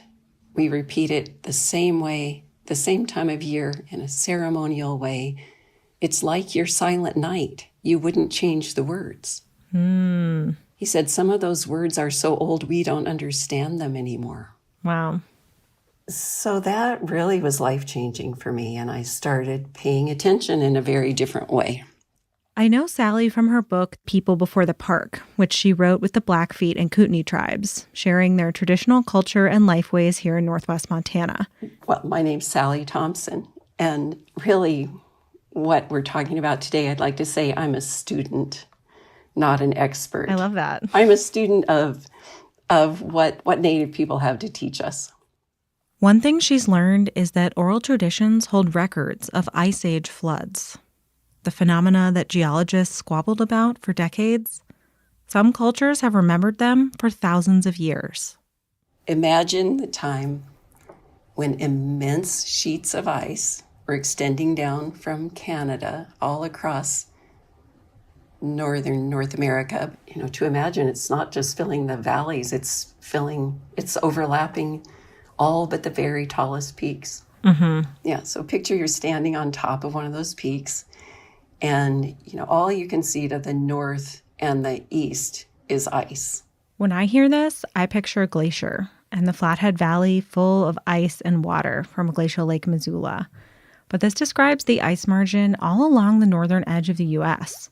Sally interviewed people from tribes all up and down the Columbia River, whose drainage system covers most of Washington, Idaho, and northwest Montana.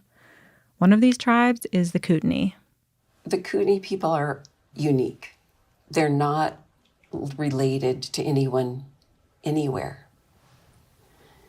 It may be because of where they were in these cataclysmic times that they were the only ones who survived. Mm-hmm. So most people have relatives, but the Kootenays are considered by anthropologists or linguists to be an isolated people, the only ones. And this is their story. Was it like before a tsunami where sensitive people think something's changing, or you hear this incredible sound and somehow you know to run up? Perhaps you've experienced, some flooding before, and you know you need to go up, and you just keep running, and somehow some people manage to survive that. Then you see people have run to the top of Rattlesnake Mountain on the Columbia and try and picture what happened. I interviewed a Coeur d'Alene elder one time. Felix Arepa told me, after he thought it through in his own language, the way his grandparents had told him the story, then he explained to me that the words they used were something like, everything changed, even the landscape. This is a record of a human experience with these floods. Someone witnessed them, walked through the world they left behind, and shared that story with their community. Yet, despite knowing that, it's still difficult to place yourself in their shoes, to see their point of view, rather than our own. Even with everything we've learned, it is really hard to place yourself in a world that you'll never see. All of these stories have helped me to picture it. Herds of camels and mammoths sharing Montana with people who, in the face of a dramatically changing world, are learning from one another and passing on memories that will connect them to today. But I find myself imagining it almost like a painting, something that I can see, but that I can't touch. What would it take to bring this history to life? To be able to imagine myself there, like Shane Tolman did with the mammoth tracks? When I posed this question to Shane Doyle, he turned my attention to May of 1968 in rural Montana when 2 construction workers began digging rocks out of a hillside. And so they were digging into a cliffside to get some like flat sandstone rocks out of the cliff. And when they dug into the cliff, it was covered with this red dust that we call red ochre. Red ochre is a really sacred material. Past the red ochre, they found lithics. And beyond that, human remains. They were digging in a grave. Found on the property of Helen and Dr. Mel Anzik, these human remains turned out to belong to a child between 1 and 3 years old. And while the haphazard digging at the site made it difficult to completely reconstruct the burial, it was determined that the child had been buried nearly 13,000 years ago. He was probably no more than 3 years old when he died, was buried with a treasure trove of antiquities, over 118 priceless Clovis artifacts. Pretty much every tool that has ever been identified in any other Clovis site was found at that burial. These were valuable, treasured items that were rare and that were hard to produce. And they buried him with a child. This child had no social standing that we could measure or compare in any other culture at any other point in history. Even today, children are the most vulnerable people in society. They receive the least honor, they receive the least attention, they receive the least amount of resources devoted to them. If you look at what that burial spoke to, it spoke to what that community valued. Why would they put all those items in there for a child who had never hunted? He was not a priest, he was not a ceremonial leader, he was not a warrior, he never produced any economic value. He was really just as children are today, but they present a resource that you have to provide for, part of your family that you have to attend to constantly. The U.S. has a law that establishes the legal rights for tribes to repatriate or reclaim human remains uncovered in cases like this. But it wasn't passed until 1990. This is before NAGPRA, Native American Grave Protection and Repatriation Act. So all the materials, since they were found on private land, they were just taken by Mel and the 2 construction workers. The human remains, Mel gave those to his daughter, but at the time they were taken by a scientist, an archaeologist, who took them down to his lab in Arizona. The remains stay in Arizona for about 30 years until eventually they're returned to Sarah Anzik, the granddaughter of Mel and Helen. Once Sarah got them, turns out she was the molecular biologist. She had an interest in studying the remains to see if she could find out who this person was, who this child was. And, she said before that she just knew that this child had a story to tell and that it was an important story and that she wanted to help the child tell that story. So she reached out to a lab in Denmark, and they set out to sequence the child's genome in an effort to understand its DNA and uncover who the child is related to.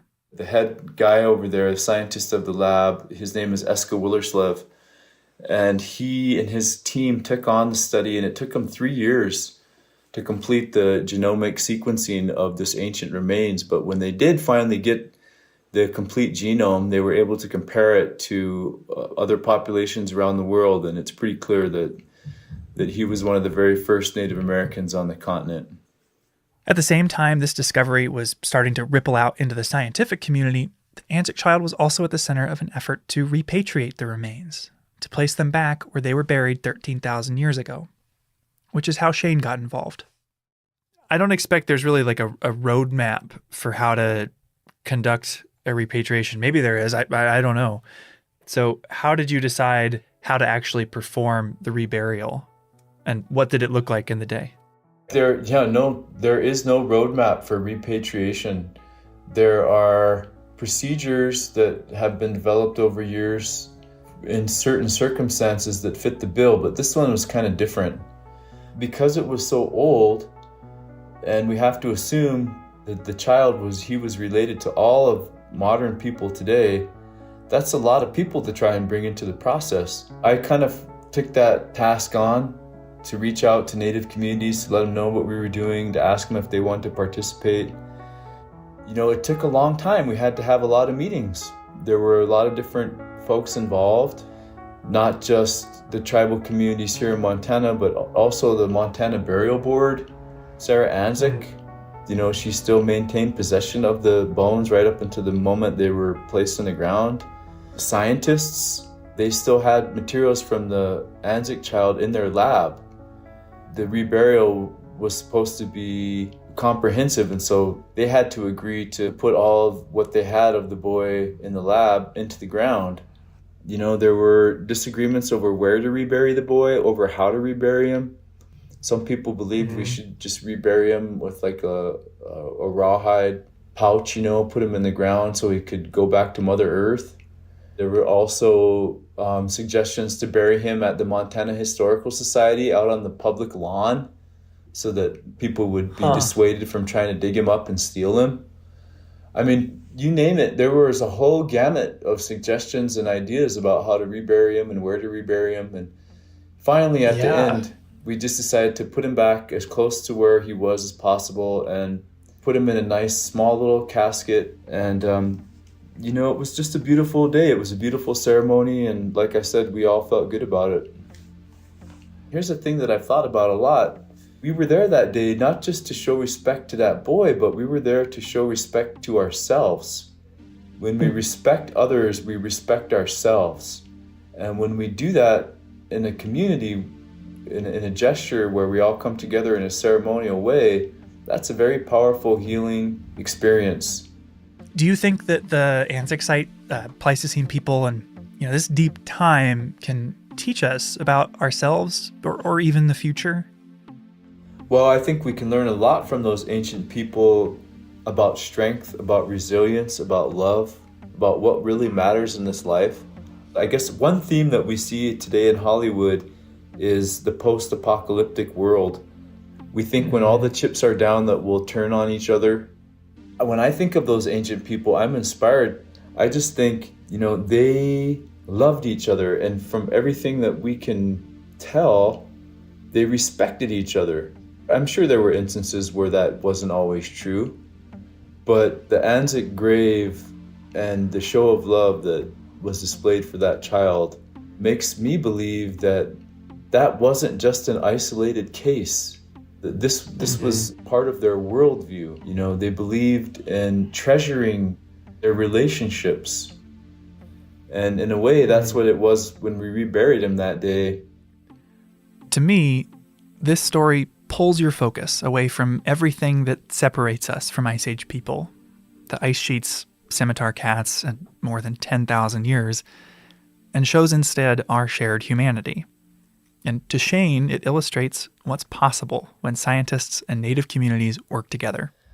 I think we'll be able to tell the stories that right now we still can't really wrap our heads around, because we'll be able to wrap our hearts around what it means to be a human, and we'll be able to take that understanding and place it into these ancient time periods, and that will be able to inform and provide us with a better picture of why these people laughed, what they laughed about, what they cried about, who they loved.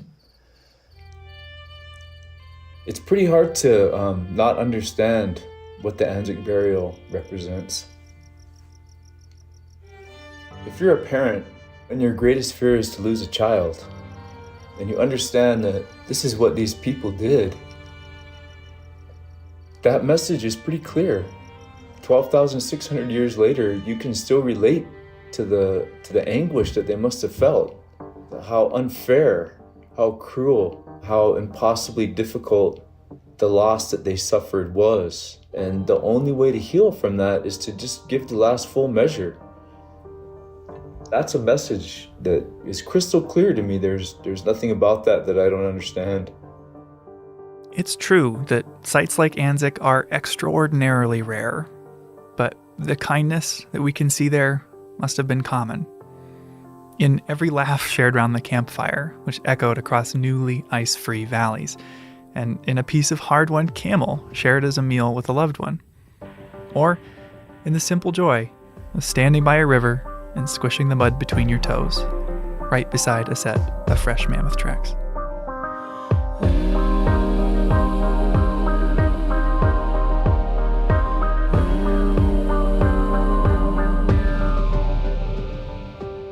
Headwaters is a production of Glacier National Park, with support from our partner, the Glacier National Park Conservancy. This season of Headwaters was made by me, Daniel Lombardi, Perry Sassnett, Michael Feist, and Gabby Echeverry. We could not have made Season 3 without Lacey Kowalski or Melissa Slottick, and Sierra Mendelko, Brent Rowley, Darren Lewis, the Glacier National Park Archives, and the Montana Historical Society. Special thanks this episode to Shane Tolman for driving to meet us. And sharing your bug spray. Shane Doyle, Carl Davis, Roz Gerstein. Thanks, Mom. Sally Thompson, Justin Radford, Andrew Smith, Vic Baker, and Ethan, our captain from the Glacier Park Boat Company. Thanks for listening.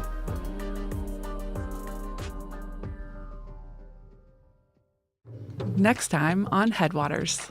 We use art to find new perspectives on one of American history's most momentous yet misremembered events. You know, Lewis and Clark was just a story that I did not remember from school. When Daniel called and I thought, oh my gosh, really? I don't know if you want a tribal voice talking about Lewis and Clark. You know, I just thought they're revered by so many. That's next time on Headwaters. So Headwaters was made possible through the Conservancy, right, Andrew? Yes. But you also fund a lot of other projects. What are some examples of that? Yeah, one I wanted to tell you about today is our wilderness condition monitoring work. We have this really cool project happening right now to outfit a lot of the park's wilderness rangers with tablets so that they can make live reports on the condition of the wilderness while they're out and about. Used to be on paper reports that got lost and never found their way to the same place. They would show up wet and crumpled and all sorts of different things would be written on them. So now everybody's got the same form. It comes all into one database and we can learn about threats to wilderness so fast and respond to them so that nothing happens to our beautiful wilderness here. Well, that's awesome. Well, I guess if you want to learn about that project and more that the Conservancy funds, check out their website, and thanks. Yeah, visit us at Glacier. Hey, you rockin' Rockyites. Welcome to episode 10 of season 1, which has 10 episodes total, which means, you guessed it, this is Sad Face, the last episode for this first inaugural season of the Rocky Mountain National Podcast.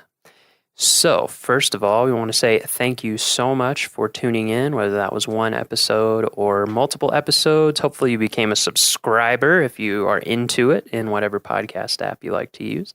If not, consider doing that. Some stuff you can do while we're on a hiatus for the winter. We may have some bonus episodes in the winter, but we're going to be on a hiatus overall. Here's some things you can do. If you like the podcast, first of all, if you go to iTunes and give us reviews, that helps us show up higher in search rankings. It helps us spread the news about Rocky and reach more people. So think about that. Another great way is to just tell people that are your friends that you think you might be into our podcast. Just let them know, hey, this is kind of cool. Check it out. Or maybe you'll listen to an episode together. I'm also going to go out on a big limb here and give you my email address so that you can send us any comments, positive, critical, negative, whatever. And more importantly, you can give us ideas for things that you are interested in hearing about for next season. We are going to start on pre-production after a little bit of a break here. So we're going to start thinking about it, planning it out for next season. And, we're open to any great ideas that you have. So send them my way. My email address is miles_C_Barger. That is B as in boy, A-R, G as in girl, E-R, miles_C_Barger at nps.gov. Send us your comments, send us your ideas, just send us a, hey, thank you from wherever you're from. We enjoy listening.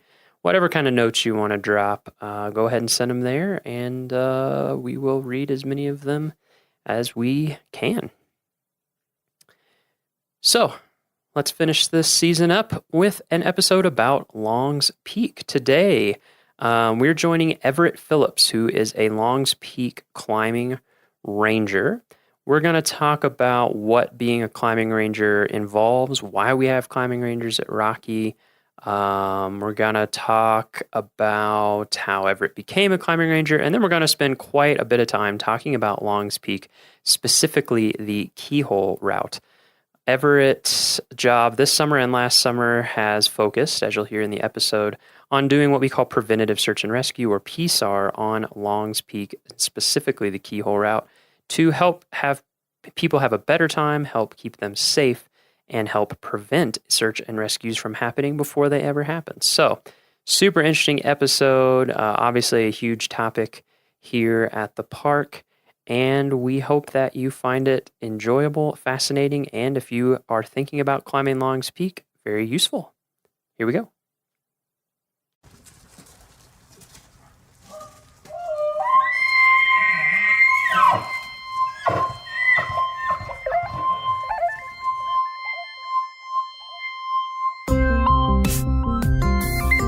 All right, let's get started. We're here, we don't need to say where we are because we're in my office. That's boring.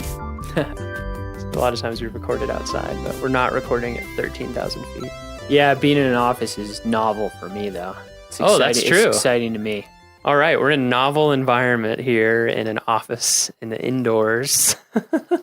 Gonna do an interview. So, if you could tell us your name and your title here at the park. So I'm Everett Phillips, and I'm one of the climbing rangers on the East District in Rocky Mountain National Park.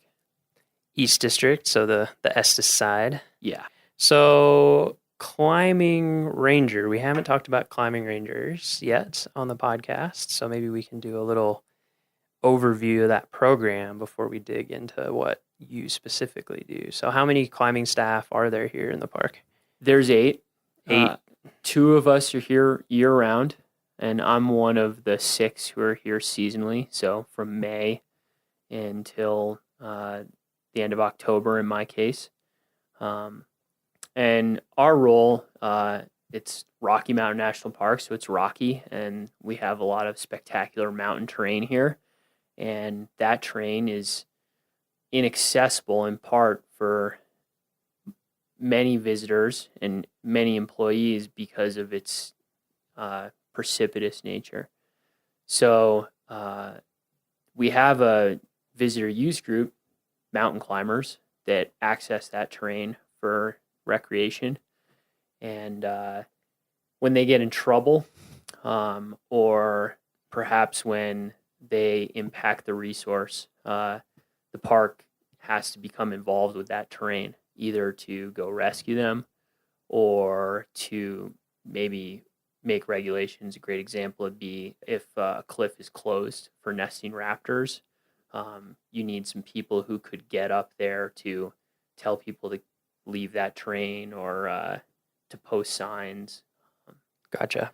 So basically we have, as anyone who's been to the park knows, a lot of steep terrain, right, especially on this side of the park, but on both sides of the park, a lot of steep terrain. And we have people who like to climb it.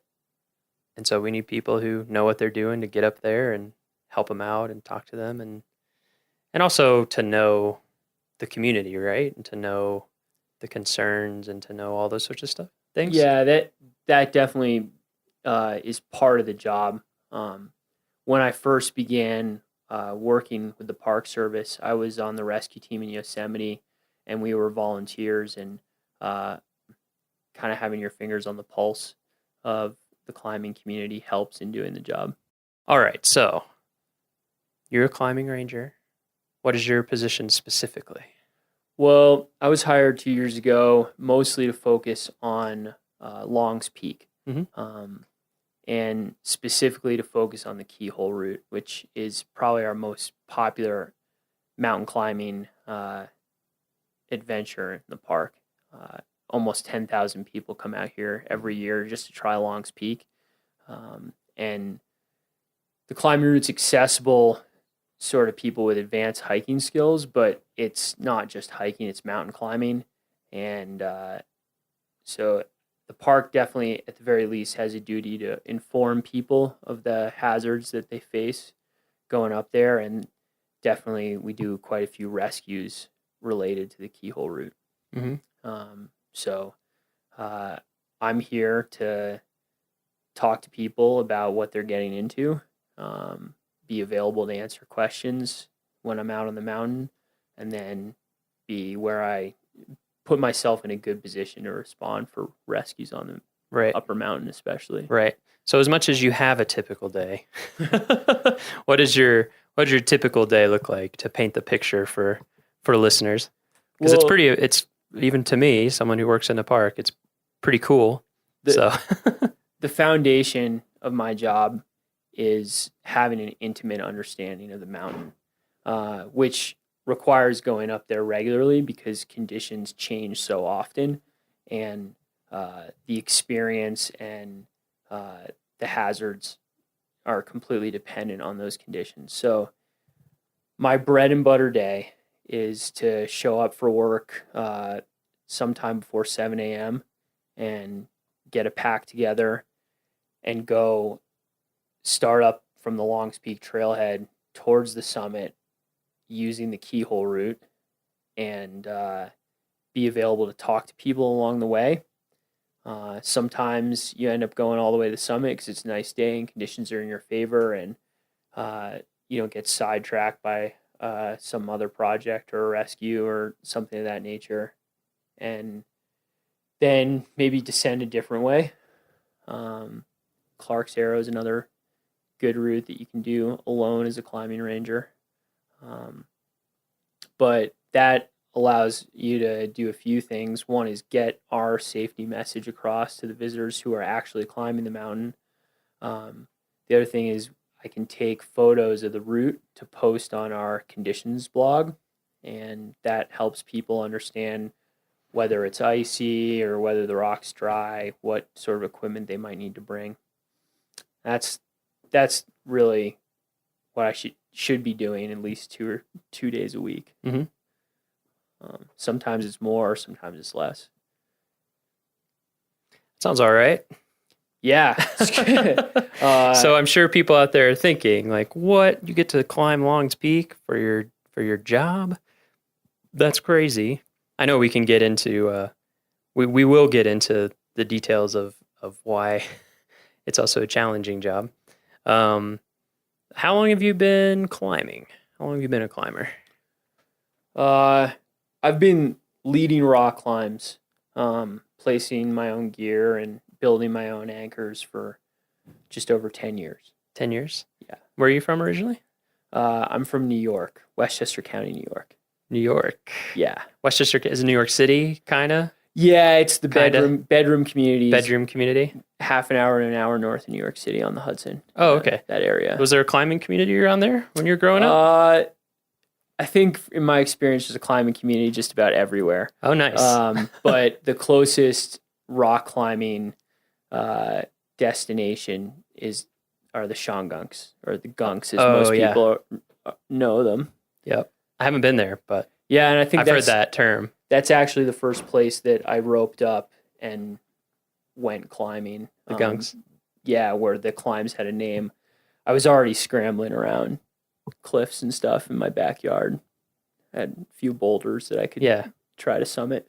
Yeah, how did you get into it? Were you always kind of scrambling around as a kid and into stuff like that? Or did you have a friend or family member that inspired you, or a movie or what? I did have a friend of mine, his name was Josh Garrison. We were soccer players on the same soccer team, but he got into Outward Bound. He was an instructor there, and he's been involved in outdoor recreation. And I think, to get into climbing that is more adventurous for you, it's helpful to have a partner to hold the other end of the rope. And I think I got recruited to hold the other end of the rope. And I guess in some ways he opened that world to me. So it was fortunate. Thanks to him. Yeah. So he kind of got you started on it. And what kept you going? Like when you started, what was the appeal? What drew you in? I think I really like the responsibility that comes with climbing. As a young man, I didn't have a lot of responsibility, and I think I was trying to grow up, and the great thing for me about climbing is that once you're involved in the activity of it, once you've launched, you're out there leading up a cliff, you are ultimately responsible for everything that happens to you.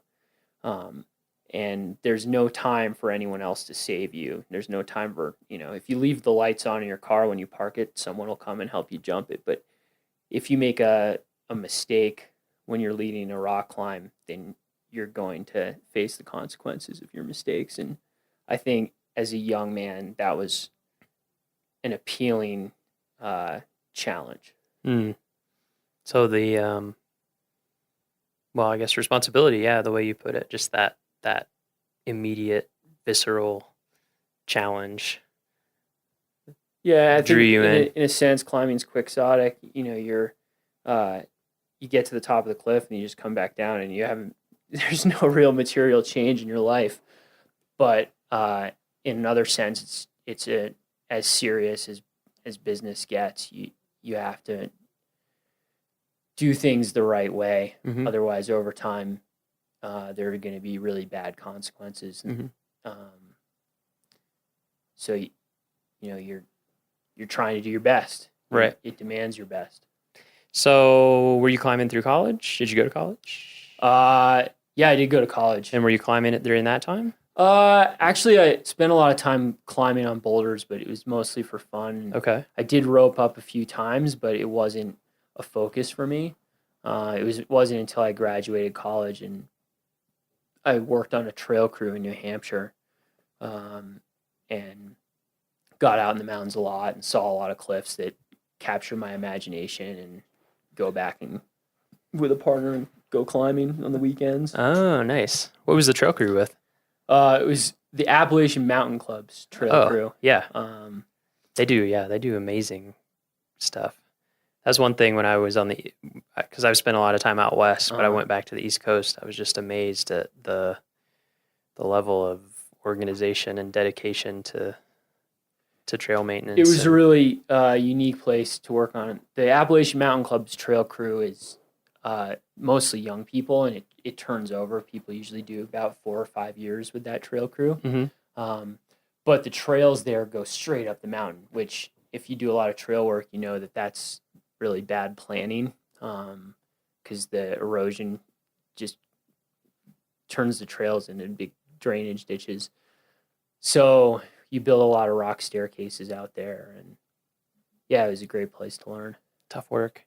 Yeah. The trails there are crazy. Yeah. I hadn't been up there, and then when I lived near DC, we would take trips sometimes up to the Northeast for a little more, as close as we could get to Alpine, and we would just,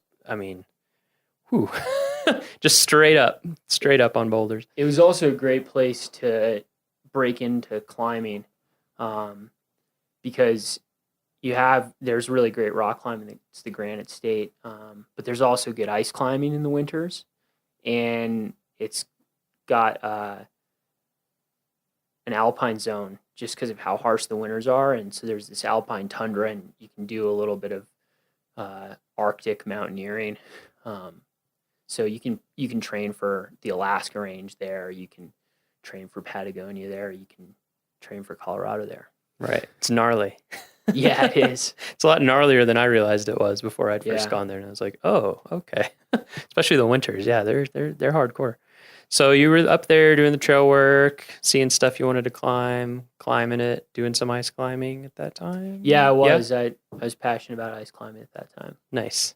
So where did you go after that? Where did life lead you? It led me to Yosemite Valley. Yosemite. Is there climbing there, or I'm just kidding? Yeah, it's not an original story for a climber, but that's all right. I was really fortunate. I left New Hampshire because I was hired as part of the Yosemite Valley SAR site program. SAR is search and rescue. And the SAR site is basically a campground within the climbers' campground in Yosemite, where they give free housing in wall tents to 8 volunteers. And the deal is that 4 of you at the time anyway. I don't know if the contracts changed, but at the time, 4 out of the 8 of us were available 24 hours a day, 7 days a week to help the park with rescues. But we had no other time commitments except for maybe 5 or 6 days of training at the beginning of the season and 1 day a month after that. So the idea was you went climbing all the time, and then they had fit and well-trained rescuers that would respond to their pager when a rescue was needed. That sounds like a pretty sweet deal. Yeah. Yeah. What was that like? How long did you do that? I did that for 4 summers. Yeah. So it was a 6-month season. It was May 1st to October 31st. And it's still, I mean, this program still goes on, and they do incredible rescues. Man, you must have learned a ton there. Yeah. And, they do a good job these days of bringing in people who are just getting passionate and are developing skills. And I was fortunate to be in that position. I was at kind of one level with my mountaineering and my rescue experience when I started in Yosemite, and I was in a completely different level of experience when I left. I bet. Yeah, that's like the place, right? It's a place. It's one of. Sometimes people come out of Yosemite, really beating their chests about what they can do, and I definitely fell prey to that, I think. But it is a really great place to learn how to move, especially in on alpine walls, big walls, because the weather's really stable and the rock's really clean in most cases, and so you can, what would have taken you all day before you start climbing in Yosemite becomes, something you can get done in 15 or 20 minutes. Wow. When you leave. That's pretty amazing. Yeah, I think when I got to Yosemite, 3 pitches was a full day for me, and by the time I left Yosemite, 30 pitches was a full day. Wow. Yeah. Factor of 10. Right. Nice. I mean, that's pretty cool that you were able to get all that experience, but also be helping people out. And that's with the Park Service? Yeah, it was with the Park Service. How long has that been going on? Do you know? Well, is it established or? Yeah. So Yosemite Search and Rescue has a really interesting history. Royal Robbins and Warren Harding were putting up roots and doing in the heyday of their climbing. The Park Service didn't have anyone who would go anywhere near the places that they were going. And from time to time, those guys and their contemporaries needed rescues. So what the Park Service was doing was going down to the climbers' campground to round up the climbers to go do the rescue.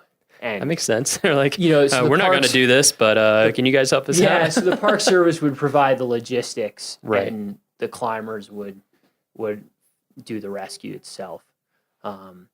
And so you can see the evolution there, which is that the park nowadays, probably the leaders of the team and the most capable rescuers are park rangers, and they're helped out for manpower and skills and understanding of the routes by the SAR site. They also have climbing rangers in Yosemite as well too, just like they have here, and so they have park rangers who are professionally accessing that terrain all the time. So it started out organically, and now it's kind of become part of the institution there. Yeah, that's super interesting to me. I'm not a climber, so it's fun to learn about all this stuff. So you would do that in the summer. What would you do in the winter?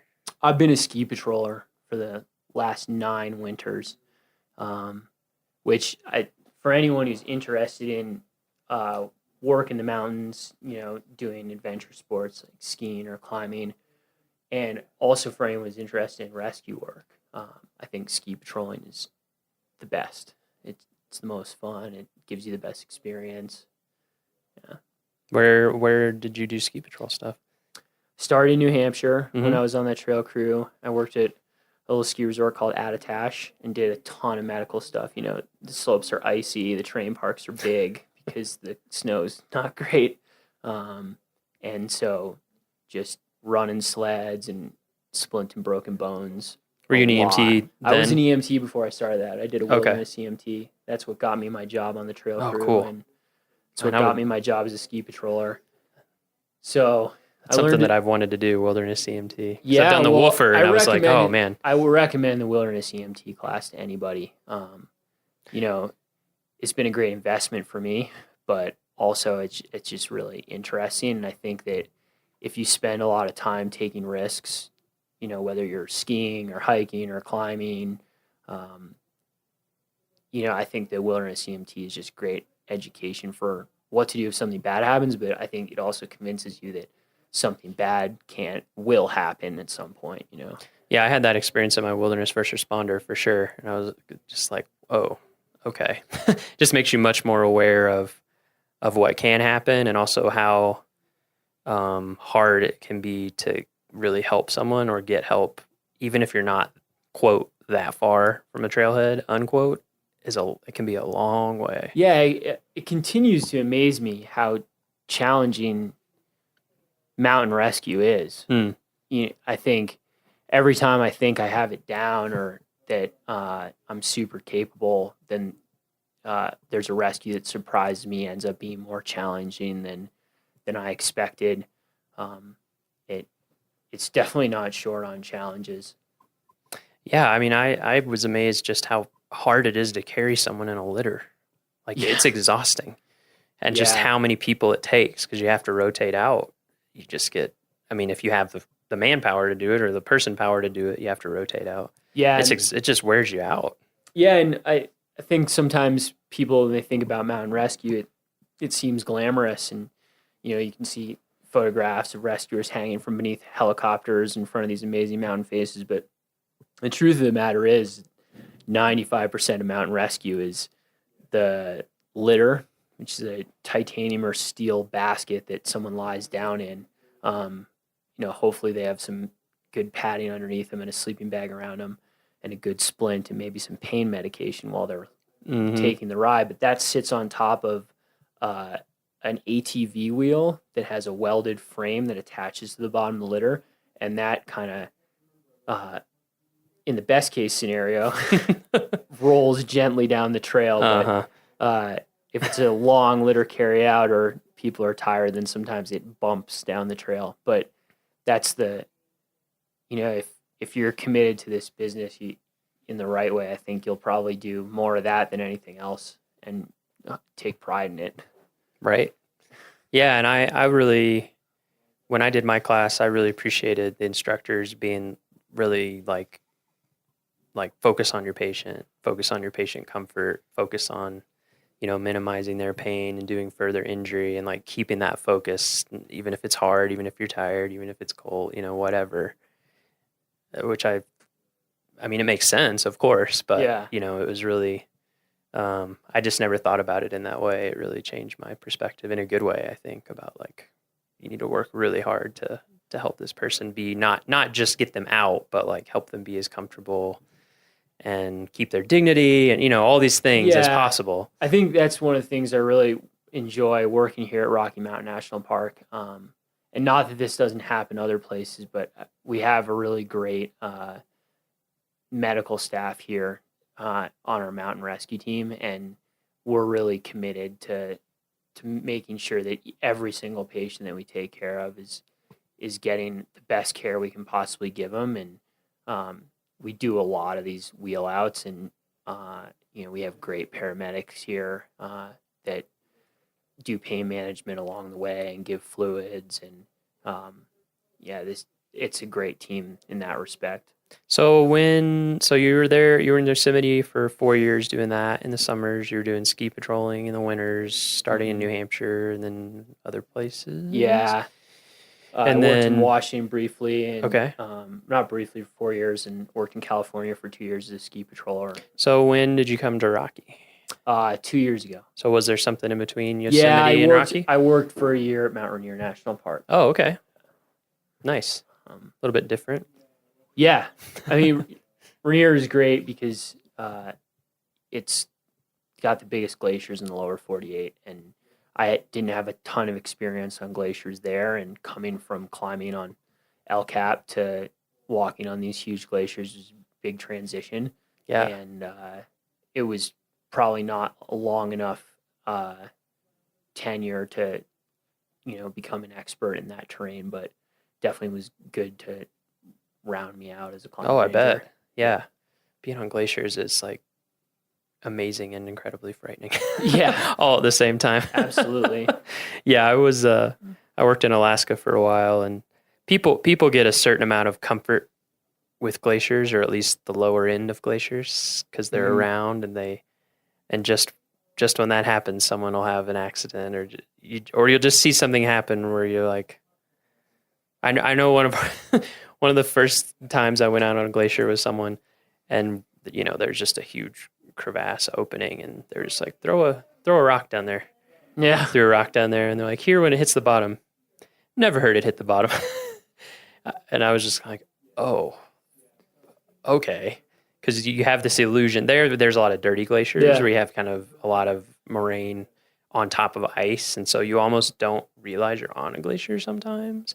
And then you'll come to a spot like that, and so it was basically just someone trying to wake me up to like, hey, this is a moving, living thing. Yeah. Don't get comfortable.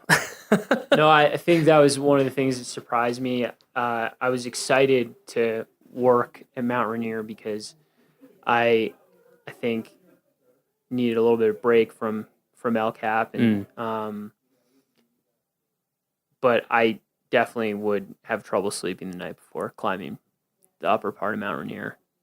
I have a bunch of friends who are guides at Mount Rainier and friends who are climbing rangers there, and there are a lot of them that do that, have done it 400 times even.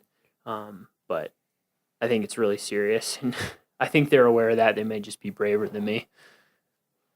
Yeah, and glacier. I mean, of course, and we'll talk more about this as we get into this. Mhm. So I'll fill in podcast listeners. Everett and I this summer have been working on a video project, and so we've gone up on Long Peak a couple times together and talked about some of this stuff. So I definitely want to bring it out. Is that idea of risk, and risk that you can mitigate, and risk that you have to accept, and all those kinds of things like that. So we'll get into that more, but yeah, I think there's definitely some pretty big objective hazards with glaciers. Yeah, with certainly. any climbing type of endeavor. So you were there for a year.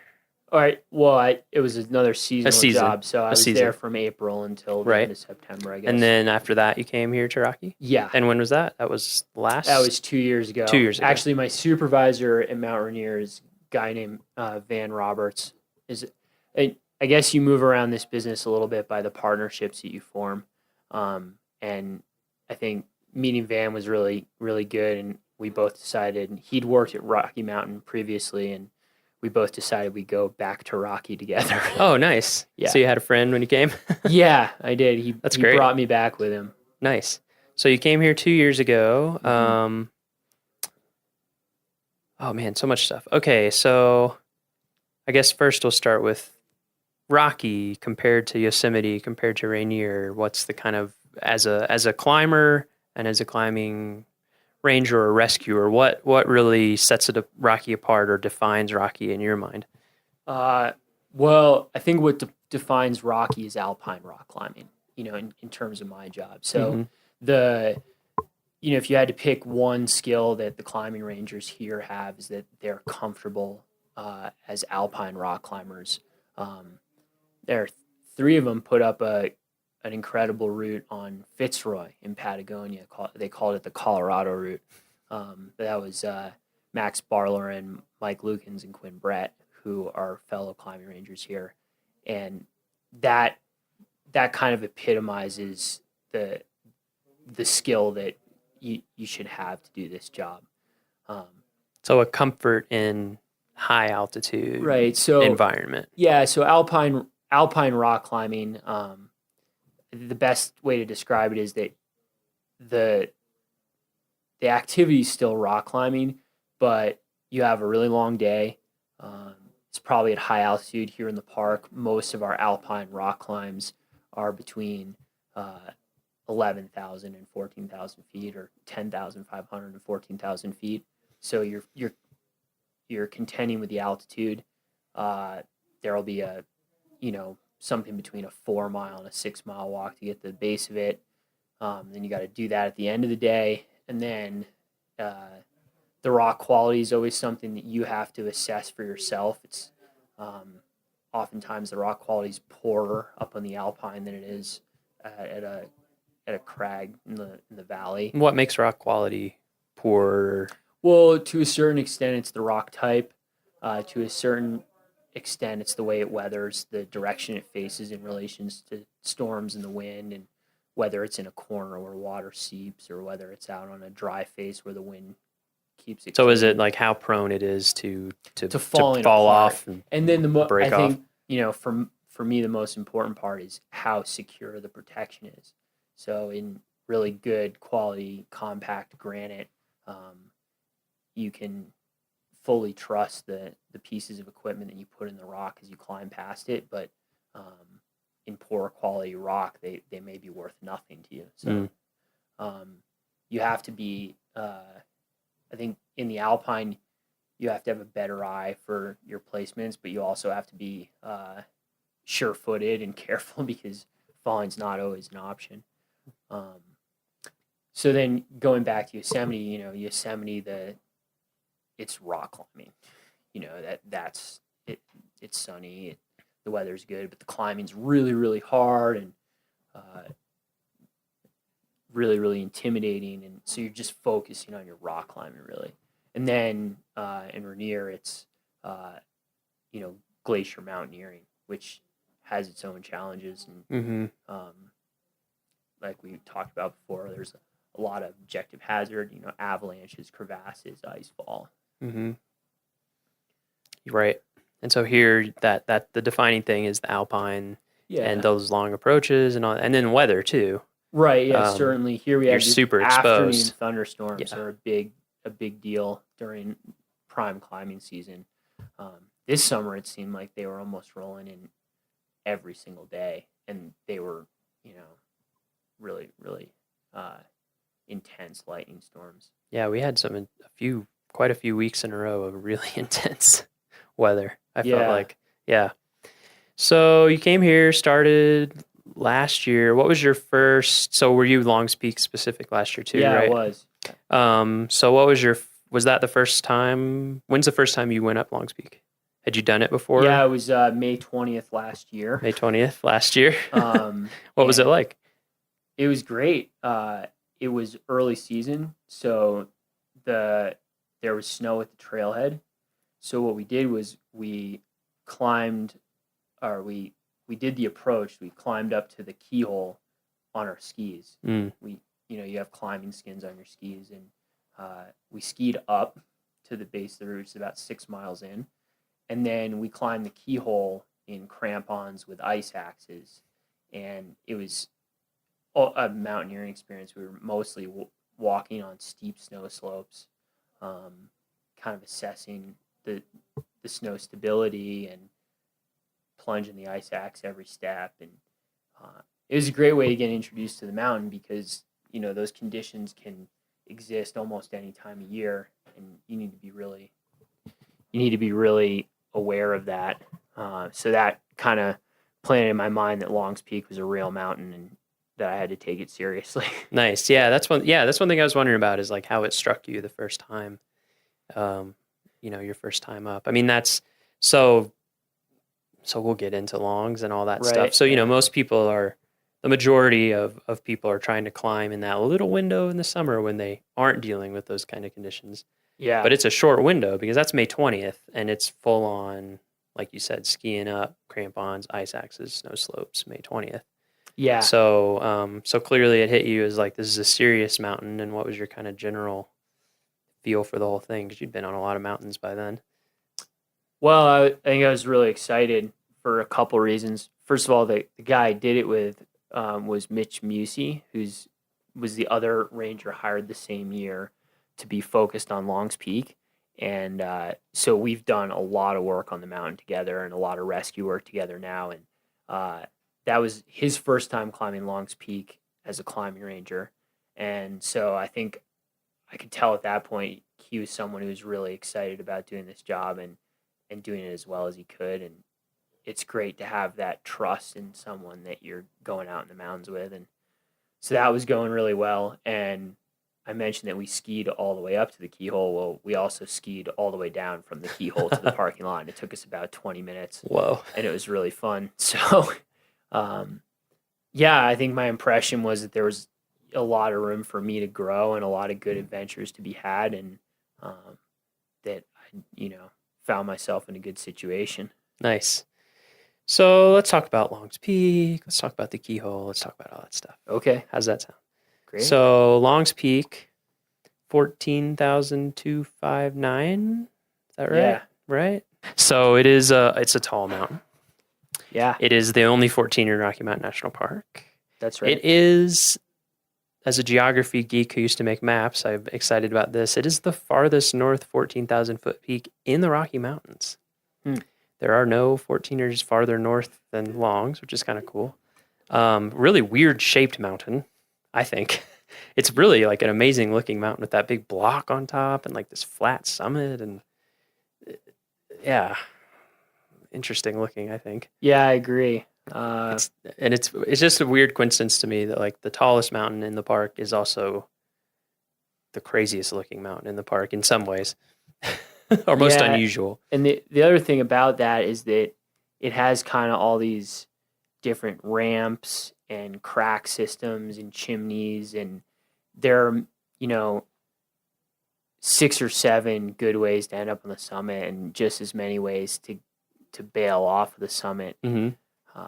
So it's a mountain that takes a long time to know. I still, after 2 seasons, I still wouldn't say that I know it very well. That's interesting. That's very interesting to me. So it's drawn people for a long time. Of course, a famous early mountain guide who's pretty connected to Rocky, Enos Mills. Yeah. I mean, you had people who spent their whole life basically guiding people up and down and getting to know this one mountain. To me, I think that's one of the most fascinating parts of my job, or aspects of my job, is that Enos Mills has such a role in founding the park. Mm-hmm. And he, as a guide, he made his living off of Long's Peak, and so much of his writing is about experiences on Long's Peak. And so I feel as a park ranger, it's great to be able to focus on Long's Peak of this park. I think I get, close to the spirit of the place. I feel like that when I'm up there. Yeah. Yeah. There's just something about it. So many people have invested themselves either for one climb or for their whole life. There's just a certain something about it. It beckons to people all throughout the Front Range, at least the northern part, because you can see it from a real long way away, and it is very recognizable.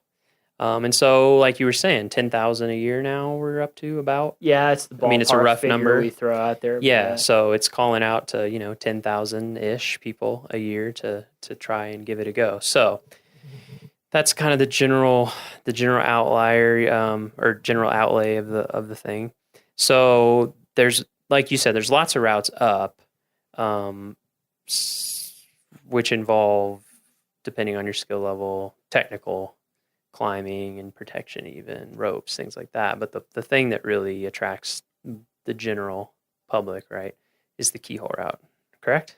Yes. Yes. So it's inescapable. It's inescapable. So let's talk about the keyhole route. Let's just walk through it, and stuff will come up about it. So keyhole route, you start at the Long's Peak trailhead, right, where there's a parking lot and a small ranger station where you can get information and purchase backcountry permits and bivouac permits. And then it's another 3.5 miles from the parking lot to reach tree line. You wind in and out of the forest and eventually come out in a place called Jim's Grove. Beautiful. Yeah. I went up there for the first time this summer. Yeah. And when you come out there, it's just like, whoa. Right. And you get this incredible view of the east face of Long's Peak. And Yeah, it's Mount Lady gorgeous. Washington's right there, but you can also, if it's early in the morning, which for a lot of people when they're trying to climb Long's Peak, they start really early in the morning. Right. Yeah. Which is What a good time? idea. What time do people generally start? I mean, of course it varies, but Yeah, I think for your average person, a 2 a.m. to a 4 a.m. start's pretty common. Yeah. If you think you're on the slow side, I meet people who have done a really good job of getting back early. You know, they're coming down the same time I am, around noon, and they tell me they started at 12:30 or 1, and I think, whoa, that was hard work for them to do that, but it paid off for them. yeah. I know when we were up there filming at what time was that? Like 5 or something, Yeah, we were and we hiking saw up the- so many headlights coming up the trail. Yeah. And we were away. You know, we were quite a ways up the trail. So Yeah, we had a they big started jump on earlier. them. Yeah. Okay, so people are starting early.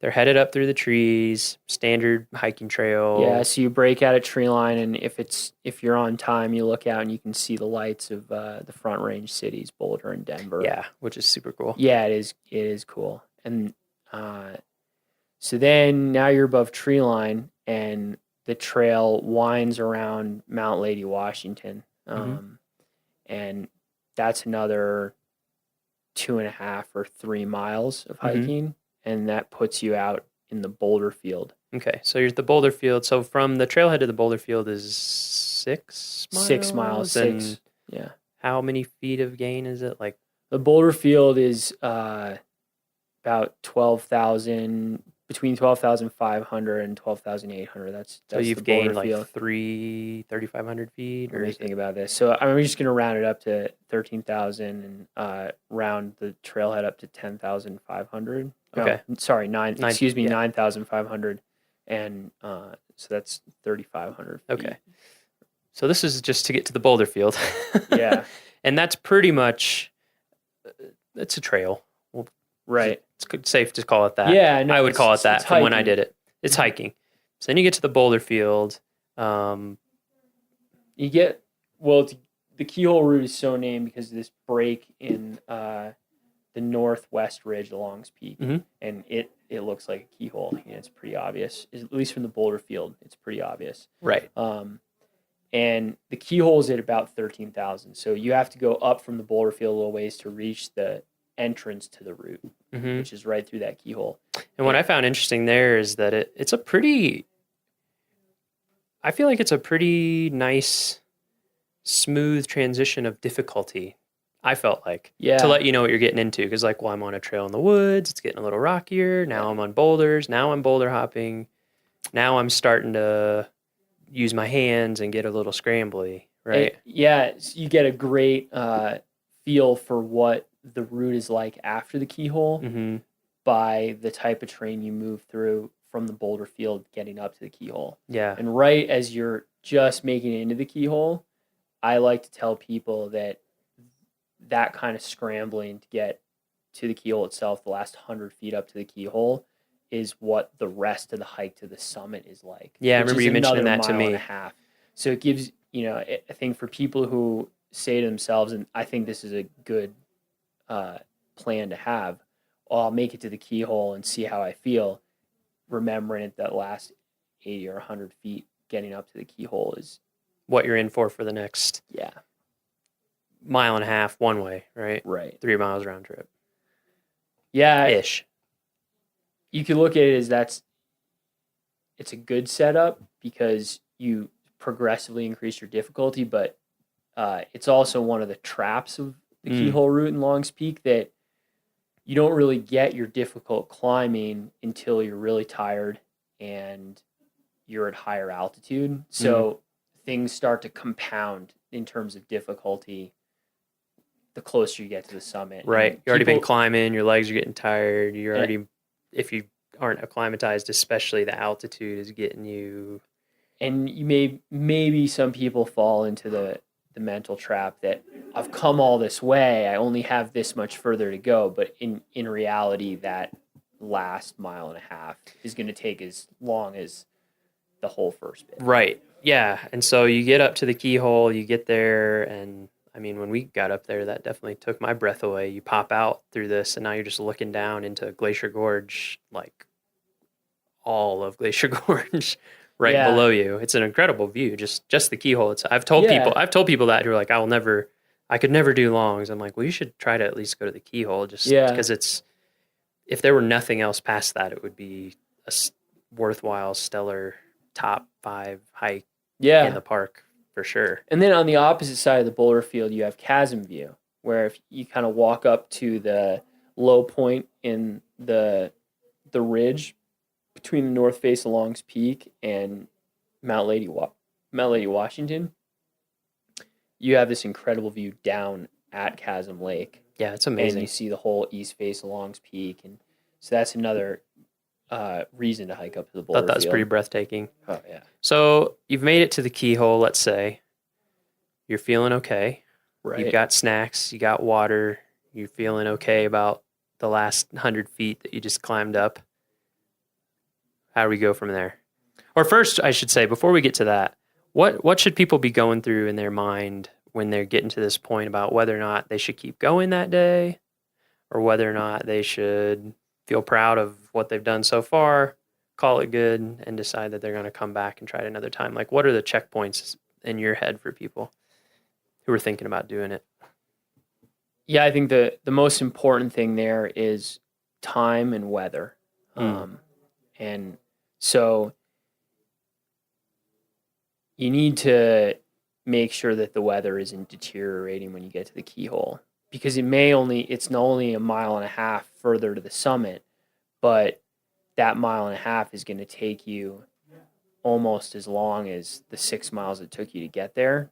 So you don't want to be starting that adventure when a storm is building.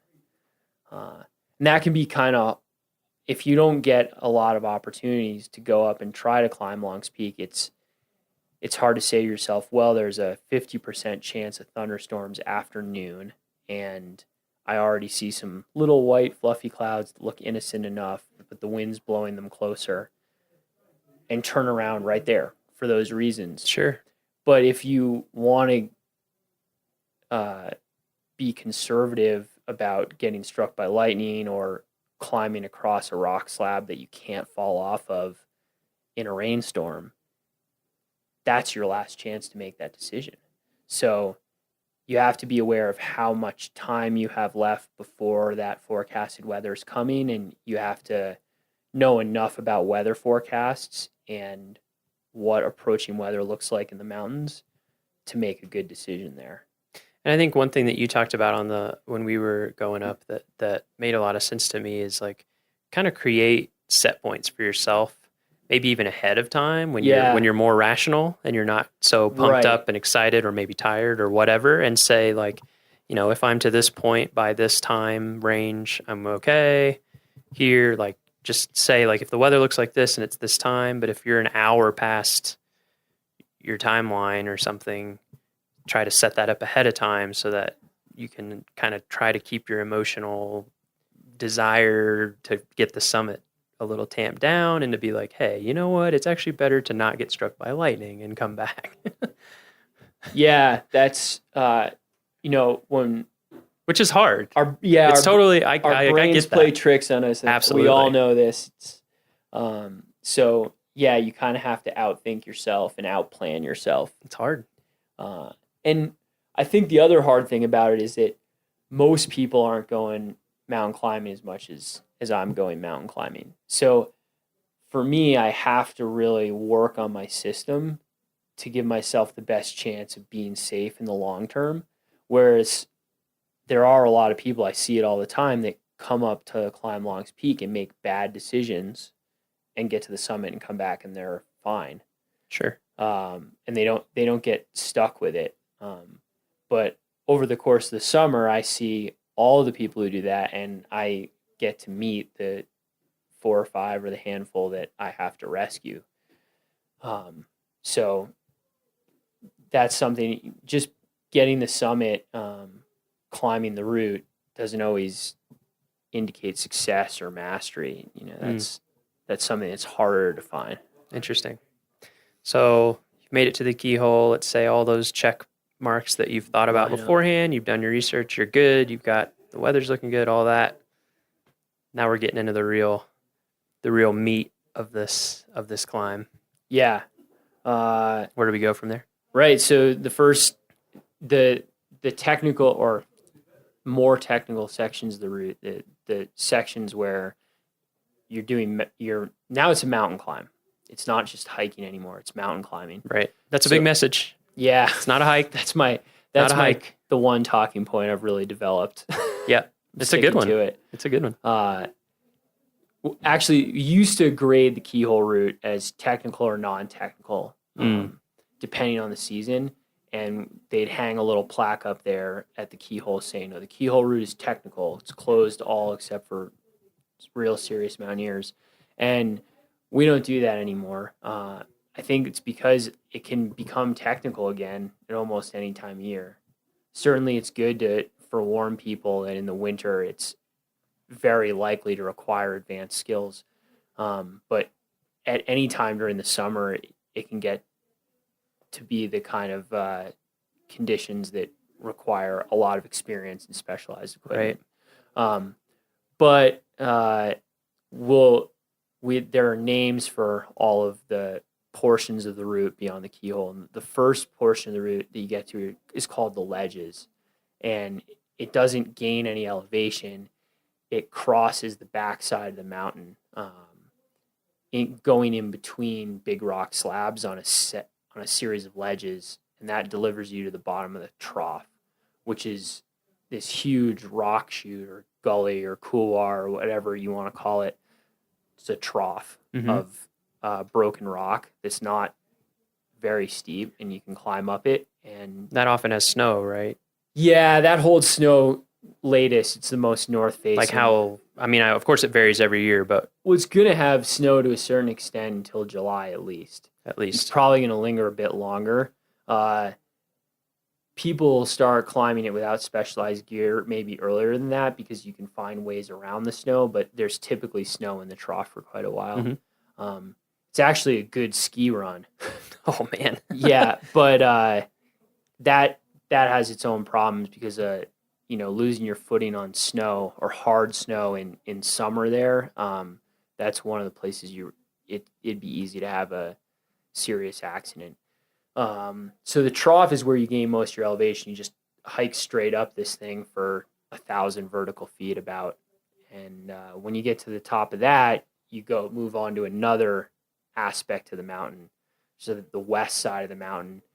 And there's this narrow ledge section of ledge that takes you around to the southwest side of the mountain. It's about, I don't know, a football field long, and it's called the Narrows. And a lot of people think of that as the most dramatic and exciting part of the route because you do have a pretty big drop below you there and a cliff above you, and it's only a foot or so wide at the narrowest part. Yep. Right. So yeah, you keep, once you've made your traverse of the Narrows, you wrap around a rocky shoulder, and there's a ramp.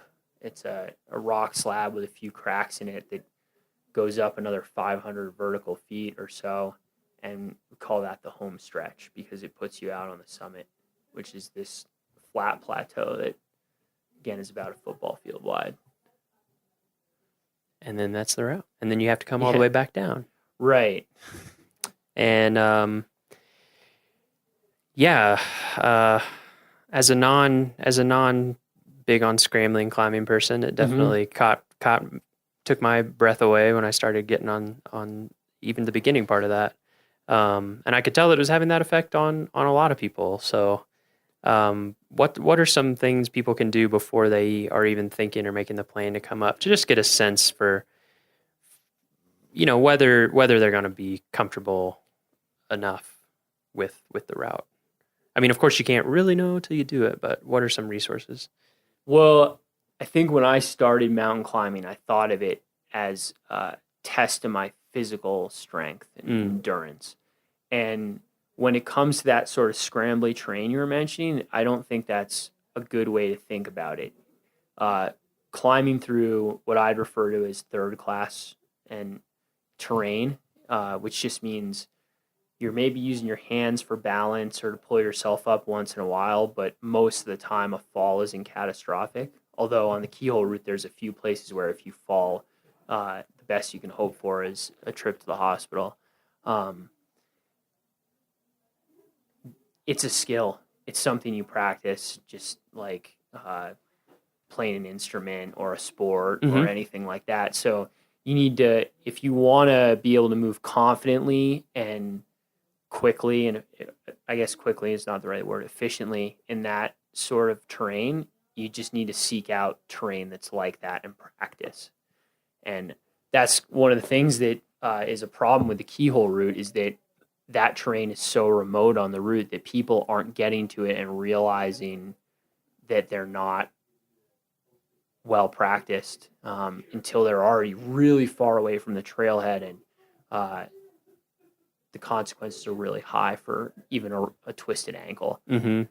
So the key is really just to move around in boulder fields and steep mountain slopes, and it's something that just comes with time. So kind of purposefully pushing if you're like, for me, I'm a hiker, but I'm like a trail hiker for the most part. Yeah. And so purposefully finding maybe places where you can push yourself off of a nice maintained trail and start getting into more and more scrambly terrain, boulder hopping, loose rock, or just different types of footing, Exactly. Yeah. Okay. Yeah.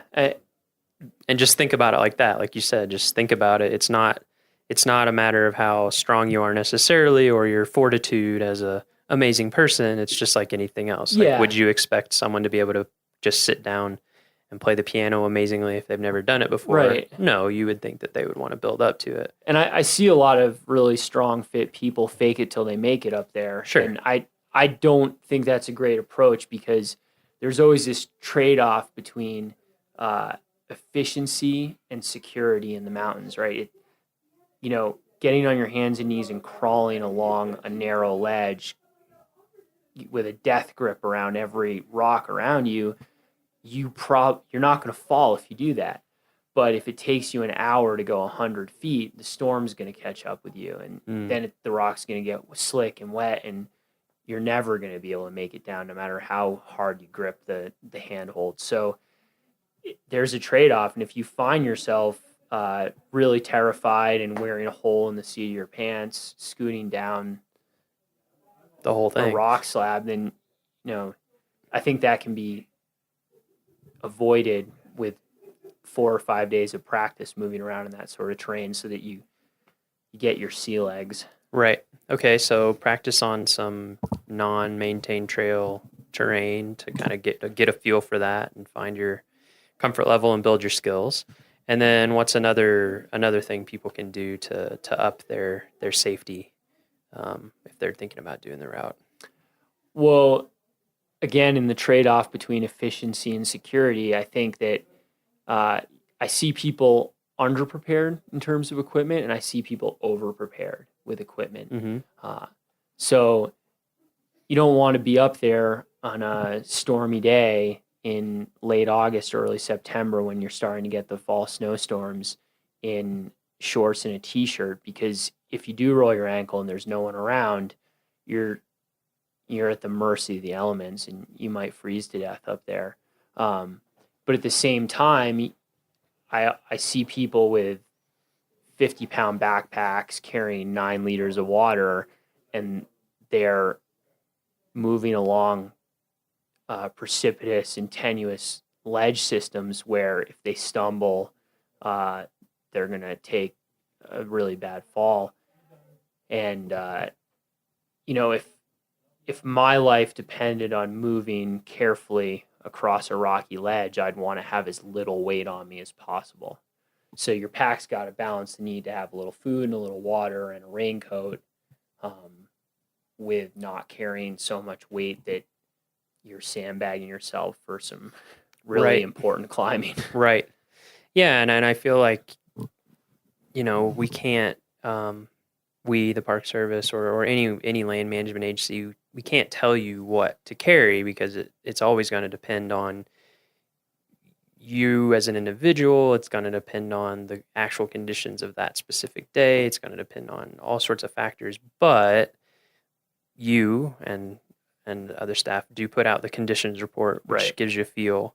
You can go on our website and research general weather for the time of year that you're thinking about.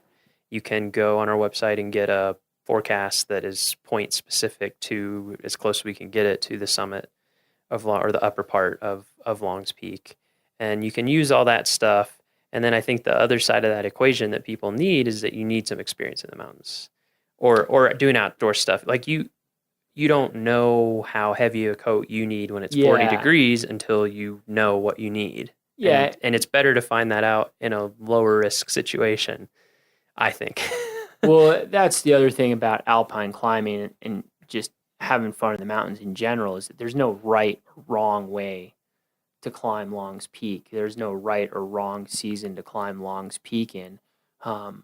But it's only by mountain experience that you know whether your system and your plan is right for you. Mm-hmm. And so, yeah, just like you were saying, the more time you spend in the mountains, the better off you're going to be.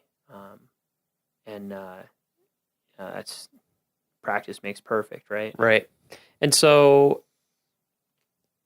this kind of stuff that we're talking about and a lot of what you focus on your job is what we in the Park Service, and not just the Park Service, I guess, call, of course, we have an acronym for everything because we are the government, PSAR, which is Preventative Search and Rescue. Right. So we're not giving this information out, like you said, to tell somebody yes or no. That's your personal call. It's your personal responsibility. We're just trying to give people the information to make the best decision they can for themselves. And the reason we're trying to do that is to prevent search and rescue situations, right? Right. So, I don't mean to, I'm not trying to make it sound dire or anything, but what are some of the search and rescue situations that you and your coworkers do get into, and how does that motivate the preventative search and rescue side that is the focus of your particular position? Right. I think all of us got into this work, got our jobs because we wanted to do rescues. Now, personally, I'd prefer to do PSAR. And so the way PSAR relates to search and rescue work is that you do everything you can to prepare and inform visitors about the risks they're taking and the hazards that they face. And that way you have less accidents to deal with. And at a park that gets as much visitation as Rocky does, that's critical because it's very easy to overwork a rescue team. Some of the rescues can take, more than 24 hours. You have multiple shifts on the rescue. You can wear out your people, you can break your equipment, and physically and mentally. Yeah. Right? Yeah. Oh, mentally especially. Mountain rescue can be traumatic for rescuers. The sorts of injuries that you see and tend to, and the reactions of people's loved ones when someone's hurt in the mountains, it wears you down. So you try and manage that as best you can, and PSAR is one of the go-to strategies there. It can be as simple as having your trail signs be accurate and be in the right place, or as complicated as tapping into social media networks to advise people of changing conditions if there's just been an ice storm, and then trying to make people aware of what they're going to be dealing with. Mm-hmm. Mm-hmm. Nice. Yeah, I just wanted people out there to know that we have all these people like you on staff who know what they're doing to do rescues when we have to. But obviously, our goal is to have 0 rescues needed per year. That's what we're always going to shoot for. Right. Whether or not it's possible, that's always going to be the goal.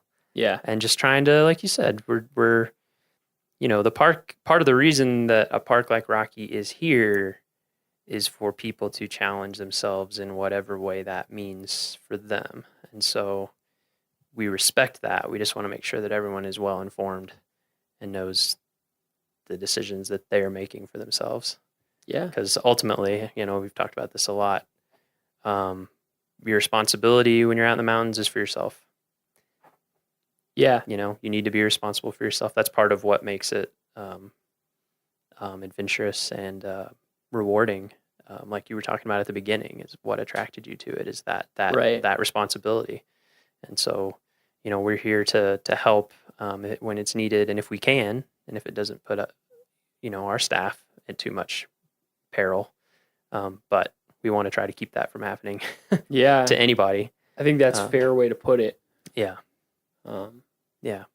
So, second season in Rocky, maybe you'll be back, maybe you won't. Who knows? It's a seasonal lifestyle, but Yeah, I don't, if there's anything that has come out in this podcast is I'm a bit nomadic. yeah, well, you know, that's a pretty common theme on this podcast, and I think it's been interesting, I hope, for listeners to get a sense of that, how important that is in Park Service culture. Sometimes as your whole career, sometimes different phases of your career. So yeah, that's definitely been a theme with lots of people that we've interviewed, is that kind of nomadic stuff.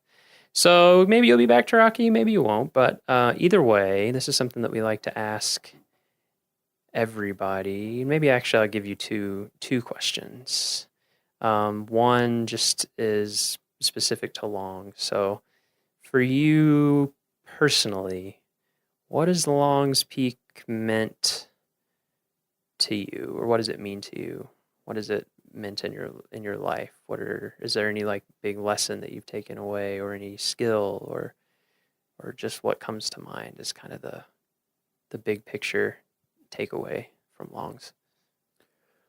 Well, it's a mountain that I think gets its significance from humans. It's just another spot on the ridge in Rocky Mountain National Park. It happens to be a few feet higher than the mountains next to it, but people are really drawn to it. And it's one of those places where, whether you're a guide or you're a ranger, it's a place where you can make a living off of your relationship to the mountain. Mm-hmm. And that I've really appreciated, having a place where I feel like I earn my keep by being outdoors and being of service. Yeah, it's great. I think going mountain climbing is really enjoyable for me, but it's great to have mountain climbing be a community thing. The Long's Peak's obviously important to the park, but it's also important to Estes Park, and it's important to the whole Front Range. And it's great to be of service there and be a part of the community. So. Mm-hmm. And then the question that we have asked everybody, similar question, but slightly bigger picture: Rocky Mountain National Park. What is your time here? Either the park environment itself, or your coworkers, or what it's meant in this time in your life. Just kind of, again, that big picture. What does Rocky mean to you? Well, I learn this more and more all the time as I spend more time here, but it's a really tight-knit community here at the park, in Estes Park also. And I think being in this park, it for me has a lot been about the relationships I've formed here. And maybe that's a good thing to bring up too, is when you're going up on Long's Peak, you're definitely becoming part of that community. And it's a tight-knit community, and it's a small world. And so I think having respect for the people and the places that you're involved with, the more time you spend up here, and I certainly hope people come back again and again and again, the more connected they become to that network. So being courteous, helping people who are having trouble, and sharing information in a positive way, that's something I hope everyone takes away from their experience on Long's Peak. Nice. Yeah, watch out for each other out there. Yeah, we're all in it together. You're not alone. And I feel and you see that happen. You know. Yeah. I mean, you do see that happen when things maybe don't even go bad, but if someone's having a hard time, people check on them. People. Yeah. And that's one of the things that I love about the outdoors and all the different ways you can enjoy it, is that it really strengthens your connection with other people in a real way. Almost like an accelerated way. Yeah, I feel like you can go out on a trip with somebody in one weekend and be closer friends than you would have if you'd casually hung out every month for like a year. Yeah, and I like it. I like going up there by myself, but for safety and for enriching the experience, like, go with a friend. You know, Take a friend. Take a friend. All right. Well, is there anything else you wanted to? No, No, you got it. Yeah, it's good for today. All right. Thanks for being on the podcast. I guess you're leaving pretty soon, right? Yeah, End of my October. season's almost up. Season's almost up. So ski season's here. yeah, heck yeah. He's got a big smile on his face. You can't see it in the audio, but he's excited. This man loves to ski, I know. All right. Well, thanks for coming on and filling everybody in, and thanks for your work on Longs Peak and for keeping people safe and saving them when they're in trouble. Yeah, and thank you, Miles, and I listen to your podcasts and I enjoy them. So, all right, happy to contribute. I'll accept flattery. All right.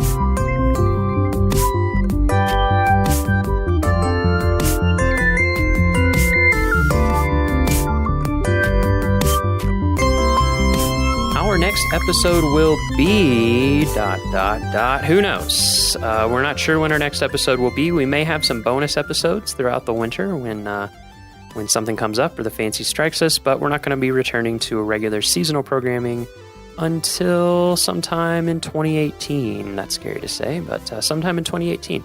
We are starting on pre-production soon, though, like I said in the intro, so we'll have more great stuff coming to you sometime. For show notes, transcriptions, and to learn more about our show, visit our homepage at go.nps.gov/RMNpod. That's go.nps.gov/RMNpod. The Rocky Mountain National Podcast is a product of Rocky Mountain National Park, one of 417 units of the National Park Service that preserve America's heritage for all, forever. Stay classy, Rocky Rangers. Have a great winter. We'll see you soon.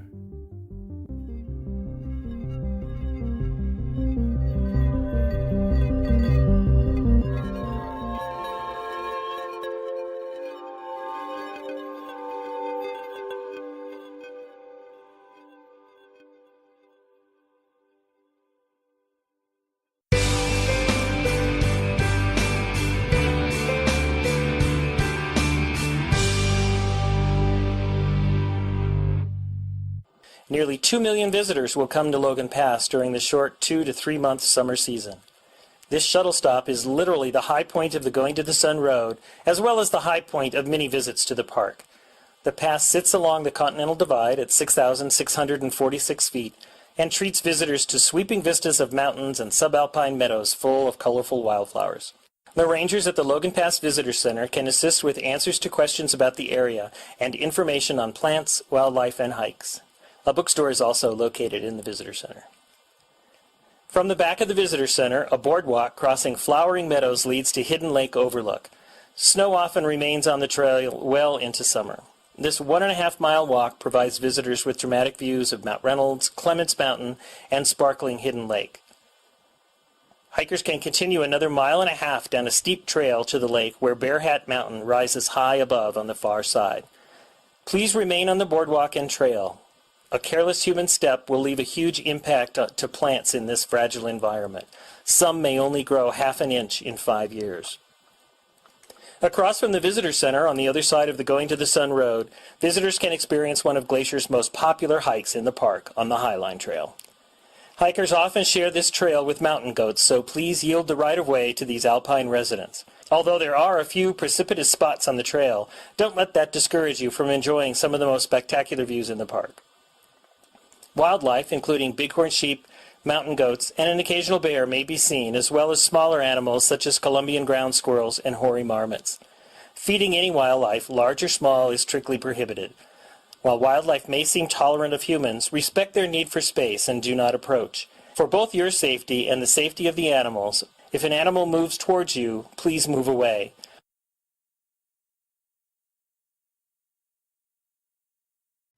One spring, shortly after I first came to Glacier National Park to start working as a ranger here, I made my first trip up the Going to the Sun Road. In spring, while the plow crews are still working on clearing the winter snow from the road, the area past Avalanche Creek is closed to cars. At this time of year, it's popular to bicycle up on the closed part of the road. One afternoon, I took my bike up to Avalanche Creek to ride. Only planning to bike a few miles, I was outfitted in just a t-shirt and carrying only a simple repair kit, a small water bottle, and of course a can of bear spray. When I reached my intended destination, a switchback in the road called the Loop, I was still feeling strong. The sun was bright and the sky was that deep blue color you only really get in wide open country. From that spot, there's a spectacular view of a mountain called Heaven's Peak. I just couldn't turn around. I eschewed my original plan and kept pedaling up towards Logan Pass. I couldn't stop. Those miles above the Loop are home to some of the grandest mountain views you'll find anywhere. As I came around each corner, a new and breathtaking vista came into focus. The effect was magnetic. As my legs became leaden from the miles of climbing up towards the pass, the mountain views compelled me forward, foot by foot, the beauty of the scenery practically physically pulling me up. If you've ever ridden the Going to the Sun Road, you know exactly what I mean. The feeling was ineffable and unforgettable. Eventually, I reached the high point of the road, Logan Pass, and by then I was in a complete euphoria. As I looked around, I relished the alpenglow lighting up the mountains, the evening light shimmering in the snow, and the glacier lilies pushing up through the fresh soil. The pinkish orange of the sunset was so beautiful I screamed. I couldn't react except primordially. I breathed the crisp mountain air and the place became part of me. I turned the handlebars of my bike back towards the car and began to cruise down the road. But as night started to close in on me, my bliss quickly turned to worry. The sun dropped behind the tall peaks and the temperature plummeted. The road was coated with frigid water from the melting snow, which was kicked up by my tires, and soon saturated my green t-shirt. My stomach growled with hunger. I had cycled much further than planned and missed dinner.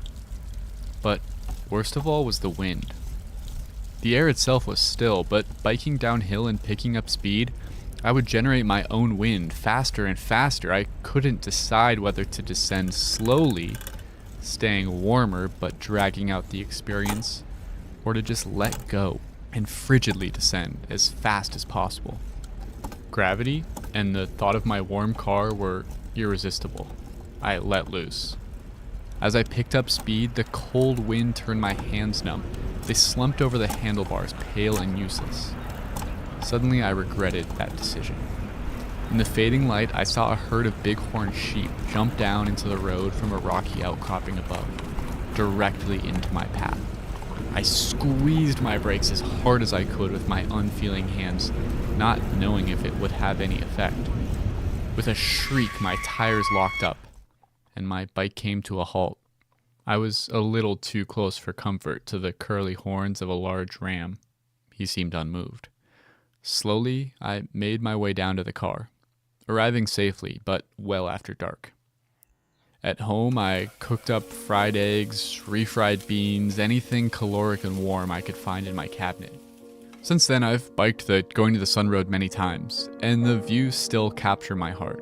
But now, before I leave, I always make sure I have all the necessary safety gear, including snacks, a jacket, and especially gloves.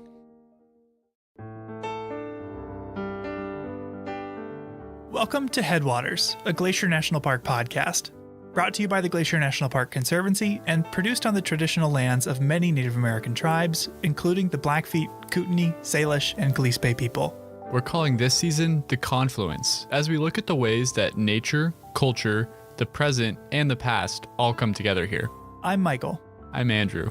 And we're both rangers here. And today we're at Logan Pass. And after a brief description of the place itself, we'll hear some stories about what makes it so important. As the highest point on the Going to the Sun Road, Logan Pass is a place of extremes. One extreme is visitation. This is the starting spot for two of Glacier's most popular trails, the Highline and Hidden Lake, and has some of the most coveted parking spots anywhere. To get one of the 234 spots here on a summer day often means arriving before 7 a.m. Logan Pass is also home to extremes of weather. Once, wind speeds of at least 99 miles per hour were recorded for 12 hours straight. It can snow any month of the year here, and often there's still 10 plus feet of snow on the ground into July. As crazy as this may sound to listeners from warmer areas, if you show up to hike at Logan Pass in July, don't wear your sandals. You'll likely be walking on snow. Because of the extreme geography and weather here, there's really only a short window to visit. Crews start plowing the Going to the Sun Road every year at the beginning of April, but it's a monumental task. The plows will have to maneuver through avalanche chutes, manage extreme weather, and finally tackle a section simply called the Big Drift, where snow often blows into a pile 80 feet deep. They do all of this on extreme terrain, and it all has to be finished before the road can open to the public. Typically, the Going to the Sun Road opens for the season in late June or early July, but the opening date will depend on conditions. So if you're planning to drive to Logan Pass, don't plan your trip any earlier than that. If you want to bike like I did, the road will be available for biking before it opens to cars. But you're not allowed to bike in the immediate vicinity of working plow crews for obvious reasons. To reach Logan Pass, you'll need to bike after hours or on the weekend when crews aren't working. Once Memorial Day hits and car traffic really ramps up, there are more restrictions on when and where you can bike on the Going to the Sun Road. You'll really want to consult the park website or newspaper to read all the details. It's only a few short months before winter makes its return to the pass. Winter storms have ended the Logan Pass season as early as September in recent years, but mid-October is more typical. It's a narrow window, and that's not accounting for wildfire or other natural events that can lead to unplanned closures. But Logan Pass is a magical place, full of wildflowers, wildlife, and unsurpassed views. The wild and rugged nature of this place, which makes it so appealing, can also make it unpredictable. It's good to keep in mind that some things you plan to do just might not be available. Be flexible and have a backup plan. There's always something fun to do if you're creative and prepared. With all that in mind, let's move into our first story of the day, about how workers in the 1920s and 30s were able to build the engineering marvel that is the Going to the Sun Road.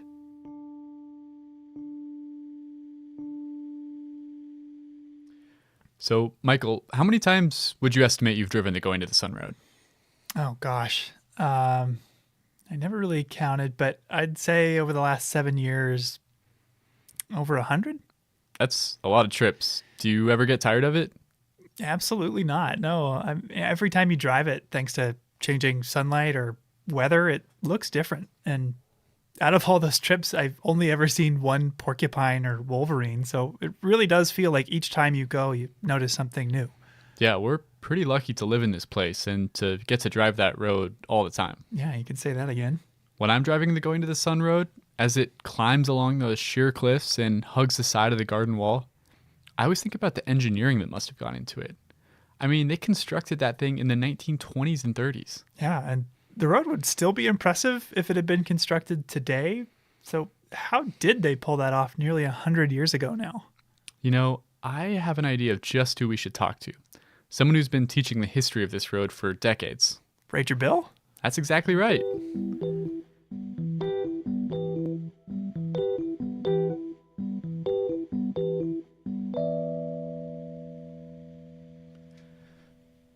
Bill has been working here for a long time. Well, I started in Glacier National Park in 1966. I worked for the boat company, and then in 1988, I was lucky enough to score a job with the National Park Service, and up until this year, I think I had 32 years in. If you're lucky enough to meet Bill, you'll find that he's got a ton of stories about the park throughout the years. When I asked him what he'd say to someone about to drive the Going to the Sun Road for the first time, he didn't undersell it. Well, first of all, I would tell anybody that I was talking to that they're in for probably one of the greatest experiences of their life. In Bill's reckoning, the road really democratized Glacier National Park. It made it a place accessible to a lot more people. It allowed everyone that came to the park, whether you're young or old, or if you're from a different country, it gives you the opportunity to get up very close and personal with one of the finest wilderness areas in the United States, as well as alpine scenery. According to Bill, the Going to the Sun Road's origins go all the way back to the inception of the Park Service. It came back to Stephen Mather, who you probably know was the first director of the National Park Service. The National Park Service came into existence in 1916. Stephen Mather, within a year, became the director. Okay, what about the route? I mean, it seems obvious now, it's absolutely spectacular, but how did they decide where to put it? According to Bill, the routing we have today was not even the one that they had originally planned on. The first architect, landscape architect that was involved in the road was a guy by the name of George Goodwin. And George Goodwin proposed 15 switchbacks over that 3,500-foot climb up to Logan Pass. And Stephen Mather came out and he rode up to the area where he proposed the 15 switchbacks. And Goodwin's whole thought process was he wanted to show the human spirit and what the human spirit was capable of doing. And he felt that a road like that would definitely be there for all time to come. Oh, really? The road was supposed to have 15 switchbacks? I mean, it only has one now at the loop, right? Yeah, fate intervened and the 15 switchback idea was shot down. But along on that trip was another younger architect by the name of Thomas Vint. And Thomas Vint said, I don't think that's a good idea. And Stephen Mather also said he didn't think it was a good idea, that they would ruin this incredibly beautiful scenic part of the park. Okay, yeah, I know. I've got to agree. That does not sound like a good idea. 15 switchbacks would have covered like the whole area in pavement. So Vint proposed a different route instead. One that only had a single switchback. One where the road would blend into the landscape, emphasizing the natural scenery rather than the human engineering. It sounds a lot more like the road that I know. Yeah, Stephen Mather preferred that proposal as well. He wanted the road to lie lightly on the land, to emphasize the natural over the human. So what was the next step to take it from drawing board to asphalt? Well, they had to do a survey of the route. And they finally decided that it was going to be a one switchback road. A civil engineer out of San Francisco by the name of Frank Kittredge came in and hired a group of 30 men. And he'd had a lot of experience building roads along the ocean. Michael, you know how steep and cliffy that terrain is. Well, surveying it was so terrifying and challenging that a lot of people simply quit. Turnover was so high on these survey crews that Kittredge had to have 3 crews simultaneously. One that was actually working. Then he also had to have one crew coming and one crew quitting. And the ones that quit said that it wasn't worth it to climb up and down those cliffs and put your life in the hands of a rope. I don't blame them. That sounds terrifying. Yeah, to be out on that crumbly sedimentary rock, no thanks. They finished that survey in 1924. And the next year, the contract to build the west side of the road was given to a company out of Tacoma, Washington, called Williams & Douglas. When they came in 1925, instead of starting from the bottom and working up to the high point, Logan Pass, what they did was they established along the west side 5, maybe 6 different camps, and they would work from there. They would work in both directions until they ran into the other camp that was coming their way. Oh, that's clever. So they were able to work on a bunch of different sections of the road all at the same time. They estimated that there were 300 men that worked on the road. And, there was no OSHA, there were no hard hats, and the kind of clothing they wore, that wasn't such a big consideration. And the amazing thing about that is there were only 3 deaths. It's really pretty humbling to know that 3 people died working on that road that we all enjoy so much. I can't even imagine what it'd be like to be part of those crews. No, I don't want to either. Yeah, I asked Bill what some of maybe the biggest challenges they were facing were. I think the biggest thing was safety. You can see guys rappelling down off the sides of very steep cliffs, with a 1,000-foot drop below them. And when they did it, they actually, to get all of the materials they needed up to those 5 camps, they actually had packers that came in, many of them from Columbia Falls, Montana. One in particular was a guy named Joe Opalka.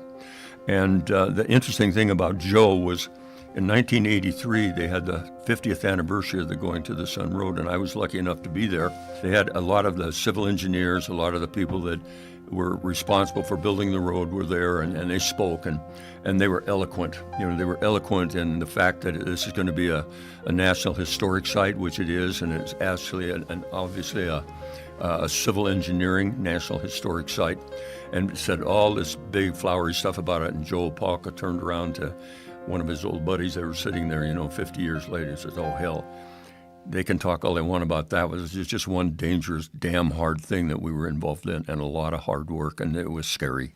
Joe Opalka passed in 1991, so we're pretty lucky to still have people like Bill who knew those involved in the original construction. How long in total did it take to build the thing? While a few small sections had been built in earlier years or even decades, the bulk of the construction was done in just 8 summers. Because of the limited working season, it's really only about 3 years worth of working days.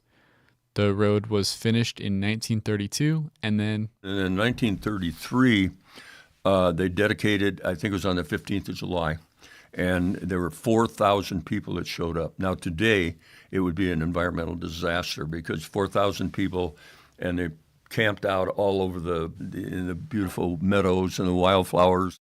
That is a lot of people at Logan Pass. Yeah, so I guess some things haven't changed that much. Bill emphasized to me that hearing about the road and learning the history is great and all, but... If possible, people need to come here. You can ooh and ah at the pictures, but when you're on that road, oh my God. There's something irreplaceable about really being there. It's just like now where I live, they're rebuilding my road, and now they're digging. The guy that runs that excavator, he is phenomenal. The way he handles that great big bucket that's got to be like this, and he's just got it in his hand and he can put it here and there. And I just actually took a chair out last week and just sat out there one kind of sunny day and just watched him work. It was just so much fun. But I was there and I was part of it. And to me, that's what education is all about. You got to be able to, hell, you can talk about wildflowers, but when you can actually see it happening, it's just so much more effective. That's such a great image of Bill sitting out in his lawn chair watching the excavator. Yeah, it actually does sound pretty cool to watch. Yeah. And I loved the way Bill described the experience of the Going to the Sun Road. It's like giving somebody a hug. You're hugging the park because it's so beautiful.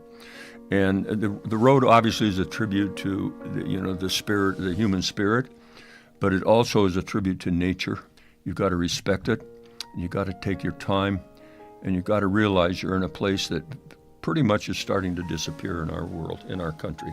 When you think about all the industrialization that's gone on, but Glacier is a place where you can come and it still relatively is untouched.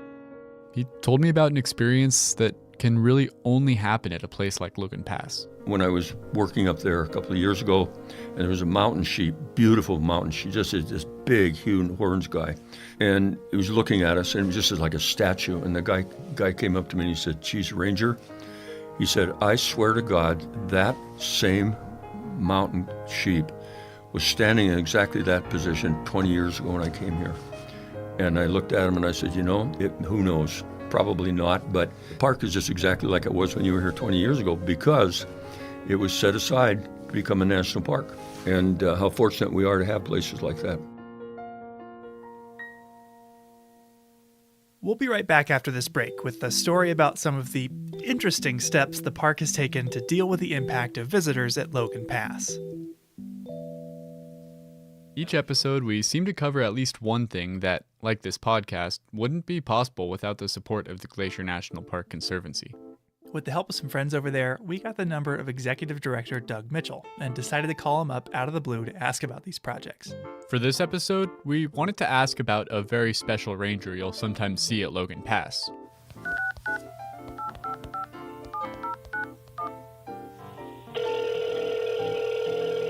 Glacier Conservancy, this is Doug. Hey Doug, it's Michael and Andrew. How are you doing? Michael and Andrew, what a treat to hear from you today. Likewise. Well, we're calling because Andrew and I have both worked at Logan Pass as park rangers, but no matter how good a rangers we are, most visitors who come up to us are asking for a different ranger, one special ranger. Do you have any idea what ranger that might be? I have a feeling that it is our own four-legged ranger, Gracie the Bark Ranger. Would I be correct? You're absolutely right. Can you tell us who Gracie is and what she's doing up there? Yeah, sure. So Gracie is an amazing addition to the team at Glacier Park, an especially trained animal who helps separate the public from wildlife. Gracie and her handler, Ranger Mark Beal, have won a bunch of national awards for the work that they've been able to do in Glacier to be able to keep wildlife and people interactions safe. So basically, Gracie the Bark Ranger is a specifically trained wildlife dog that the park uses to mitigate human-wildlife conflicts at Logan Pass. When you say Gracie's helping maintain a safe distance between animals and visitors, is it usually visitors approaching animals, animals approaching visitors, or a little of both? It's a little bit of both. So, obviously, as unfortunately we know, animals are attracted to salt, which can come from the bottoms of our cars, and so they can end up in the parking lot, and either people can get too close to them, in which case Gracie will gently nudge her way around both the people and the animals, and generally shoo the animals back to the other side of the road where they are safe and sound and out of harm's way, as are the people who may not know that you just don't get within 5 feet of a bighorn sheep. That would be a bad idea.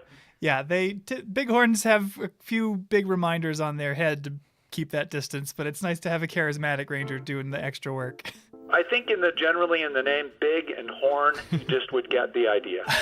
Yeah, it's always fun to hear about the special projects the Glacier National Park Conservancy funds and supports here in the park. And it's always fun to hear your guys' latest podcast. Thanks for the work you're doing.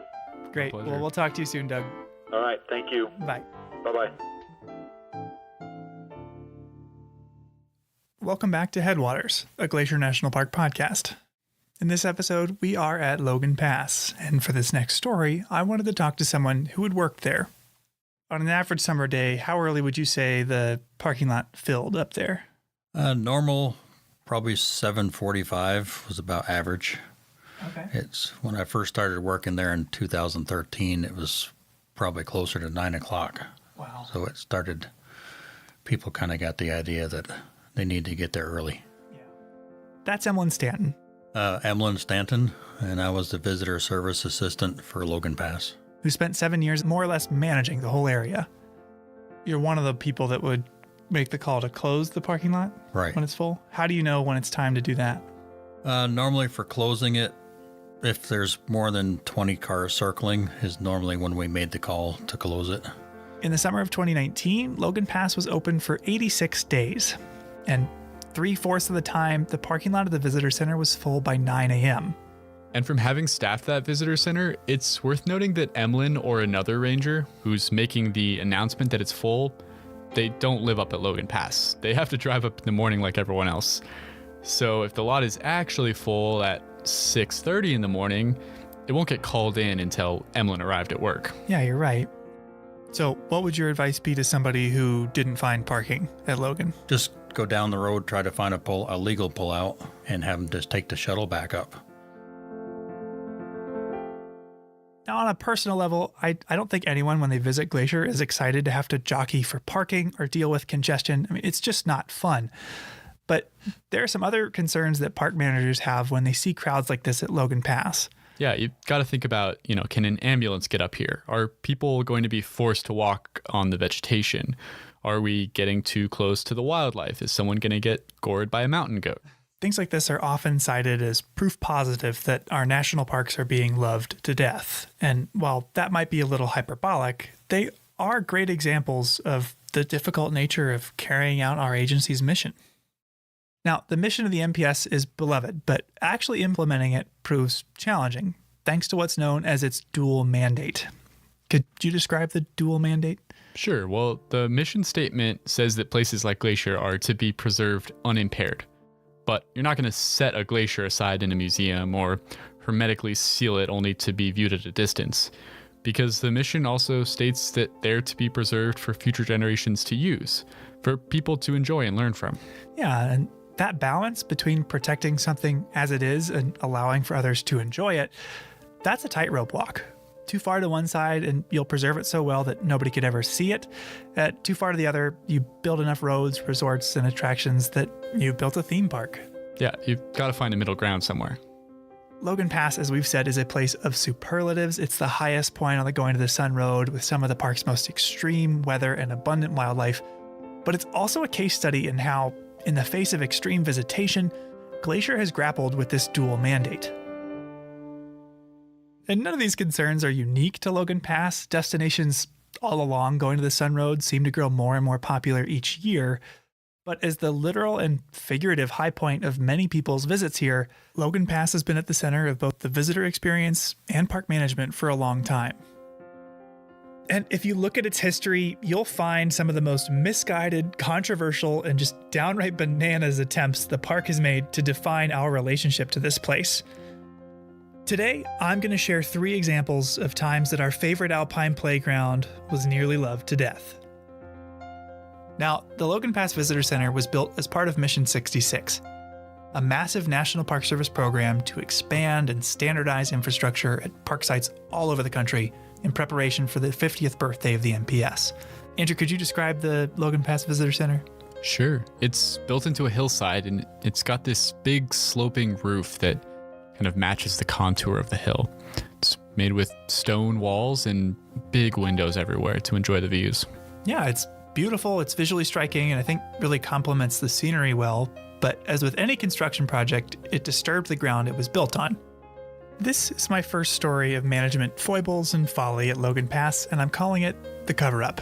But first, Andrew, can you describe what the meadows are like? There's all those subalpine meadows with glacier lilies, monkey flower, all sorts of grasses. Exactly. By the time construction had finished in 1965, pictures of the building show barren dirt all around it. But the same photo just 2 years later shows lush green vegetation all around the building. Wait, what? This seems impossible. Yeah, no, look at it. Things don't usually grow that fast up at that elevation. They don't? Those meadows are covered in snow for like 8 months of the year, so I would expect it to take decades for all those plants to grow back. Yeah, you're right. And here's how they did it, if you could read this excerpt from a newspaper article at the time. Sure. Okay, park officials decided to gather alpine turf elsewhere and transplant it around the visitor center, exactly as one might in developing a new lawn in the city. The source of the alpine sod, unfortunately, is a short distance from the visitor center, just out of the line of sight. Collectively, the sites represent an area as large as a football field. Wait, they just stripped away plants from another spot and replanted them there? Yeah, and they didn't try very hard to hide what they were doing either, because hikers on their way to the Hidden Lake Overlook just behind the building immediately noticed patches of barren dirt, like 200 yards from the visitor center. Oh no, that's pretty egregious. Yeah, and so management caught some flack for that, as seen from that article you just read from. But what came next was an attempt to actually protect the meadows. Okay, that seems like a good thing. In a story I'm going to call The Toxic Trail. Well, that doesn't. The hikers that noticed the sod stripping were on their way to the Hidden Lake Overlook, 1.5 miles southwest of the visitor center. Now, today, if you were to hike there, what would you be walking on? It's mostly on a boardwalk. Yeah, a raised wooden boardwalk. When the visitor center opened, it was just a regular trail. So let me guess. After they built the visitor center, it got a lot more crowded up there, and the park was worried that all these people would start to stray off trail and walk on the plants. So they built a boardwalk to try to keep people on the trail. It's almost like you work here. But you're right. A boardwalk was proposed for that very reason, but it wasn't a popular proposal. It was widely criticized, notably by the trail crew members that would be tasked with its construction. In a letter to the editor of the Hungry Horse News, they opposed the boardwalk for 4 reasons. Now, I have them here. Can you read them? Yeah, sure. Okay. Obvious damage to the aesthetic value of this alpine area, nothing short of an atrocity. And their second complaint? We do not feel that this boardwalk will fulfill the purpose for which it is intended. Third? There are a good many well-used trails in Glacier Park that are in dire need of repair and maintenance, and this money could be put to much better use. And finally, we feel, as do all park employees, that visitor impressions are important, and so far, all comments from visitors viewing this project have been negative. A pretty thorough rebuke. Yeah, but there actually is a boardwalk up there today, so they must have changed their minds? Well, park management actually dismissed both the feedback and the employees who gave it. The trail crew members who spoke up were actually fired. Wait, really? Yeah, the park superintendent at the time, William Briggle, was so insistent on finishing this project despite widespread concerns that the trail crew was replaced and work began immediately on the boardwalk. And this haste led to additional complications as well.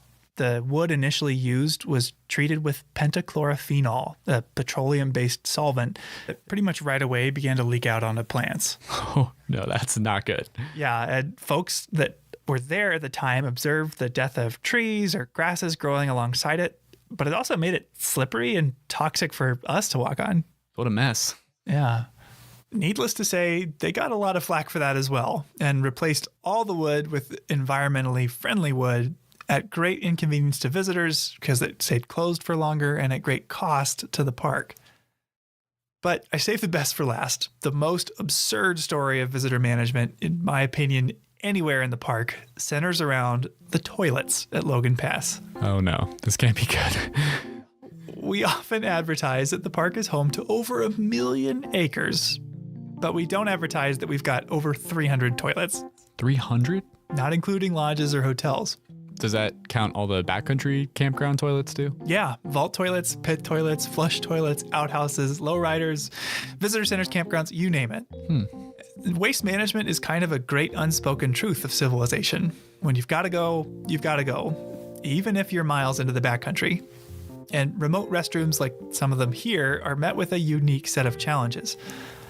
Sperry and Granite Park chalets, which you reach after hiking thousands of feet up from the trailhead, get enough traffic that their pit toilets rely on barrels that are sealed and flown out at the end of the year by helicopter. And I think I've heard that there used to be a solar-powered composting toilet somewhere. Yeah, there was, until it was destroyed by an avalanche. That sounds like a huge mess.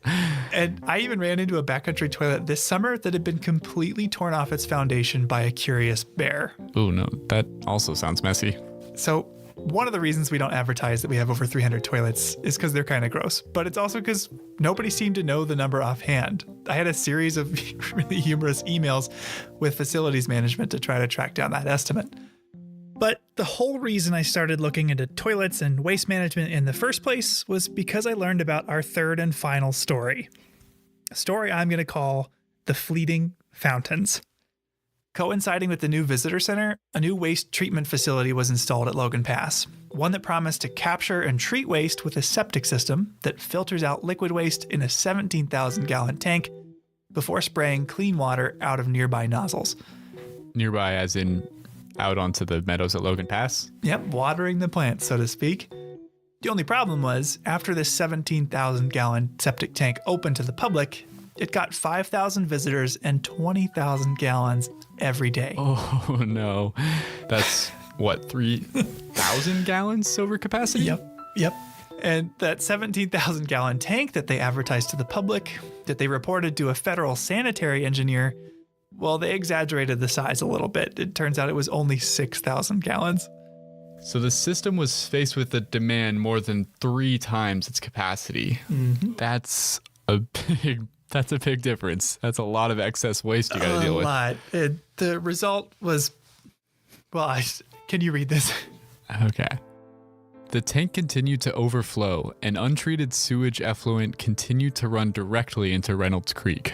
It was an awful sight. Saturated toilet paper made its way through the spray heads and was draped on adjacent small trees. Undecomposed fecal matter was sprayed onto the subalpine vegetation, killing some of it, with the liquids then flowing into Reynolds Creek. Oh, that is a terrifying description. I mean, it's just horrific. Yeah. Some people began referring to them as the fecal fountains of Logan Pass and suggested the best way to solve the issue of people seeing and being disgusted by them was to only set off the nozzles at night and light them up with a colorful light show that rivals that of Disney World. Oh my God. Isn't that nuts? Oh, that's, yeah. Luckily, these 3 examples of management fiascos at Logan Pass weren't all for naught. Each scenario has new management solutions today. Take the sod stripping. What do you think we'd do in that situation today? Well, rather than pull up plants that are already doing fine in the park, we'd grow new ones in the native plant nursery. Yeah. In the case of disturbances like construction, we can replant vegetation using local seedlings collected and raised by our nursery staff. Now, in the case of the boardwalk, there are systems in place now to evaluate potential development or construction before it happens. Yeah, and it's not unique to national parks, but any project like this boardwalk would now require an environmental impact statement. Or assessment. Which would detail all the ways that the project would impact the environment. And finally, the toilets. Yeah, I don't think we use that system anymore. No, we don't. We've got a new system. Wow, it is a beautiful day. And one morning this summer, I drove up to Logan Pass to meet with one of the folks that helps this system work. I feel absolutely puny in my little sedan behind this thing. The fecal fountain fiasco was a huge black eye to the park, ultimately attracting national attention. In a letter to the then senator from Montana, the assistant director of the National Park Service wrote the following. Here, one last thing to read. Okay. Sprayfield on Logan Pass is being eliminated, and there will only be holding facilities. Next summer, Logan Pass sewage will be pumped into tank trucks and hauled to lower elevations for disposal.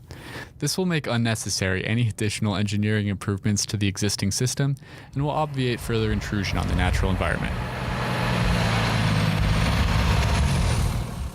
what's your name and job title then? Jeff Hoyt, equipment operator. Awesome. I met with Jeff outside these vault toilets at Logan Pass after he drove one of those tank trucks all the way up here.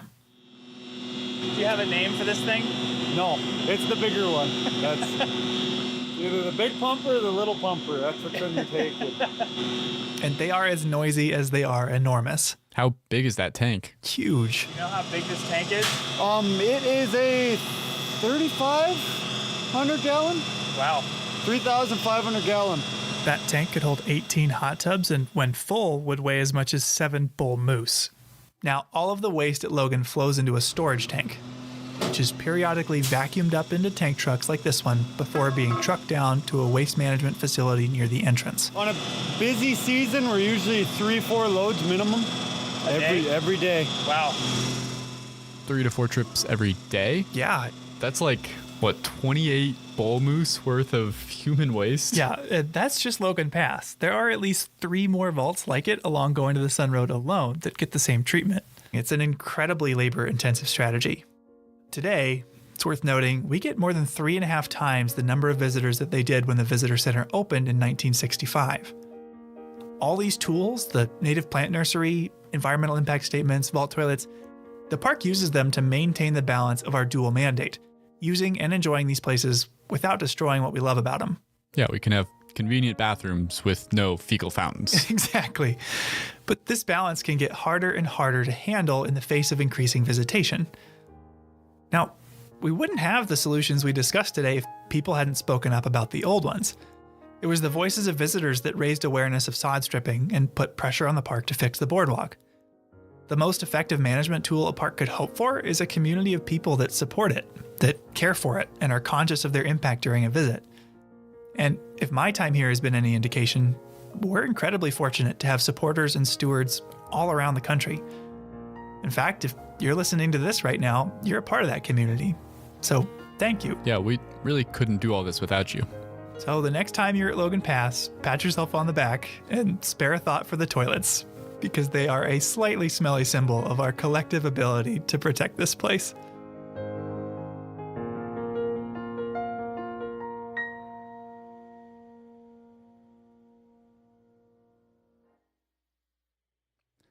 Okay, all this talk of toilets has got me thinking about the smells here. There are so many things to smell. Do you have any scent-related memories here, Michael? Yeah, I remember the second summer I came out here to work, I noticed how much I associated the smell of the forests around park housing with the park itself. I remember calling my family to let them know that I made it safely to Montana and mentioned that I realized how much I missed that smell.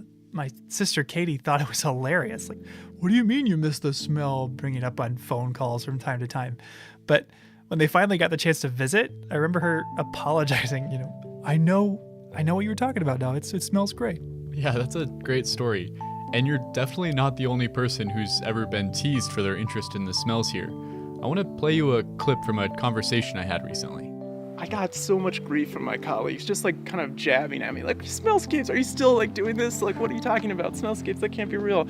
And I was reading Aristotle for a class at the time, and he called smell the lowest of the human senses. And it's even he's beating up on smells. We've never given smell its due, whether it's in the parks or just in culture. I mean, that sounds a lot like what happened with me and my sister. Who is that? That's Will Rice. He's an assistant professor at the University of Montana's Department of Society and Conservation. Did I hear him use the word smellscape? What is that? When Will was doing his graduate studies at Penn State, he worked on a survey about what motivations people had to visit an especially busy part of Grand Teton National Park. One visitor told him, "Well, I'm here for the smellscape." And initially it was kind of funny,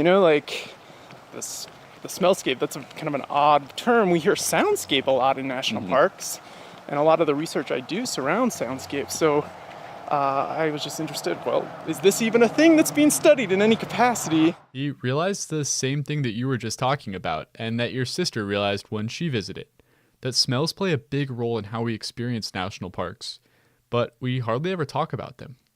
So he wrote a paper. Here, you can check it out. Pungent Parks, Smells Growing Relevance in Park Tourism by William Rice, Garrett Hamilton, and Peter Newman. Luckily for us, since Will now just works down in Missoula, he was willing to drive up and take a walk with me around Apgar here and talk about the smellscape.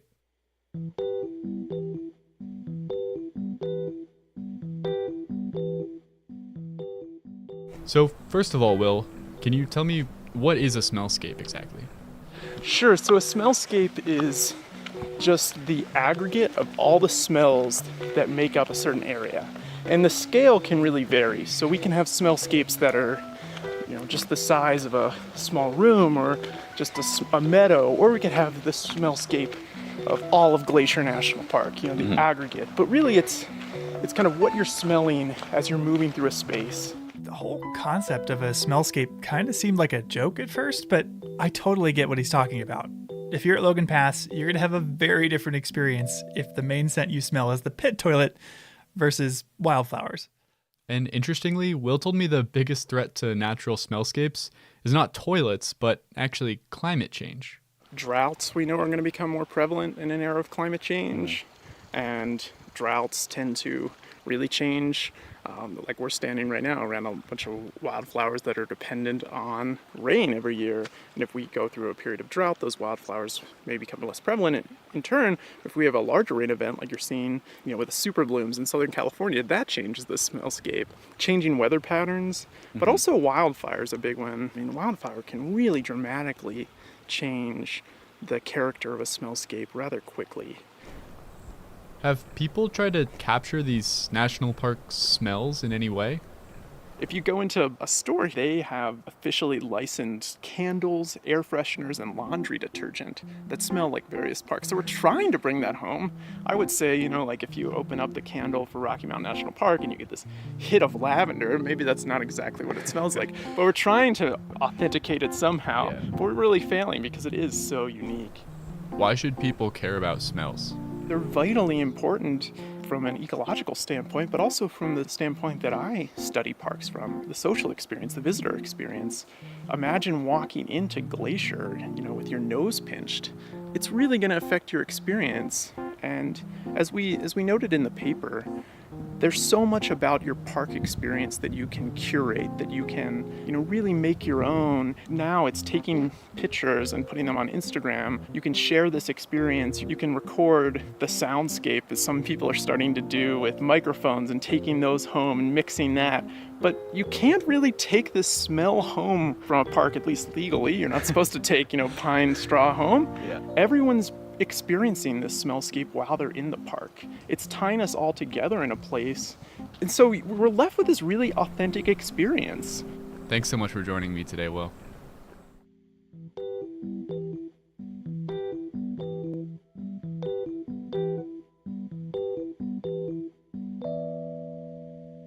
I had never thought about it that way. There's all sorts of pictures and videos of the park. There are recordings and now even a podcast of the sounds, but to experience the smells, you just have to be here. Yeah, and our last story today is about another experience that you really just have to be here to have. It's something you can't experience anywhere else in the whole of the American Rockies. Just this one spot in Glacier National Park. What is it? Well, you'll have to join me to find out. Okay.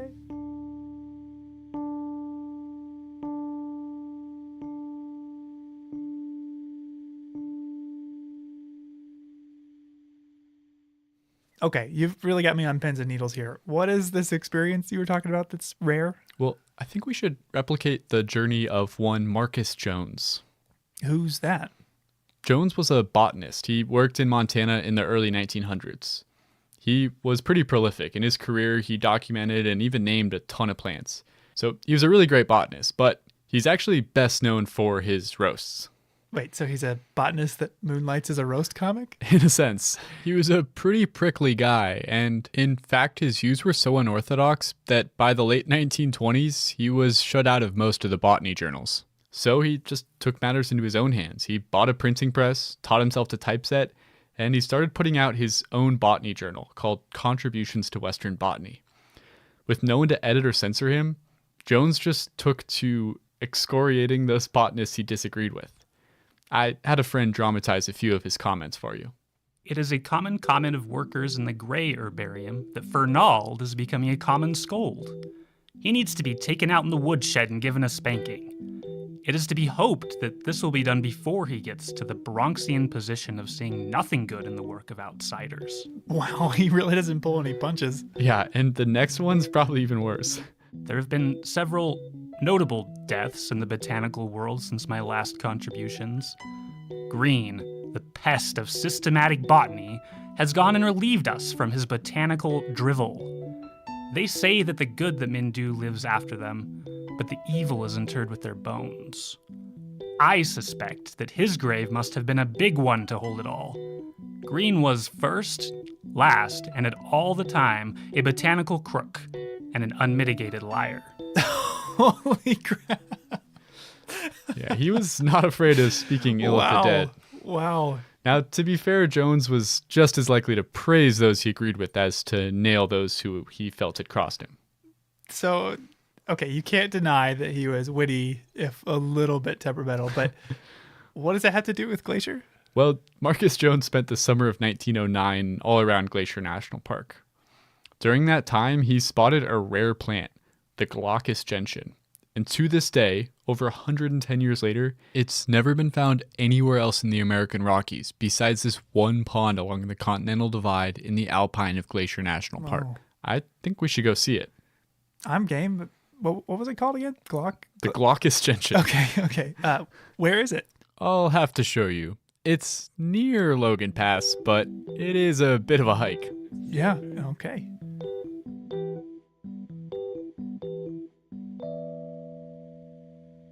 Okay, so yeah, we've hiked just over 10 and a half miles already this morning, climbed 4,700 feet, and now I think we're within like 100 yards of our gentian. We're getting really close. I'm pretty excited to see it in a minute here.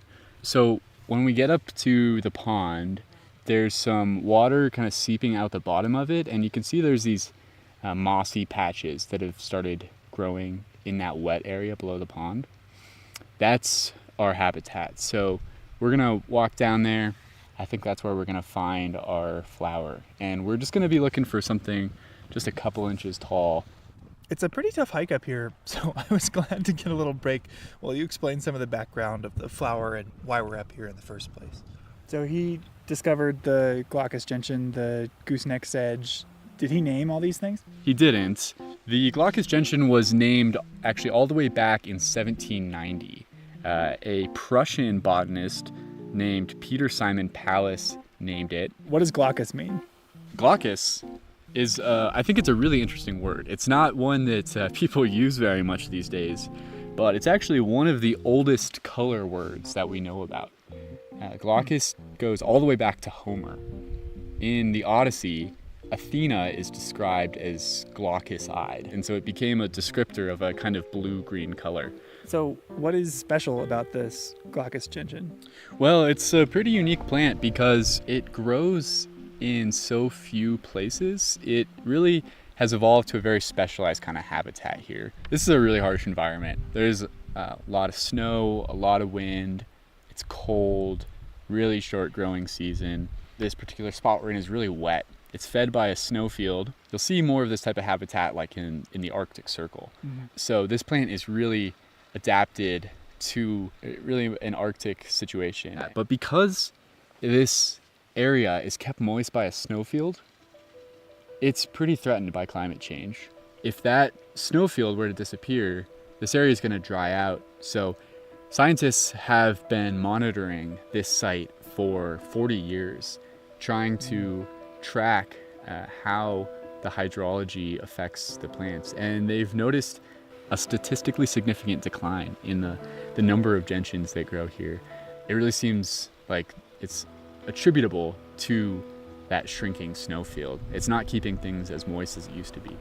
Oh, wow. So it sounds like climate change is making this plant even rarer.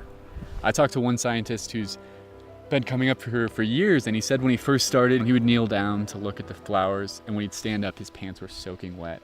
And in recent years, he stands up and his pants are still dry. It's just not as moist here anymore. It's interesting because, we've seen the climate trends in this area. We've seen increased temperatures, obviously, but we've also seen somewhat increased precipitation. So you'd think maybe a wet plant would benefit from that and it would be fine. But because that summer heat is so intense, it starts so early. It's warmer in March, April, May. Often it stays about freezing at night in May. Things are just melting out faster and it doesn't stay wet late enough into the season. So it's less about the amount of moisture, but about the consistency. The timing, yeah.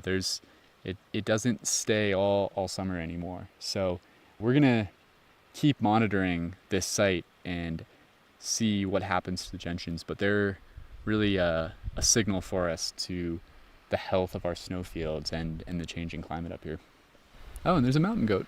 Well, I'm excited to try to find it. Should we go head down there? Sure. Okay, it's been about 30 minutes now. I really actually thought we would have found it by now, but no sign of it so far. The search continues. Spotted saxifrage, buttercups, and lots of moss. But no gentian yet. All right, we're hitting the 1 hour mark. Still no sign of the flower. Bit puzzled. Thought we definitely would have found it by now.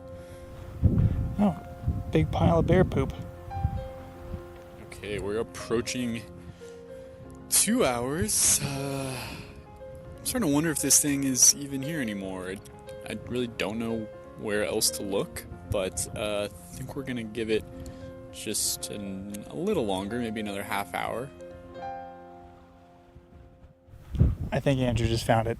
I heard him shout. I have like the biggest smile on my face right now. It's so nice to find it. Oh, that feels so good. We've been looking for a couple hours at this point. Yeah, 2.5 hours of just combing every square inch of this area. But it's here. It still exists. It was as glaucous as advertised. Yeah, when you said blue-green, I was picturing more blue than green, I think. But it definitely was hard to pick out from everything around it.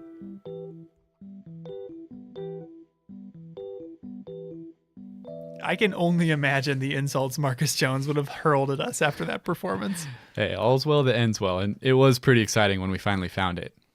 One of the coolest and most special things about Glacier National Park is the easy access to these wild alpine habitats.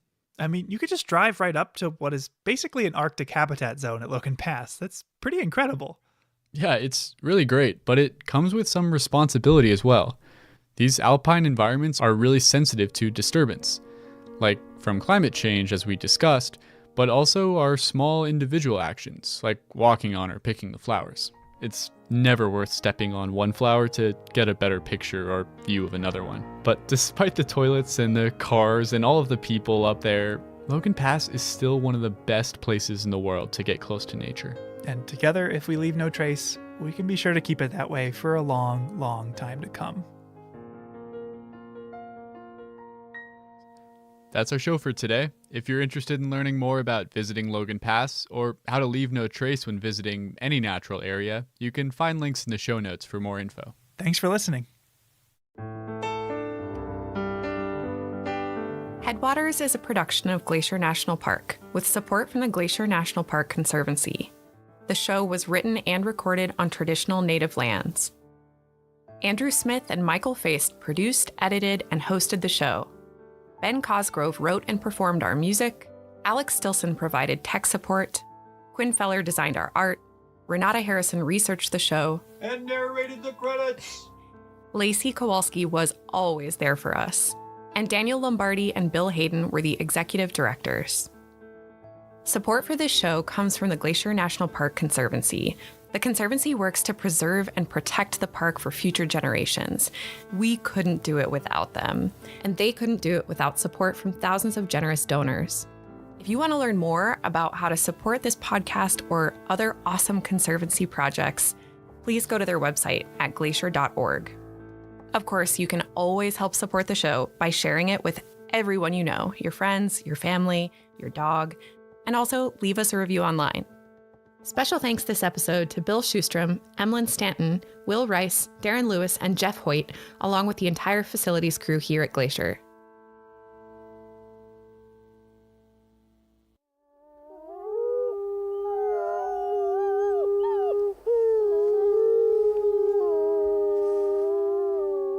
From Yellowstone National Park, this is what we do. I'm Brett Rayburn. And I'm Ashton Hooker. All right, Ashton. First of all, it's great to see you. How's it going? Good to see you too, Brett. I'm good. How are you? Good. I'm awesome. So I have a question for you. Okay. Have you ever hitchhiked before? You know what? I don't think I have. I honestly. The way your face went, I thought you were about to tell me an epic hitchhiking story. No, I'm actually surprised I haven't done that though. Well, I did some research in the superintendent's compendium, and hitchhiking is legal within Yellowstone National Park as long as you follow some certain rules. So one of those rules, which is in Section 5, Part 4.31, which I'm sure you read by heart, all the time, says that you can hitchhike as long as a sign isn't bigger than certain dimensions. Oh, wow. Do you know what the max dimensions for your hitchhiking sign would be? Wow, this is a very niche question. I honestly have no idea, but I'm just going to take a random guess. I'm going to say it can't be bigger than like 5 by 5 feet. So 5 feet. That's a really big sign.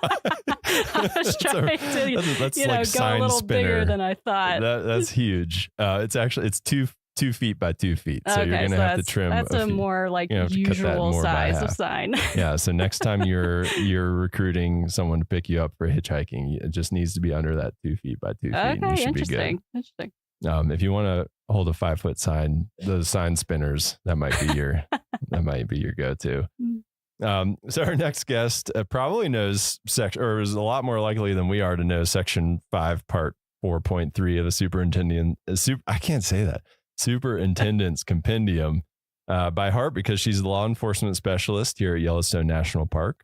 So, Katie Anderson, have you ever cited someone for hitchhiking with a sign? Like if Ashton gave them their 5 foot by 5 foot sign, have you ever cited someone for that? No, but I would have definitely stopped and talked to her if she had a 5 by 5 sign. I would want her life story. That catch your attention. To know her.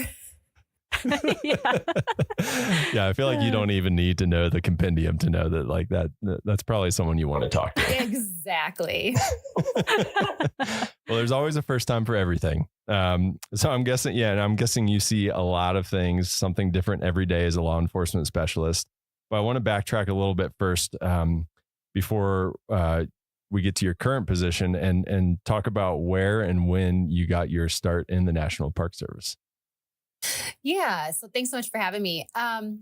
My where and when. So my career with the National Park Service began in 2001 as a GS3 park guide at Assateague Island National Seashore in Maryland, living with those wild ponies, which was pretty much a childhood dream being fulfilled right out of the gate. Yeah, that's pretty awesome. So was it the wild ponies that got you to that job, or how did you hear about the Park Service? Well, so the Park Service goes way back for me. I'll have to go many decades back from that. It pretty much goes back to about the late 1950s when my grandparents jumped on the Ranger 3, which is a vessel that takes visitors from the mainland of Michigan and takes them out to an archipelago of islands in Lake Superior called Isle Royale. And the island, as it's sort of lovingly called by all of us who sort of grew up there or grew up going there, along with my family, were super instrumental in my formative years in instilling a strong conservation ethic and just in turn inherently me knowing that my life work was going to end up being working on preserving wild and public lands like Isle Royale. So did you grow up near Isle Royale then, or just vacation there? Yeah, I grew up in northern Minnesota. And so that was, we always kind of came from that Grand Portage side out to the island. But the island has always been a huge part of my life. That's a big bucket list park for me. I've never been there. It's incredible. Have you been there, Ashton? No. Actually, I just visited northern Minnesota last fall, but we were there just after the boat, like the ferries went out to Isle Royale. So we have to make another trip next time. Yeah. Definitely bucket list. Yeah. Yeah. So you kind of started out with that background of the conservation ethics kind of being instilled in you from a young age. And then you got that job at Assateague. How did you, as soon as you got that job, were you like, this is what I want to do? This is where I belong? So Yeah, it is. I mean, I knew it, like growing up, there was no question that this is what I was going to do. The National Park Service. It was just really refining what part of the Park Service I was going to be part of. And so how did you get from playing with wild ponies to where you are now? What are the steps and iterations of jobs and units that you've worked at? Yeah, so that is, there are such interesting journeys for us in the National Park Service, for a lot of us. What's neat about the National Park Service is that you can really experience the entire country on a deep level by working in the national parks, really from coast to coast. And that's pretty much what I did for those first 15 years with the Park Service. Right after I finished my season at Assateague, I made my way into the heart of DC to work for the Wilderness Society. And I was interning for them and really just getting amazing exposure to the Hill and really understanding how important the work of the nonprofit world was, but also how it coincided with the federal government agencies and, the decisions being made on the Capitol. And so spent a good chunk of time there, really kind of digging into how do I get on permanently with the National Park Service. After I finished up my DC work, I ended up going up to Acadia National Park in Maine and spent a fall up there counting raptors. That was another big part of my life growing up in northern Minnesota. We had big flight migration routes. And so was an intern up there, a volunteer up there as well, just really kind of starting to build my resume and figure out how I could get my foot in the door full time. As I learned about the different types of rangering, sort of the longer I got in, I made my way to the Apostle Islands National Lakeshore, another archipelago of islands in northern Wisconsin. I used to live in Bayfield. Yes, and exactly. So the Apostles well. And I dipped my toes in interpretation and lived out on Stockton Island. And it was an amazing experience. And from there, I put myself through a seasonal academy, which was kind of the norm in how to get permanent in the law enforcement ranks. And so put myself through that academy because I really wanted to be running more of like the adrenaline junkie calls that were kind of coming with rangering. And I really wanted to get in on some of the craziness. And so then I spent the next 5 years of my career seasonally at Rocky Mountain National Park as a seasonal law enforcement ranger, doing the front country side of things and then also the backcountry work. I was able to jump in on the search and rescue operations, really got my first experience working fatalities and working the family liaison roles. And then also starting and really integrating the other side of my life that had always been so strong for me. And that was having a horse component in my career, and started my mounted patrols at Rocky Mountain National Park. Oh, cool. Wow. Yeah. So you've done like a lot of things. I have, and that was the seasonal days. And I'll make it brief on the permanents, but the permanents were really neat because that Rocky experience, in my off season, I had been doing ski patrol work full time and had some avalanche background. And so Yellowstone picked me up permanently to be working on Sylvan Pass and be doing the avalanche control up there as well. So I sort of could bring a skill set of the rangering skills as well as sort of my other life loves into one job. And then ran down to Grand Canyon for 5 years and got some crazy experience down there. And that experience on the South Rim, being a South Rim Ranger for about 5 years, really built the core of who I am as a person and ranger and supervisor at this point in time. And then returned to Yellowstone to the justice operation and the law enforcement office as the court liaison, and which I can say is now definitely one of the best jobs I've ever had. And into the role that I have now full time as a law enforcement specialist for Yellowstone National Park. That's awesome. And I guess we should mention to folks that you're joining us remotely from Glacier National Park. So you're on a detail currently at Glacier as well, right? I am. Yeah. Within the National Park Service and just federal agencies in general, we're able to do either temporary promotions or details kind of where a park unit will borrow you for a period of time and let you get some really good experience. So right now I'm the acting chief ranger in Glacier and filling in a gap, a period from when the old chief ranger retired and when they get their new chief ranger in. Yeah, that's an awesome opportunity to have some of those. Mm-hmm. So do you have a typical day in your position at Yellowstone? I'm guessing not, but what is a normal, if you had to, I'm doing air quotes for people listening, what's a normal day for you look like? Completely not normal. So, it's really interesting. The Yellowstone Law Enforcement Office is super unique in the National Park Service. We've got a full-time federal magistrate, so a judge right there. We've got a United States attorney right in the building. We've got a United States marshal who works on all of our arrests with us and our warrants. And Yellowstone cases are all prosecuted in-house, and our sole purpose in my operation is in support of the field staff, so the field rangers who are doing all the patrols and the response to emergency stuff, and really our office provides subject matter expertise. We assist with, search warrants and blood draw warrants on DUIs and filling out criminal complaints, and really just supporting our partnerships in and out of the house. Yeah, that's a lot of different things going on. And I'm guessing it's that like variety that you're seeking. I mean, you talked about being an adrenaline junkie. Obviously, you don't seem like you're the type of person that just sits down often.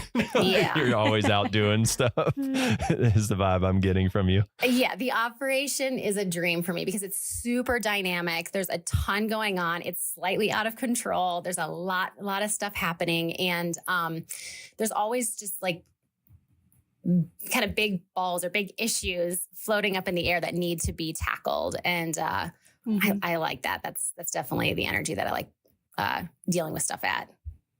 Yeah, for sure. And that's something, not every person is going to thrive in that type of environment. Like, what are some things that you do that helps you, juggle all those things that you say is up in the air? Like, what qualities do you need to have to enjoy a job like that? I think there has to be sort of a natural comfort level with multitasking things. And I'm not sure if that's an ADD portion of my universe or something else, but being able to ride the waves of chaos a little bit and be okay with that. And take a left-hand turn when you were supposed to take a right-hand turn that day. Like, that is absolutely critical. I think it's also super cliche, but communication, like literally being able to communicate with everyone from defendants who are sitting in your jail, prisoners, to the chief magistrate judge and beyond is it's completely mission critical in our operation. I'm sure 90+% of my day and my job as a law enforcement specialist is just building trust and bridges with the field and all of our partners through just so much. Like, you cannot over communicate in this job. Sure. Yeah. That makes a lot. I mean, and like communication can make the difference between like de-escalating somebody and escalating somebody. I mean, that can make a huge difference in what your day ends up being like. Absolutely. So is that your favorite part of the job, that variety, that you just never know what's going to happen doing a lot of different things, or is there something else? That is a huge part of what makes me love my job. I think if I was really going to be pinned down on having to say what my favorite part of my job is sort of in the last decade of my career here, I would say, whether we like it or not, the National Park Service is like a giant family and it needs tending to very similarly. My favorite part of the job, I think, is probably having really meaningful connections with my team and my peers, and those many levels above me. And being at a point in my career right now that I'm given some creative liberty to create the type of work environment that fosters those connections. I think it's so interesting because I think that adrenaline junkie is like your younger years, and the older you get, it's just life is short, and the relationships that you have at work, which is where we spend most of our time, and at home are just so critically important. Yeah. Yeah, and that's been that's come up a few times in our conversations with people, especially those that have like lived in the interior of the park or like remote areas. It's like that community is so important because that's who you have. Yes. And so you do a lot with those people. You work with them, and you have them over to dinner and all those things. And I think that's part of what is so special about the National Park Service experience that you just don't get in other jobs. Yeah, it's not a lot of work environments where you work with your coworkers and then you also go live in the same neighborhood as them. Yeah. Like they're literally your neighbors. Yeah. So that's a big I difference. know when Jake takes his recycling, Right. I can see what he's been eating for lunch if I wanted to.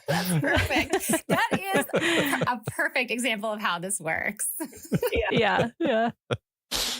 So on the flip side of that, what's the toughest part of the job?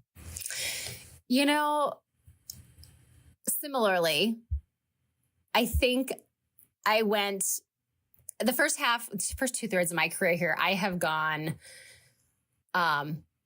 full blown energy. Like I've done things at 1,000% and really kind of gone full send on everything. But it takes a toll. Like this career is not for the faint of heart. We see a lot of the underbelly and the darker sides of society, and to have to deal and we have to deal with the aftermath of all of that. It is us. We are exclusive jurisdiction here. We don't have other agencies coming in to sort of take the case from us. It lays in our hands. Yellowstone sees up, 2 to 3 million people in a really condensed portion of the year in the summer there annually. And all of those visitors and those of us living in the park bring our issues and problems and addictions with them and with us. And so it's really critical at this stage in my career, and we've seen the aftermath of not sort of dealing with some of that stuff and talking about it, that we actively process the cumulative work stress and the trauma. And thankfully, Yellowstone National Park is at the forefront of supporting their team with the Yellowstone Resiliency Project. And the National Park Service is building out some exceptional peer support, mind-body wellness type programs to support us proactively for a fulfilling career, but more importantly, for our well-being the day we retire and beyond. And so we're still coming out whole. And that has been a huge culture shift that has accelerated, I would say, in the last 3 years. And so the toughest part of my job is like the loss that we see through trauma and, undealt with issues. But also just the light in that is that I've got the opportunity right now with my own career to, hyper focus on those things and be part of shifting a culture nationwide, really. Yeah, that's awesome to hear. I mean, especially, we all take our jobs home with us somewhat, but in your position, especially, I'd imagine that that's like one of those things that's really hard to not take home. And, I mean, that could really eat away at you if you don't take care of yourself when you're home with your family. Yeah, absolutely. Yeah. And you mentioned the Yellowstone Resiliency Project. I'm not sure. A lot of people might not know what that is. Do you mind just telling people a little bit about what that entails? Yeah. So the project came about in cooperation with the Yellowstone. I believe with Yellowstone Forever was where that partnership really came about after the Yellowstone flood and after the loss of some coworkers to suicide. And there was just some forward thinkers and support from the superintendent's office and the chiefs to move forward in that partnership to fund mental health resources in Yellowstone. I mean, one of the most amazing parts about living in Yellowstone is its remoteness and its disconnect from the rest of the chaos of the world that's happening around us. But the downside to that is we have a hard time with resources and getting them. And so the Yellowstone Resiliency Project has funded bringing in healthcare providers for counseling and touch bases and just connections. So So we're not kind of going through these big life events and sort of suffering on our own. And there's, bigger conversations that are sort of happening on like where next, what next for these programs. But absolutely critical for every division in the park to have this resource to be tapping into and just normalizing the conversations around it. I mean, this is the human experience that we have right now, and nobody is alone in their suffering. We all go through it. And just the pressures of life,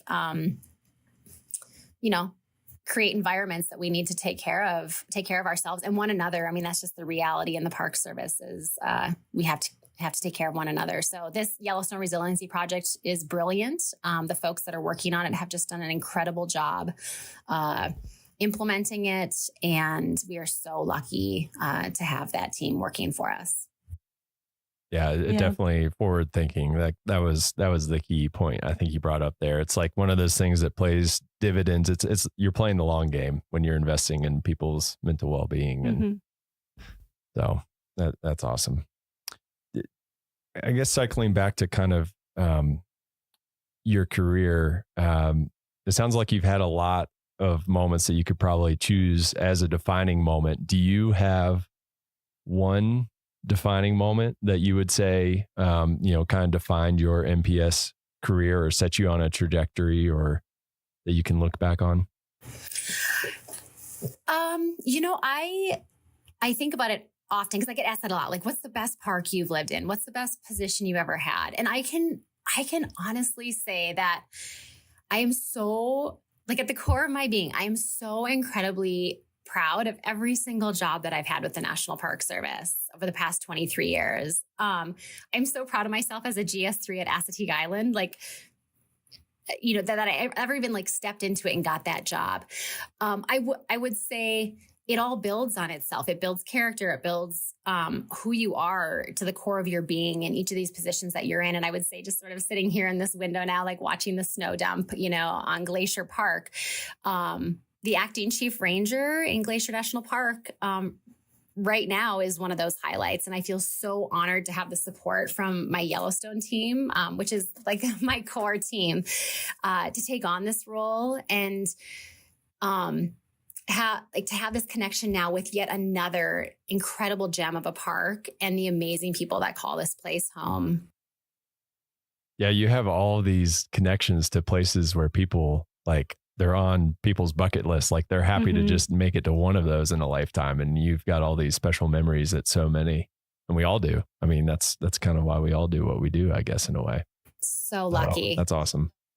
Yeah. Since it was such a good answer, I'll let you get away with, I technically said you had to have one defining moment. But I'll let you get away with it because it was a really good answer. But if you know me, there's never one. I always juggle at least three things. So I'm the same way. Yeah. So, and this is a pretty, probably a more straight connection than some of the other people that we've interviewed. But how does your job contribute to the Park Service mission?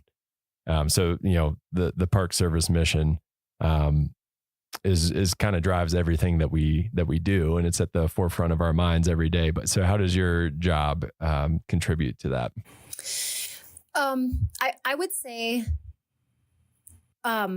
it takes a massive village of committed public servants to come anywhere near fulfilling the mission of the National Park Service.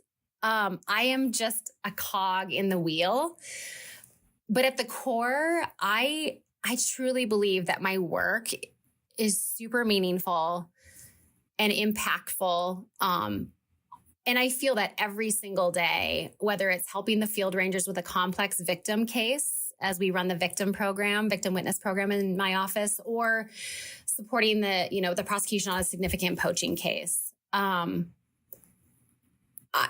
I love my job. And, I've heard people say that like, you shouldn't love your job because it'll never love you back. And I just am unconvinced of that. And I think you need to find deep joy in the work that you're doing and believe truly that it's making an impact and it's for the greater good. And I never question that, no matter how hard my days are. I know that like I'm giving back way bigger than I'm getting, and I'm totally okay with that. Yeah, that's awesome. Well, and someone has to keep Ashton with her 5 foot by 5 foot hitchhiking sign. You got to keep me in check. On the right side of the law. Unreasonable, Ashton. Hey, I went big. Yeah, Can't keep blame me these for people that. in Yeah. check over here. So for those of people who are listening to this and are just like, wow, that sounds like an awesome job, like me. Like I'm like, wow, that sounds like so what series do I look at in USA Jobs to do what you're doing? Yeah. So the series that post on USA Jobs, which is where all of our federal jobs are posted, is 0025. So right now that's the Ranger series. And at some point there may be a shift in that, but right now 0025 Park Ranger Law Enforcement is what folks would be looking at in USA Jobs. And is that the same series for like all the positions kind of working their way up the ladder? Yeah, it is. So to Everything from your field level law enforcement, GS 5, all the way up into your chief ranger positions. Awesome. That makes it easy. I feel like a lot of times it jumps around and gets complicated and it's hard to keep track of all those numbers. So 0025 is the one to remember. And do you need formal training to get that like GS5 position? You do. There's a couple routes now. Kind of the old ways where we would put ourselves through a seasonal academy, a law enforcement academy that's sort of connected with the National Park Service, and then you would apply to seasonal positions like summer positions.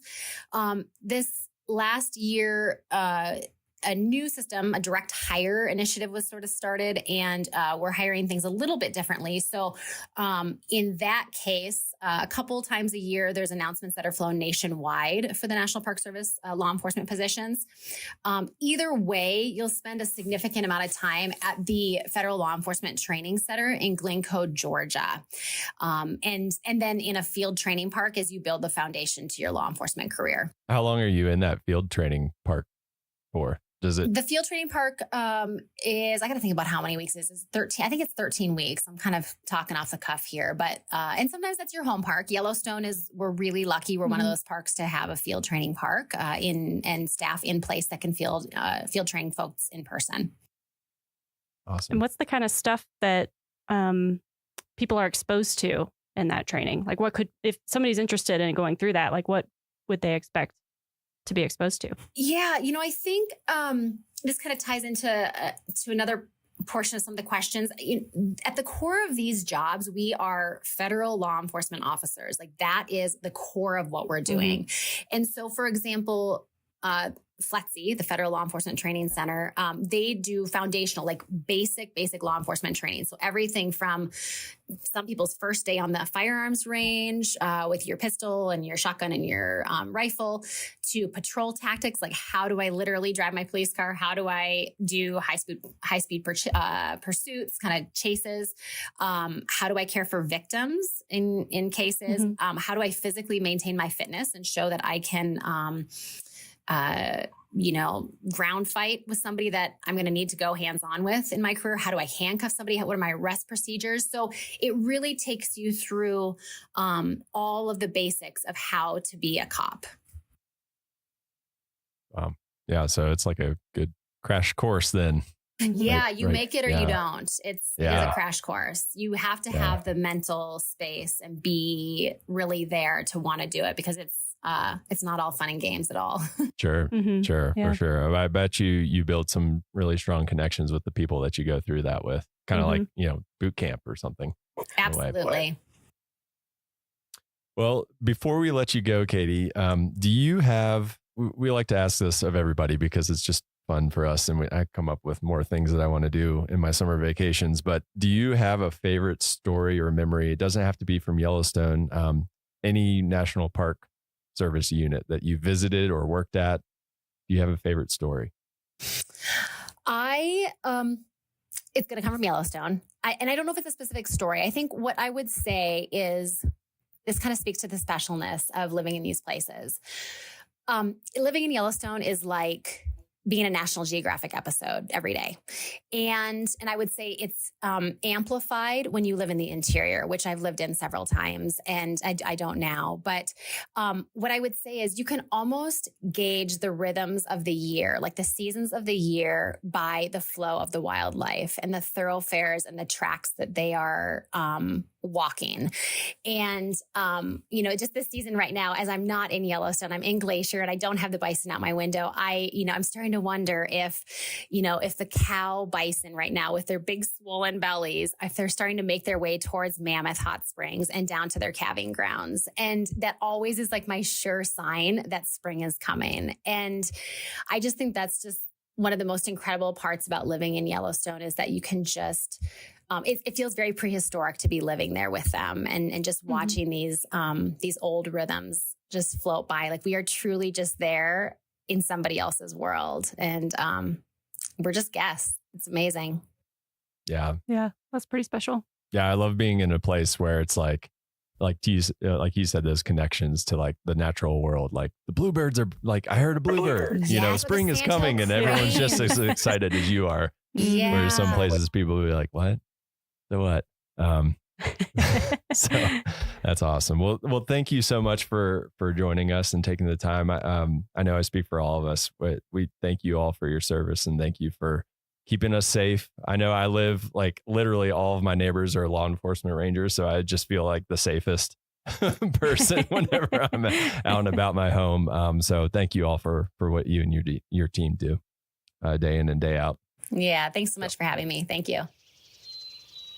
All right, that's it for this week's episode of What We Do. Thanks again to our guest, Katie Anderson. If you like what we do, rate and review the show wherever you listen. Every positive review really helps new listeners find the show, so thanks for doing that. If you have a question or want to learn more about a particular job, contact us using the form at go.nps.gov/whatwedopodcast. I know I had a number of moments early on working over at the St. Mary Visitor Center. As you kind of get to the edge of the building and the building is no longer blocking the wind, I've had things that just got sucked right out of my hand. That's Debbie Smith. She's in charge of, among other things, the St. Mary Visitor Center. It's also funny, we'll often get these high wind warnings. I think it was for 40 to 50 mile an hour gusts and maybe even as high as 85. And I've told people that don't live around here that's our weather forecast, and they're like, oh no, that can't possibly be right. You couldn't possibly have wind that high, but we do. How does wind affect people's experience when they're visiting the St. Mary area?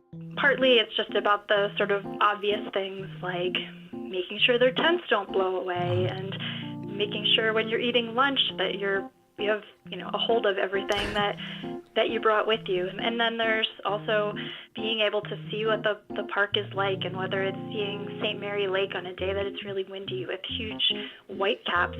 Even sometimes at the St. Mary Visitor Center on really windy days, we'll get the spray from the lake hitting the windows on the side of the building because it's just blowing it that far. And the visitor center is not right on the edge of the lake there. The wind has to carry that spray over a quarter mile for it to hit the building. When people are hiking in St. Mary, what are some of the effects of wind that they might see in the plants or the landscape?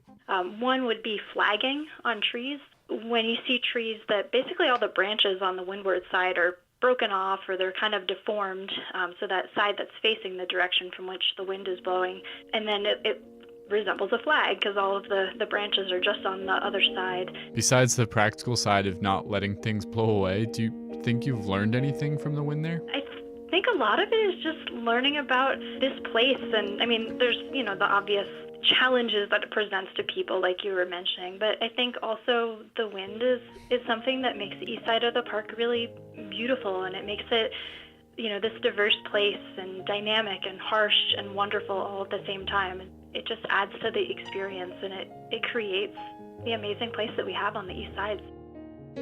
How does wind affect life in your area? Does it invert umbrellas, sculpt dunes, or drive wildfire? Maybe you hardly think about the wind at all. The way you interact with wind is largely dependent on where you live. In Tornado Alley, wind is a life-altering force.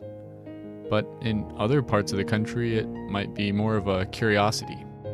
In this episode, we're going to look at two elements that perhaps like the wind, have been eliminated as a major factor in many people's lives, but that still find a home in Glacier National Park. First, you'll hear a story about the grizzly bears in the park, and then about our dark, starry night skies.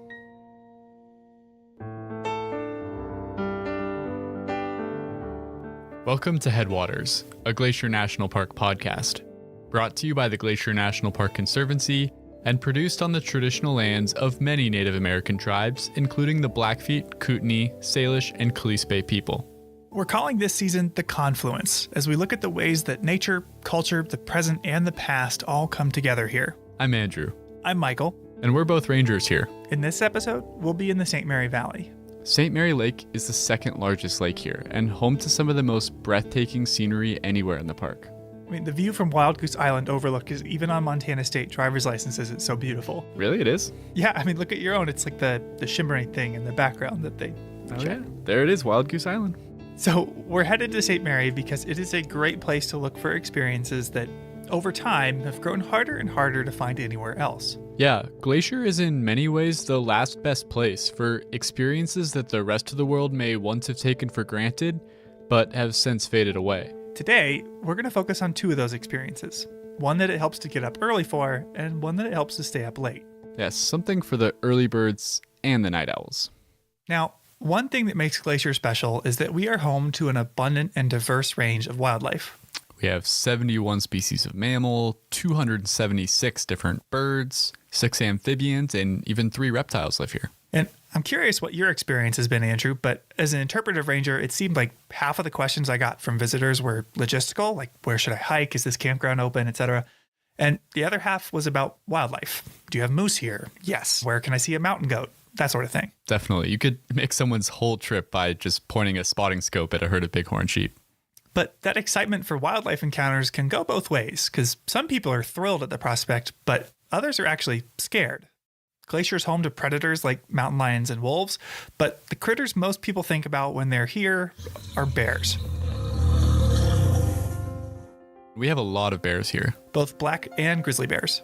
As of 2018, the population of grizzly bears for the whole Northern Continental Divide ecosystem, of which Glacier is a small part, was estimated to be about 1,050 individuals. Of these, about 250 to 300 would live in Glacier. Wow. Some bears are going to spend part of their lives in the park, part of their lives outside of the park. And the black bear population in Glacier was thought to be about 600. I've heard that that's more grizzly bears per acre than anywhere else in the lower 48. But how do we even know that? This place is huge. It's like finding 1,000 needles in a million-acre haystack. Yeah, it was actually a pretty big undertaking to get those numbers. I actually talked to Tabitha Graves, the scientist who was involved with a lot of this research. Hi, I'm Tabitha Graves. I am with USGS. I'm a research ecologist. Not only is it a massive area to survey, you have to figure out how to distinguish individual bears so you don't just keep counting the same ones. And I know with birds, in these sort of situations, biologists will catch them and mark them with a leg band, some other animals with ear tags. Yeah, but capturing and marking hundreds of grizzly bears would be super expensive and time-consuming. Sounds very dangerous and would probably seriously disturb the animals. So the scientists used some really cool technological advances to measure the bear population in a different way. Back in 1998, my predecessor in my job, Kate Kendall, started doing research using genetics of bears. She put out strands of barbed wire around some trees in the woods with some stinky lure in the center of it, and found out that grizzly bears would go in to smell that. When they did that, when they walked over or under the barbed wire, a few strands of hair would be pulled out. And in that hair, there's DNA in the hair follicle, and from that you can identify individual bears. With the DNA captured in a hair trap, you could tell how many distinct individuals were around.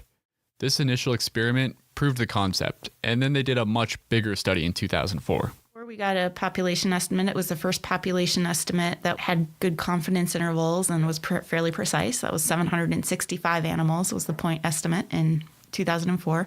From there, they took the survey even wider. And I cannot overstate how big of a project it is. They were monitoring a ton of hair traps across the whole Northern Continental Divide ecosystem.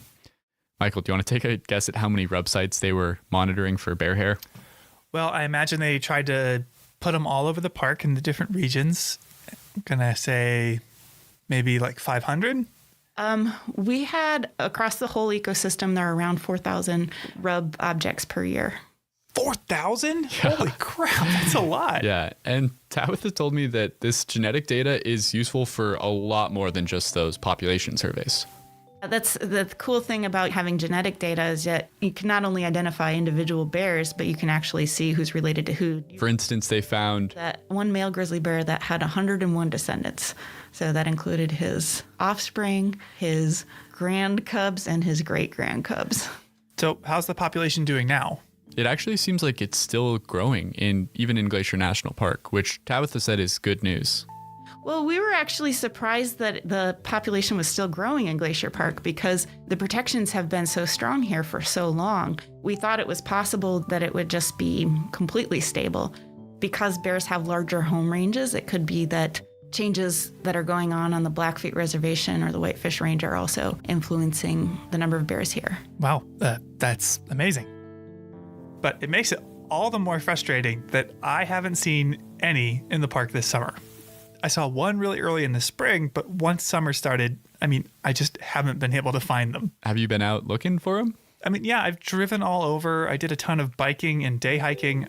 I've gone backpacking collectively for nearly 20 days so far, and no bears. Wow, that's pretty bad luck. So as a last-ditch effort, I thought I'd go to St. Mary.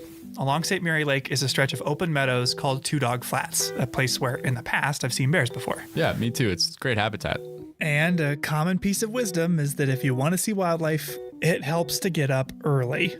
So this morning I left the house around 5. Really early. Let's get this over with. That's especially true in the summer when it gets hot in the middle of the day. Wildlife like bears are going to be more active around dusk and dawn. Exactly. So with that in mind, I drove over to St. Mary from the west entrance, a nearly 2-hour drive to make it there before sunrise. Before sunrise? Yep. You don't have the reputation of being No, I'm not very much of a morning person. There it is.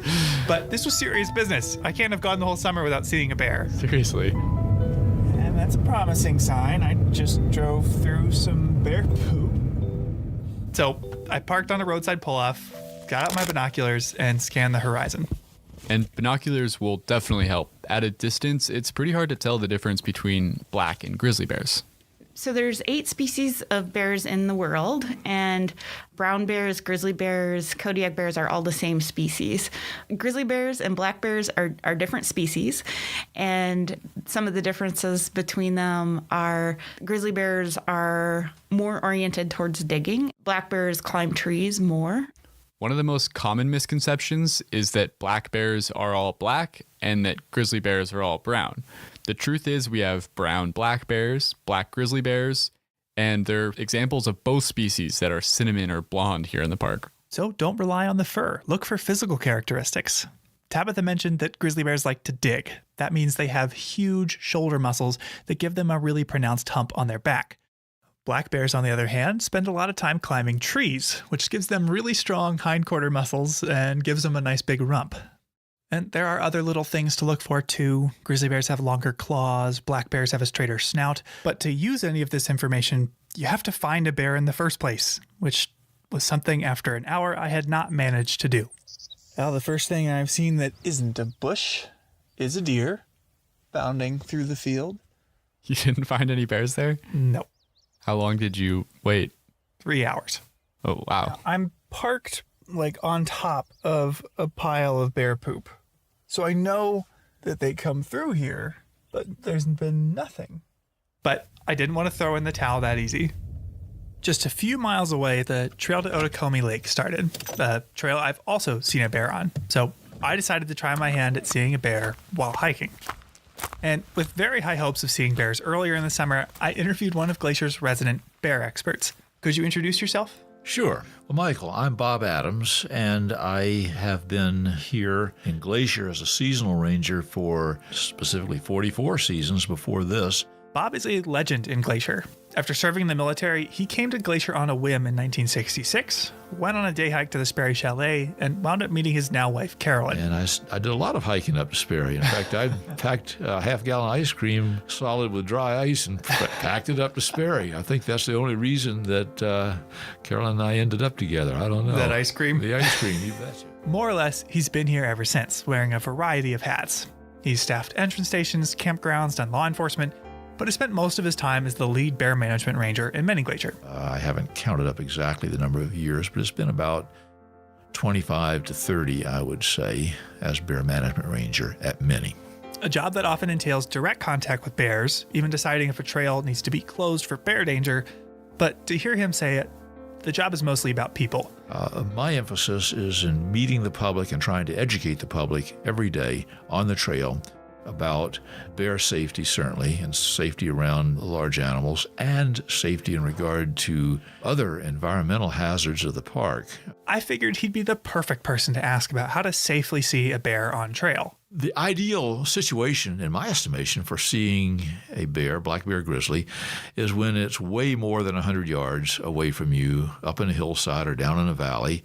It's a pretty exciting experience to get that chance and have a few minutes to stop and look and get out your binoculars. Seeing wildlife from a safe distance is obviously the best scenario for all involved. Seeing animals up close can be a different story. Moose are very large animals, maybe 1,000, 1,100 pounds with a brain the size of a walnut. I mean, nothing could go wrong, I'm sure. So, anyway. If you're in its personal space, any animal, or person for that matter, will respond more dramatically. So, keeping wildlife at a distance is step one. In fact, park guidelines state that you should stay 25 yards from herbivores like deer and mountain goats, and 100 yards from predators like bears. Which is easier said than done. On a lot of trails in the park, it's pretty rare to be able to see anything, let alone a bear, from 100 yards away. Twists and turns in the trail mean trees and rocks can block your view. Exactly. And while it's never ideal to be up close and personal with a bear, the worst case scenario is to surprise one, something you can easily imagine happening around a blind corner. So the best thing to do while hiking is to regularly let them know you're there. To minimize the likelihood of encountering a bear or surprising a bear is to make noise when you travel. That means using your voice to call out. It's not conversation. People say, oh yeah, we're talking. We go, okay, sometimes your conversation carries quite a distance if the wind is blowing, but usually it does not. Coming through. Bears have an incredible sense of smell. They are believed to be able to smell things from over a mile away, but their sense of hearing is about as good as ours. I, in Glacier Park, am just obnoxiously known for my presence, I guess. Every 50 yards or so, I'll shout out, especially around a blind corner where there's high noise from wind or waterfall or stream nearby. You want bears to know you're in the area because bears' natural inclination is to move away from people. Even though they're accustomed to our presence, they have no interest in really getting up close and personal with us. So give them that opportunity.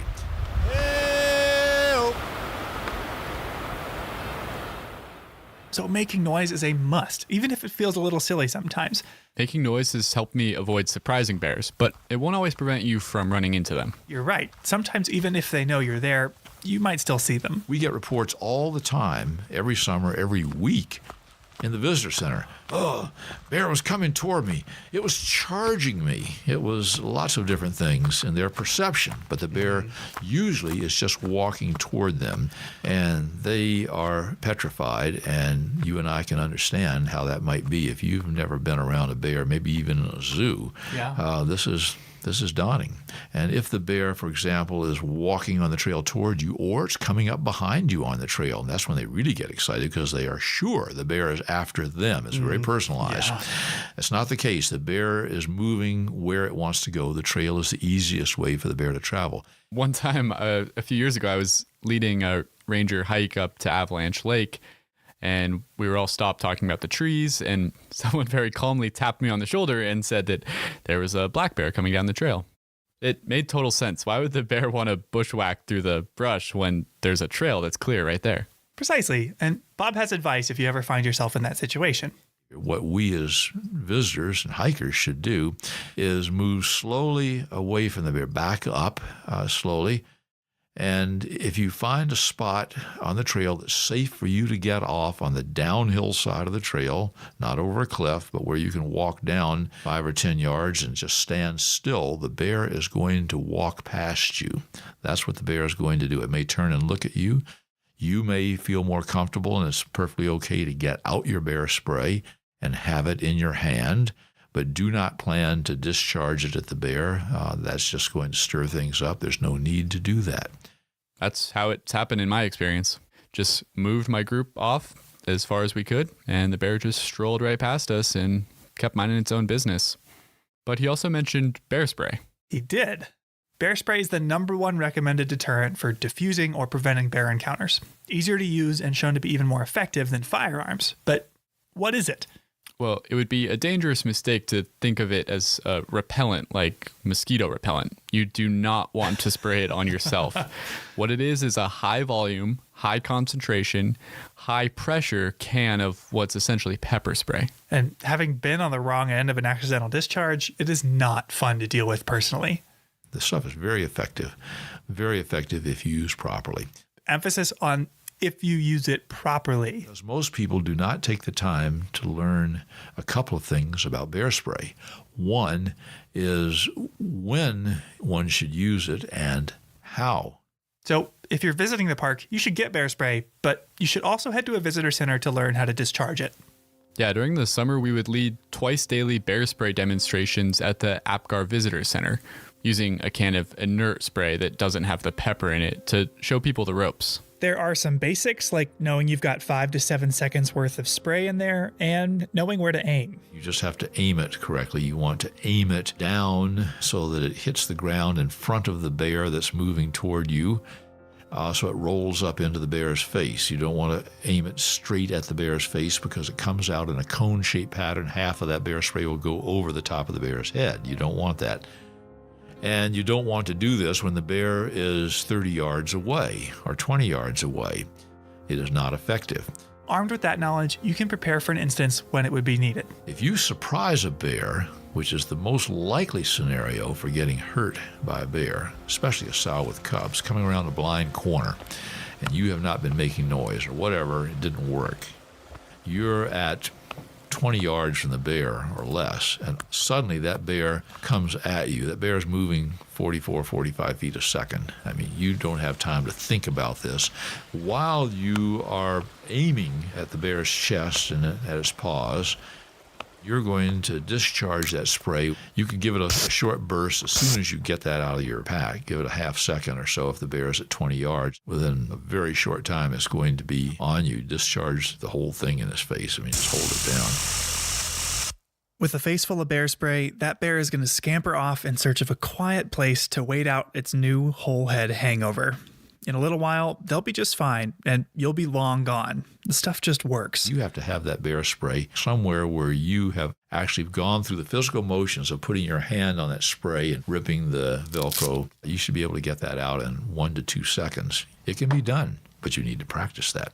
I have never once needed to use my bear spray, but even still, I had Bob's advice in the back of my head on the way to Otokomi Lake. Making plenty of noise, being observant, and keeping my bear spray handy.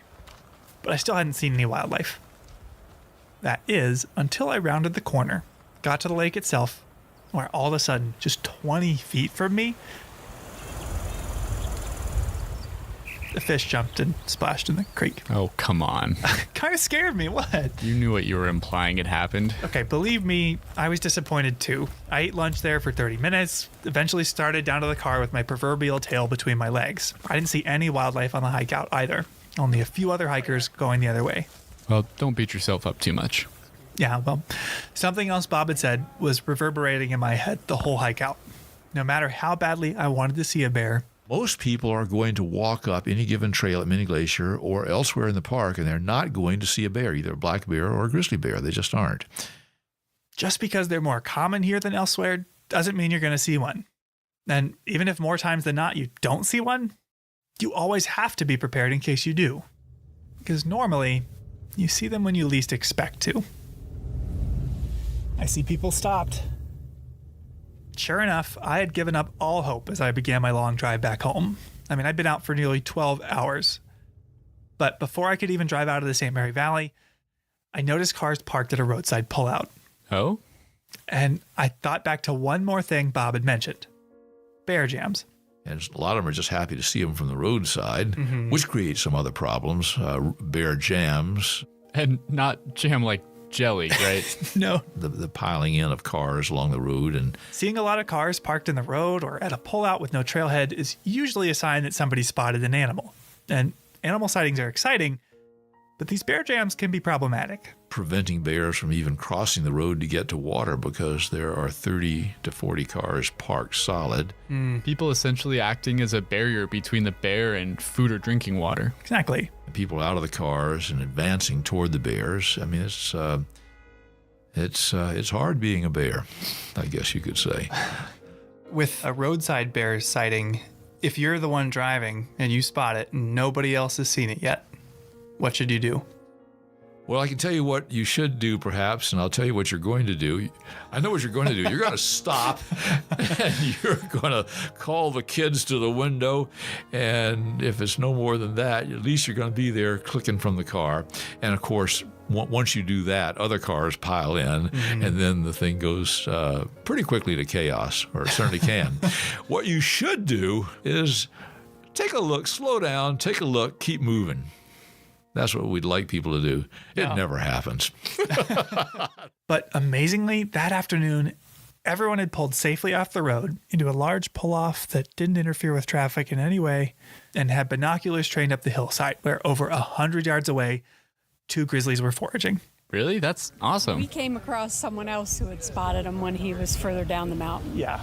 Oh, that's huge, isn't it? I mean, it was the perfect bear encounter. They were enormous, for one. Like, the one bear was scarily huge. They were far away, and we weren't bothering them in the slightest. That's really good to hear. And people there were clearly absorbed by the experience. One couple set up a spotting scope to share with everyone so you could see them really clearly.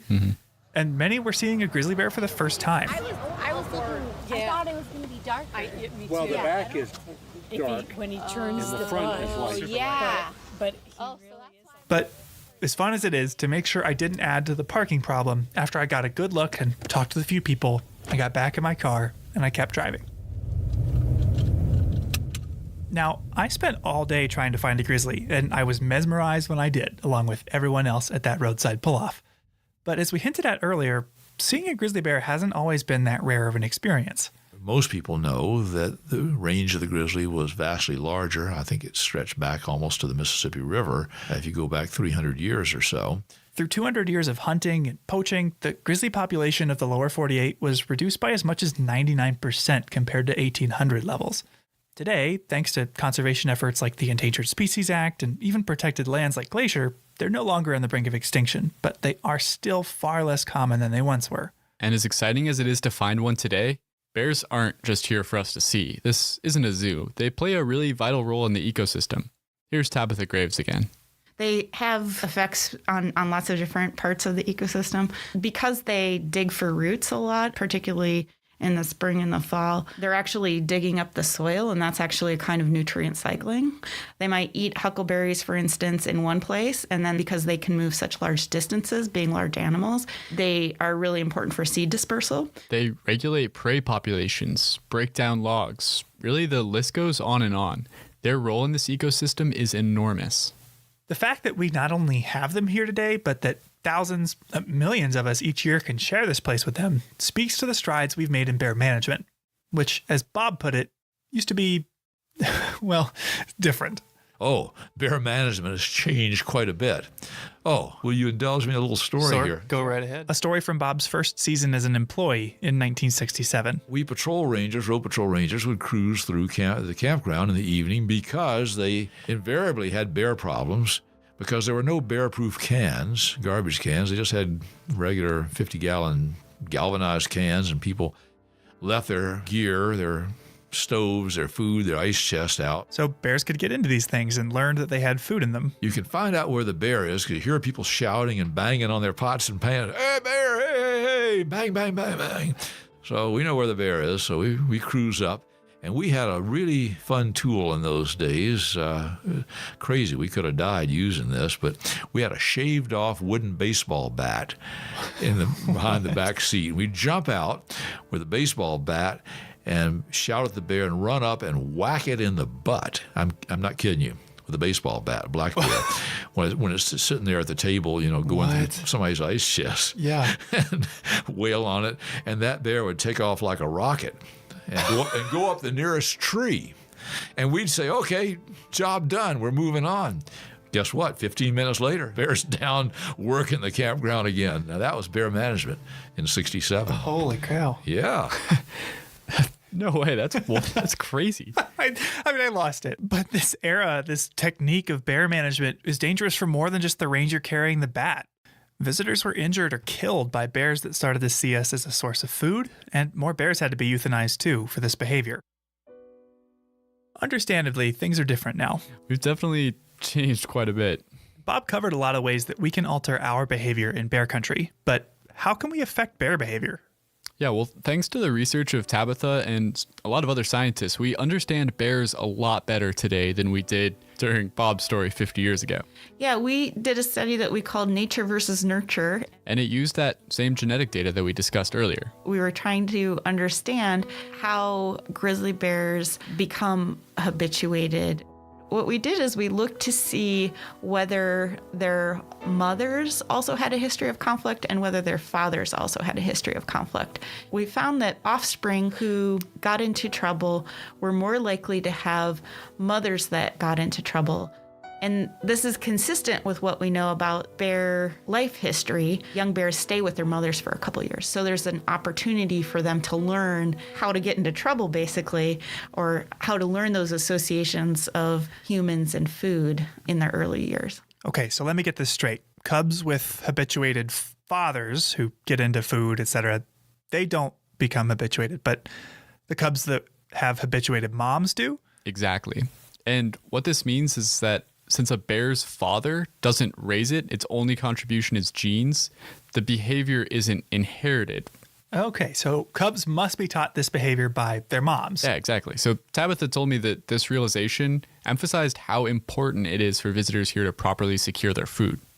Yeah, our research really highlights the need to prevent food conditioning from happening in the first place because there could be kind of these longer term effects that could be passed down from mother to offspring. So it's really important to put your food away, make sure that you're storing all of your attractants safely at night inside of a hard-shelled vehicle or in a bear box in some place that keeps the foods and attractants away from bears. Wow, talk about the butterfly effect. I knew it could affect our bears today, but if it gets in the hands of the paws of a female bear, she's going to teach it to her cubs and they'll teach it to their cubs and so on. So it's really important that we always secure our food and trash. It can affect generations of bears. So as we've learned this information over time, the park's bear management policies have evolved. Given the same situation this summer, you probably wouldn't use a shaved off baseball bat. No, we wouldn't use the baseball bat. Absolutely not. Sawn-off baseball bats have given way to a variety of safer and more effective tools that rangers can use to teach bears to keep their distance from us. There's cracker rounds, beanbags, rubber bullets, and also infrastructure set up to know how and when to close trails or campgrounds to prevent encounters in the first place. But like Tabitha mentioned, the most important tool that has kept our wildlife as wild as can be in a place with 3 million visitors a year is food storage. All foods, all things that are associated with foods kept away at all times except mealtime. That's the mantra. And the result of all of this is that today in Glacier, you just don't see grizzlies in a dumpster. You don't see bears in the campground running off with bratwursts or breakfast pastries. You see them up on a hillside, foraging for huckleberries, chasing ground squirrels, sliding down snow. And that difference is important. Oh, that's huge. So the next time you come visit, read up on our food storage regulations, buy, carry, and learn how to use bear spray, and embarrass your friends and family by making noise on trail. Good morning! Because you might not see a bear. Heck, you probably won't see any. But what if you do? After all, where's the fun in a guarantee? After the break, our final story.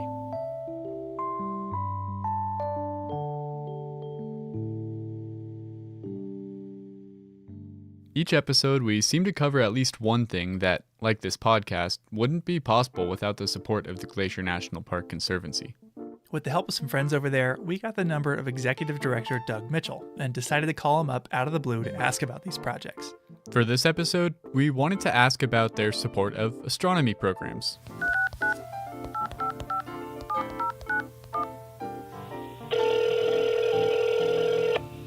Glacier Conservancy, this is Doug. Hey Doug, it's Sandra and Michael here. The Mad Podcasters. How are we doing over there today?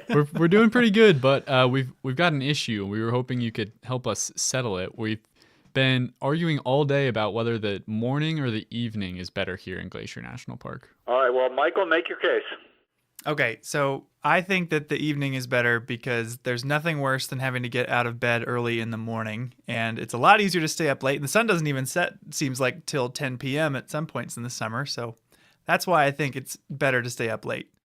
All right, very good. Andrew, counterpoint? Well, I've got to say the morning is the best time to be out in Glacier National Park. You get out early, the sky is all lit up with the sunrise. You really can just get going on your day and enjoy all the beautiful scenery. In the evening, it's cold, you're sleepy, can't see much. So, in my opinion, you got to get out early when you're in Glacier. Wrong. Michael, you are the winner. No doubt about it. For those of my age group, that is a Saturday Night Live ripoff. But we love the evenings here at the Glacier National Park Conservancy because there's so much programming that goes along with the night skies. So evening is the right answer. Woo! Told you. Well, I should have known Doug would come down on your side since the Glacier National Park Conservancy funds so many dark sky and astronomy programs in the park. Yeah, I'm going to be holding this over his head for the rest of the day. As you should.